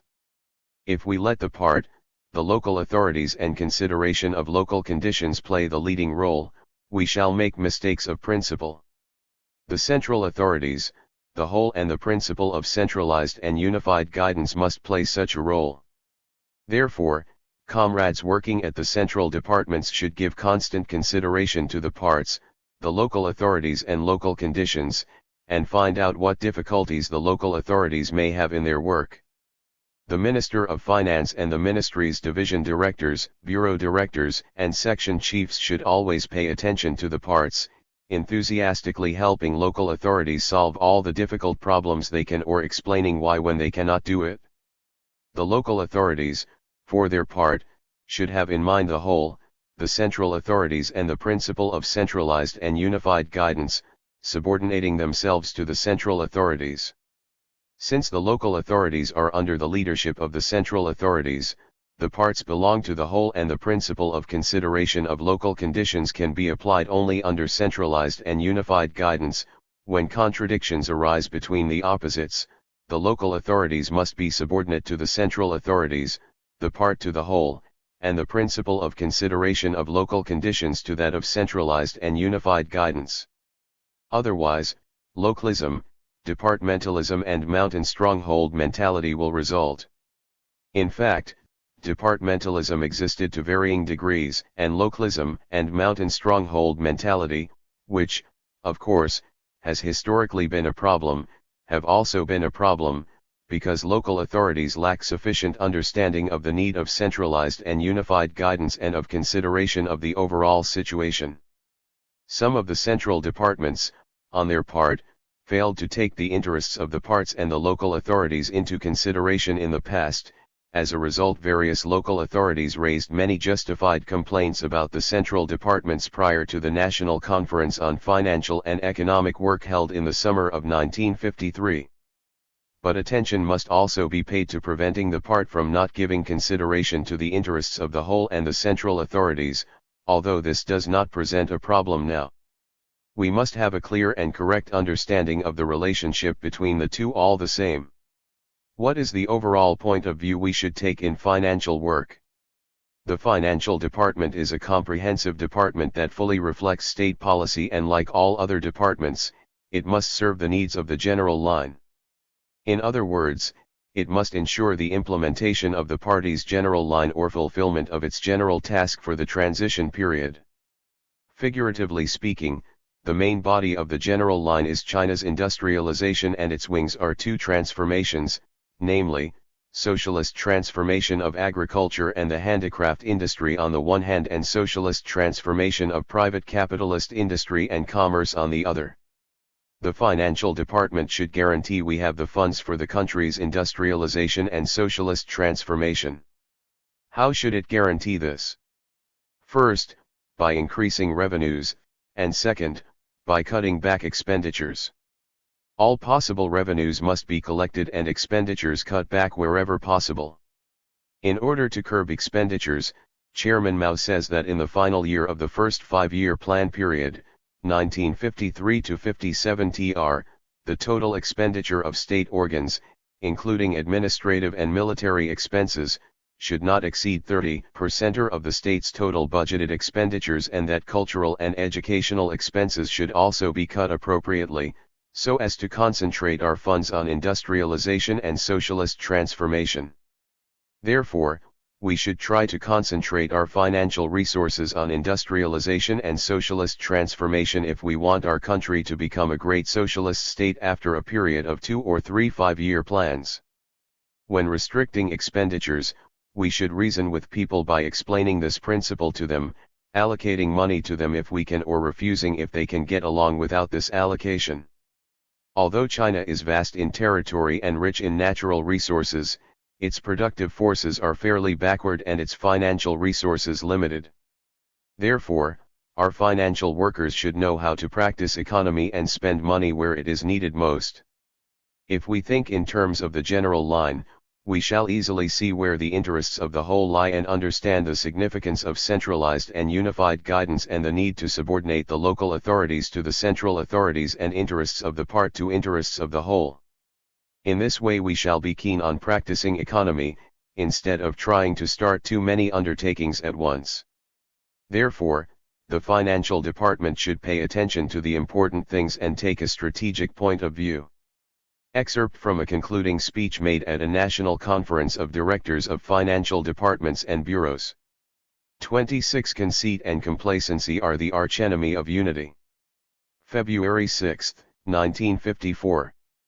I fully agree with Comrade Liu Xiaoping's report, which appropriately appraised the work done by the Political Bureau of the Central Committee since the third plenary session of the 7th Central Committee 156. I also fully agree with the resolution on strengthening party unity 157 drafted at the suggestion of Comrade Mao Zedong and submitted to the session for discussion, and with the clear and elaborate explanations of the draft resolution made by Comrade Liu Xiaoping. I think that adopting such a resolution for the entire party is absolutely necessary and comes at just the right moment when the Central Committee and Comrade Mao Zedong have explicitly defined the party's general line or general task for the transition period. This is because, throughout the transition period, the revolution will involve struggles that are more acute and profound, extensive and complicated than those in the new democratic revolution. In addition, imperialists abroad and classes at home that have been overthrown or will soon be eliminated will use every possible means to carry out sabotage activities. Under such a situation, the party must become more united and acquire greater fighting capacity to ensure the implementation of the general line of the fulfillment of the general task for the transition period. More important, this is also because after victory in the new democratic revolution we have been immensely successful in all fields of endeavor, and conceit and complacency began to show themselves in our party, especially among our party's high-ranking cadres. If we do not become aware of this problem in time, it will certainly cause us to relax our vigilance against the enemy, undermine the unity of our party and rob us of our fighting spirit, rendering us unable to withstand any attack from the enemy and bringing defeat to our great cause. As Comrade Liu Xiaoping has said in his report, this draft resolution is not a shot in the dark but is based on concrete facts and directed at specific targets. Can we say that the concrete facts and specific targets have to do with only a few individuals? No, we cannot. As I see it, this resolution focuses on an important problem which the party needs to address at this stage, a tendency we need to guard against and overcome.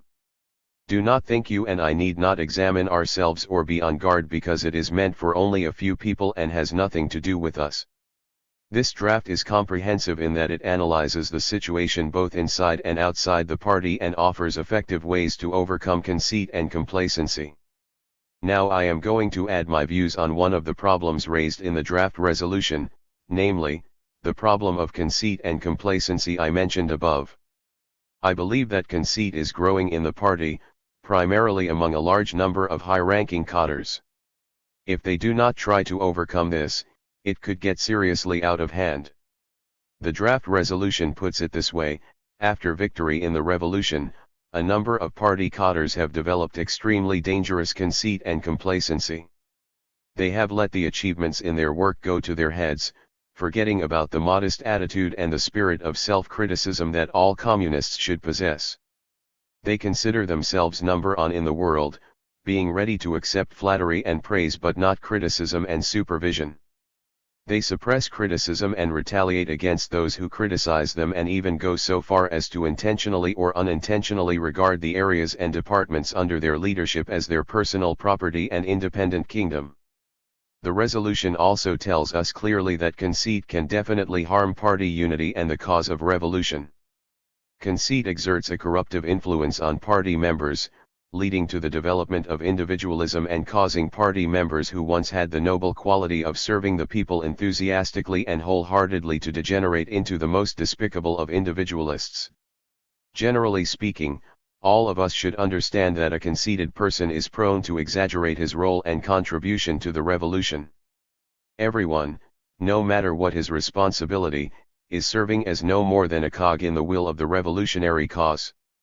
Nobody should regard any achievements as his own, instead he should regard them as the result of the efforts made by many comrades from the Central Committee and his superiors to the vast numbers of cadres and the people, as well as his colleagues and the comrades of neighboring departments. We can absolutely not give ourselves credit for achievements scored owing to correct leadership at higher levels and the efforts of other comrades and people in other fields of endeavor. Conceited people always think of themselves as terrific, and they often complain that the party and other people do not value them highly enough and are not warm-hearted to them. Instead they feel that those who flatter them and do favors for them are kind and warm-hearted to them. But this kind of thing has a corruptive influence. Conceited people tend to get their priorities wrong when it comes to work or locality under their leadership. For instance, they many mishandle the relationship between the central and the local authorities. If they work in a central department, they may tend to ignore the conditions in the localities, paying not heed to opinions offered by local comrades and even trying to intimidate those comrades in the name of the central department. If they work in locality, they may be prone to give scant consideration to the interests of the whole or to central departments. When a problem crops up, they always believe that their locality is in the right and may even feel uncomfortable with the restraints placed on them by the higher authorities, hating people from higher levels examining their work or criticizing them. As a matter of fact, people like us can hardly avoid mistakes and shortcomings no matter what kind of work we do. Therefore, it is unrealistic for anyone to have an unreasonably high opinion of himself, or be unwilling to be examined or criticized, or feel uncomfortable when being examined and criticized. It also goes against the party's principles. A conceited person sees only his own achievements and practically shuts his eyes to those of other people, departments, and localities. When he is praised a bit more often than others are, he gets carried away. In handling relations with other departments and localities, he sees only the difficulties of his own department, ignoring the difficulties of others, seldom takes the interests of others into consideration and is never willing to get anything less than others. He only sees his own strong points, not the strong points of other comrades, and sees only others' weak points, few or none of his own. He engages in endless arguments with others on issues that are not matters of principle but of a purely technical nature, categorically refusing to compromise or be patient with others. Conceit, especially the conceit of high-ranking cadres, will unavoidably harm party unity and work. Since achieving victory in the revolution, we have seen some phenomena which I believe are very damaging. For instance, on the one hand, people seldom stress the party principles formulated by Comrade Mao Zedong that have proved effective over the years and enabled our party to attain victory. These principles are, taking a serious attitude towards mistakes and shortcomings and making criticism and self-criticism, proceeding from the desire for unity and achieving unity through criticism and struggle, helping others and curing the sickness to save patient, and giving consideration to other people, departments, localities, and the minority. On the other hand, violations of these principles are increasing. We are often hearing about people who praise other people or themselves to the skies, who are unwilling to be examined or criticized and who always consider themselves in the right, turning a deaf ear to others' opinions. They seldom make criticism or self-criticism, show no respect for collective leadership, do not try to cooperate with others, do not work to cure the sickness to save the patient in dealing with those comrades who have made mistakes, and give little consideration to the interests of other localities or departments. Even worse, instead of preserving the prestige of the Central Committee, some comrades have exceeded the limits permitted by the party organization in their criticism of leading comrades on the Central Committee. Comrade Mao Zedong encourages criticism of any leading comrade, he often says he is no exception. However, such criticism should be conducted on appropriate occasions and according to party principles, or be made to the person's face. Criticism made in this way is justified and indispensable. The chief leading comrades on the Central Committee have time and again said they welcome criticism, but this criticism cannot exceed the limits permitted by the party organization. It often happened that some comrades expressed erroneous opinions about the chief leading comrades on the Central Committee in disregard of prescribed procedures and the party's organizational principles. Since the National Financial and Economic Conference there have been many remarks made about Comrade Xiaoping, some of which are totally inappropriate. I think Comrade Xiaoping's self-criticism at this session was factual and appropriate, yet I have been hearing reports which bear little resemblance to criticism. Some criticisms are not true to fact or are exaggerated, other are little more than rumors and completely groundless. For instance, what Comrade Xiaoping said today in his self-criticism about the question of the bourgeoisie is different from what some are saying. I have not read the original text of Comrade Xiaoping's speeches delivered in Tianjin in the early days of 1949-158, but from what I have heard, I can tell those speeches were based on the principles of the Central Committee at the time and greatly helped our comrades to avoid mistakes when crossing the Yangtze River and advancing down south to liberate all of China. There may have been a few defects in wording in these speeches, but on the whole the speeches exerted favorable effect. What was the situation when he made those speeches? At that time the overall situation in China was unsettled, since half of the country had not yet been liberated. When we entered the cities the worst mistakes we were trying to avoid were left mistakes, which, in fact, had already been made. Under these circumstances, it was absolutely correct for the Central Committee to adopt drastic measures to overcome and check left tendencies. After crossing the Yangtze, we took over cities, keeping in mind the principles of the Central Committee, preferring to lean right rather than left. In this way we lost a few months' time at worst. Otherwise, we would have suffered heavy losses and it would have been very difficult for us to correct left mistakes. Therefore, I think the speeches delivered by Comrade Xiaoping served a good purpose, though I have heard rumors which imply the opposite.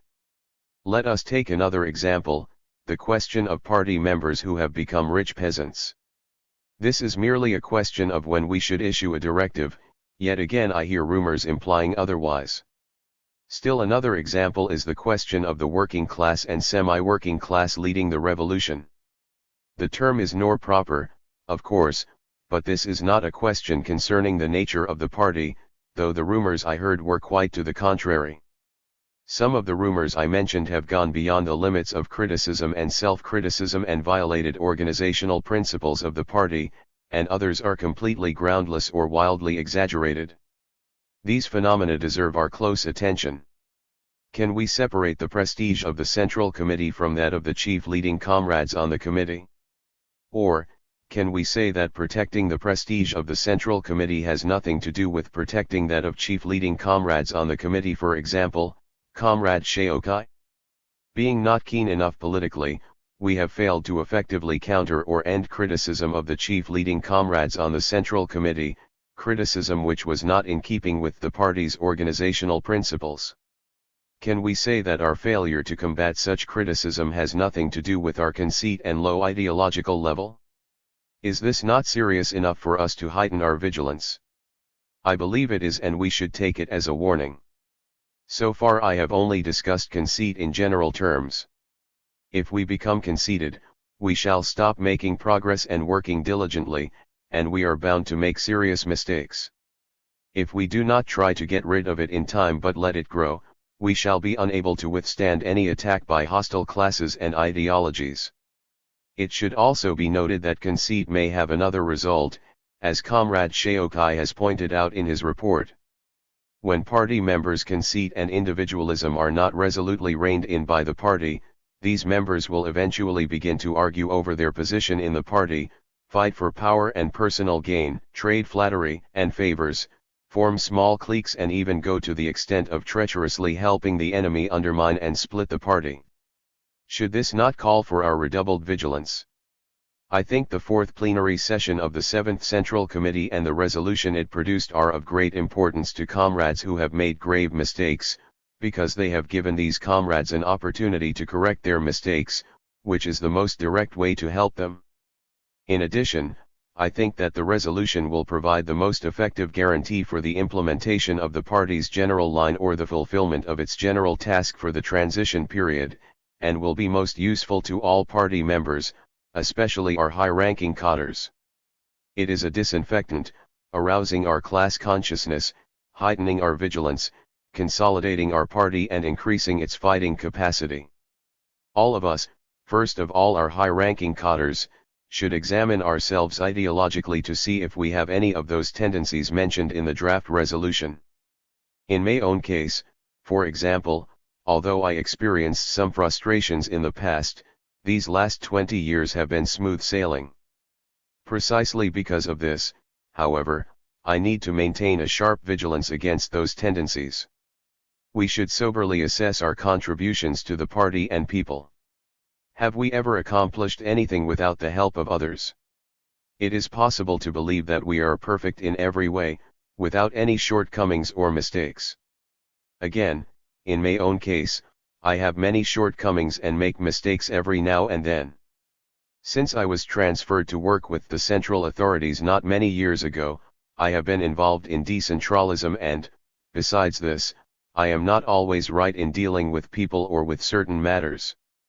In the past, when I worked in North China, the Central Plains and the Southwest, I also had shortcomings and made mistakes.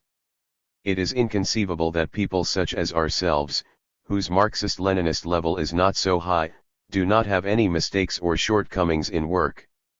We should inspect ourselves using this resolution as a mirror.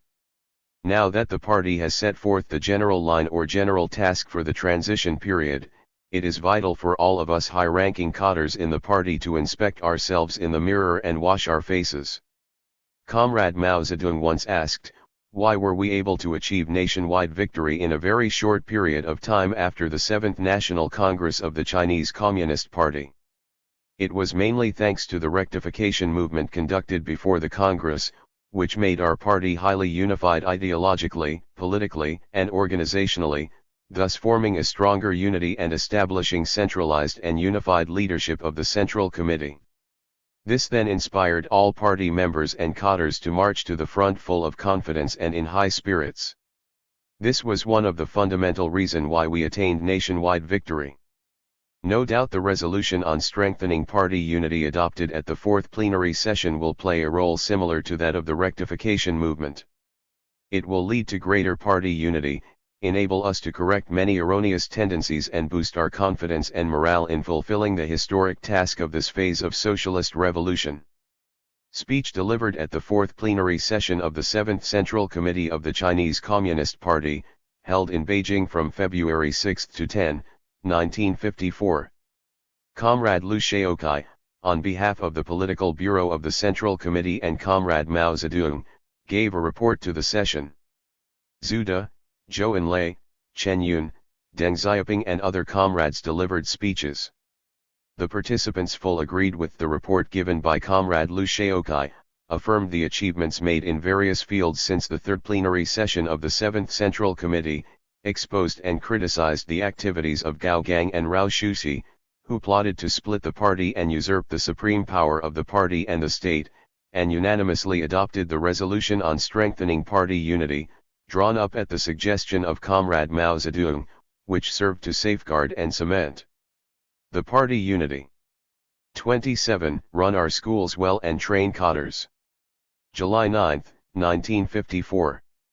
Now that we are engaged in construction program, cadres have become a decisive factor.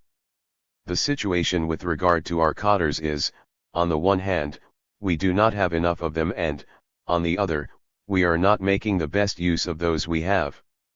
So, we should take full advantage of the cadres we have and at the same time train large numbers of personnel for the various fields of our construction program. Leaders in many departments of the Government Administration Council are paying close attention to production and capital construction, which is the right thing to do, but they are not paying enough attention to the training of cadres, as can be seen from the little attention they have paid to the schools they run. They barely seem to realize that running schools well and training cadres are the fundamental of our construction program. At present, some departments have staffs of several 100,000 and dozens of schools, but instead of trying to run these schools well, they always pin their hopes on people transferred from other departments. They should mainly depend on cadres trained in their own schools. Our secondary technical schools generally are a failure, except a few that are truly well run. We must find a way to solve this problem. Administrative personnel in some departments feel they are highly valued if they are asked to take charge of production and feel they are being demoted if asked to run schools. This is an unhealthy tendency which represents the chief obstacle to successful management of schools and must be overcome. School discipline must be enforced strictly. Discipline in schools in the Soviet Union is very rigorous. If our students there do not study hard, they are sent back. We should learn from the Soviet schools and set such strict demands on our students. Bad students should be expelled from school, a weapon that schools must wield and that they simply cannot do without. If a few of the bad students are expelled, the rest may learn a lesson and mend their ways. Some bad students may become good after they have been expelled. We have had similar cases in our party. Some comrades let themselves weighed down by their past contributions and thought no one could do anything about their mistakes. Only after they were expelled from the party did they become good comrades, some even rejoined the party later. Of course, this weapon should not be overused. In fact, so long as schools are allowed such a weapon, the majority of students will be careful and few will need to be expelled. The question of school discipline has remained unsettled, remaining at the talking stage for many years. Now it is time we set to and strictly enforce discipline. I suggest that the Ministry of Higher Education and the Culture and Education Commission study the question of discipline in Beijing's schools. They should select some typical cases, deal with a few of them and then publish an editorial in the newspapers criticizing their behavior so that both schools and students can learn to do better. As for the material benefits of teachers, at present it would be very difficult to raise the salary of each and every one of them, but we should raise the salaries of truly capable professors, associate professors, senior engineers, senior doctors, and senior specialists in other fields of endeavor. Such people cannot be numerous, perhaps numbering only about 10,000 in the country as a whole. In the past few years wages were raised a great deal on a nationwide basis, but there was a tendency towards egalitarianism in this action. For instance, wages of construction workers, earth-moving laborers, and other ordinary workers were raised by a great margin, some by 100 to 200%, while wages of capable professionals were raised very little. In future wage differentials should be widened, so that genuinely capable people who have contributed greatly to the country receive much higher pay than others. By the way, must the salary of a university president be higher than that of a wise professor? I do not think so. I remember that Chairman Mao once asked why one in the country received higher than his own. We have asked people in charge of different trades and professors to make out name lists, so that we can raise salaries accordingly. This has remained on our lips for a long time and has never been carried out. It seems that some party members are still clinging to the idea of egalitarianism, presenting an obstacle everywhere, so that leaders hating to invite trouble leave the matter unsolved. Here I should like to suggest that the Culture and Education Commission make a list of people under its own administration, selecting 100 or 200 truly capable scientists who are not necessarily renowned but who have made outstanding contributions. It can also select 100 or 200 university professors. At the same time it should lay down some rules and regulations for the selection, so that those who object many become convinced about the selection. Teachers in primary and secondary schools who work very hard and have made significant contributions should also have higher pay.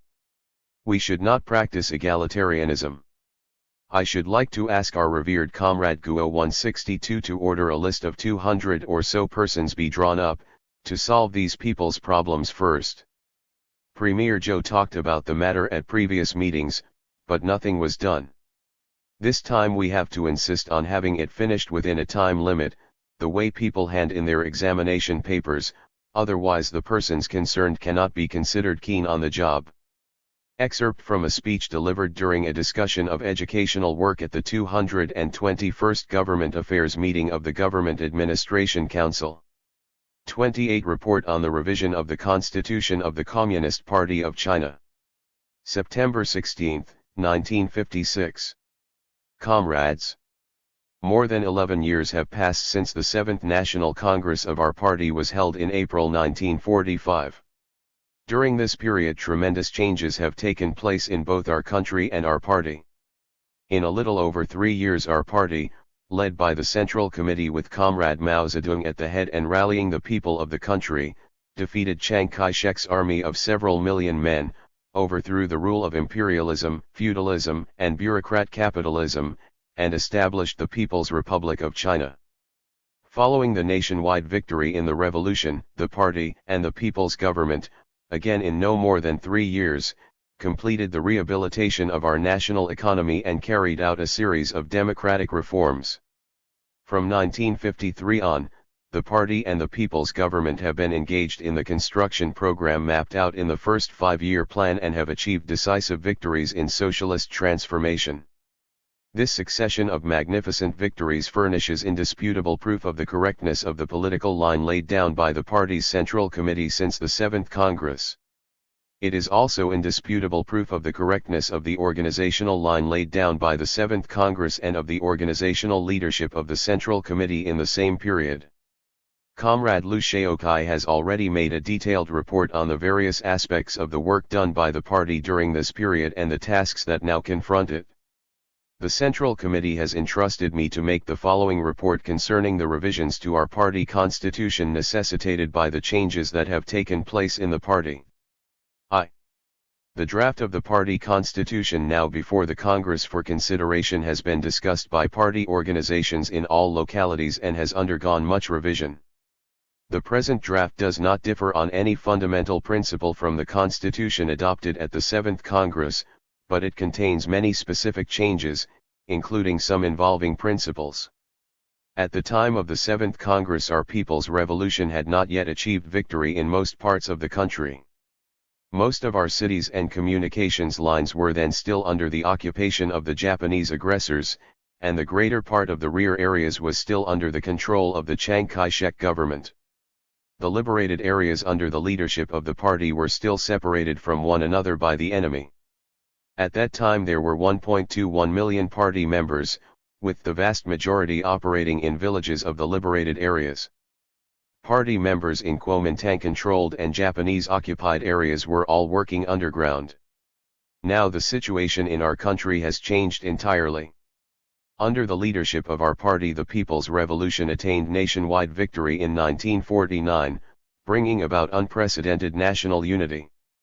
Now, except in a few outlying areas, we have not only completed the task set for the stage of bourgeois democratic revolution, but also, in the main, carried out the task for the stage of socialist revolution. Besides, in the past 7 years, we have achieved tremendous results in all spheres of our socialist development. All this has brought about a fundamental change in the class relationships in our country. The working class has become the leading class of the state, the peasantry has changed from individual farming to cooperative farming, and the bourgeoisie as a class is on its way to extinction. Our party has also undergone great changes. The Communist Party of China is now the party in power, playing the leading role in all the work of the state. Party organizations have spread to every city and town, to every county and district, to every major enterprise, and to the various nationalities. Party membership is now 9 times what it was at the time of the 7th Congress and nearly 3 times what it was in 1949 at the time of our nationwide victory. Furthermore, the majority of our party members are now working in government offices, economic and cultural establishments and people's organizations at all levels. All these changes make it imperative for us to pay extremely close attention to improving the party's organizational and educational work among our membership. As the party in power, our party has been facing a new test and, in general, has stood the test over the past 7 years. Our country has made notable progress in every sphere, and the overwhelming majority of our party members are working hard and doing well in their respective posts. However, the experience of these 7 years has also shown us that, with the party in power, our comrades are liable to become tainted with bureaucratism.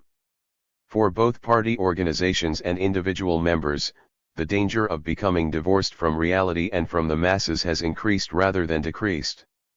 As a consequence, errors of subjectivism, that is, errors of dogmatism and empiricism, have been made, which have increased rather than decreased in our party over the last few years. Being the party in power can also easily breed conceit and self-complacency among the membership. Some party members become puffed up over the smallest success in their work, looking down on others, particularly the masses and non-party people, as though the mere fact of being a party member puts one head and shoulders above non-party people. Others, fond of showing off their positions as leaders, stand over the masses and order them about and are reluctant to consult them when matters arise. This, in fact, represents a tendency towards narrow sectarianism, an extremely dangerous tendency which could lead to absolute isolation from the masses. In view of this situation, the party must constantly be on the alert to combat subjectivism, bureaucratism, and sectarianism, and must keep up our guard against the danger of becoming divorced from reality and the masses. Therefore, apart from strengthening the ideological education of its members, the party has an even more important task, namely, to strengthen the party's leadership in every way and to make appropriate provisions in both the state and the party systems for strict supervision over party organizations and members. We need internal supervision, and we also need supervision of party organizations and members by the masses and non-party people. The key to supervision, whether internal or external, lies in promoting the democratic spirit in the party and the state and developing our party's traditional work style of integrating theory with practice, forging close ties with the masses and practicing self-criticism, as expounded by Comrade Mao Zedong in his political report at the 7th Congress. It is clear that the great changes in our country and our party mentioned above have placed more rather than less strict demands on our party. It is also clear that more, not less, is now expected of our party members. It is on the basis of these changed conditions and demands that appropriate revisions have been made of the existing party constitution, revisions contained in the draft constitution now placed before the Congress. Furthermore, since the 7th Congress, our party has accumulated a great wealth of fresh experience in maintaining close ties with the people, in organizing them, in uniting with democratic forces outside the party, in guiding state affairs and economic work, and in expanding and consolidating the party and leading all party organizations and membership so that they may become closely united and do their work well. This store of new experience is also reflected in the draft constitution, as appropriate. This is all I have to say regarding the basis on which the party constitution has been revised. 2. Comparing the general program of the draft constitution with that of the existing constitution, we can see many changes, especially in the political sphere. This is understandable. The general program in our party constitution embodies the party's basic political and organizational program. Now that fundamental changes have taken place in our country's political situation, fundamental changes have to be made in our current political program accordingly. As for the political section of the general program, I hardly think any more explanation is needed, for you have all heard Comrade Liu Xiaoping's report. What needs to be elaborated first of all in relation to the general program of the draft constitution is the question of the party's mass line.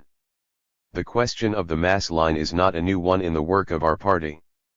The party constitution adopted by the 7th Congress, and particularly its general program, is permeated with the spirit of the mass line. At the same Congress, illuminating explanations of the mass line were given by Comrade Mao Zedong in his political report when he spoke about the party's work style, and also by Comrade Liu Xiaoping when he dealt with the general program in his report on the revision of the party constitution. There are several reasons why the mass line must again be explained with great emphasis. First, the mass line is of fundamental importance in the party's organizational work and in the party constitution, and therefore needs constant reiteration in party education. It is true that this question was explained at the 7th Congress, but since the vast majority of our present members have joined the party after the last Congress and in practice many comrades have failed to consistently adhere to the mass line, it is evident that education on the mass line within the party can by no means be considered adequate. Second, the experience gained by the party in the 11 years of struggle since the 7th Congress has given the mass line a richer and more profound content, which has thus been further elucidated in the draft party constitution. The general program in the draft constitution stresses that the party must unceasingly carry forward the tradition of the mass line in party work and points out that since the party is now in power, this task has acquired even greater significance than before. What is the mass line in party work? Briefly stated, it has two aspects. First, it maintains that the people must emancipate themselves, that the party's entire task is to serve the people heart and soul, and that the party's role in leading the masses lies in pointing out to them the correct path of struggle and in encouraging them to work for and build a happy life with their own hands. Therefore, the party must keep in close contact with the masses and rely on them, under no circumstances losing touch with them or placing itself above them. For the same reason, every party member must cultivate a work style of serving the people, holding himself responsible to the masses, never failing to consult them, and being ever ready to share their joys and sorrows. Second, the mass line maintains that the party's ability to exercise correct leadership hinges on its ability to apply the method of from the masses, to the masses. This means, to quote from the Central Committee's decision on methods of leadership, drafted by Comrade Mao Zedong, take the ideas of the masses, scattered and unsystematic ideas, and concentrate them, through study turn them into concentrated and systematic ideas, then go to the masses and propagate and explain these ideas until the masses embrace them as their own, hold fast to them and translate them into action, and test the correctness of these ideas in such action. Then once again concentrate ideas from the masses and once again go to the masses so that the ideas are persevered in and carried through. And so on, over and over again in an endless spiral, with the ideas becoming more correct, more vital, and richer each time. The mass line in party work is of profound theoretical and practical significance. Marxism has always maintained that history, in the final analysis, is made by the people. Only by relying on the strength of its own masses and that of all laboring people will the working class be able to fulfill its historic mission, that of emancipating itself and, at the same time, all laboring people. The greater the awareness, enthusiasm, and creativity of the masses become, the more the cause of the working class will flourish.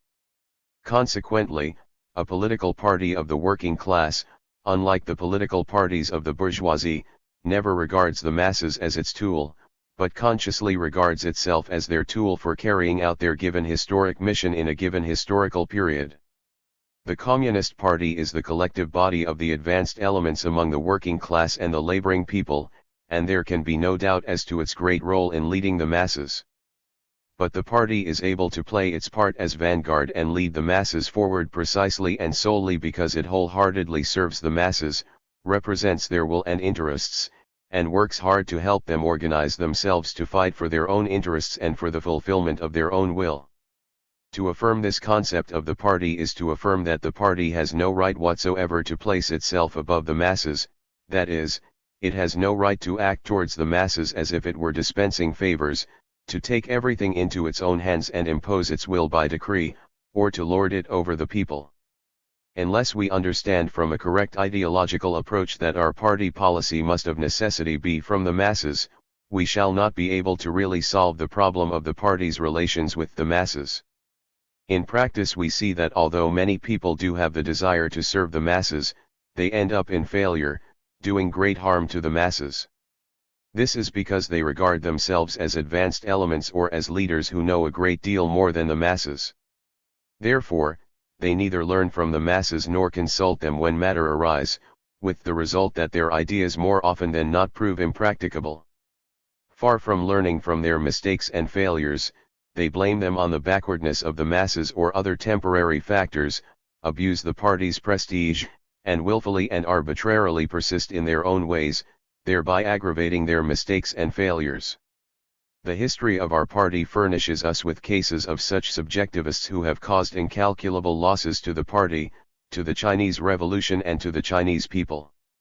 The subjectivists do not understand that only those who really know how to be pupils of the masses can ever become their teachers, and that only by continuing to be pupils can they continue to be teachers. Only by carefully analyzing the experience of the masses and pooling their wisdom can a party and its members point out the correct path and lead the masses forward. We do not tail behind the masses, and we know quite well that opinions coming from the masses cannot all be correct and mature. What we mean by analyzing the experience of the masses and pooling their wisdom is by no means a simple process of accumulation. It requires classification, analysis, critical judgment, and synthesis.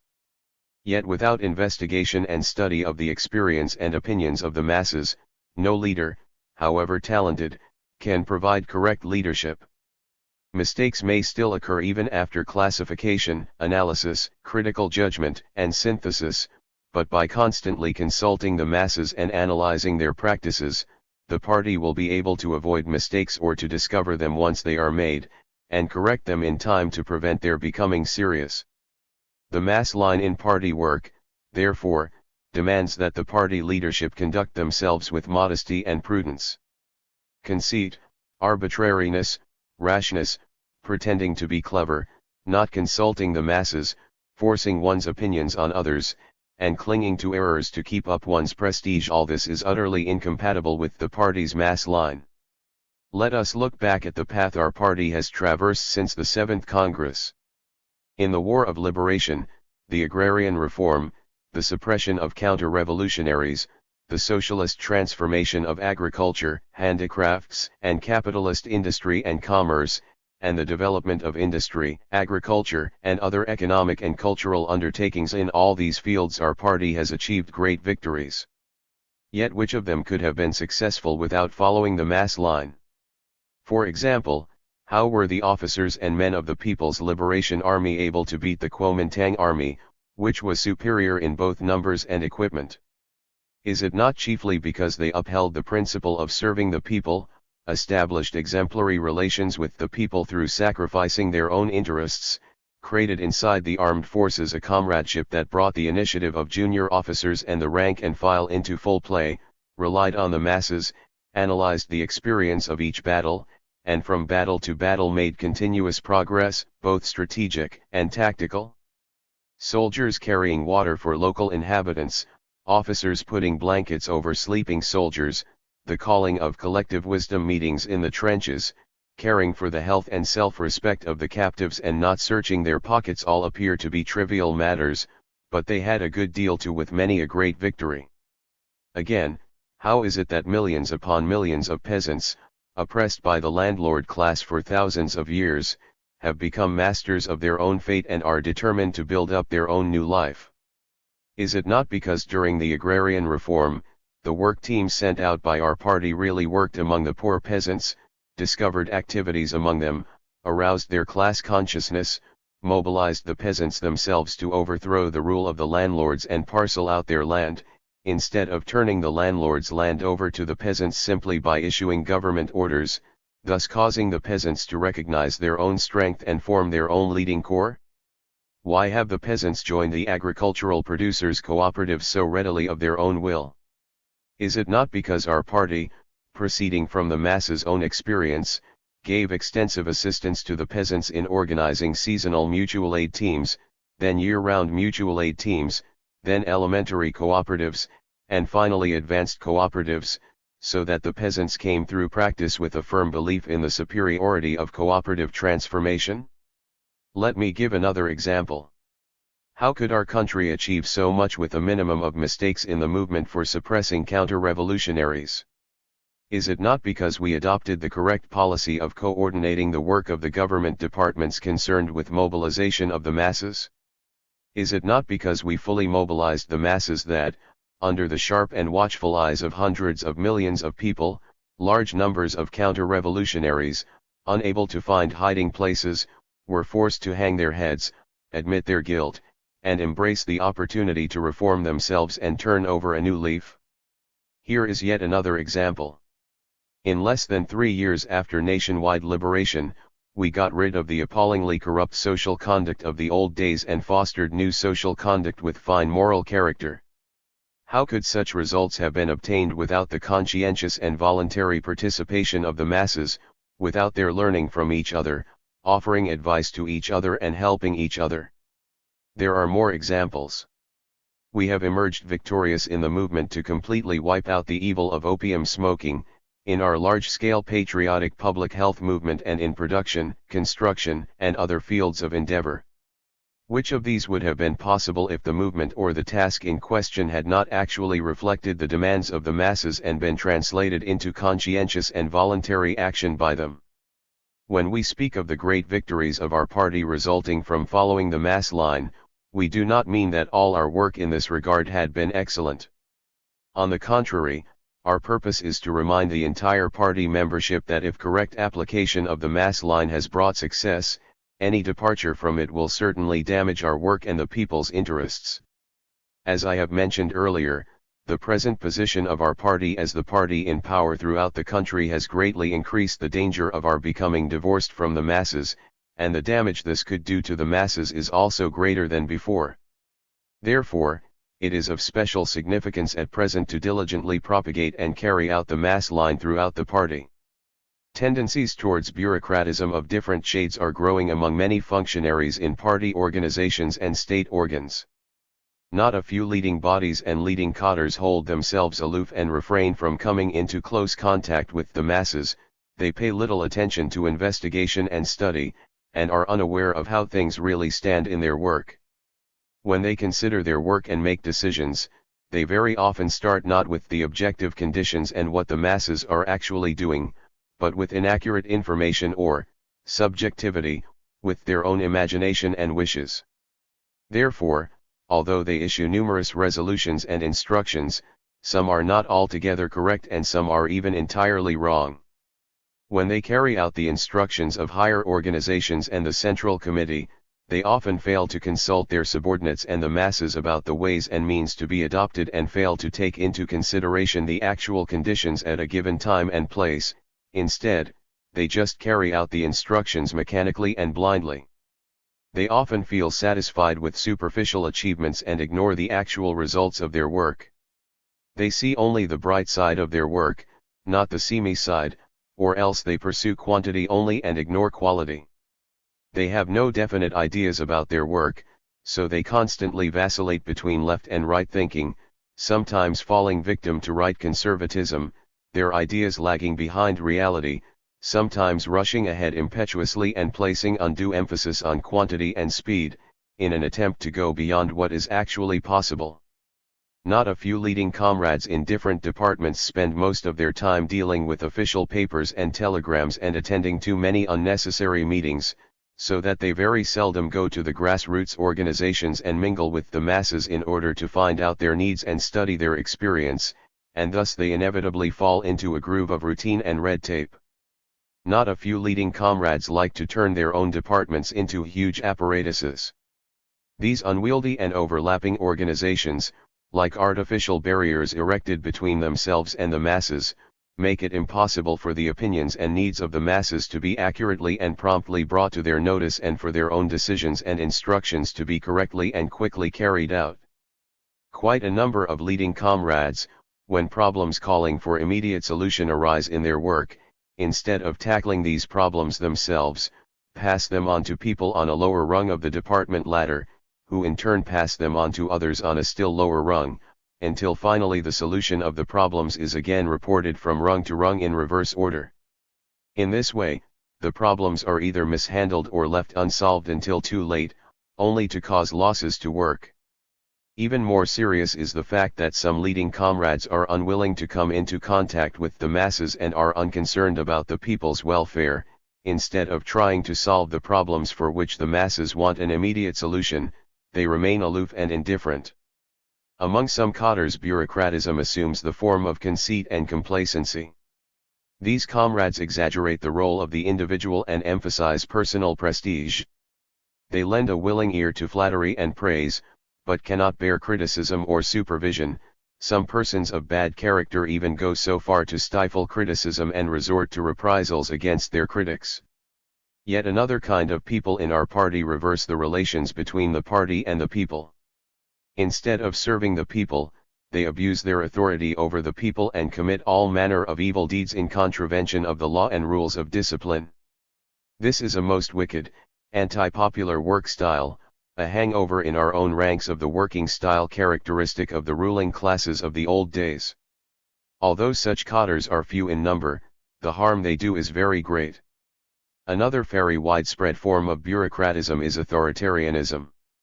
Quite a number of party organizations and cadres do not consult the masses before they make decisions and issue instructions. Moreover, in the process of carrying out these decisions and instructions, they do not try to explain these decisions and instructions to the masses so as to convince them, but simply resort to issuing orders to get things done. Comrades who make such mistakes may wish to do a good job, but actually they do their work very badly.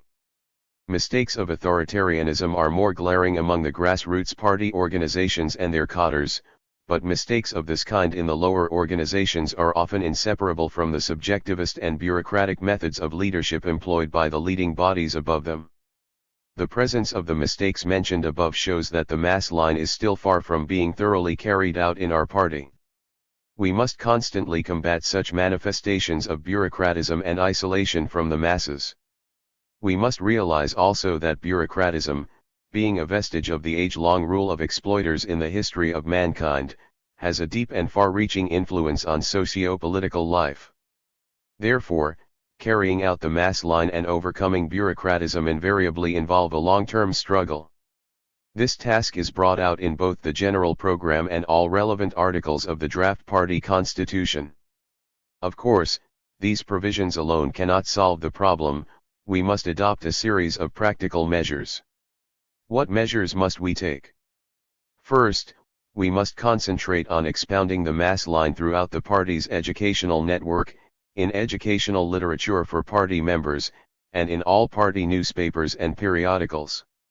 Second, we must systematically improve the working methods of leading bodies at all levels so that leaders will have ample time to mingle with the masses, study their condition, their experience, and their opinions by investigating typical situations. This should replace the present practice of spending most of their time in offices, handling papers and documents and holding meetings within the leading bodies. The number of staff and of organizational levels of leading bodies should be reduced. The leading bodies should send as many of their surplus working personnel as possible to lower bodies and let the remaining personnel handle practical work themselves, so as to guard against the danger of bureaucratism. Third, we must see to it that democracy is fully developed in the party and government so that the lower party and government organizations have ample guarantee that they can promptly and fearlessly criticize all mistakes and shortcomings in the work of higher bodies, and that all kinds of party or government meetings, especially party congresses and people's congresses at all levels, can serve as forums for the full expression of the opinions of the masses as well as for criticism and debate. Fourth, we must strengthen supervision by the party and state, in order to quickly discover and correct all kinds of bureaucratic practices, and mete out due and prompt punishment to people who have contravened the law and rules of discipline or seriously damaged the interests of the masses.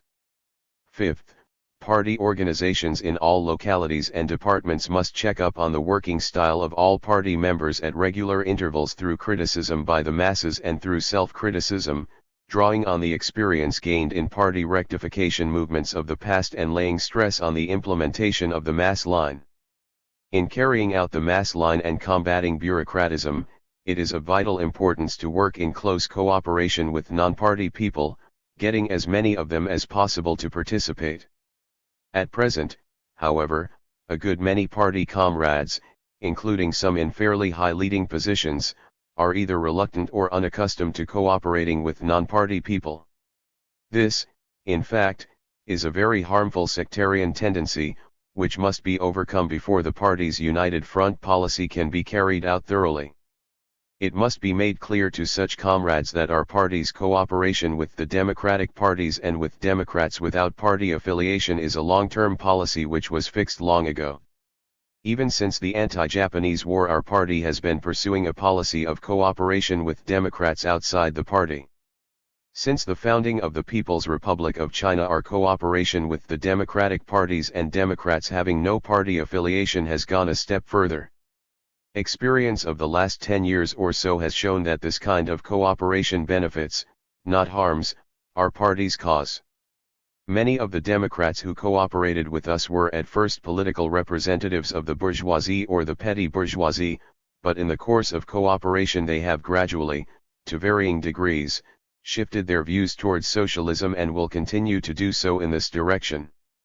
Of course, there are struggles in the process of cooperation, which is inevitable. But the point is that these Democrats can provide a kind of supervision over our party that party members alone cannot easily provide.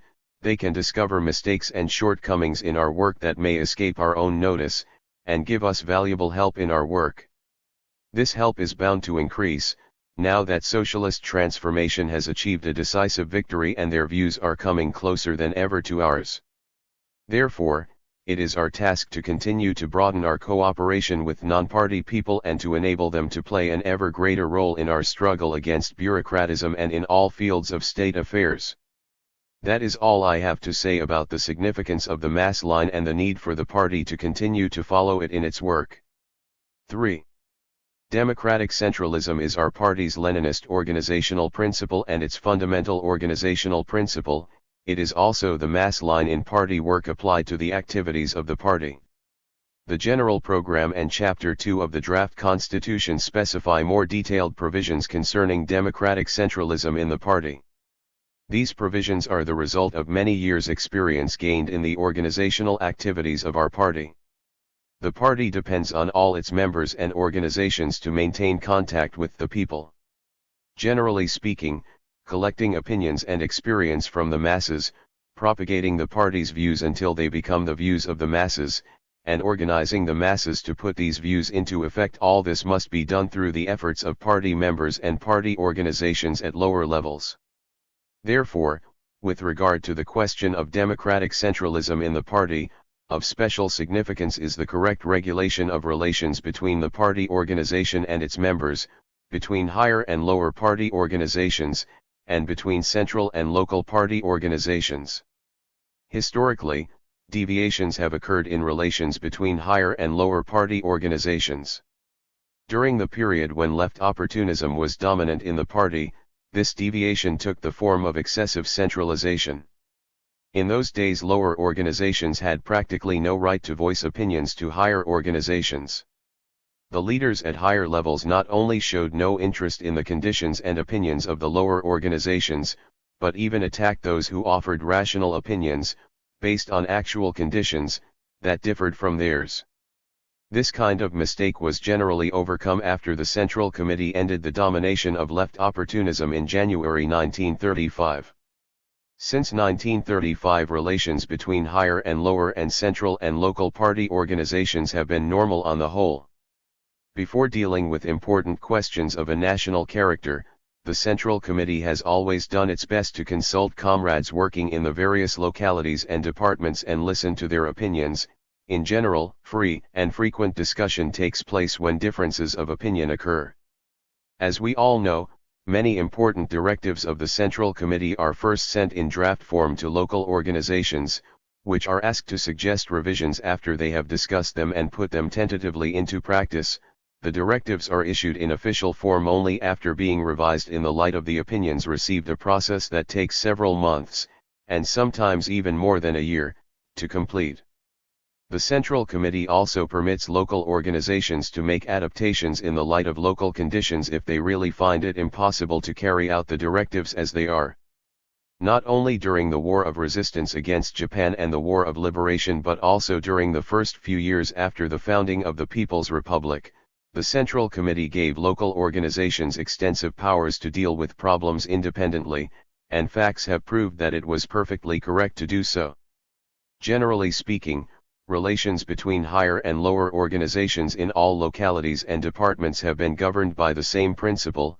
The local and lower organizations respect the leadership of the Central Committee and the higher organizations, consequently our policies have in the main been carried out throughout the party.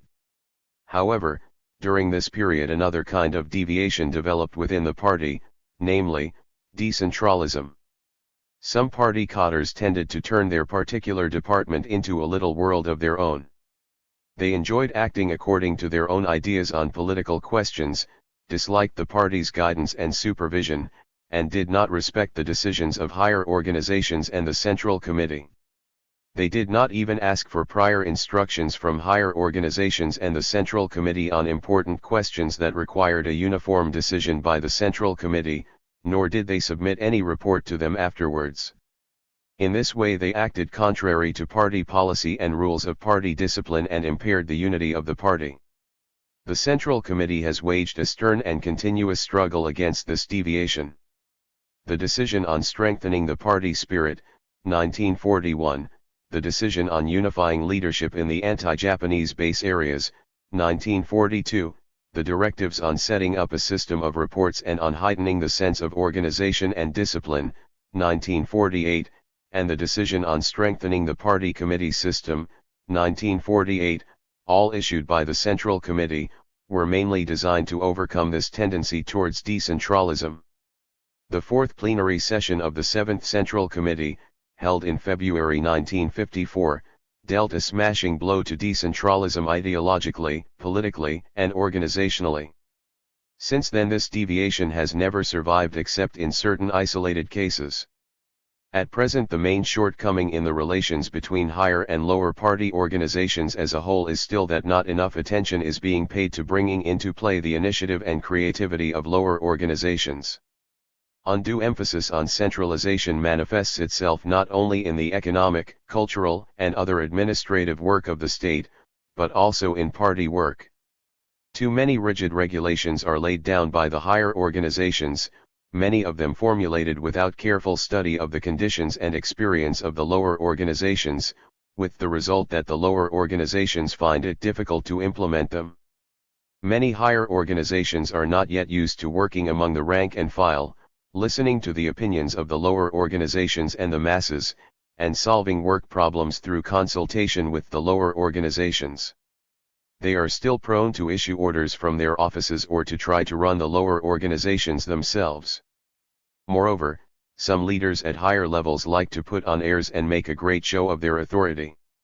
They are wont to lecture and criticize people, and are unwilling to seek advice or listen to criticism from their subordinates or make any self-criticism in their presence. Such cases, though not prevalent, are by no means isolated.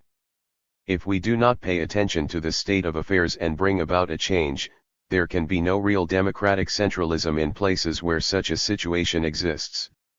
In the light of the various kinds of experience mentioned above, the draft constitution makes the following additional provisions with regard to the relationship between higher and lower organizations under democratic centralism. First, with regard to the basic conditions of democratic centralism, the following provisions have been added. all leading bodies of the party must pay constant heed to the views of their lower organizations and the rank-and-file party members, study their experiences and give prompt help in solving their problems. Lower party organizations must present periodical reports on their work to the party organizations above them and ask in good time for instructions on questions which need decision by higher party organizations. Second, concerning the functions and powers of the central and local organizations and of the higher and lower party organizations, the following article has been added: the functions and powers of the central party organizations and those of the local party organizations shall be appropriately divided. All questions of a national character or questions that require a uniform decision for the whole country shall be handled by the central party organizations so as to contribute to the centralism and unity of the party. All questions of a local character or questions that need to be decided locally shall be handled by the local party organizations so as to find solutions appropriate to the local conditions. The functions and powers of higher local party organizations and those of lower local party organizations shall be appropriately divided according to the same principle. Third, with regard to discussions on questions of policy and the implementation of decisions, the following article has been added: before decisions on party policy are made by leading bodies of the party, lower party organizations and members of the party committees may hold free and practical discussions inside the party organizations and at party meetings and submit their proposals to the leading bodies of the party.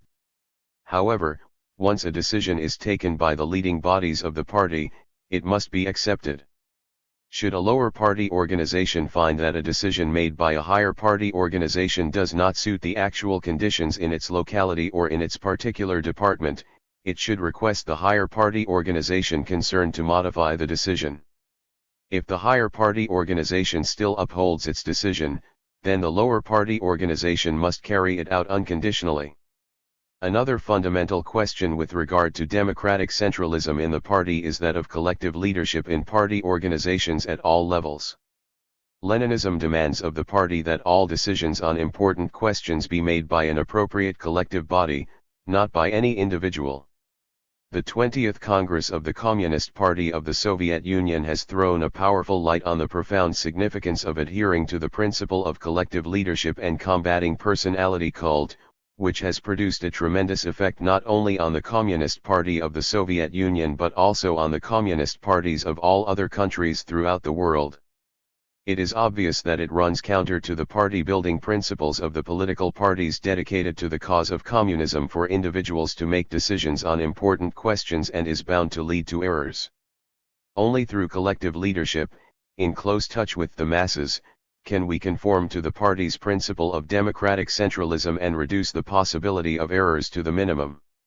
It has become a long-established tradition in our party for a collective body of the party and not any individual to make decisions on important questions.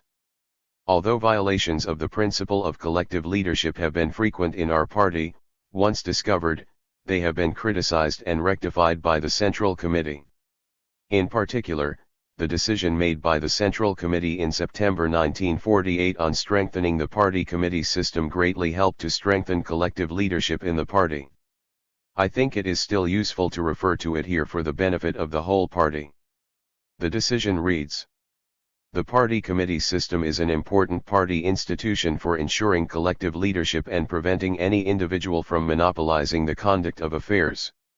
It has recently been found that in some, of course not all, leading bodies it is the habitual practice for one individual to monopolize the conduct of affairs and decide important problems. Solutions to important problems are decided not by party committee meetings but by one individual, and membership in the party committee has become nominal.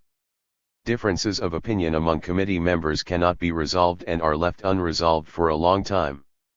Members of the party committee maintain only formal, not real, unity among themselves. This situation must be changed.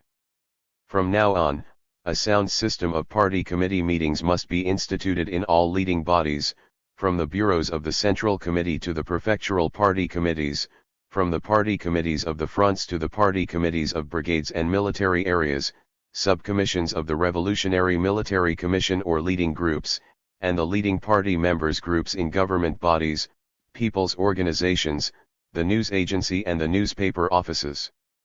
All important problems, of course, not the unimportant, trivial problems, or problems whose solutions have already been decided after discussion at meetings and need only be carried out, must be submitted to the committee for discussion, and the committee members present should express their views fully and reach definite decisions which should then be carried out by the members concerned. The same procedure should be followed by party committees below the prefectural and brigade levels. In the higher leading bodies there should also be meetings of the leading cadres in the departments, for example, the propaganda department and the organization department, commissions, for example, the labor, women's, and youth commissions, schools, for example, party schools, and offices, for example, the research offices. Of course, we must see to it that the meetings are not too long or too frequent, and they must not get bogged down in discussion of petty matters lest the work be hindered. On important problems which are complicated and on which opinions differ, there must, in addition, be personal consultations before the meeting to enable the members to think things over, lest decisions by the meeting become a mere formality or no decision can be reached. Party committee meetings must be divided into two categories, standing committee meetings and plenary sessions, and the two should not be confused. Furthermore, we must take care that neither collective leadership nor personal responsibility is overemphasized to the neglect of the other. In the army, the person in command has the right to make emergency decisions during battle and when circumstances require.